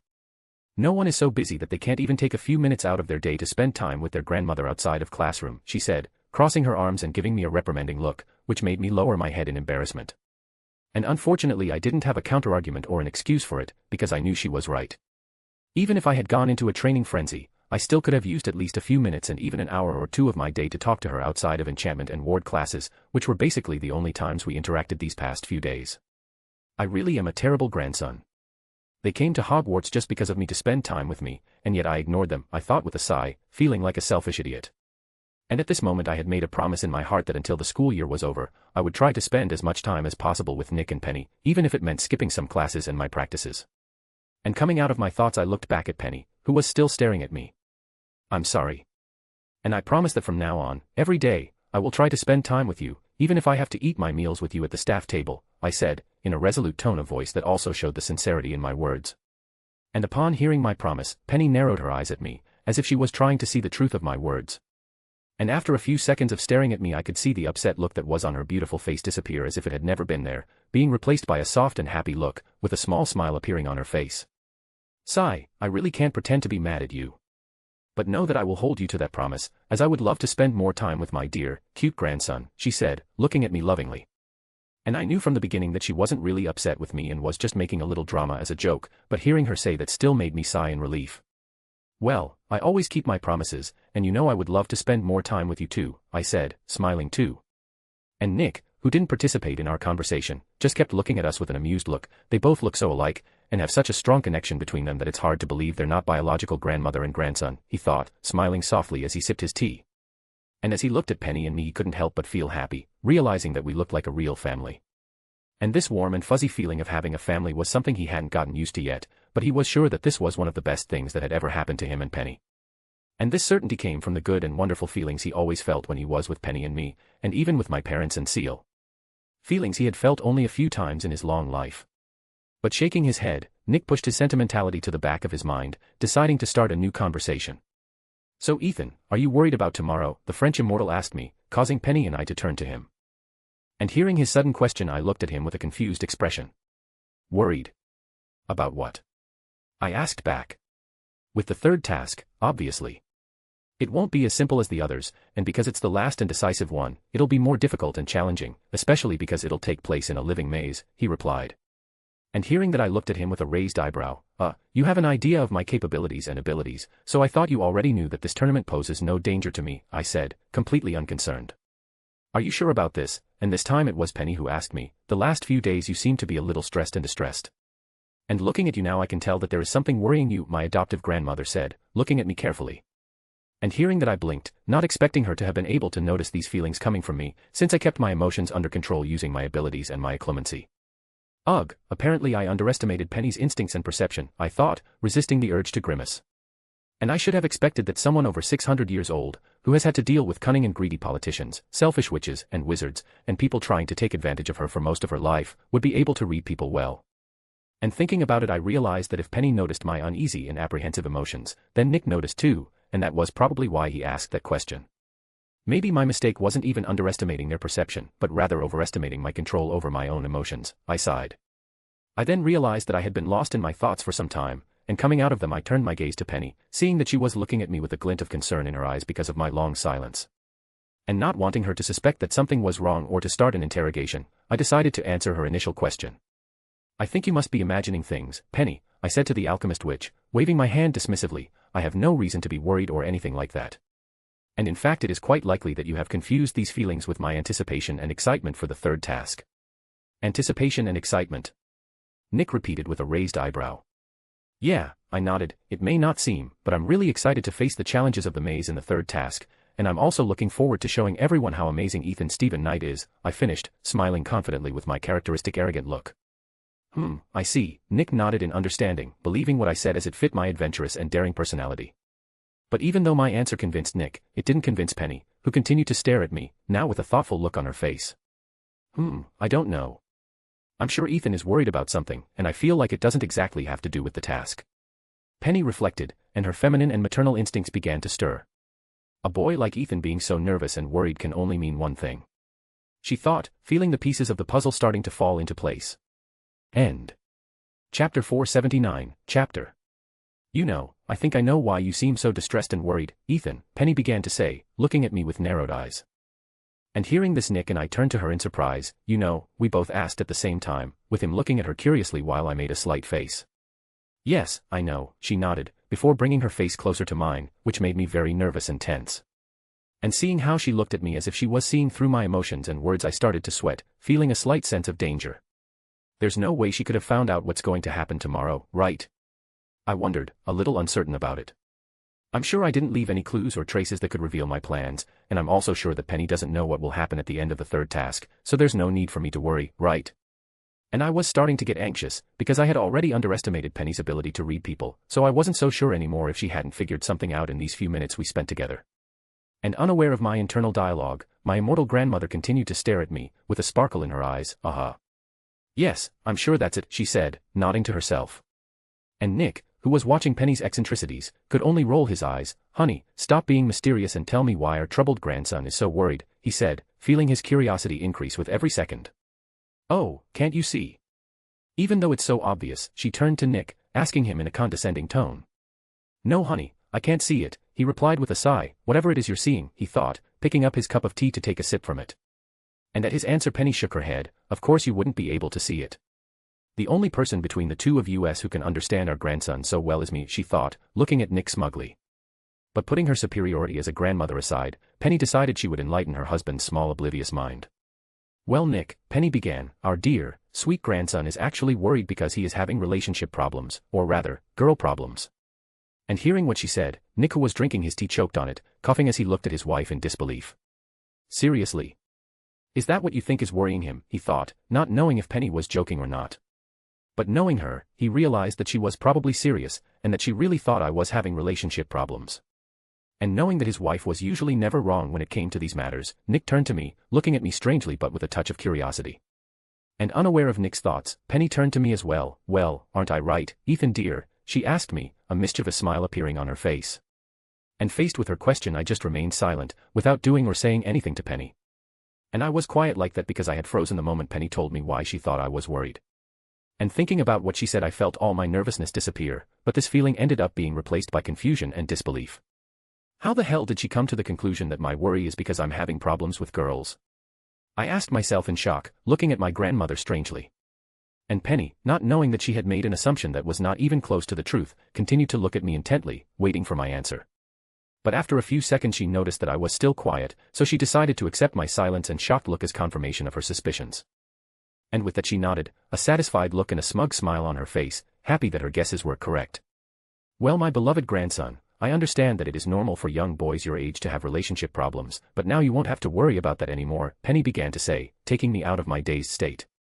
It may not seem like it, but your grandmother here is an expert in romantic relationships, and I know very well what a boy must do to capture a girl's heart. And I will use all my knowledge to help you in any way possible so that you can win over the girl of your dreams, you can be sure of that, she promised, placing her hand on her chest as she raised her head proudly. And upon hearing this I blinked without reaction, and I didn't know what to say because this promise of hers was even more shocking and unexpected than her assumption about why I was worried. But apparently Penny wasn't waiting for me to say anything anyway, because she started talking again, in an excited and expectant tone of voice. And she began to say out loud all the methods and strategies she knew that would be effective in winning over a woman, also talking about what a man should say and do and what he shouldn't. And Penny was so lost in her own world, making plans for my future romantic relationship, that she even forgot that Nick and I were in the same room with her. And seeing her so excited like that I couldn't help but sweat. Penny, weren't you the one who was upset because I didn't spend as much time with you anymore? Why are you ignoring me now? Where is my loving and affectionate grandmother? And looking away from her I looked at Nick, wanting to ask him what we should do now that Penny was in her Cupid mode. And Nick, who felt my eyes on him, turned to me, and seeing my look he immediately understood its meaning. But he just shrugged at me with a wry smile, meaning there was nothing we could do now that Penny had awakened her natural feminine matchmaking instinct. Ugh. All because of a weird misunderstanding, I thought, before a slight grimace appeared on my face, and why do I feel like this is going to end up becoming a headache for me? I wondered. And it was at this very moment that Penny decided that I, as the main part of all her plans, should have my mind enlightened by her precious teachings. And with no way to escape this cruel fate, I could only remain obediently beside the Sage of Love, also known as my grandmother, listening to her talk about everything she knew about romantic relationships, while she also told me the plans she was creating to help me win the heart of the girl I was in love with. And while this was happening, Nick was looking at the two of us intently, and he didn't know whether he should find my situation amusing or feel sorry for me. But since he knew he couldn't help me, and didn't want to get involved in Penny's plans, he just decided to continue drinking his tea calmly. Penny's teas are wonderful, but I still prefer a strong cup of coffee, he thought, nodding to himself. Some time later. I guess it would have been better if Penny had found out that I'm planning to face a Dark Lord tomorrow, I thought with a tired sigh after leaving Nick and Penny's room. During that time when I was staying with my grandparents, I ended up receiving a 2-hour lecture from Penny about love and romantic relationships, and when she wasn't talking about that, she was questioning me, or rather, interrogating me to try to figure out who the girl I was interested in was. And while I did know a few girls who I was physically attracted to or who I thought would make good girlfriends, I had no romantic interest in them. However, Penny was so convinced that I was in love that she didn't believe me when I said it, thinking I was just being shy. And because of that, she said she would make it her mission to find out who the girl was, and remembering how excited and thrilled she was about it, I felt a headache coming on, and I didn't even want to imagine the crazy things she would do to try to prove she was right. But not wanting to think about it anymore, I shook my head, deciding to leave all this confusion for the future Ethan to resolve. And then with one last sigh, I turned and started walking towards the library. And I was heading there because I knew my friends would be there getting ready for another session of our study group. And I was looking for them because, as I said before, I intended to use the whole day of today to spend time with all my friends and loved ones before the third task. And of course, in the meantime, I also intended to use this time to fully recover my physical and mental energy. However, I didn't know if this would be possible, because after leaving my grandparents' room and even before that, I could feel that my body was reacting in a strange way. Today was supposed to be a day for me to rest and enjoy my time with my friends, but my body was abnormally tense, and it couldn't just sit still and do nothing, it was begging for some kind of action. And I knew this was happening because my body was already very used to performing arduous, heavy, and exhausting tasks practically every day. However, in addition to that, my body was also reacting this way because of my abilities, or more specifically, my instincts, which knew that something important and dangerous was going to happen tomorrow. And as my instincts were sensing the crisis and threat in the air, my body began to react unconsciously, becoming agitated and alert, as if it were entering a state of preparation for the fight that was to come. And unfortunately, this was something I couldn't control or suppress completely, so the only thing I could do was try to ignore these feelings and my inner turmoil. The only problem was that it was easier said than done. Well, I also feel a certain anticipation for tomorrow's challenges, so in a way I wasn't lying to Nick when I said I was excited for the third task, I thought with a wry smile. End. Chapter 480, Chapter. June 24th, Saturday. June 24th, 1995, the last Saturday of the month. That was today's date. And this could seem like any other date, a normal day like any other. However, for everyone at Hogwarts, today was a very important and long-awaited day. And not just for the people at Hogwarts, but for many people throughout the wizarding communities of Europe, particularly those in Britain, France, and Norway. And putting an end to all the mystery, today was the day that the third and final task of the Triwizard Tournament would take place, the most anticipated and exciting event of the year. And to be more exact, the third task would happen in about 2 hours, and I, as a champion in one of the main parts of this tournament, was in my room getting ready. I was wearing my best equipment, which consisted of my combat and stealth clothes, which contained various enchantments and spells. And looking at my outfit, I realized that it needed some minor adjustments, because even though it was almost unnoticeable, it still had some small cuts and holes, the result of my latest adventures. And besides, I knew that soon it would no longer fit me because I was growing too fast, and not even growth enchantments would solve that. And even though this outfit had several self-repair and protection enchantments on it, it was already quite worn out, which was normal since no spell or enchantment was infallible and lasted forever. And these clothes being worn out was no surprise, since I had already used them to face Quarrelmort in the Forbidden Forest in my first year, fight and kill the Basilisk in the Chamber of Secrets in my second year, infiltrate the Ministry of Magic during Sirius and Pettigrew's trial in my third year, and also to hunt Death Eaters in the Quidditch World Cup final in the last summer vacation. I think considering all the troublesome and dangerous situations I get myself into, maybe I'd better change this outfit for a new and better one instead of just making some adjustments to it. I thought with a snort. Well, when this school year ends and summer vacation arrives, I'll look for a clothing store that makes and sells clothes made entirely from dragon leather. Or maybe I'll even use the basilisk skin I've been keeping with me, I reflected, finally finding a use for the giant snake corpse that was in my suitcase. But shaking my head, I decided to leave this subject for another time. And looking at the mirror in my room, I checked myself to see if I was properly prepared and protected. My outfit were still the same, being pants, a long-sleeved shirt, leather and iron boots, and fingerless gloves. But now, instead of being completely black, my clothes had some details in turquoise blue, navy blue, and white on it, as well as having the Hogwarts crest printed on the back of my shirt and the Ravenclaw house crest printed on my right sleeve near my shoulder. And of course, I wasn't wearing my jacket either, much less my white mask or my cloth mask that covered the lower part of my face. And I had made these changes to my outfit because I knew that it was very likely that someone would recognize me as the mysterious killer who attacked the camp on the day of the Quidditch World Cup final if they saw me wearing my full outfit. Note to self, prepare combat clothes of different styles and colors so I have more options of what to wear, I thought, knowing it would be bad to rely solely on my stealth outfit. But coming out of my thoughts I looked back at my reflection in the mirror, and seeing that everything was okay I nodded to myself, before turning to leave my room. Meow and Nyx, who had been lying lazily on my bed all this time, saw me heading towards the door, and she then got up and started following me out of the bedroom. "Hey girl, are you going on another one of your walks?" I asked with a smile to the cat walking next to me. Meow, Nyx meowed, looking at me as she moved closer to my feet. And seeing her approach I tilted my head a little confused, and with my empathy I could feel Nyx's concern and nervousness directed at me. Huh. I blinked, not understanding the reason for these feelings of hers. But after thinking about it for a bit, I remembered that animals' instincts, especially felines, were sharper than humans, and that made me realize that Nyx was probably worried about me because she could sense that something dangerous was going to happen today. And coming to that conclusion I couldn't help but smile softly as I looked at Nyx. "Come here you lazy little thing," I said, bending down and picking up the black cat in my arms. And as soon as I picked Nyx up she turned to me and patted my arm with her paw. "Meow," she meowed, offended by the nickname. "Oh, we both know that's true," I said with an amused look. And in response to that Nyx just frowned, not trying to deny what I said. "Heh, I can win an argument even against a cat," I thought arrogantly. And taking me out of my thoughts Nyx stirred in my arms, and looking at her I could see what looked like a pout on her feline face. "Meow," she meowed, and I could feel her feelings of concern and care. "Yeah, I know, I'll be careful out there," I said, immediately understanding what she meant. And to show that everything was okay, I started to caress her lightly. And I didn't know if it was my promise or the fact that I was scratching behind her ear, but Nyx snuggled into my arms, and I could feel her calming down. And after calming my cat's emotions I continued to walk towards the common room, where my friends were waiting for me to wish me good luck before the third task began. "Hey guys," I said as I finished walking down the stairs of the boys' dormitories, seeing my friends sitting on the couches in the common room. "Oh, the prom queen finally decided to please us with her presents," Terry said with a mocking smile, getting some snorts and laughs from the other boys. And if I wasn't holding Nyx I would have shown them my middle finger, but since my hands were full I had to settle for just looking at them dryly. "Don't mind them Ethan, they're just jealous because you're going to be the center of attention tonight," Lisa said, smiling at me. "Yeah, especially with that outfit of yours. It makes you look really handsome," Sue said, looking me up and down appreciatively. "You know you guys saying that makes it sound like I really am a prom queen, right?" I asked with a slight twitch of my lips. "Well, Sue isn't wrong. That outfit really suits you. It gives you a strong and dangerous, yet elegant look," Padma said, joining in the conversation as well.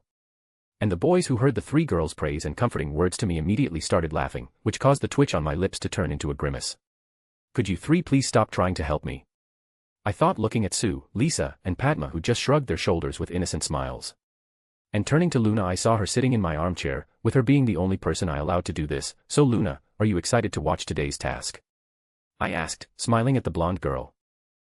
She nodded, staring at me, her cheeks slightly flushed.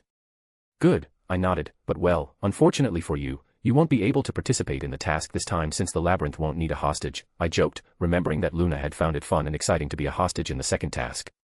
And Luna nodded again, still not taking her eyes off me. And hearing the dreamy girl's almost mechanical responses I blinked. And looking at Luna I noticed her abnormal state, which made me look at her strangely. It's an amazing night, perfect for a romantic dinner with the giant squid, right? Pudding is horrible. Sigh, it seems I can't even count on my faithful friend, I thought, sighing in exasperation. I then looked up with a solemn look. Are these the friends who said they would be here to wish me good luck? I wondered. After saying goodbye to my weird friends I left the common room and started heading towards the Great Hall, or more precisely, the room that was next to it. And I was going there because Professor Flitwick had told me today at breakfast that my parents and Seal would be waiting for me there in the late afternoon, that is, now, for the meeting of the champions with their families. And I was very excited to see my family, and so I was walking faster than usual as I took some shortcuts in the secret passages of the castle, wanting to get there as quickly as possible. I think I really need to spend some time with my family, both because I miss them and to calm down a bit before the task. And you know, when all this is over, maybe I'll take Seal to the Forbidden Forest to show her the unicorns there, just like I promised, I thought, smiling slightly as I imagined my little sister's reaction upon seeing the beautiful and pure creatures. End. Chapter 481, Chapter. After arriving at the Great Hall I went directly towards the door that was next to the staff table, and stopping in front of this door I could feel that there were several people inside the room. And I recognized most of the magical signatures of the people who were inside, and among those magical signatures there was one in particular that was very familiar to me. And knowing who this magic belonged to, and knowing that she would be accompanied by 2 other people, I immediately smiled, before opening the door and entering the room without hesitation. And as soon as I entered the room I looked around, seeing that all the champions were already here alongside their families.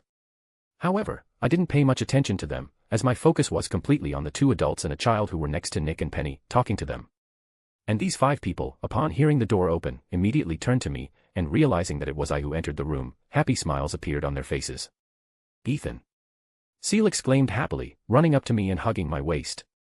"Hi, little princess," I greeted my little sister, ruffling her hair affectionately. "Hee hee," she laughed happily, before lifting her head and looking at me. "Where's my gift?" she asked, her eyes shining. And hearing this I felt my lips twitch. "I knew that your happiness in seeing me could only mean that you wanted something from me," I said with an ironic look.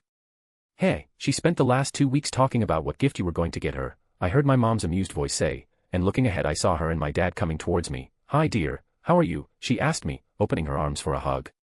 "I'm fine Mom," I said, wrapping my arms around her. And after breaking the hug with my mom I shared a hug with my dad too. "You know, it's kind of your fault that Seal always asks you for a gift when she sees you.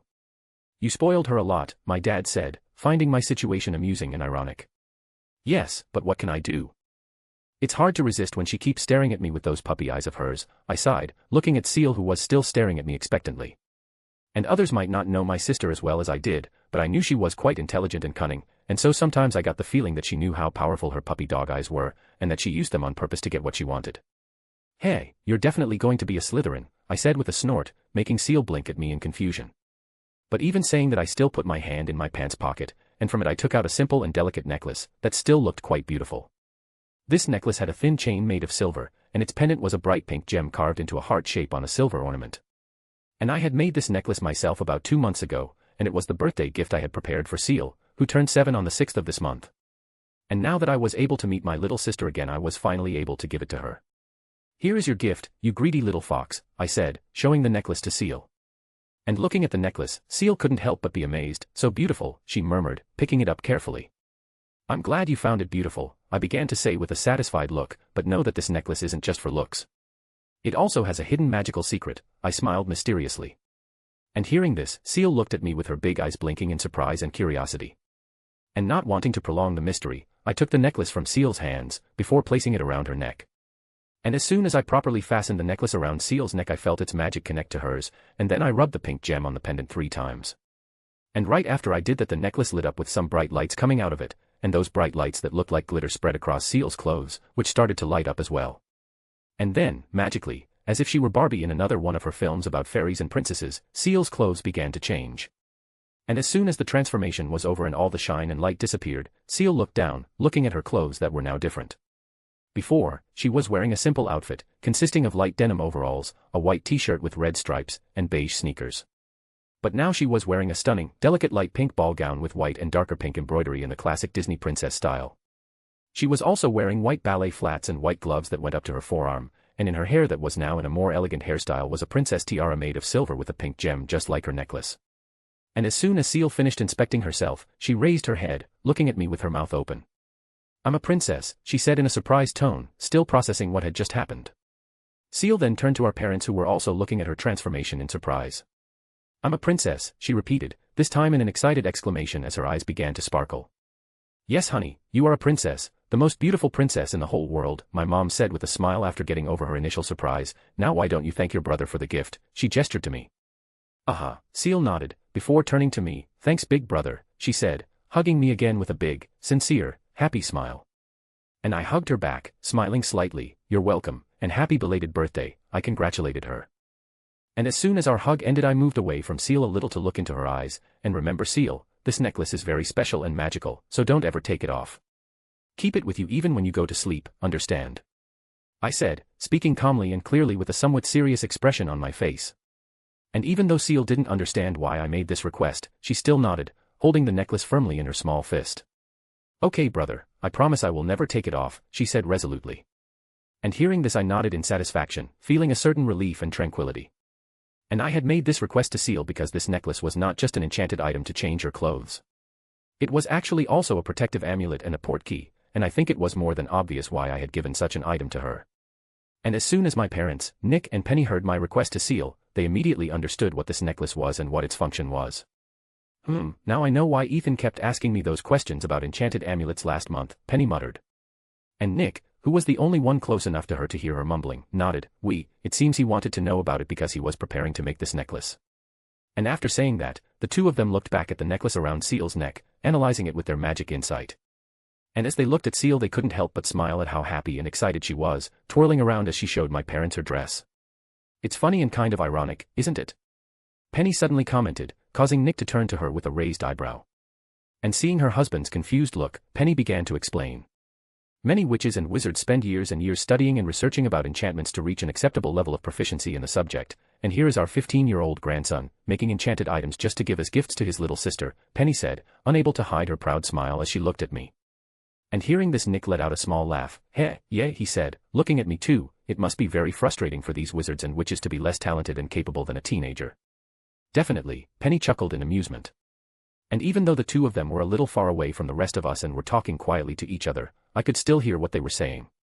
And listening to their conversation, I couldn't help but smile slightly, wondering what their reaction would be upon discovering that I had actually prepared many other items enchanted with the same protective spells and enchantments as Seal's necklace. And two of these enchanted items I planned to give to my parents when summer vacation came. And I had even prepared two to give to Nick and Penny, even though I knew they didn't need it, being able to defend themselves and even make better enchanted items. And in fact, my intention in preparing all these enchanted items was to give one to each person important to me, wanting to protect them in the best way possible, especially when we consider all the things that will happen in the next few years.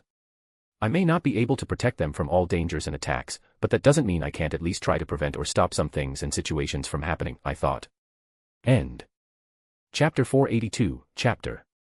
My family and I continued talking and joking for a while longer, with me showing them that Seal's necklace allowed her to change her outfit into more than just a princess dress. And I also told them about some of the basic functions of the necklace while explaining how I had enchanted it, earning surprised and proud looks from Nick and Penny.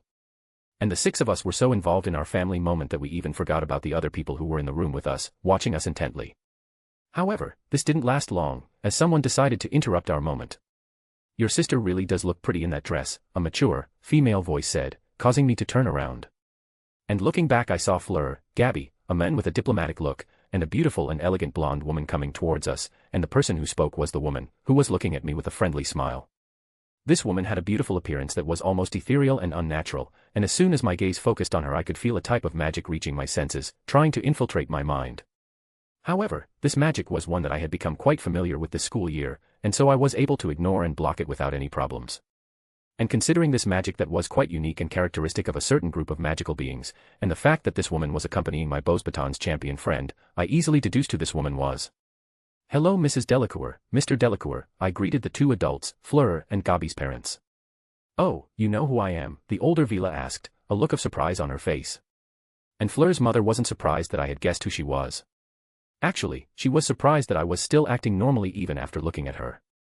Even though he's so close to me and looking directly at me, his expression and body language didn't change. She looked at me impressed. It seems Fleur wasn't exaggerating when she said he was resistant to our allure. Mrs. Delacour already knew that I could ignore the magic of Vila allure because Fleur had told her so, but she thought that faced with the allure of a fully mature Vila I would have reacted at least a little, blinking in confusion or even being a little dazed. Not even Jean, who has been married to me for years and is the person I know who has the greatest resistance to our allure, can completely ignore it, Mrs. Delacour thought, looking at me more intently as she felt her interest in me grow.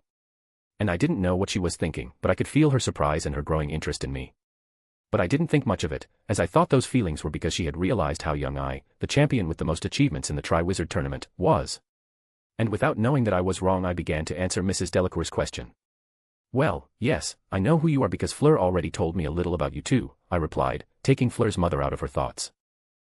I see, and Mrs. Delacour, who had easily overcome her surprise and managed to keep her emotions from showing on her face, nodded, before continuing, well, even though you already know who we are, I still think we should introduce ourselves, she said. And after saying that, she took a step forward. I am Apollon Delacour, and this is my husband, Jean-Pierre Delacour, and we are Fleur and Gabrielle's parents, she said, gesturing to Mr. Delacour, who nodded at me in a friendly manner. And he didn't seem at all bothered by his wife not letting him introduce himself, and in fact he even seemed used to it and amused by it. And when she finished introducing herself and Fleur's father, I prepared to introduce myself too, but Mrs. Delacour didn't give me a chance to do so as she continued talking. And you must be Ethan Knight, Hogwarts champion, and the boy my daughter talks about so much, right? She asked me, smiling mischievously as she stared at me. And hearing that I blinked for a few seconds, before looking at Fleur who seemed to have frozen at her mother's question. And even though I was also a little surprised by her question, I quickly recovered. Well, if what Fleur said about this Ethan Knight was something good, then yes, I am him, I replied with a nod. Oh, what if what she said about him was something bad? Fleur's mother asked with a raised eyebrow. In that case I have no idea who he is, I said, unable to stop myself from smiling mischievously. I see, Mrs. Delacour chuckled lightly, but well, rest assured then Mr. Knight, everything my daughter has said about you is nothing but good. Mom, and Fleur, who had recovered from her paralyzed state, looked at her mother in shock with her cheeks flushing red. What? I didn't lie. Mrs. Delacour shrugged, unfazed by her daughter's glare. And Mr. Delacour, not wanting his eldest daughter to be further embarrassed in front of us, decided to come to her rescue. So Mr. Knight, he began to say, trying to change the subject. But before he could continue I raised my hand to interrupt him. Please call me Ethan. Mr. Knight is the old man behind me. I pointed at my father with my thumb, who looked at me with a frown. Oh, I see, Mr. Delacour said, before continuing what he was saying before. Well, in any case Ethan, I'm glad I was able to meet you today. Are you? I looked at him with a raised eyebrow. Yes, he replied, and in fact I have been looking for an opportunity to meet you and talk to you for some time now, as I would like to thank you for helping my daughters in the second task, he said. Oh, you don't need to thank me for that. I did it because I wanted to and because I'm friends with Fleur and Gabby, I said with a shrug, dismissing his thanks. A noble and loyal boy, I see. He nodded at my words. Mr. Delacour then began to look at me thoughtfully, as if he was analyzing me. You know, I've read about Hogwarts and I know a little about the 4 houses that the students are separated into, and from what I've learned about you I'm surprised that you're in Ravenclaw. Huh? What do you mean by that? I looked at him blankly. What I mean is that someone with your characteristics and personality should be in Gryffindor or Hufflepuff, he replied, before seeming to remember something. In fact, considering everything you've done so far in the tournament makes me believe you really should be in Gryffindor. And hearing this I felt my lips twitch. I understand how you came to that conclusion, and the Sorting Hat had actually considered sorting me into Gryffindor or Hufflepuff, but why did hearing you say that not sit well with me? And I didn't know what to say to Mr. Delacour, but that wasn't necessary because a new person decided to join the conversation. Gryffindor, ha. It would have been easier for this crazy boy to have ended up in Slytherin, Sirius said with a sarcastic smile, walking towards us with the rest of his group following him. And his group was made up of Andy, Dora, Ted, Remus, and obviously Harry. It seems the Weasley family didn't come to this meeting, I thought as I noticed the absence of a group of red hair. And I knew that the Weasleys weren't here because they weren't invited or didn't know about this meeting, since with Molly's personality, if there wasn't a reason or something stopping her, she would definitely have come here to show her support for Harry, even though Sirius was already here. You know. Andy started to say, breaking me out of my thoughts. While I agree that Ethan would make an excellent Slytherin, why do I feel like you said that in an offensive way? She asked, frowning at her cousin. And Sirius, who had forgotten that his cousin was a proud Slytherin, began to sweat under her gaze. Well. Actually He began to stutter. And seeing him acting like this, Dora and I couldn't help but mock him. Scared dog, we said, with her coughing into her hand to disguise her speech while I looked disdainfully at the dogman. And being mocked so directly and in front of so many people, Sirius felt his eye twitch. You. He looked at both of us with a grimace, and he only didn't take out his wand and start jinxing us because he was under the watchful and frightening eyes of Andy and my mom. And the 2 Delacour adults were not surprised by the intrusion of Sirius' group because they knew that my family knew them, since they had arrived here at Hogwarts together. And looking at our exchange and our jokes, Mr. and Mrs. Delacour could not help but smile, finding us a very amusing and peculiar group. I think I'm starting to understand why Fleur seems to like this place so much, Mrs. Delacour thought, looking at her daughter who looked happy and peaceful as she looked at a certain amber-eyed boy. End. Chapter 483, Chapter. After Sirius's group arrived the conversation became even more lively, with mine, Harry's and Fleur's families talking and having fun together, as if they were all old friends.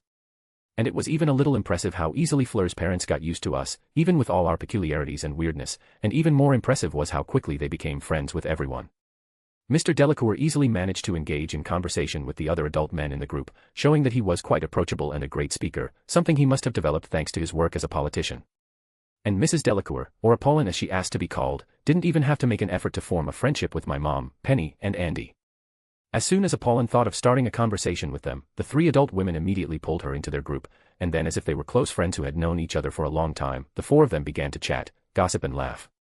And at some point even Crumb's mother and him joined us, making the large group that was in the room even larger.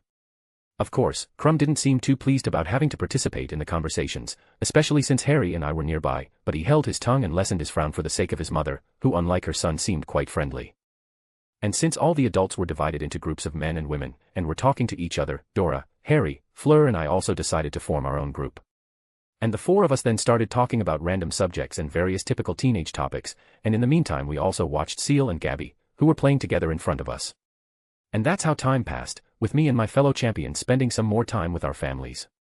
And before we knew it the afternoon came to an end, and with the end of the afternoon and the arrival of night we heard the bell ring, signaling that the task was about to begin and that everyone should head to the Quidditch pitch. And realizing that the meeting time was over, my parents, Seal, Nick and Penny came to give me one last hug, wishing me luck in the third task. And after we, the four champions, said goodbye to our families, we separated from them. And all of our families headed to the Quidditch pitch to get their seats in the stands, joining all of the other guests, students, and school staff.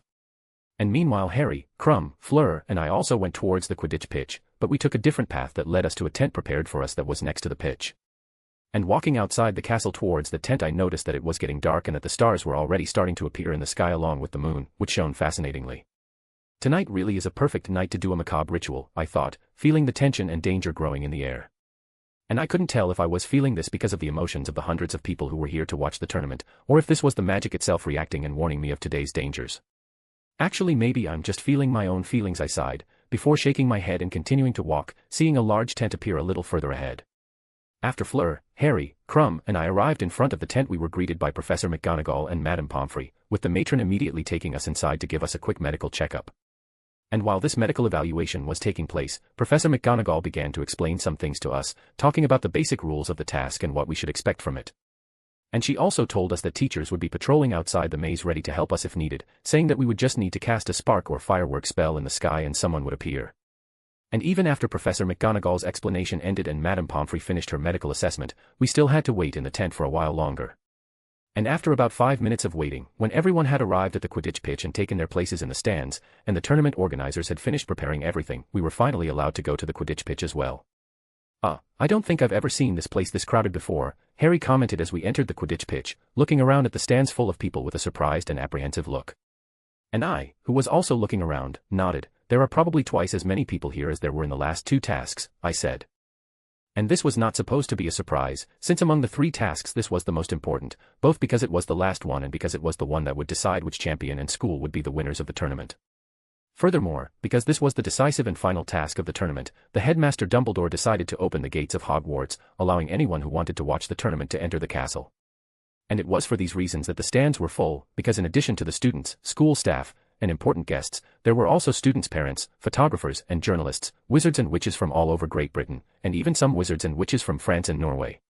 Tell me, I'm not the only one among us who's feeling nervous with all these people staring at us, am I? Fleur asked with an anxious look as she pursed her lips. You can be sure you're not the only one, Harry replied with a snort that didn't hide his nervousness. And I didn't answer because I didn't really care or mind the stares from the people in the stands, and Crumb didn't say anything either because he was Crumb. But even though he didn't say anything, his almost comical frown and rigid posture revealed his true feelings. Don't worry about people staring at us, I started to say, causing Fleur and Harry to look at me. We are the champions chosen by the Goblet of Fire, which means that magic itself chose us, among dozens of students, to represent our schools in this competition. And if even magic recognizes that we are the best witches and wizards of our generation, then we should not care about other people's looks, opinions, and expectations. So, knowing that, I want you guys to just focus on what you have to do and try to do your best on the task, okay? I finished calmly, looking at my 2 friends. And hearing my words of encouragement, the boy who lived in the French villa felt feelings of confidence and determination rise up within them. And deciding to follow what I said, they nodded at me, before looking forward and taking a deep breath, now focused only on completing the task. And I could feel that after that their troubled and distressed emotions had calmed down, at least a little. And even Crumb, who pretended not to hear me but was paying attention to what I said, was less nervous. It's amazing how just a few words can bring someone's confidence and courage back, I thought with a small satisfied smile as I looked at Fleur and Harry, who had determined looks on their faces while their steps were more confident and steady. And it was with this more positive feeling that we crossed the rest of the Quidditch pitch and arrived in front of the entrance to the maze, where Bagman was waiting for us. And here they are. The brilliant, brave, daring, and incredible champions of the Triwizard Tournament. Bagman announced as we stopped in front of him, with the people in the stands cheering and shouting excitedly. And knowing that now would be the moment when Bagman would put on a great show for the audience, I decided to ignore him, returning my attention to the maze. Bagman wasn't kidding when he said the hedges would grow taller with a little more time, I thought, looking up at the walls of hedges that reached heights of over 10 meters. But as I looked up at the top of the walls, I noticed something shining above the maze. What's that? I wondered as I narrowed my eyes. And using my enhanced vision, I could see that this shiny thing was actually a small, fist-sized mirror that was reflecting the lights from the stands. And actually it wasn't just one mirror, but several small mirrors that were floating, scattered throughout the maze. Why the hell are there mirrors floating above the maze? I blinked in confusion, sensing a magic in the mirrors that wasn't just from the levitation spell. End. Chapter 484, Chapter. I was still staring blankly at the mirrors floating above the maze, wondering why these reflective objects were here. But luckily I didn't have to think about it too much, as Bagman decided to answer my unspoken question. Some of you might be wondering what those mirrors floating above the maze are, right? He began, gesturing to the objects in question and drawing everyone's attention to them. Well, these mirrors are actually two-way mirrors, and for those who don't know, two-way mirrors are enchanted magical items that are usually found in pairs, and they allow one person to communicate with another through images and sounds, no matter the distance or location, as long as each of them has one of the mirrors in the set. And that's the basic description of a normal two-way mirror, but the mirrors you're looking at have actually been modified and improved, and now they all connect to these big mirrors here, and with that Bagman took out his wand and pointed it upwards. And then, under the surprised gaze of many people, 4 mirrors approximately 10 meters high and 17 meters wide suddenly appeared in the sky, floating high above the maze in the middle of the Quidditch pitch. These 4 mirrors then spread out in the 4 directions, east, west, south and north, before stopping a few meters away from the stands, facing the audience. I don't remember that happening in canon, I thought, staring dazedly at the giant mirrors. We received some criticism about how bad it was that you couldn't see what was happening at the Black Lake during the second task. Bagman began speaking again, pulling me out of my thoughts, and because of that, we, the tournament organizers, started working on a way to solve this problem so that you could watch the third and final task in the best way possible. And let me tell you, finding a solution to this problem was a very difficult task, Bagman joked, receiving a few laughs and snorts from the people in the stands at his pun. But luckily for us, someone came up with a brilliant idea, and that idea was to use the two-way mirrors to broadcast to all of you what would be happening in the task inside the maze. And in addition to suggesting this idea, this person was also the one who, so generously, decided to sponsor us with these new and improved two-way mirrors, designed and created by himself. And so I would like to ask for a round of applause for the one who made all this possible, Lord Sirius Black, and as he finished this sentence, Bagman pointed to the main stand, where the most important people were. And in the middle of all these people was Sirius, sitting with his family and my family. And when he saw people applauding and thanking him, he got up from his seat and started nodding politely at them.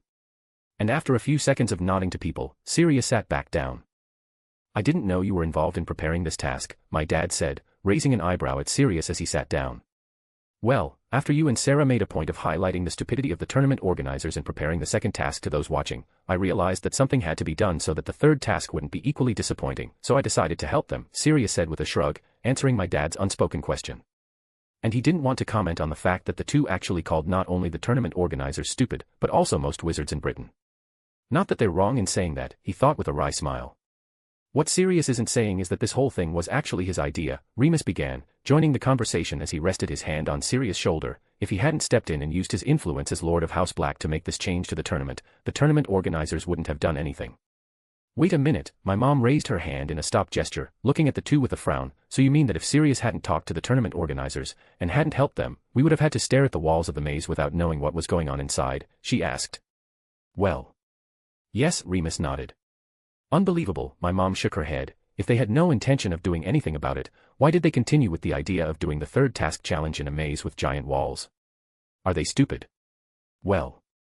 Yes, Remus nodded again, which made my mom groan in exasperation. You know, I'm starting to think it was a terrible choice to leave the organization of the tournament to these wizards. They are obviously incapable of overseeing and running an event of this kind, my dad said. Well, you won't see anyone here disagreeing with that, Andy snorted dismissively, receiving nods of agreement from the others in the group. And they all didn't notice or pretended not to care about the frowning looks they were getting from some people a few seats away from them. And these people were precisely some of the stupid wizards and witches they were criticizing and mocking. And these wizards, even listening to everything that was being said about them, just decided to remain quiet without saying or doing anything, because they knew that arguing with Sirius or his friends would be a bad decision, since it could invoke the wrath of Lord Black. But luckily for these wizards they no longer had to listen to the mockery of my family and Sirius group, as Bagman began to spoke again, drawing everyone's attention to him. But well, the Bagman began to say as soon as the people in the stands calmed down, now that the explanation about the mirrors and the thanks to Lord Black are out of the way, let's get back to focusing on the task, which is what everyone here are eagerly waiting to see. And after saying that, Bagman began to explain what the third task would be like, talking about its rules and what the champions should do. As you may have noticed, the third task will take place in the hedge maze behind me, and within this maze, the champions will have to face several challenges, such as dangerous magical creatures, traps, horrible weather, and even the maze itself. The goal of the champions in this task will be to overcome all the challenges and dangers of the maze and then reach the end of it, where the tournament cup will be waiting for them. And for a champion to win the task, he or she will have to be the first to touch the cup, and once that happens the task and the tournament will come to an end, and that champion and his or her school will then become the winners of the 94/95 Triwizard Tournament. And the end of that sentence was the signal everyone was waiting for to start cheering, with most people applauding and shouting the name of their favorite schools and champions.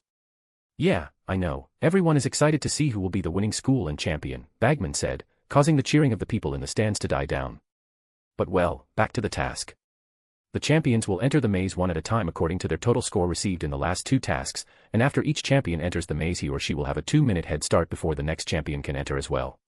And for those who don't remember, this is the current score of the champions. With 95 points in first place is Mr. Knight, in second place with 85 points is Mr. Potter, in third place with 80 points is Miss Delacour, and in fourth place with 74 points is Mr. Crumb.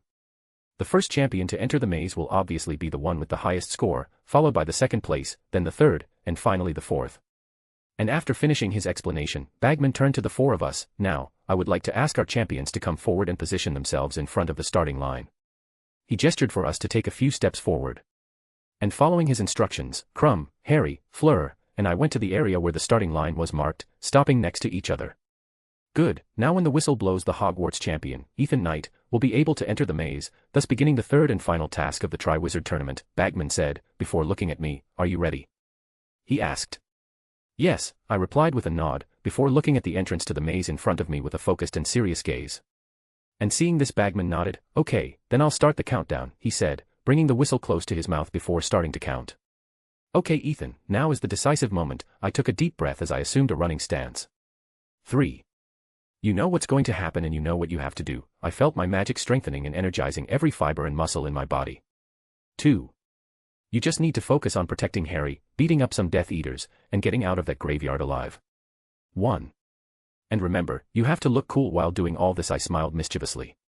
Go. Whistle. End. Chapter 485, Chapter. As soon as Bagman blew the whistle I immediately ran towards the entrance of the maze, without even paying attention to the cheering and shouting of the people in the stands for me.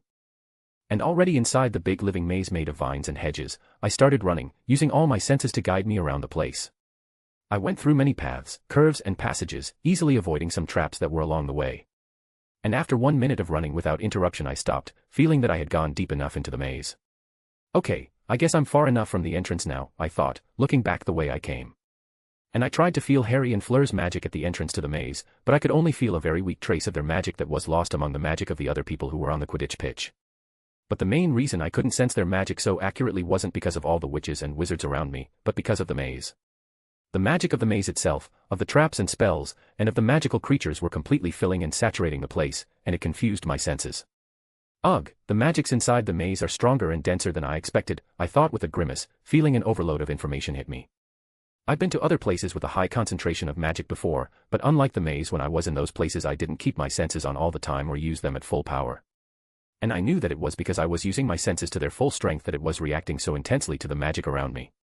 And understanding this, I decided that instead of feeling the magic of everything and everyone on the Quidditch pitch, I would just focus on what was around me. I then decreased the range and sensitivity of my magical sensory ability, and after doing so I felt a lightness and tranquility pass through me, as if all the sensations that were tormenting me had disappeared. Much better now, I sighed in relief, now much more relaxed and attentive. And fortunately, this overload problem only hindered my ability to sense magic. My other more physical senses, such as smell and hearing, and my empathy were still working normally, and therefore I did not need to control or suppress them. And that was good because those senses of mine were the most important and strongest ones I had, and I knew I was going to need them today.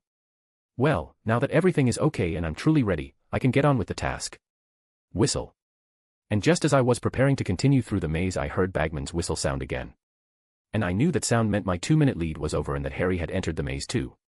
He'll probably try to go straight for the cup, I thought, ignoring the fact that I was the only champion who had no intention of doing so. I then frowned, I know Harry has a high chance of reaching the cup before Fleur and Crumb, but I'm worried because I'm sure Barty Crouch Jr. will interfere in the task to make that happen. But even if I'm sure of his intervention, I still don't know what this fanatical Death Eater will do or even if he has already done something to facilitate Harry's arrival at the cup. I knew that Barty Jr. wasn't going to use Crumb to attack the other champions like he did in canon, because before the task began I used my magic vision to see if the Bulgarian boy was under the Imperius curse. And upon my inspection I saw that he was not bewitched, and this, instead of reassuring me, actually made me quite tense and alarmed. And I wasn't feeling that way because I was worried about myself. In fact, I was actually worried about Fleur, and to some extent about Crumb too. They, like me, would also be targets of Barty Jr. and whatever he had planned for us, but unlike me, they wouldn't be expecting outside interference or a surprise attack.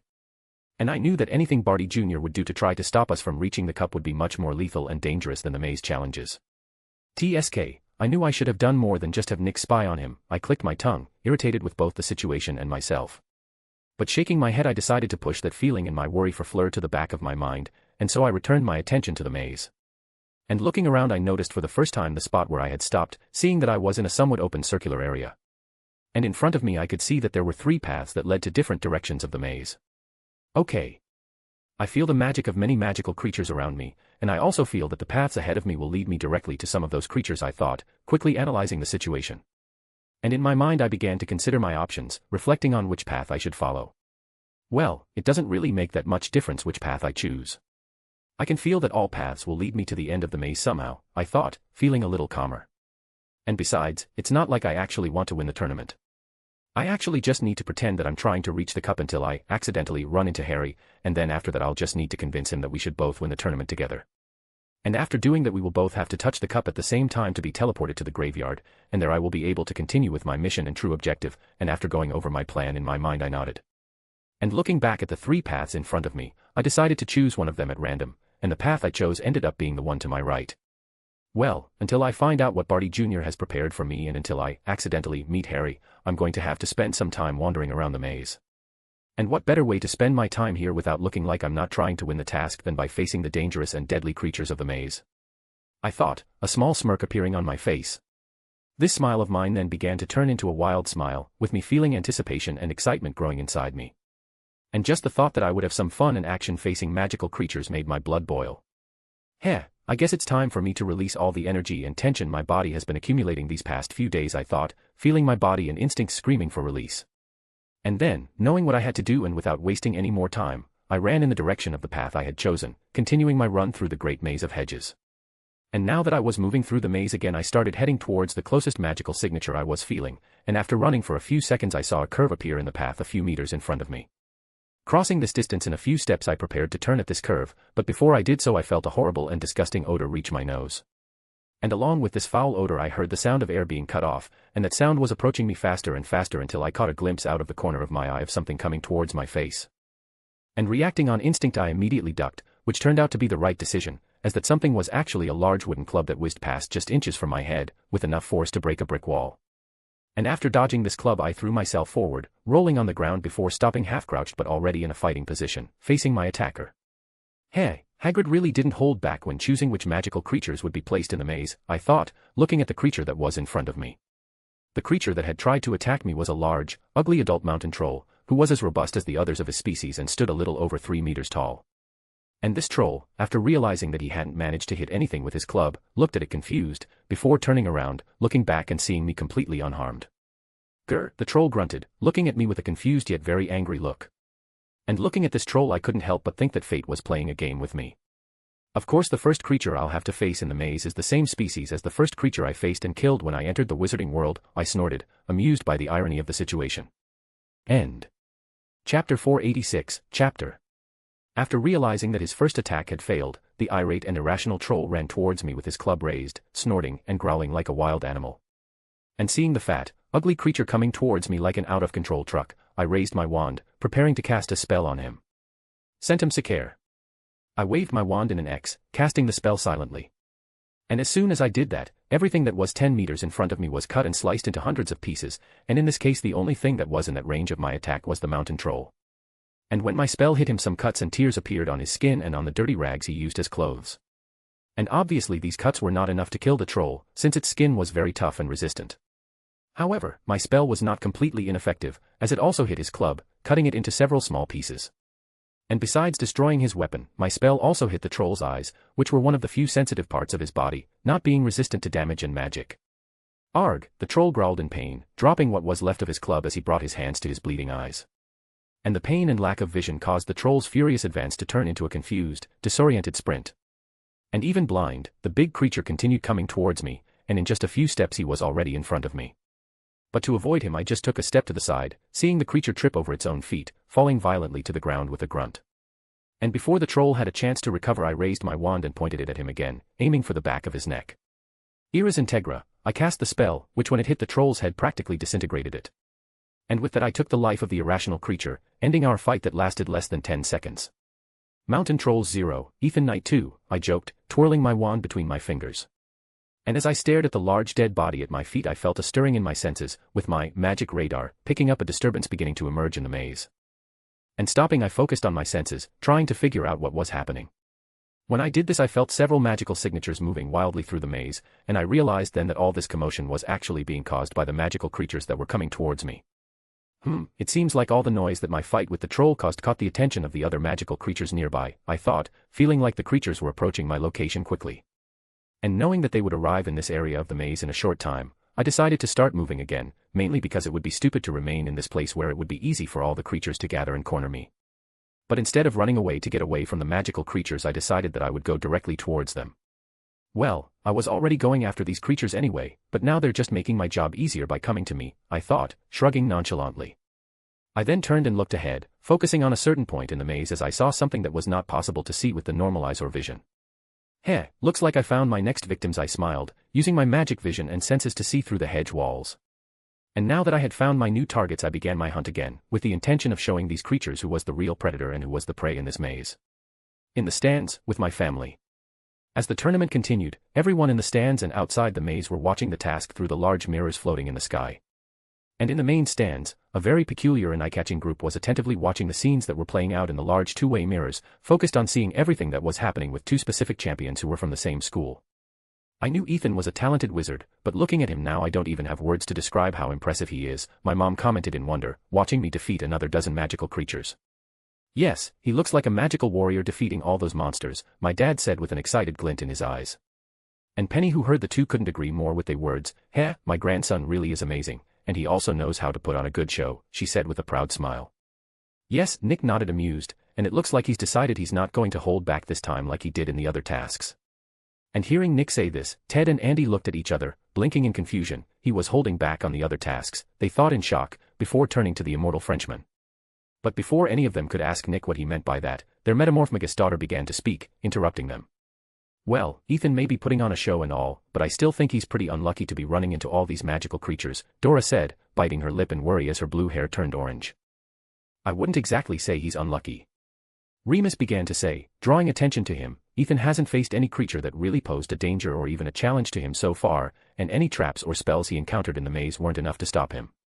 And from what I've noticed and seen so far he seems to know what he's doing and knows where he's going, so I think he has everything under control.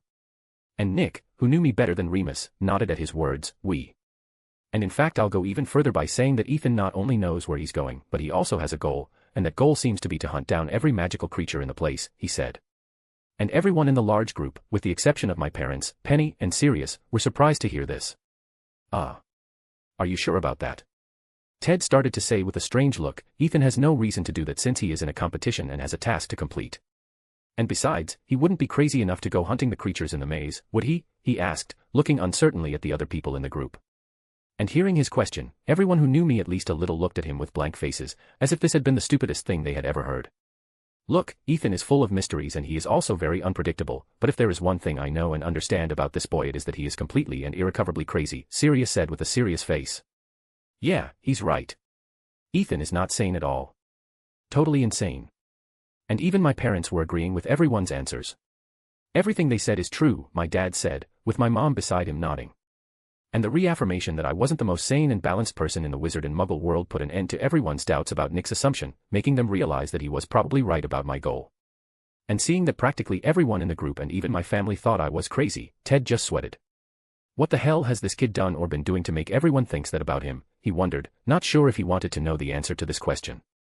And seeing her husband's look, Andy snorted, before shaking her head and looking back at the large mirror in the sky. Well, whether Ethan is hunting those magical creatures or not, he is still the champion who has faced and defeated the most creatures so far, she said. Huh, it's more like he's the only one who actually found them, Sirius said with a snort. Indeed, Nick began to say, so far no other champion, be it Harry, Miss Delica, or Mr. Crumb has encountered or faced any magical creature. And that's strange, since they've been in the maze for a while now, he finished, scratching his goatee with a thoughtful look. What do you mean? Is there something wrong with the creatures? Is Ethan in danger? My mom asked, frowning.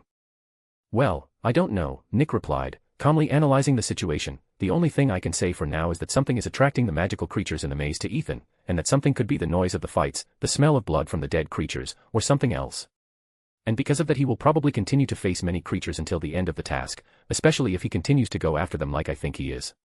But well, even if he faces 10 or 100 more magical creatures I still think we shouldn't worry too much, since he's more than capable of handling it with ease and safety, Nick concluded with a shrug, completely trusting in my magical abilities.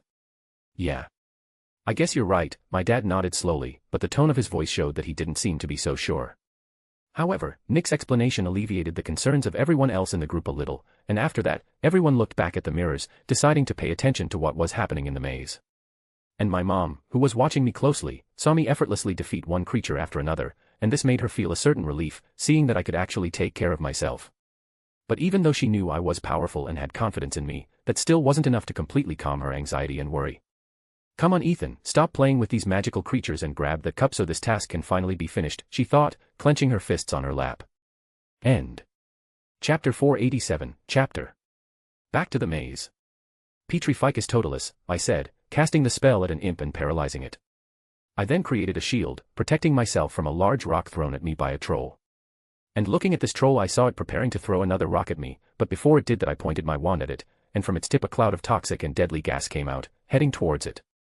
I cast the bubble head spell on it, causing the toxic gas to be trapped inside a bubble around the troll's head, forcing it to inhale the gas completely. And without paying attention to the troll that started to convulse, I threw myself to the side, dodging a ball of web thrown at me by an acromantula. And waving my free hand I used my telekinesis magic to levitate this acromantula, before throwing it in front of the troll who began to fall. And the disoriented acromantula could only stare desperately at the troll's large body as it fell on top of it. Bang. And the impact of the troll's body hitting the ground caused everything to shake, and seeing that the creatures around me were trying to maintain their balance, I took the opportunity to attack them. And my first target was a boggart, who was hidden in the shadows while trembling and looking at me, unable to transform into what I feared most. Ridiculous, repulso, and I easily got rid of it. I then turned around, and seeing a group of spiders I cast a bombarda into their midst. And as soon as the spell hit the ground between them a small but strong and concentrated explosion occurred, with its impact dismembering or killing the magical spiders. And after doing so, I spun around nimbly, casting a quick and silent flipendo at a pixie that was sneaking up behind me, before casting a stupefy at an angry ghoul that appeared right after. And I thought these were the last creatures I had to defeat, but before I could take a break to rest or breathe I felt some magical signatures approaching me from above. And looking up I saw 3 more acromantulas emerging from the top of the maze walls. I'm already getting tired of all these stupid giant spiders, I said, scowling at the acromantulas that were glaring at me, ready to attack. And I wasn't complaining because I was having to fight magical creatures. No, actually, facing dangerous beings actually made me excited. The real problem for me was that these were probably the 100th acromantula I saw, and after having to deal with so many of these annoying spiders I was getting tired of them. I've already made up my mind. After all this tournament and graveyard confusion is over I'm going to make a quick and explosive visit to Aragog's nest, I muttered. And without waiting for the acromantulas to attack me, I made the first move. Glacius, I attacked them, trying to freeze them in place. However, the acromantulas showed that they had excellent reflexes, as 2 of them jumped to the ground, dodging the spell, while the last one was hit in 2 of its 8 legs. Hiss, the stricken acromantula screamed in pain, trying to free its legs from the ice. And as it tried to get out of this cold situation, its 2 friends started going on the offensive. Arania exumai, I cast at the nearest acromantula. The spell then hit it hard, throwing it away. However, that was the only thing that happened, and in a few moments the spider recovered and attacked me again. I've always wanted to try that spell, but it's pretty much useless, I sighed as I shook my head. But leaving my disappointment with this classic spell aside, I continued attacking the acromantulas, casting more powerful and lethal spells at them. Defindo, Bombarda Tria, Elytron Pulsa, Expurgo, Flammy.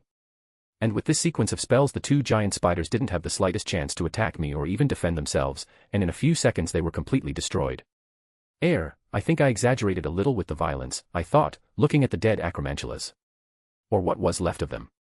My instincts then alerted me of an attack, and without turning around or looking back I created a shield behind my back, defending myself from the fangs of the third acromantula that had finally entered the fight. And looking at this acromantula I noticed the absence of two of its legs, and I realized then that it had torn them off to escape the ice. It seems upset about its friend's death, I noticed. Hiss, the acromantula hissed at me, glaring deadly.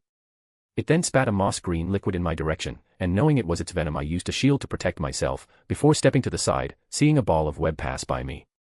The acromantula, seeing that its attacks failed, tried to jump at me, but I leaned back, dodging it.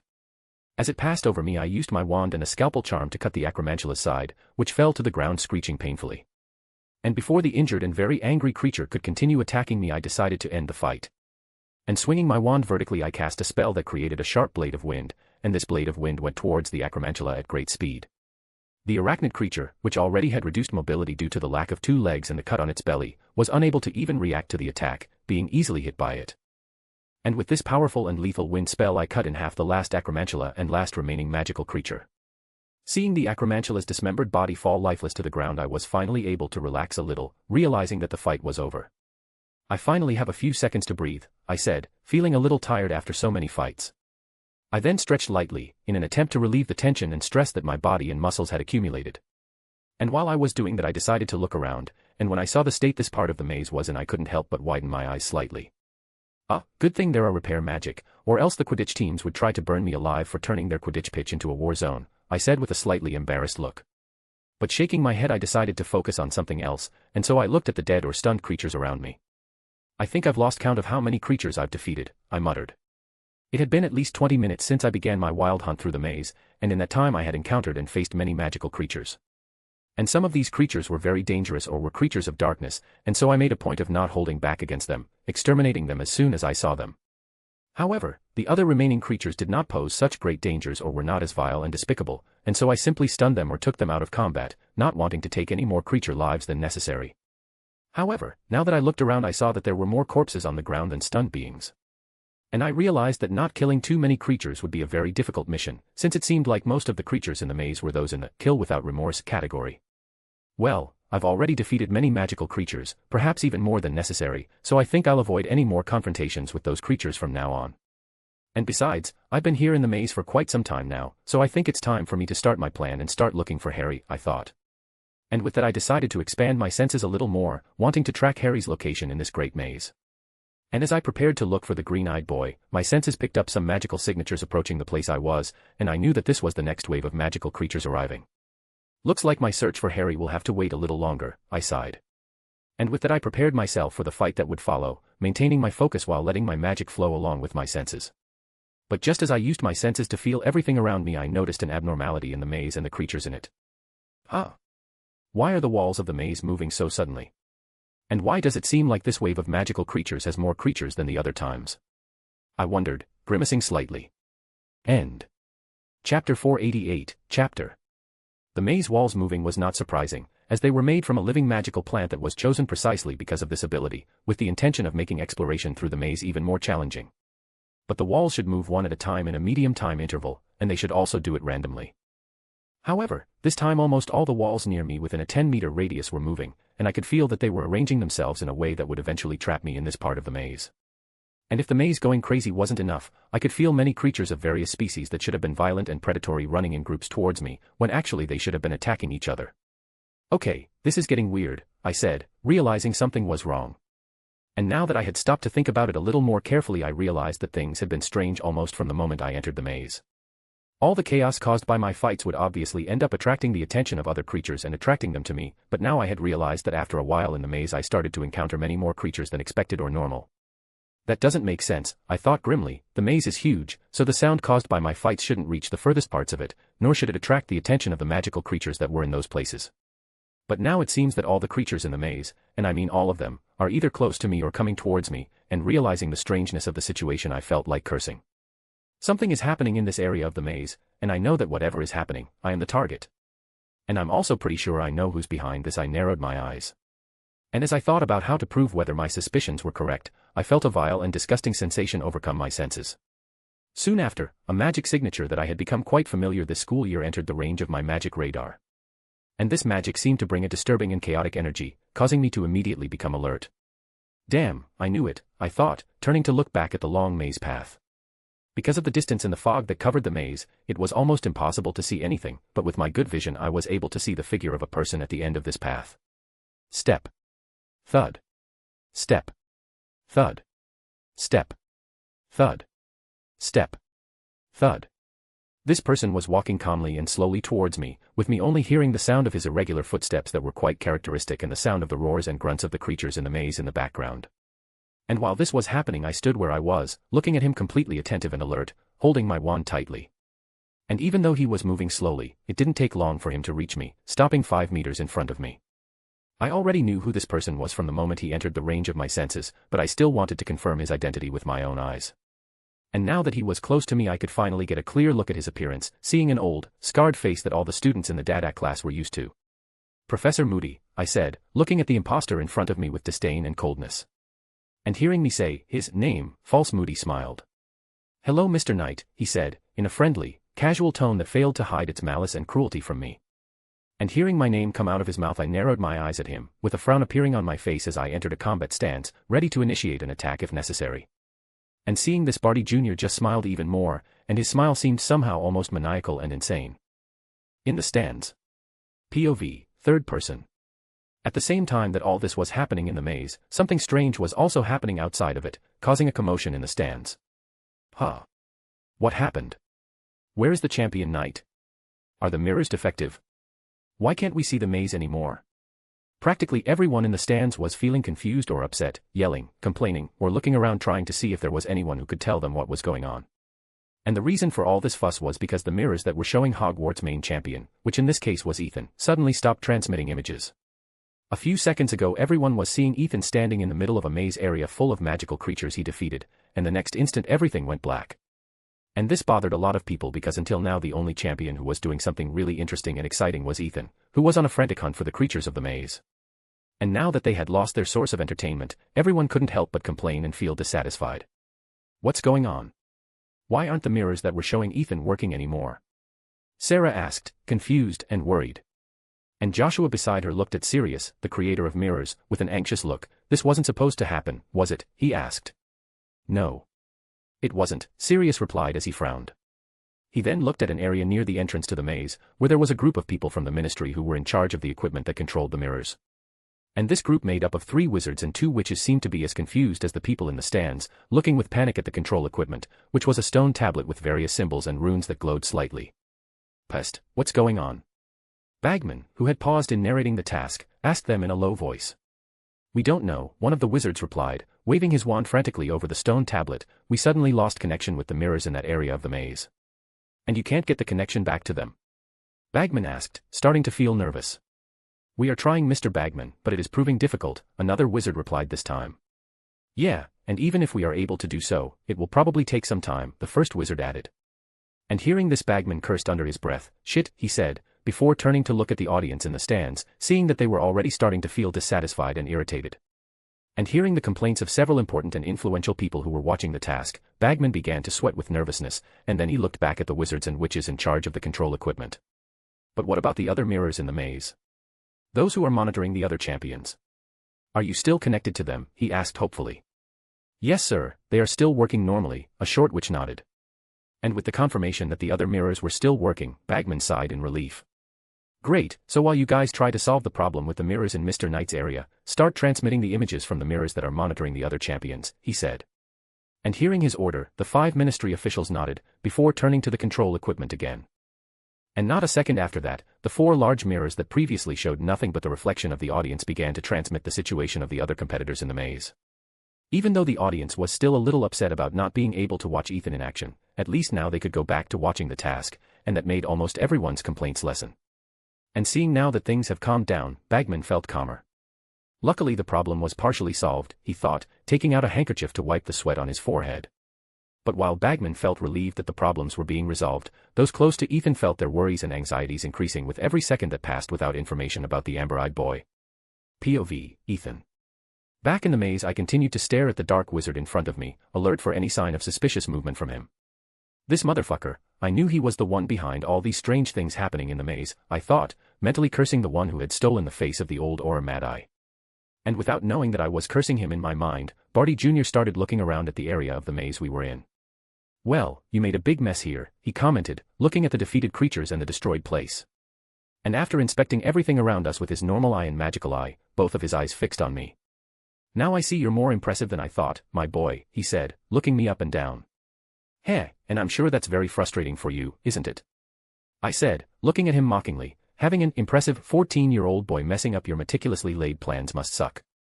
And hearing this, Moody blinked his only normal eye, being taken by surprise by my words. End. Chapter 489, Chapter.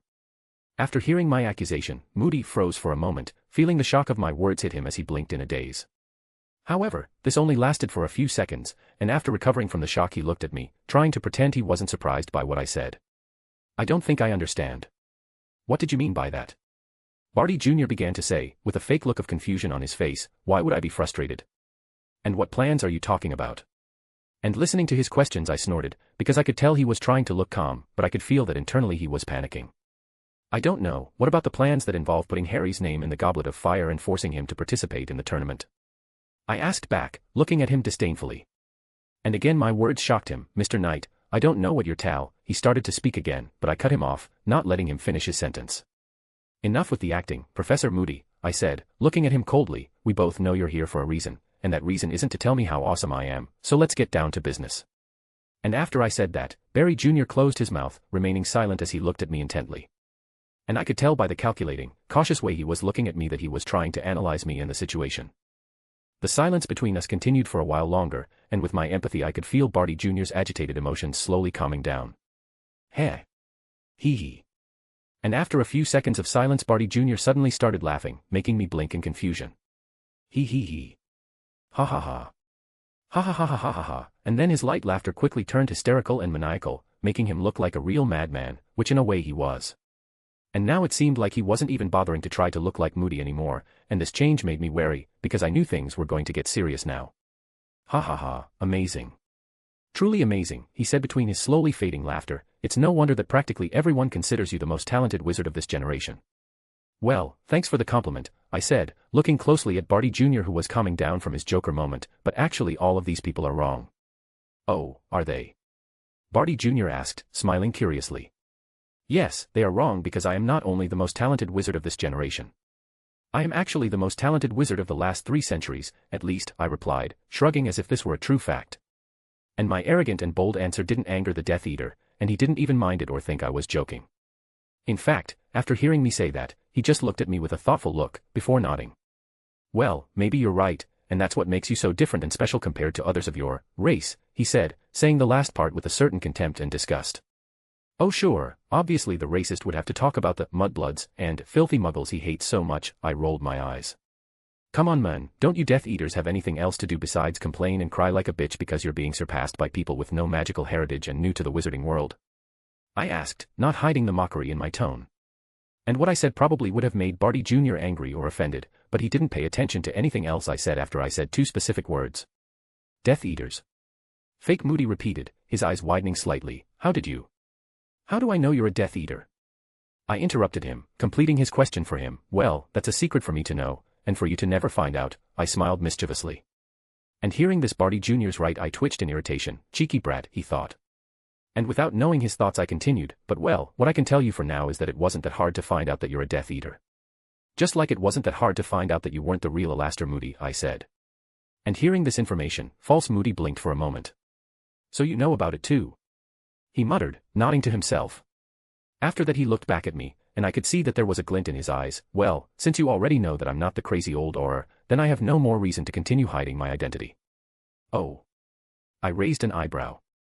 And under my gaze Barty Jr. began his introduction. "My name is Bartemius Crouch Jr., a Death Eater of the Dark Lord's inner circle, being his most loyal and faithful follower until the day of his sudden disappearance and my arrest. And well, you probably don't know me, but I'm pretty sure you know my late father, someone important in the ministry, known, respected and feared by many people, and who was also one of the main organizers and judges of this tournament. Oh, and I can't forget to say that he was also the one who locked me up in Azkaban and illegally got me out of there, before being killed by my own hands," Barty Jr. finished, with a madly happy smile on his scarred face. And while smiling, Barty Jr. also looked at me, staring at me expectantly as he waited for a shocked reaction from me. But contrary to what he expected, I showed no reaction to his admission of murder. In fact, after hearing what he said, I placed my hand on my chin, with a thoughtful look as I pretended to reflect on who his father was. And with the tips he gave I pretended to think for a few seconds, before my eyes widened slightly in realization. "Oh, your dad's bagman," I said, pretending to be happily surprised. And as soon as I said that, Barty Jr.'s smile froze, before being replaced by a frown. "No," he quickly denied, "my father isn't that fat, loudmouth idiot, my father is Bartemius Crouch Sr., he said, glaring at me. He might not like his father for abandoning him, imprisoning him, and keeping him in forced confinement being watched over by a house elf for years, but being related to Bagman was something much worse and much more offensive to him than that. And after this surprising revelation, I dropped my fake expression of surprise, just looking at Barty Jr. with an almost bored look on my face. And seeing that I had no reaction to his paternal secret being revealed, Barty Jr. blinked, feeling his irritation being replaced by confusion. "Huh. You don't seem very surprised by that information," he said after a few seconds, making a confused face. "And why would I be?" I asked. Because I just revealed that I, a Death Eater, am the son of a respected ministry official who was once the head of the DMLE, captain of all Aurors. The same one who had a record of arresting dark wizards almost comparable to Mad Eyes. And who also almost became the Minister of Magic, he replied, looking at me strangely. "Yes, and..." I raised an eyebrow. "You know, at least try to show some reaction to this information. That bored look of yours makes people discouraged," he said, sighing in disappointment. "Well, I would have shown some reaction if you had told me something I didn't know," I shrugged. "Huh. So you knew who I was and who my father was before I told you?" he asked me in surprise. "That's obvious," I said, waving my hand dismissively. "If I could figure out that you were just an imposter and not the real Moody, then I could obviously figure out your true identity as well." "I see," Barty Jr. nodded, not having considered this. "Come to think of it, he even knew I was a Death Eater, so it shouldn't be a surprise that he knew my identity," he mused. "But you know," I started speaking again, pulling him out of his thoughts, "you seem pretty relaxed for someone who is revealing so many secrets and crimes committed while attacking a champion on a live broadcast for hundreds of people to see." I looked at him with a raised eyebrow. "Really?" he asked, with a half-playful look. "Yes, really," I nodded slowly. "Aren't you worried about the Aurors storming the maze at any moment to arrest you?" I asked. "Oh, not really, mainly because I already took care of that," he said. "Have you taken care of that?" I repeated, confused. "Yeah," Barty Jr. nodded, "I just needed a simple spell there and a little sabotage here, and now no one will be able to see what's going on in this area of the maze," he smirked. And hearing this I frowned, so he did something with the two-way mirrors. I thought, before using my magic vision to look at the mirrors, seeing that there really was a different magic interfering with them. Apparently he had this ambush planned for some time, I realized, looking back at Barty Jr. who seemed strangely satisfied. End. Chapter 490, Chapter. "You're pretty quiet now, Knight," Barty Jr. spoke again, pulling me out of my thoughts. "What happened? Has the cat got your tongue? Or have you finally realized the gravity of the situation you're in?" he asked, looking at me with sadistic glee as he waited for me to get worried or nervous. But unfortunately for him his mocking question wasn't very effective, and I continued to look at him calmly. "Oh no, I actually was silent because I was impressed with how meticulous and careful you were with your plans," I replied, waving my hand in a casual manner. And with that answer Barty Jr. nodded, "Well, thank you." "Sometimes I too," he started to speak, only to be interrupted by me for the third time, much to his irritation. "But you know," I continued, "unfortunately for you, all these plans are useless. You won't be able to make Harry reach the cup before me, and you won't complete the special mission given to you by your master." And as soon as I said that Barty Jr. felt his mind go blank for a moment, trying to process my words. And after a few seconds of silence, Barty Jr. finally came out of his dazed state, looking at me as if I was an abnormal being. How the hell does he know that too, he wondered, realizing for the first time that perhaps things weren't so much under his control. And he couldn't understand how I knew about his master's involvement in this tournament, something that should have been his biggest secret. This kid. He really is dangerous, he frowned, looking at me cautiously. And seeing Barty Jr.'s silence I smiled maliciously, realizing that I had managed to wipe that despicable and irritating smile off his face. "You're pretty quiet now, Barty. What's wrong? Has the cat got your tongue?" I asked, repeating his sentence with a totally smug look on my face. And hearing my mockery he felt irritation rise within him, but he quickly calmed down, knowing that losing control of his emotions in this situation could be a fatal mistake. "You seem to know a lot of things, Knight," he said, narrowing his eyes at me. "Nah, I know just enough to stop you from completing whatever you and your noseless master have planned," I said, waving my wand lightly in warning. I see, Barty Jr. muttered, dropping his casual tone and looking at me more seriously. In that case, then I think it's time we end our conversation here. Well, for the first time I find myself agreeing with you, I said as I nodded. After that I dropped my playful attitude as well, looking seriously at Barty as I got into a fighting stance. I then turned to stand on my side, lightly holding my wand as I pointed it downwards, controlling my breathing while maintaining focus. And Barty also prepared himself for the fight, taking his wand and holding it at chest height. After we got into combat stance, we both stared at each other, analyzing the situation and waiting for someone to make the first move. And as I looked at Barty Jr., paying attention to even his smallest movements and gestures, I noticed that his posture didn't seem entirely correct, as if he wasn't used to using it. Strange, I thought as I narrowed my eyes, keeping this information in the back of my mind. I then went back to focusing on the fight, and I did so at just the right moment, as Barty Jr. got tired of waiting and decided to go on the offensive, immediately casting a spell at me. Avada Kedavra, and the first attack he cast on me was the killing curse, showing that he wasn't holding back. And I, who had been expecting his attack since the moment I saw the muscle in his wand arm twitch, easily dodged the spell by jumping to the side. Heh, looks like you're not playing around anymore, I said, looking at the burned area on the ground where the killing curse had hit, feeling the vile magic of the spell still in the air. I've underestimated you enough, boy, and I won't repeat that mistake again, he said, looking at me with a deadly glare. And hearing this I smiled coldly. Great, maybe this way you can survive for more than a few seconds. And instead of saying anything, Barty Jr. just narrowed his eyes, before continuing his attack. Bombarda Maxima, he exclaimed. Protego Absor, I protected myself from this explosive spell, using a shield that absorbed its impact. And after protecting myself I decided to get off the defensive and started attacking him as well, Depulso. Glacius. Protego, and this time it was Barty Jr.'s turn to defend himself. And then the two of us entered into a fierce and dangerous battle, with him casting several dark spells at me while I responded with equally dangerous spells. Defindo. Flipendo. Sectum Sempra. I cast a sequence of spells. And seeing these various attacks coming towards him, Barty Jr. once again cast a Protego to defend himself. However, he was not expecting that the spell created by Professor Snape would be more powerful than his shield, which gave way after containing 2/3 of the spell's magic. Arg, he grunted in pain, immediately placing his hand on the cut that the Sectum Sempra spell made on his thigh. And looking down, Barty Jr. saw his blood starting to stain his clothes and his hand. Damn, that spell was a dark curse, he cursed mentally, feeling a slight numbness take over his leg. And Barty Jr. realized too late that he should have dodged my spells instead of trying to defend himself from them. But luckily for him, my spell grazed him and wasn't at full power, otherwise he wouldn't be able to use that leg anymore. Looks like I'm not the only one who isn't playing around anymore, he said to me, grimacing in pain as he cast healing spells on his leg, trying to stop the bleeding and close the cut. Well, I don't see the point in playing around with a dead man anymore, I said, shrugging calmly. And I didn't try to stop him from healing because I knew that what he was doing was practically useless, since injuries caused by dark magic could only be healed with specific healing spells or proper medical care. And after hearing my arrogant words, Barty Jr. snorted coldly, "You speak as if you have already won the fight. And you speak as if you have any chance of defeating me, especially in this state," I retorted. "Don't underestimate me, Knight. I'm not one of the Dark Lord's top Death Eaters for nothing," he said, "and besides, my mission here is not to defeat you, but to delay you." "That's obvious," I rolled my eyes, "but you don't have the power to stop me from leaving here." "Perhaps that is true," Barty Jr. nodded, "however, it seems you have forgotten that we are not alone in this maze." And hearing this I paused for a moment, and before I could ask what he meant by that he took something out of his pocket, before quickly throwing it at me. Looking at this something I realized that what he threw at me was actually a small leather bag, and acting on instinct I cast a spell to destroy it. And as soon as my spell hit this little bag it exploded, releasing its contents, which was a fluorescent purple powder with a strong and disgusting odor.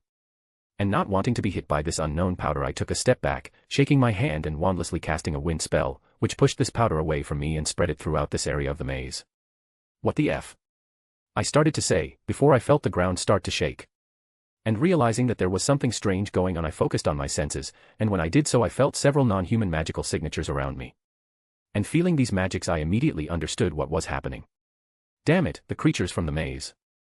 I cursed, realizing that I had been so focused on Barty Jr. that I had forgotten about the wave of magical creatures that was coming towards me. But I knew it was too late to think about that now, as the creatures were already less than 25 meters away from me, running quickly towards the area I was in. I then prepared myself to face these creatures, and at that moment I felt their anger, madness, ferocity, and other turbulent emotions with my empathy. What happened to make these creatures so angry? I wondered, frowning in confusion. He, I then heard Barty Jr. laughing, causing my attention to turn to him. "You shouldn't have destroyed that bag," he said in cruel smile. "What do you mean?" I asked. But instead of answering me, Barty Jr. asked his own questions. Have you ever wondered why you encountered so many magical creatures since you entered the maze, even though it was huge? Haven't you thought about why the creatures are walking and attacking in packs instead of killing each other like they normally would? Did you not find it strange the fury and savagery that creatures, even the calmest ones, showed upon seeing you? And after hearing these questions from Barty Jr. I grimaced, understanding the insinuations behind them. So he really was the one who did something to the magical creatures in the maze, I thought, confirming what I already suspected. End. Chapter 491, Chapter.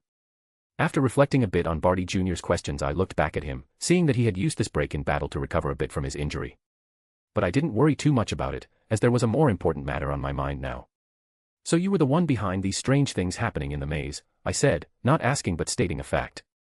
And laughing again Barty Jr. nodded, of course. And all I needed to do to cause this little commotion with the magical creatures was a simple but potent solution made with animal pheromones, human blood, and some toxic plants. Solution. I thought, feeling something click in my mind at the word.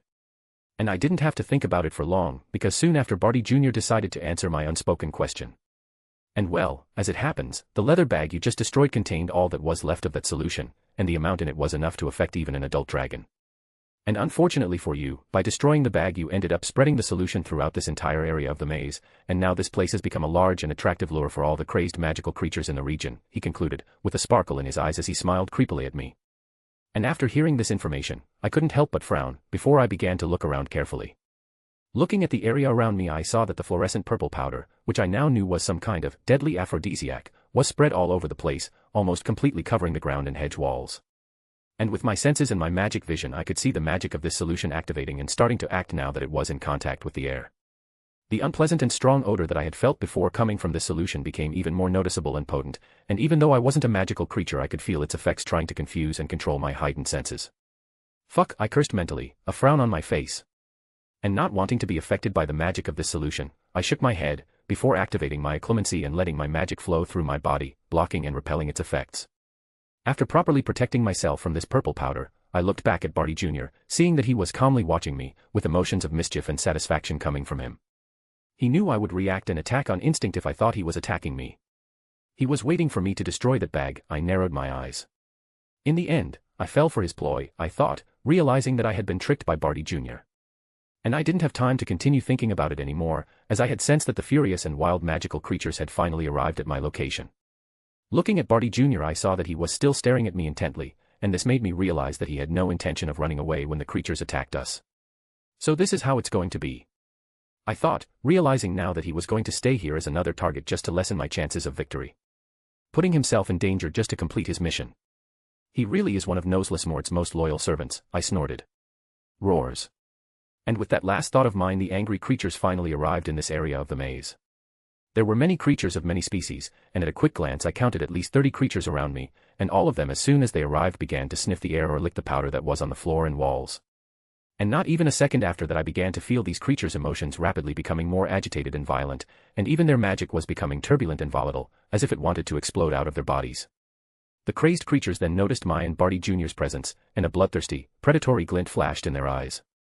It's starting, I realized with a serious look, preparing myself for the attack. And out of the corner of my eye I noticed Barty Jr. taking out his wand as he eyed me intently, clearly preparing for a sneak attack. But I wouldn't give him that chance, nor would I allow those irrational creatures to corner me. Roars. Hiss. Growls. Then, after staring at us for a few moments, the magical creatures finally decided to attack us, running towards us without thinking about anything other than tearing us apart. Hey, I sneered, feeling my arrogance rise as my blood and magic boiled. I thought I had already made it clear. I held my wand in both hands, raising them high. That the only predator. I pointed the wand down, and Barty Jr. seeing this became cautious. In this maze. I gathered my magic, letting it compress into one point. Is me. And with that I quickly knelt down, tapping the tip of my wand on the ground. Tremor eruptio. I exclaimed, feeling the compressed magic disperse from the tip of my wand and into the ground below us. At first it seemed like the spell had failed, as nothing had happened. However, this thought only lasted a few seconds, and soon after that, everyone could feel the ground tremble. This tremor was weak at first, but with each passing second it became stronger and more violent, causing cracks to appear on the ground, giving the impression that the maze was collapsing. What did why? Barty Jr. began to ask, completely alarmed, but he didn't even manage to finish his sentence before disaster struck. Asterisk rumble. Rumble. Rumble. Boom, asterisk. Then, after several consecutive rumbles and small explosions, the ground below us finally collapsed, as if a powerful bomb had exploded beneath it. And with the collapse of the ground the tremor did not stop, in fact it became even more powerful and dangerous, with huge cracks appearing in the ground and swallowing some magical creatures, and earth and debris being thrown all over the place as if they were bullet projectiles being fired. It's now, and seeing the calamity caused by my spell my eyes glowed predatorily. As the creatures were in a difficult situation thanks to my spell, I took advantage of the moment to attack them, and then I began a massacre, reaping the lives of these dangerous and deadly magical creatures as if they were nothing. And while all this bloody mess was happening, Barty Jr. remained where he was, crouched down so as not to be affected by the tremor and with a powerful shield spell around him to protect him from the debris. He really is far above the other Hogwarts students. No, actually he's probably above even many adult witches and wizards, he thought, looking at me seriously. And not even he could help but be impressed by my display of power. But shaking his head, Barty Jr. decided that it didn't matter to him, because even if I was someone powerful and dangerous he would still do his best to keep me here until his part of the mission was complete. Bombarda Maxima. Eek. Boom. Well, at least he would try. Ugh, I just hope my new toy is doing better than me while dealing with that Vila girl, Barty Jr. thought with a grimace. Elsewhere in the maze. POV, third person. Shit, I think I'm lost, again, Harry said, looking around with a frustrated and confused look. He had been running through the maze since the moment he entered it, using the compass spell to guide himself around the place, trying to get to where the cup was. However, even with the spell pointing the cup's direction to him, he still had to find and follow the right paths through the maze, which proved to be the most complicated part of the task, especially because the damned walls were alive and moving on their own. I knew I should have learned a gardening spell, he clicked his tongue, tempted to cast an explosive spell at the nearest hedge wall. And just when Harry began to wonder if destroying the walls was against the rules, he felt the ground shake slightly. Huh, he blinked, looking down in confusion. Harry then stared at the floor, trying to understand what happened, and after a few seconds without anything happening he began to think that maybe he was just being paranoid. I think the stress of this task is finally catching up with me, he muttered. Rumble. Then, just as he was about to continue his hunt for the cup, he felt the entire maze suddenly shake, as if an earthquake was occurring. What's that? Harry started looking around in fear, trying to keep his balance as the ground shook. Arg. Hiss. Along with the tremor Harry heard hysterical and animalistic sounds, almost like wild screams of pain. And slowly turning to look back he saw the dark and cloudy paths of the maze, which together with the strange sounds made the maze seem even more frightening and horrifying. He then had the feeling that these sounds were coming from somewhere not far from his position, as the sounds were too loud to be coming from far away. And realizing that he was close to what or who was causing these sounds and tremors, Harry didn't think twice before turning around and starting to run. End. Chapter 492, Chapter. And, leave a comment and a review, your feedback helps me a lot. Yeah. Here's the new chapter. Harry kept running, trying to get as far away as possible from whatever was causing all this commotion. Damn, what's going on over there, he exclaimed in his mind, completely panicked, afraid to even look back. He was so focused on escaping from possible danger that he wasn't paying attention to what was in front of him or where he was going. And because of his inattentive and panicked state, and also because of all the noise caused by the abnormal commotion, Harry did not hear the sound of hurried footsteps that seemed to be coming from a little further ahead, quickly approaching him. I think I'm far enough along, he thought. And without stopping running Harry finally gained some courage to look back. However, it was at this exact moment of distraction that a person dressed in dark blue clothes turned the curve he was planning to enter, and he didn't notice this person until it was too late. Thump. Ow. Harry fell to the ground on his butt after hitting something solid, rubbing his sore forehead. Ugh, and then he heard the sound of someone else falling to the ground in front of him, soon followed by a groan of pain. And realizing that he was no longer alone, Harry immediately became alarmed, putting his pain aside and quickly grabbing his wand. And just as he prepared to point his wand at the unknown person he realized that person was already pointing their wand at him. He blinked, looking at the wand pointed at his face and realizing that he had been too slow. However, this 1-second pause of his allowed him and the other person to finally pay attention to the mysterious enemy, and when they saw who it was in front of them, the two of them couldn't help but be surprised. Flur. Harry. And Harry, realizing that the one on the other end of the wand pointed at him was Flur, his French friend, couldn't help but sigh in relief. Wait, why am I relieved? She's still my enemy in this competition, he reminded himself, eyeing the Vila warily as he tightened his grip on his wand. And it seemed that he wasn't the only one who had remembered that they were in an important competition, because Fleur, who was almost lowering her wand, pointed it at Harry again, narrowing her blue eyes at him. Harry and Fleur continued to stare at each other for several seconds in tense silence, completely focused and attentive to each other. However, this silence and calm did not last much longer, as the two champions and opponents decided to act. Stupefy. Fleur cast a spell on Harry, who immediately rolled to the side, dodging her spell before getting to his feet. Expelliarmus, and then the Golden Boy responded to her attack with his own spell. And Fleur, who was also already standing, easily dodged his spell by stepping to the side. And now that the two were standing, they got into a fighting stance, before they began attacking each other with various spells, engaging in fierce combat. Petrificus Totalis, Flipendo, Harry attacked, using basic but effective spells. Fleur then created a wall of ice to stop these spells, before conjuring a swarm of bees, controlling them to attack Harry. And after this attack she continued her offensive with another spell, creating dozens of small balls of water and throwing them at him. Seeing the hundreds of bees heading towards him, Harry casted a strong incendio at them, and after getting rid of the bees he began to dodge the water balls, destroying those that got too close to him. And after dealing with this attack, Harry raised his wand, preparing to counterattack. Expel Liar, but as soon as he began to say the incantation of the spell he saw several vines controlled by Fleur preparing to attack him. Fuck, he cursed unconsciously, before jumping back to dodge one of the vines. While Harry tried not to become part of a poorly made and light tentacle hentai act, Fleur continued to cast spell after spell at him.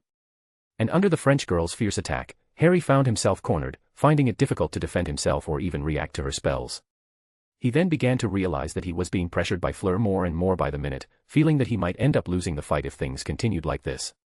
Damn, is our skill difference really that big? He wondered, sweating nervously as he dodged an incarceration spell. And Harry, knowing he had to do something before his situation got worse, tried to gain some distance from Fleur to catch his breath and try to think of a new plan. However, before he could even begin to think of a plan, he heard the sound of footsteps coming from behind him, scaring him and leaving him alarmed. And when he and Fleur realized that there was a new presence in this area of the maze, they momentarily stopped their fight. Who? Harry began, turning to look back cautiously. And it was precisely at that moment that the mysterious presence decided to act. Expulso, this new presence said in a cold and grave tone of voice, immediately casting an offensive spell.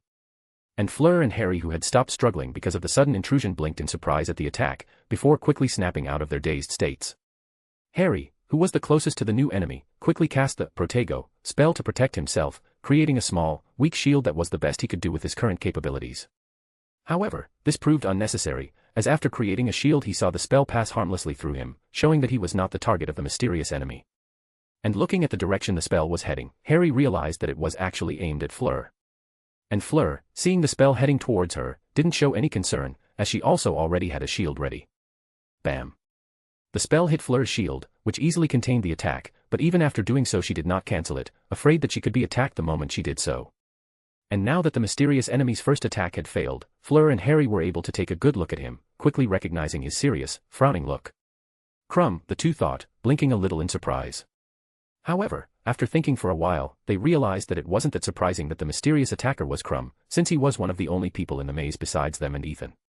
Our fight must have attracted him. Or maybe he was watching us from the beginning, waiting for the right moment to attack, Fleur theorized, looking at him cautiously. And while Fleur was looking closely at Crumb, Harry was also looking at him. Now that Crumb is here, my situation has gotten even worse, Harry thought, tightening his grip on his wand. He then narrowed his eyes. If I have to fight both of them at once I won't have the slightest chance of winning, since they are more experienced and know more spells than me. In that case then I think it would be better if I focused on attacking Crumb to try to get him out of the fight as soon as possible, and after that I'll only have to worry about Fleur. Harry chose Crumb as his primary target not because he thought the Quidditch star was weak, but because he knew how strong Fleur was, especially after Ethan's training. And between Crumb and Fleur, Harry knew that the one who represented a greater obstacle for him if a fight between the three of them happened was Crumb, as the Durmstrang champion seemed to hold a grudge against him, and would certainly focus on him in the fight. And it was with these thoughts that Harry came to the conclusion that taking Crumb out of the fight as quickly as possible would be more advantageous for him. So, with a decision made and a plan half-formed, Harry prepared to begin his move. And just as Harry was preparing to attack Crumb, the scowling boy who had previously been standing silently moved, alarming him. Damn it! Harry raised his wand, thinking that Crumb was going to attack him now. But after a few seconds of nothing happening, Harry made a confused face, before looking back at Crumb and realizing that the Bulgarian boy's focus wasn't even on him, and that in fact he was completely focused on Fleur. Huh. Harry looked at Crumb strangely, still not letting his guard down. And Crumb, still not paying attention to Harry, continued walking, passing the cautious green-eyed boy as he headed towards Fleur, glaring at her fiercely. What? And Fleur, who saw Crumb ignoring Harry and looking only at her, blinked in confusion. Wait, is his target just me? And even Harry watching this scene had several question marks floating above his head. What the fuck is going on, he asked himself, looking at Crumb's face and seeing his glazed, emotionless gaze. End. Chapter 493, Chapter. Harry and Fleur still looked at Crumb in surprise and confusion, stunned by the development of the situation. However, the Bulgarian boy didn't pay attention to their gazes, and didn't even wait for them to say or do anything before attacking the blonde girl again. Defindo, he cast a spell. And his spell was once again contained by Fleur's shield, but he didn't even react to it, continuing his attack with a sequence of spells. Confringo. Confractus. Reducto. Bam. Bam. Crack. Under Crumb's fierce consecutive attack, Fleur's shield finally began to give way, with some cracks appearing on it. And seeing the cracks appearing on her shield, Fleur knew that it would not resist any longer and that it would break with another blow. He really isn't holding back, she frowned. The beautiful Vila then cancelled her protective spell, before looking seriously at Crumb as she pointed her wand at him, deciding not to be defensive any longer. Incarcerous, she attacked. And showing an agility that didn't match his robust body, Crumb quickly dodged her spell. Inflammare, he threw a fireball at her, and to defend herself from the fire and heat, Fleur created a wall of earth in front of her. The two then continued fighting, using all the experience, skills, and magical power they had. And Harry, who was standing silently a few feet away from them, could only look at them with a strange look, realizing that he was being completely ignored by Fleur and Crumb. Ah. Harry looked at the fight happening in front of him with a confused and indecisive look. Do they still remember I'm here? He asked himself with a grimace on his face, not knowing what to do in this situation. He then began to wonder whether he should join Crumb in the offensive against Fleur, but this idea was quickly discarded. And he discarded that idea because he knew that as soon as they defeated Fleur, Crumb would turn his attention to him. Of course, that's if the Bulgarian boy didn't decide to attack him during the fight between the three.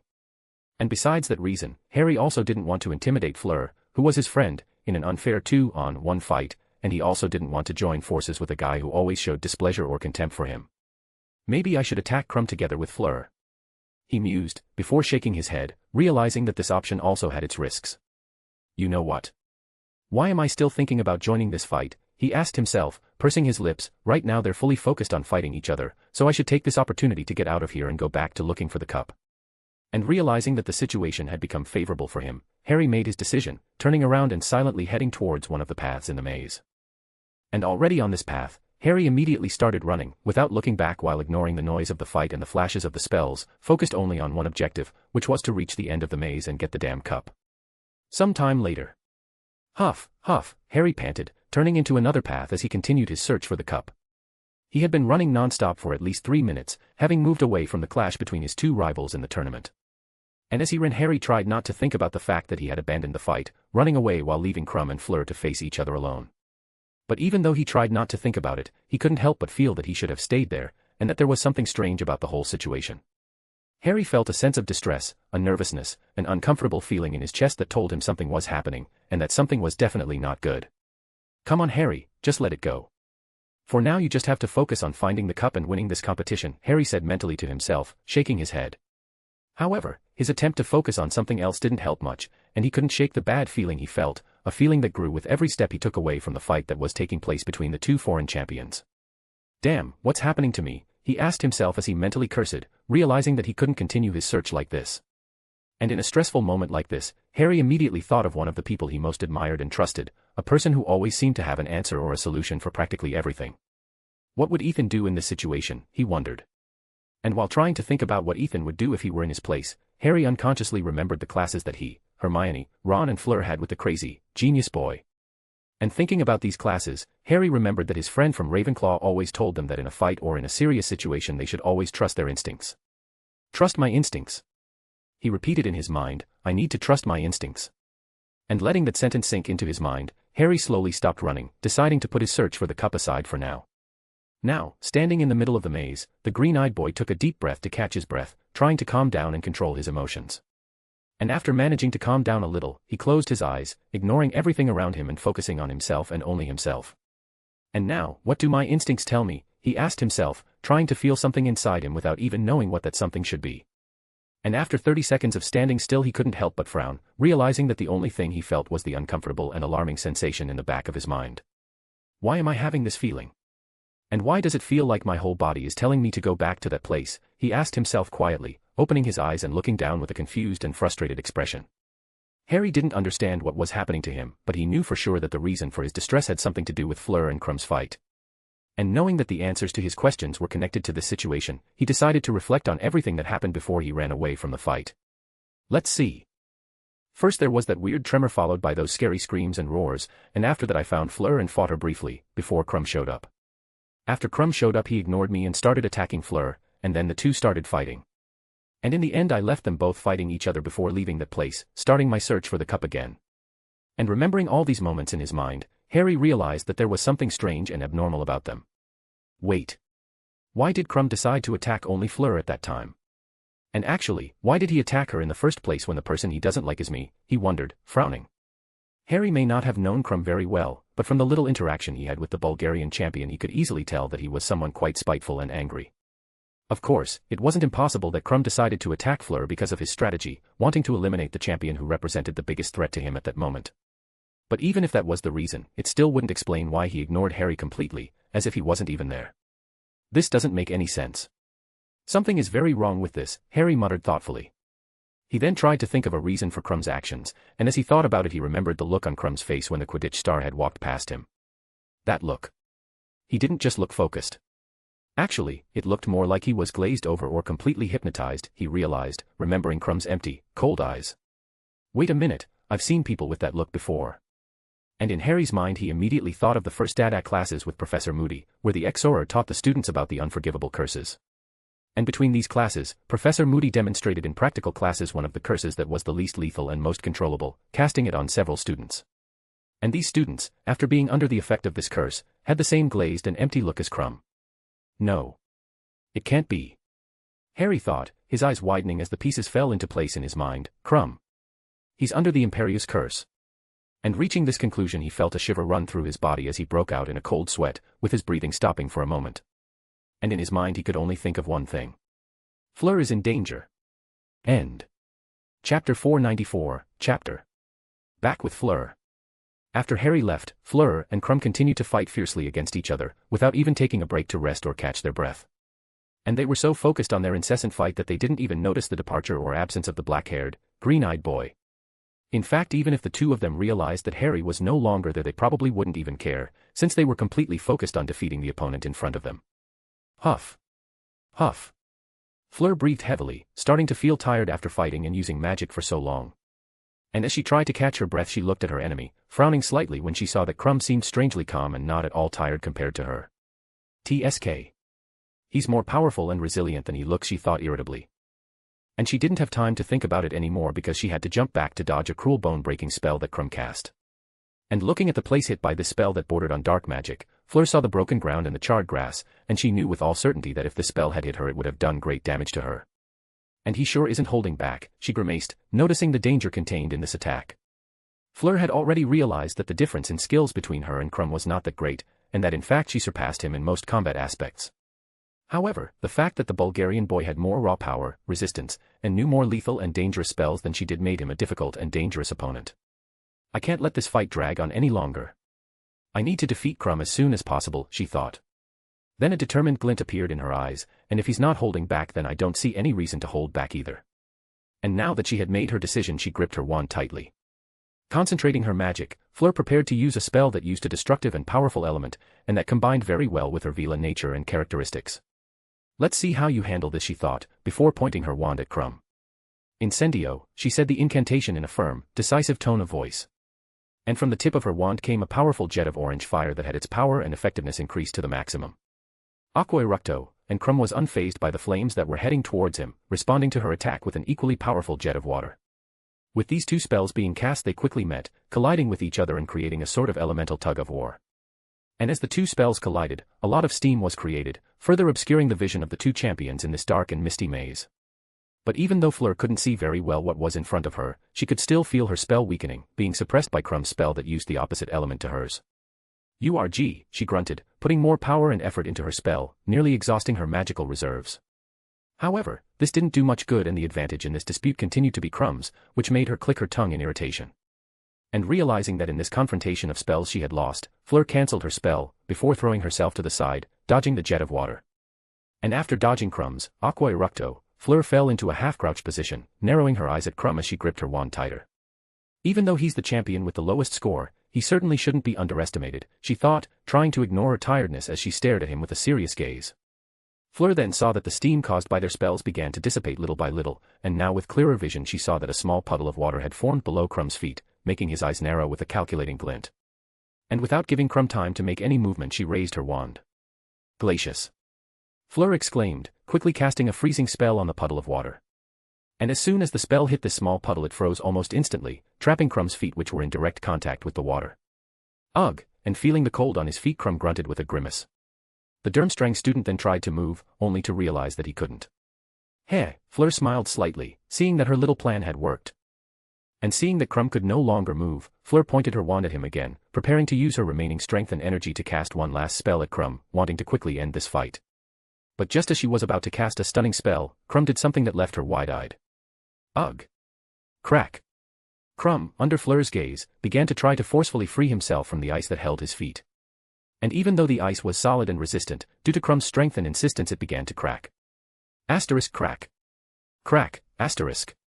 Arg, and with an angry, animalistic growl Crumb tried to pull his feet off the ice one last time, using all his strength. Asterisk crack. Crack, asterisk. Crack. And in the end Crumb's effort was worth it, because with that last pull he managed to free his feet from the ice. However, this did not happen without problems, as when Crumb forcibly freed himself from the ice, his feet ended up receiving some injuries, turning a sickly shade of purple and black with several cuts and wounds that bled non-stop. But even though his feet were completely injured, Crumb didn't show any expression of pain, just a slight grunt of discomfort. And seeing this happen, Fleur was completely stunned, not knowing how to react to what she had just seen. He's crazy. Fleur muttered in fright, he's completely crazy. And as she looked at Crumb she couldn't help but feel an unsettling and alarming feeling, realizing that the situation was becoming increasingly worrying for her. URG, Crumb grunted, taking a heavy, unsteady step forward. And even though it seemed like he was having trouble standing he remained steadfast, ignoring the strain and pressure placed on his injured leg.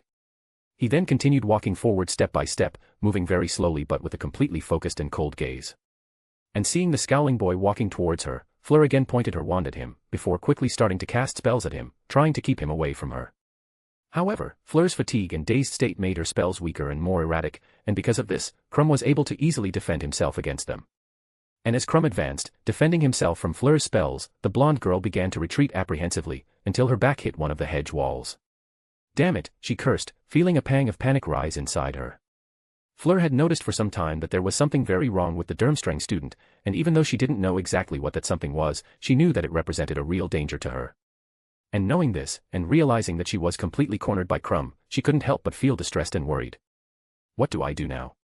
How do I defeat him, she wondered, looking around anxiously as she searched for a way out of this situation. But unfortunately for Fleur she couldn't find an escape, and in the time she was frantically looking around Crumb arrived in front of her. What? What is he going to do, she wondered nervously, breaking out in a cold sweat under the emotionless gaze of the boy in front of her. Standing in front of Fleur, Crumb said nothing, just raising his wand and pointing it at her. And then, with a blank stare and a deadly calm and cold voice he began to say the incantation of a spell. Avada Kedavra. Expulso. Before Crumb could cast the infamous killing curse on Fleur, ending the French villa's life, another voice emerged amidst the chaos. And this voice without a second of hesitation cast a powerful repulsive spell that hit the Bulgarian champion in his side, throwing him away from Fleur. And Fleur, who had felt her heart stop beating the moment Crumb began to speak the killing curse incantation, blinked in amazement as she saw her almost murderer being hit by a spell that threw him away before he fell violently to the ground. Huh. She looked at Crumb lying in the distance in surprise. And quickly recovering from her shock she turned to look at the one who saved her, seeing a boy with green eyes and a lightning-shaped scar on his forehead running quickly towards her. Harry! Fleur exclaimed, pleasantly surprised. End. Chapter 495, Chapter. Seeing that the one who came to her aid in this moment of danger was Harry, her friend and fellow champion, Fleur couldn't help but sigh in relief. Fleur, are you okay? Harry asked as he stopped next to the villa, looking at her with an anxious and worried look. And even though she was still feeling a little scared and distressed from almost facing death head-on, Fleur still nodded to Harry's question. I'm fine, thanks to you, she said, truly grateful. Oh, thank goodness, and hearing this Harry sighed in relief, happy to have managed to get there in time. And noticing the relief in her friend's tone of voice, Fleur smiled softly, feeling happy that he was worried about her. But even though she was happy about it she couldn't help but look at Harry with her own look of concern. But what about you, Harry? What are you doing here? I came to help you obviously, he replied. but it's dangerous here. I know, and that's why I came back. Harry shrugged, as if that reason was more than enough to justify his actions. But, Fleur began again, not understanding why Harry had decided to risk himself like that for her. However, the French witch was unable to finish her sentence as she and Harry heard an angry grunt coming from the fallen Bulgarian champion. And turning to Crumb, they both saw him slowly getting up, without any sign that Harry's spell had hurt or affected him. Damn, I thought my attack was enough to free him from the curse's control, Harry said with a grimace. Curse's control? Fleur asked, turning to Harry in confusion. Yes, he replied with a nod. I can't say for sure yet, but I'm almost 90% sure that Crumb is under the Imperious Curse. And hearing this, Fleur's eyes widened slightly. The Imperious Curse, she repeated in shock.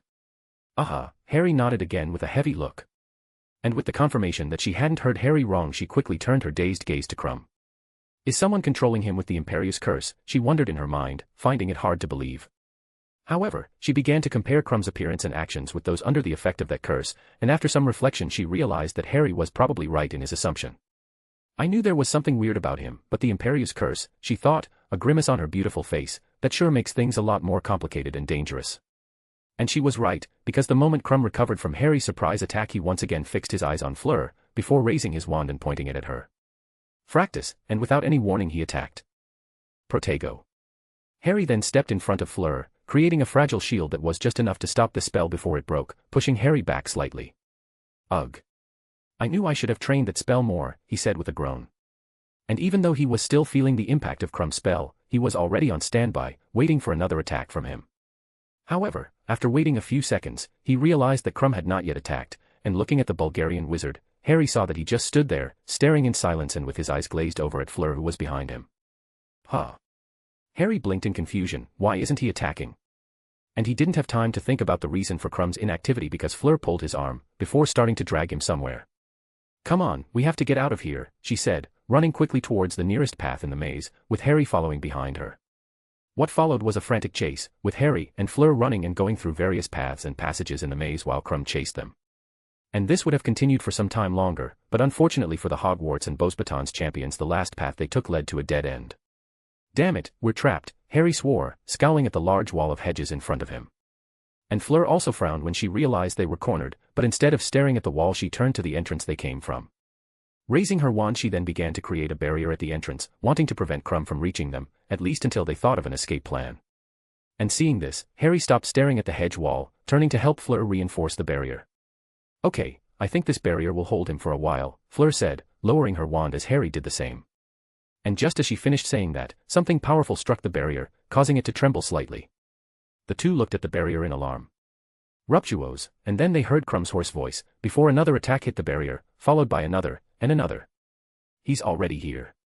Harry grimaced, watching the barrier tremble as Crumb cast several sequences of destructive spells at it. Tisk, if he keeps attacking the barrier like this he'll end up destroying it in less than 2 minutes, Fleur said, feeling a growing sense of danger. She then began to look around, looking for a way out or a way to escape this situation. But unfortunately for her the only things she could see were the big, thick walls of hedges that surrounded her and Harry. These walls are very strong and resistant, so there would be no point in trying to destroy them with spells to create an exit. And besides, these walls are made of a living magical plant that would probably attack us if we tried to hurt it, and since we're in an enclosed space we'd be at its mercy, Fleur began to reflect, considering their options. And even after thinking a lot she couldn't find a way to escape. Damn, we really are in a very bad situation right now, she thought. Fleur, what are we going to do? She was then taken out of her thoughts by Harry's question. And she thought about his question for a moment, before sighing helplessly. Sigh, I guess the only option we have left now is to defeat Crumb, she said, not at all happy about it. And Harry already knew she would say that when he asked that question, and so he wasn't surprised or distressed by her answer. Okay then, he said, nodding almost robotically. However, he knew that now was not the time to be nervous or panicked, and so he took a deep breath to try to calm himself, before turning to Fleur. Well, it looks like we're going to have to work together to defeat him, he said, with a small, encouraging smile that didn't entirely hide his nervousness. Noticing his attempt to cheer her up, Fleur couldn't help but smile as well. Yes, it seems so, she said, a little less stressed. And alongside a friend and ally, she began to feel her confidence and determination return, knowing that Harry's presence in the fight would increase their chances of victory. And Harry knew that too, and so he looked back at the wall that separated them from Crumb, holding his wand tightly as he listened to the spells of the hypnotized boy hitting the improvised barrier. So, what will our strategy be? Harry asked, bringing Fleur's attention back to the fight. Hearing his question, she frowned slightly, beginning to quickly analyze the situation. Well, we have a slight advantage over Crumb because we are 2 against 1, but because he is under the effect of the Imperious Curse he is not aware of his own conditions, such as injuries or fatigue, so we cannot prolong the fight with the intention of wearing him down because in the end it will be us who will be tired. And besides, he also doesn't mind using lethal or dark spells on us, which makes our situation worse because we can only stun or immobilize him while he tries to kill us. So what you're saying is that we're screwed? Harry asked in a playful yet concerned tone. Oh, I didn't say that, Fleur said, a twinkle in her eyes. Crumb is like a locomotive now, unstoppable and aggressive, moving forward without caring about what or who is in his way. But what happens when a locomotive runs out of fuel? She asked, turning to Harry with a mischievous smile. The locomotive stops working, he replied. Exactly, she nodded, then all we need to do is force Crumb to completely drain his magic, and after that he'll be just like any other normal person without magic. And when that happens, he'll be completely defenseless against us, Harry concluded, finally understanding the meaning of Fleur's analogy. And now that he had a better understanding of what the French blonde's plan was, he also couldn't help but smile just like her, starting to feel a little more confident and excited for the fight. Well, in that case, what are we waiting for? Let's defeat this ugly guy, he said. Right, and Fleur nodded. End. Chapter 496, Chapter. After agreeing to Fleur's plan to deplete Crumb's magical reserves, the boy who lived and the French Vila got into a fighting stance, standing shoulder to shoulder as they pointed their wands at the barrier that had begun to break down under Crumb's destructive efforts. Hey Harry, you still remember Ethan's duo fighting lessons, right? Fleur then asked suddenly, still without taking her eyes off the barrier. And hearing that question, Harry nodded. Yeah, one attacks and the other defends, then vice versa until the enemy is defeated, he replied, to which she nodded. Great, so in this fight you start attacking and I'll defend, she said, leading the pair as she was the most experienced and oldest. I see, and Harry quickly agreed with her. And in his mind he was already thinking of an offensive spell to cast on their cursed enemy, who was still attacking the barrier. Bombarda. Asterisk boom. Crack, asterisk. With this powerful explosive spell, Crumb finally managed to break the barrier that separated him from the other 2 champions. And looking directly at the grumpy boy, Fleur and Harry then decided that they would not wait for his next move or attack. Now! Fleur exclaimed. And she didn't need to say it twice before Harry started attacking Crumb. Stupefy. Incarcerus. Protego. Crumb cast the shield spell to defend himself. After that he waved his wand upwards and forwards, and the leaves and branches that were on the ground around him turned into small, sharp blades, shooting towards Fleur. Ventus, she dispersed those blades with a gust of wind, before conjuring a few wide ribbons that moved like snakes as they went towards Crumb. Faced with the threat of these ribbons, Crumb created a wall of flames in front of him, and as soon as the ribbons made of fabric touched it, they quickly burned away. So after dealing with Fleur's ribbons he sucked the flames into the tip of his wand. Igna flamus, he said, causing the flames to compress and elongate, thus creating a whip of fire that he immediately used to attack the French girl. Accio, rock, and following the strategy of defending and attacking, Harry summoned a large rock in front of Fleur, protecting her from the flaming whip. Expelliarmus, the golden boy attacked again. And Crumb easily dodged the spell. Defindo, he counterattacked with a cutting spell aimed at Fleur's neck, who dodged by ducking. And after dodging the deadly attack, it was Fleur's turn to attack again. Repulso. Nerva Fervius. Petrificus totalis. Protego. Glacius. Confringo. And what followed was a fierce and dangerous confrontation between the 3 champions, with a variety of magic, from transfiguration and basic everyday spells to the most lethal of dark magic, being cast non-stop. Contusio Tria. Crumb exclaimed, 3 yellow flashes shooting from the tip of his wand towards the only girl in the fight. These 3 flashes then merged into one, becoming bigger and stronger.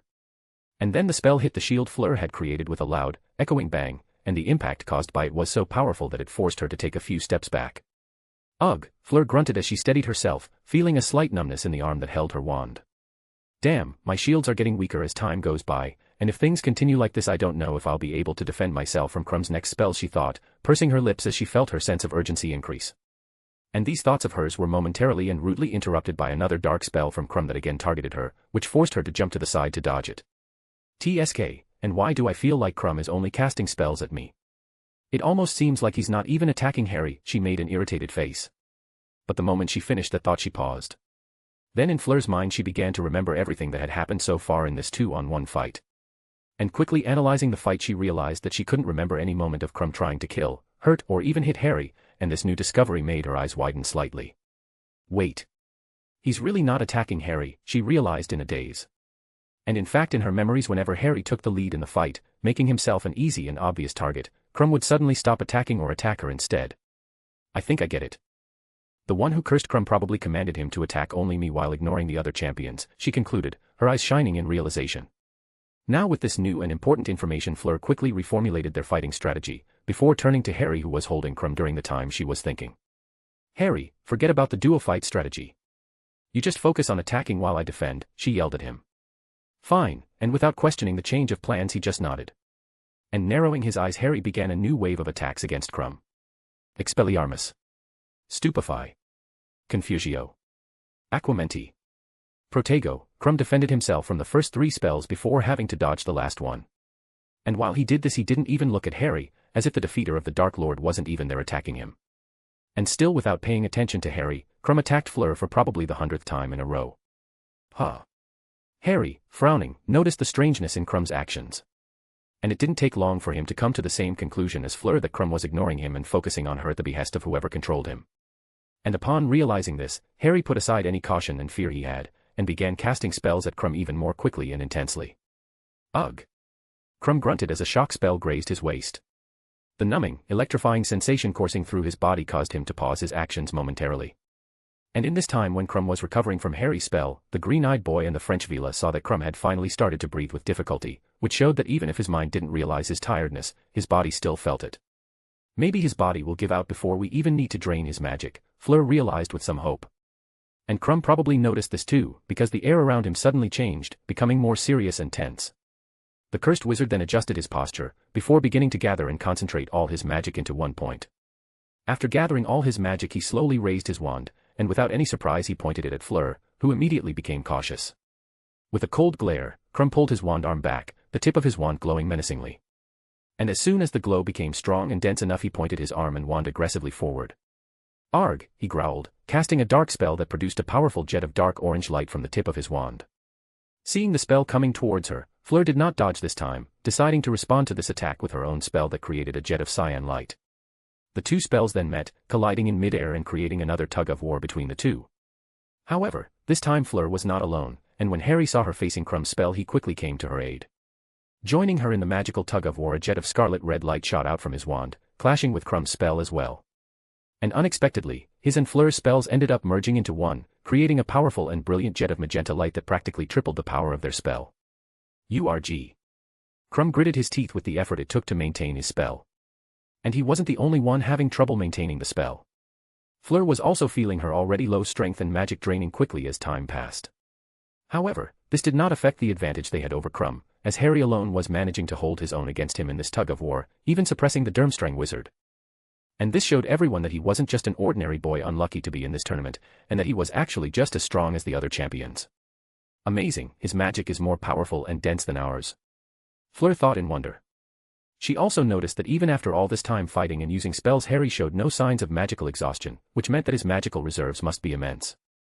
And this fact raised Fleur's hopes in the fight. Now we just need to hold on tight, and then we will surely win, she was excited. End. Chapter 497, Chapter. The magical tug-of-war between the three champions from the three schools continued for some time longer, and Fleur, who had been fighting and using magic for quite some time, felt a sense of exhaustion rise up within her. Ugh, she groaned, stumbling back slightly as she felt a sudden weakness hit her. Along with this sudden weakness, her arm that held her wand began to tremble as well, struggling to keep steady. The spell Fleur had cast was beginning to lose its strength, and the jet of cyan light it produced began to falter, flickering rapidly and repeatedly. I can't take it anymore. And then, with all her energy almost completely drained, Fleur's spell finally gave way. And with her spell being forcibly cancelled, Fleur was no longer able to stand, falling to one knee on the ground while using her free hand to support herself. Damn it, Fleur cursed in her mind, panting heavily as her vision blurred from exhaustion. And as she felt extreme fatigue overcome her, she also felt a sensation of numbness and weakness in her wand arm, which caused her to no longer be able to hold her wand, which fell to the ground. And now that she was no longer casting her spell against Crumb, the magical dispute between the champions fell entirely on Harry, who increased the power of his spell to match Fleur's absence. Humph. Harry snorted with a serious look, standing firm against the Bulgarian even though he lost his ally in this fight. GHR. Crumb growled with a grimace as he gripped his wand tightly with both hands. But even putting more power and effort into his spell, he still couldn't surpass or even match the unexpected and superior power that was Harry. Of course, Crumb wasn't really trying to defeat Harry, he was just resisting so as not to be defeated. He had no intention of beating Harry in this magical tug-of-war because if he did he might end up hurting the boy who lived or worse, and that would go against the command placed in his mind by the one who cursed him. And since he could only stay on the defensive he was practically at the mercy of the Gryffindor champion. Bewooz. Bewooz, zuzz, zz. And then, after a few more seconds under the terrible pressure of Harry's spell, Crumb's jet of dark orange light finally began to fail, showing that just like Fleur, he too was becoming magically exhausted. Arg. Crumb roared, pouring all his remaining magic into his spell in a final attempt to not be defeated. And Harry, seeing this last effort from Crumb, also increased the power of his attack. The jet of scarlet light created by Harry's spell grew much brighter and denser, advancing slowly but steadily and powerfully towards Crumb, pushing his jet of light back. The Bulgarian Quidditch star began to feel his energy rapidly draining, and a feeling of emptiness and exhaustion arose in an area near his stomach and chest. Ugh, he growled with a grimace. Then, with a final grunt, Crumb's magic finally ran out, and the spell he had been maintaining so fiercely finally gave way. And with his spell dispersing, Harry's spell had nothing left to stop it, and then his jet of scarlet light shot quickly towards Crumb. Ah, and with a final thrust from Harry his spell arrived in front of Crumb, who could only stare blankly at the menacing attack in front of him. Bam. The spell then hit him full on, causing him to stumble back from the impact as his wand flew out of his hand, falling away from him and disarming the Bulgarian wizard. And Fleur, who was still crouched on the ground and had already recovered some of her energy, saw this happen, and then her eyes narrowed with a glint in them. It's now, she thought. And then, taking advantage of this moment when Crumb was defenseless, the blonde Vila quickly picked up her wand that was on the ground, and gathering all her physical and magical strength she raised her arm and pointed her wand at Crumb. Stupefy, she shouted, putting all her feelings of frustration, anger, determination, and hope into this spell. A red flash came out of Fleur's wand at great speed, and in a few seconds it had already reached Crumb, hitting him in the chest in a violent blow. And when he was hit by Fleur's powerful stunning spell, he, who was already off balance because of Harry's attack, was easily thrown away, hitting one of the maze's walls before falling to the ground. Thump. Crumb fell heavily to the ground with a thud, lying completely still and silent, and this time he showed no sign of getting up again. Did we win? Harry asked after a few seconds of silence, looking dazedly at the fallen, unconscious wizard a few feet away from them. And hearing his question, Fleur blinked for a moment, before a slight smile began to appear on her face. Yes, we won. We defeated Crumb, she said, feeling her body relax unconsciously. And hearing the confirmation of their victory, Harry couldn't stop a big, happy, and relieved smile from appearing on his face. Ha, I told you we were going to defeat this ugly guy, he said excitedly, which drew a slight, amused snort from Fleur. And then immediately after that Harry felt all the fatigue he had been accumulating take over his body, and that together with the feeling of relief he felt caused his body to give in and he collapsed to the ground. Phew.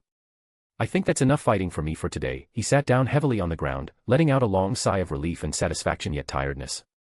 I couldn't agree more with your words, Fleur nodded, also sitting down on the ground to rest a bit. The two continued to sit and rest for a few more seconds, and after feeling that their bodies had recovered enough, they got up from the ground.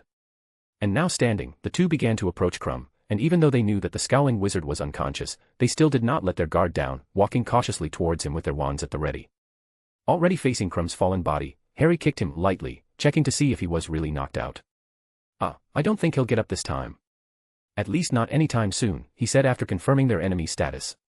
He then turned to Fleur. Do you think that after that last spell of yours when he wakes up he will still be under the control of the Imperius curse? He asked her. I don't know, she pursed her lips with a thoughtful expression. In some cases a strong blow or being knocked unconscious would free people from the curse's control, but that also depends on the power and magic of the person who cast the curse. And Crumb suffered many blows and injuries throughout the fight and still he did not regain consciousness, which means that whoever cursed him is quite powerful. So in that case, I'm not so sure that being unconscious will lift the curse from him, she said, finishing her analysis. I see, and hearing all this Harry nodded, lowering his head as he frowned. So what Fleur is trying to say is that when Crumb wakes up he'll probably still be a cold, bloodthirsty madman who'll try to kill her, Harry thought, which made his frown grow even deeper. Maybe we should hit him a few more times and a little harder on the head to make sure he'll break free from the curse, he pondered, before shaking his head, deciding to leave that option aside. Even if he didn't like the Durmstrang champion, he still didn't want to cause him possible head trauma, at least not without a real reason. Sigh. So what are we going to do with him? We can't just leave him here, he asked, looking back at Fleur. And with that question she began to scratch her chin, before her eyes sparkled slightly. She then pointed her wand at Crumb. Incarcerus, she said, conjuring thick ropes that immediately wrapped around Crumb, binding him tightly. But that wasn't the end, and just to be on the safe side she cast the spell 3 more times on him. And after using a few more restraint spells that she knew, Crumb was now practically mummified by several ropes, with his hands and feet tied behind his back almost like a captured animal.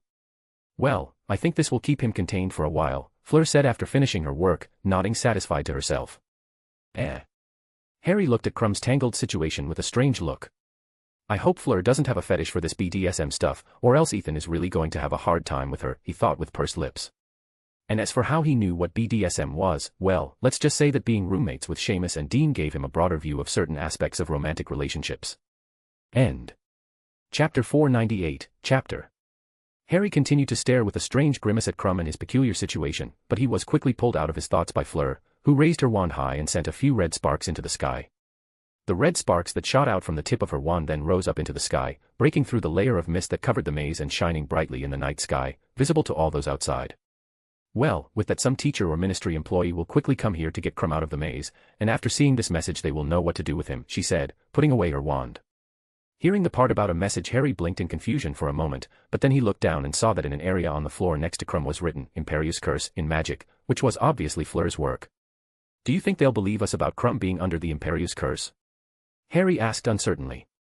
The reason for his uncertainty was that he was so used to the adults around him disbelieving and doubting him, that he was expecting the same thing to happen again now. Especially in the current situation involving an unforgivable curse, one of the worst dark magics, something that should not be taken lightly. Well, it would be stupid if they didn't believe us, since we wouldn't talk about something like that as a joke. And besides, the people in the stands must have watched everything that happened, and I doubt they didn't notice Crumb's abnormality either, Fleur replied, shrugging nonchalantly. And she was sure that even if the people at the Ministry of Magic or Durmstrang and Hogwarts didn't believe her, the people at Beauxbatons and her parents would.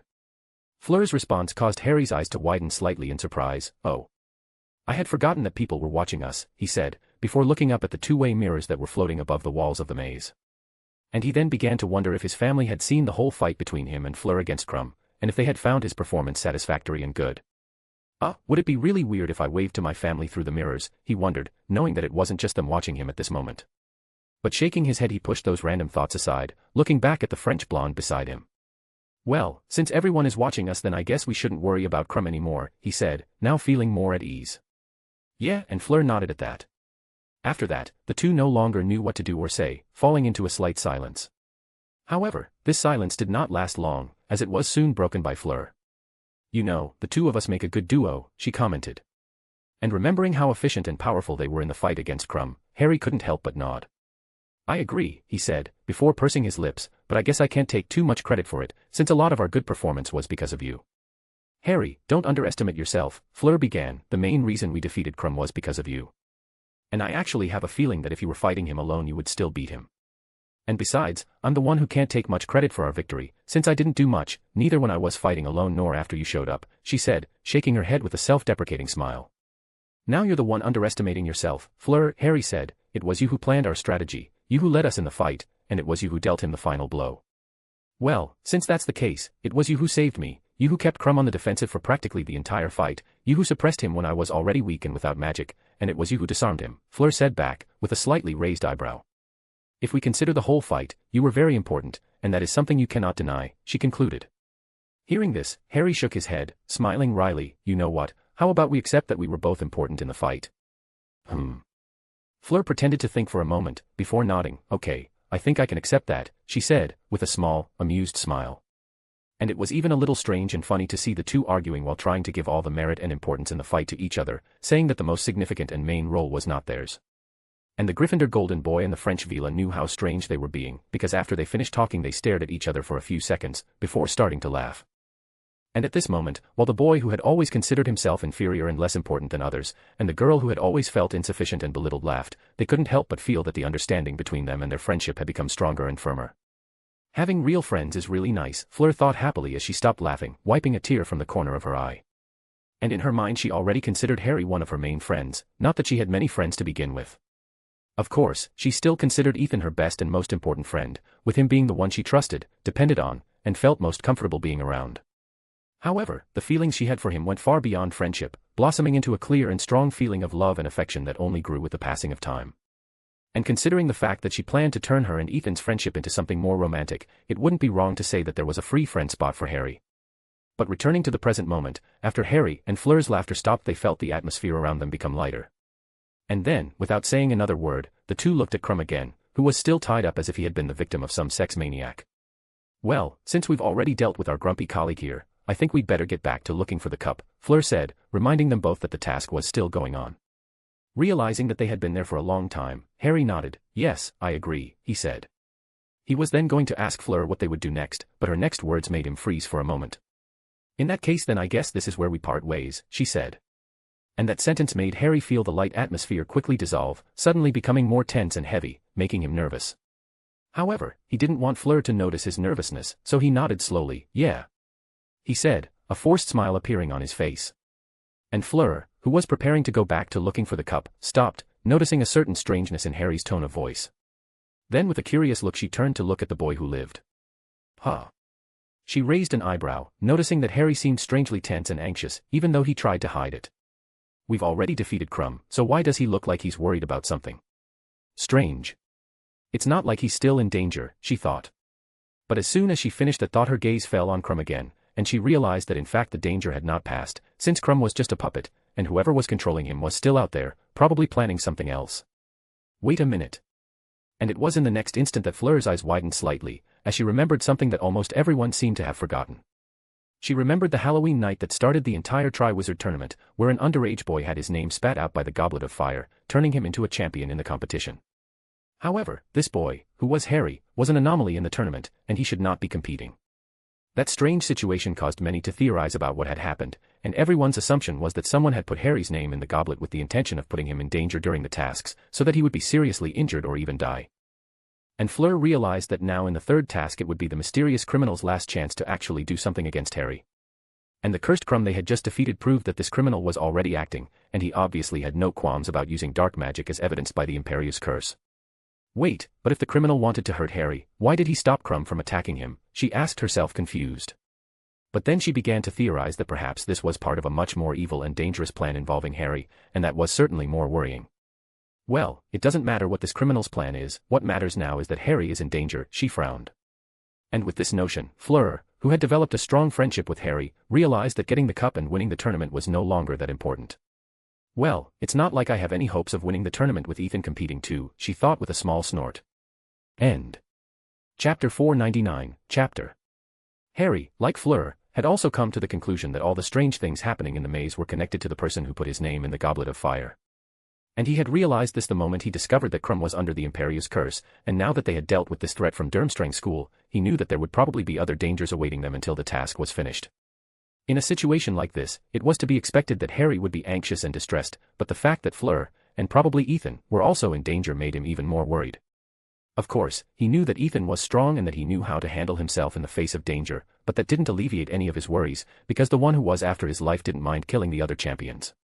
And in fact perhaps this mysterious criminal's focus for now is actually to eliminate all the champions in the maze before going after him, as evidenced by the attempted assassination of the hypnotized Crumb.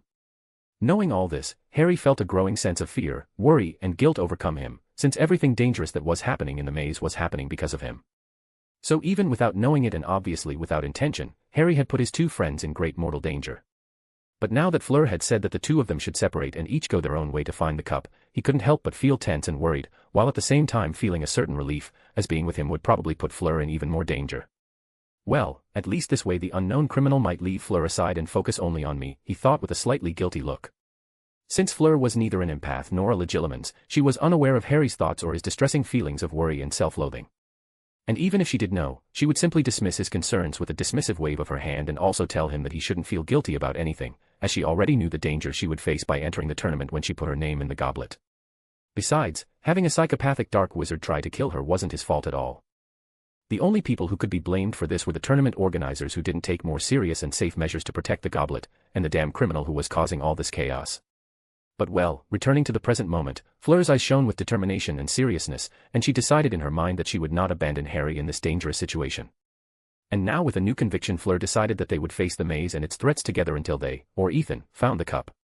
You know what, forget what I said before, Fleur said, pulling Harry out of his thoughts and making him blink in confusion. Huh, he looked at her blankly.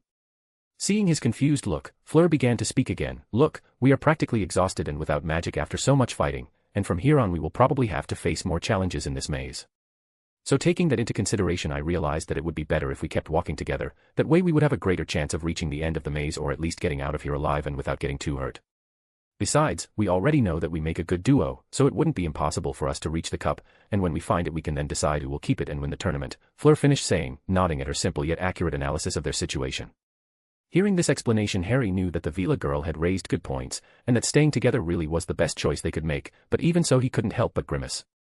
I don't think that's the best option, he said with a hesitant tone in his voice, not explaining why he thought that. And Fleur, who could read people's expressions better than Harry could hide his, quickly realized why the green-eyed boy was hesitant and nervous. Harry, I understand why you're afraid and hesitant about us continuing to walk together, I really do, she began, looking at the Gryffindor calmly, but the thing is, I've already made up my mind about this, and nothing you can say or do will make me change my mind. So, put aside your unnecessary and meaningless thoughts, and let's go look for that damn cup, Fleur finished, smiling with a playful but determined and fierce look on her face. And what she said along with her decisive and firm tone left Harry speechless for a moment. He didn't know how to react to Fleur's stubborn words, but he knew that now that his friend from Beauxbatons had made a decision she wouldn't give in for anything. He hadn't known her for long, but from the short time he had spent with her and interacted with her, he knew that she was someone stubborn and persistent. And with that notion he knew that she would continue to insist on walking with him even if he didn't want to, and that made him realize that from the beginning he never had an opinion on this matter. Sigh. Has anyone ever told you that you look just like him when you're determined? Harry asked after a few seconds of silence, looking at Fleur with a slight ironic smile on his face. And Fleur didn't even need to think to know that the him he was referring to was their wild, black-haired friend. Well, no one has ever told me that, but if someone did I would consider it a huge compliment, she smiled happily. Of course you would, he shook his head in amusement. And seeing him acting like that, Fleur realized that he had decided to accept her idea, not that he had much of a choice.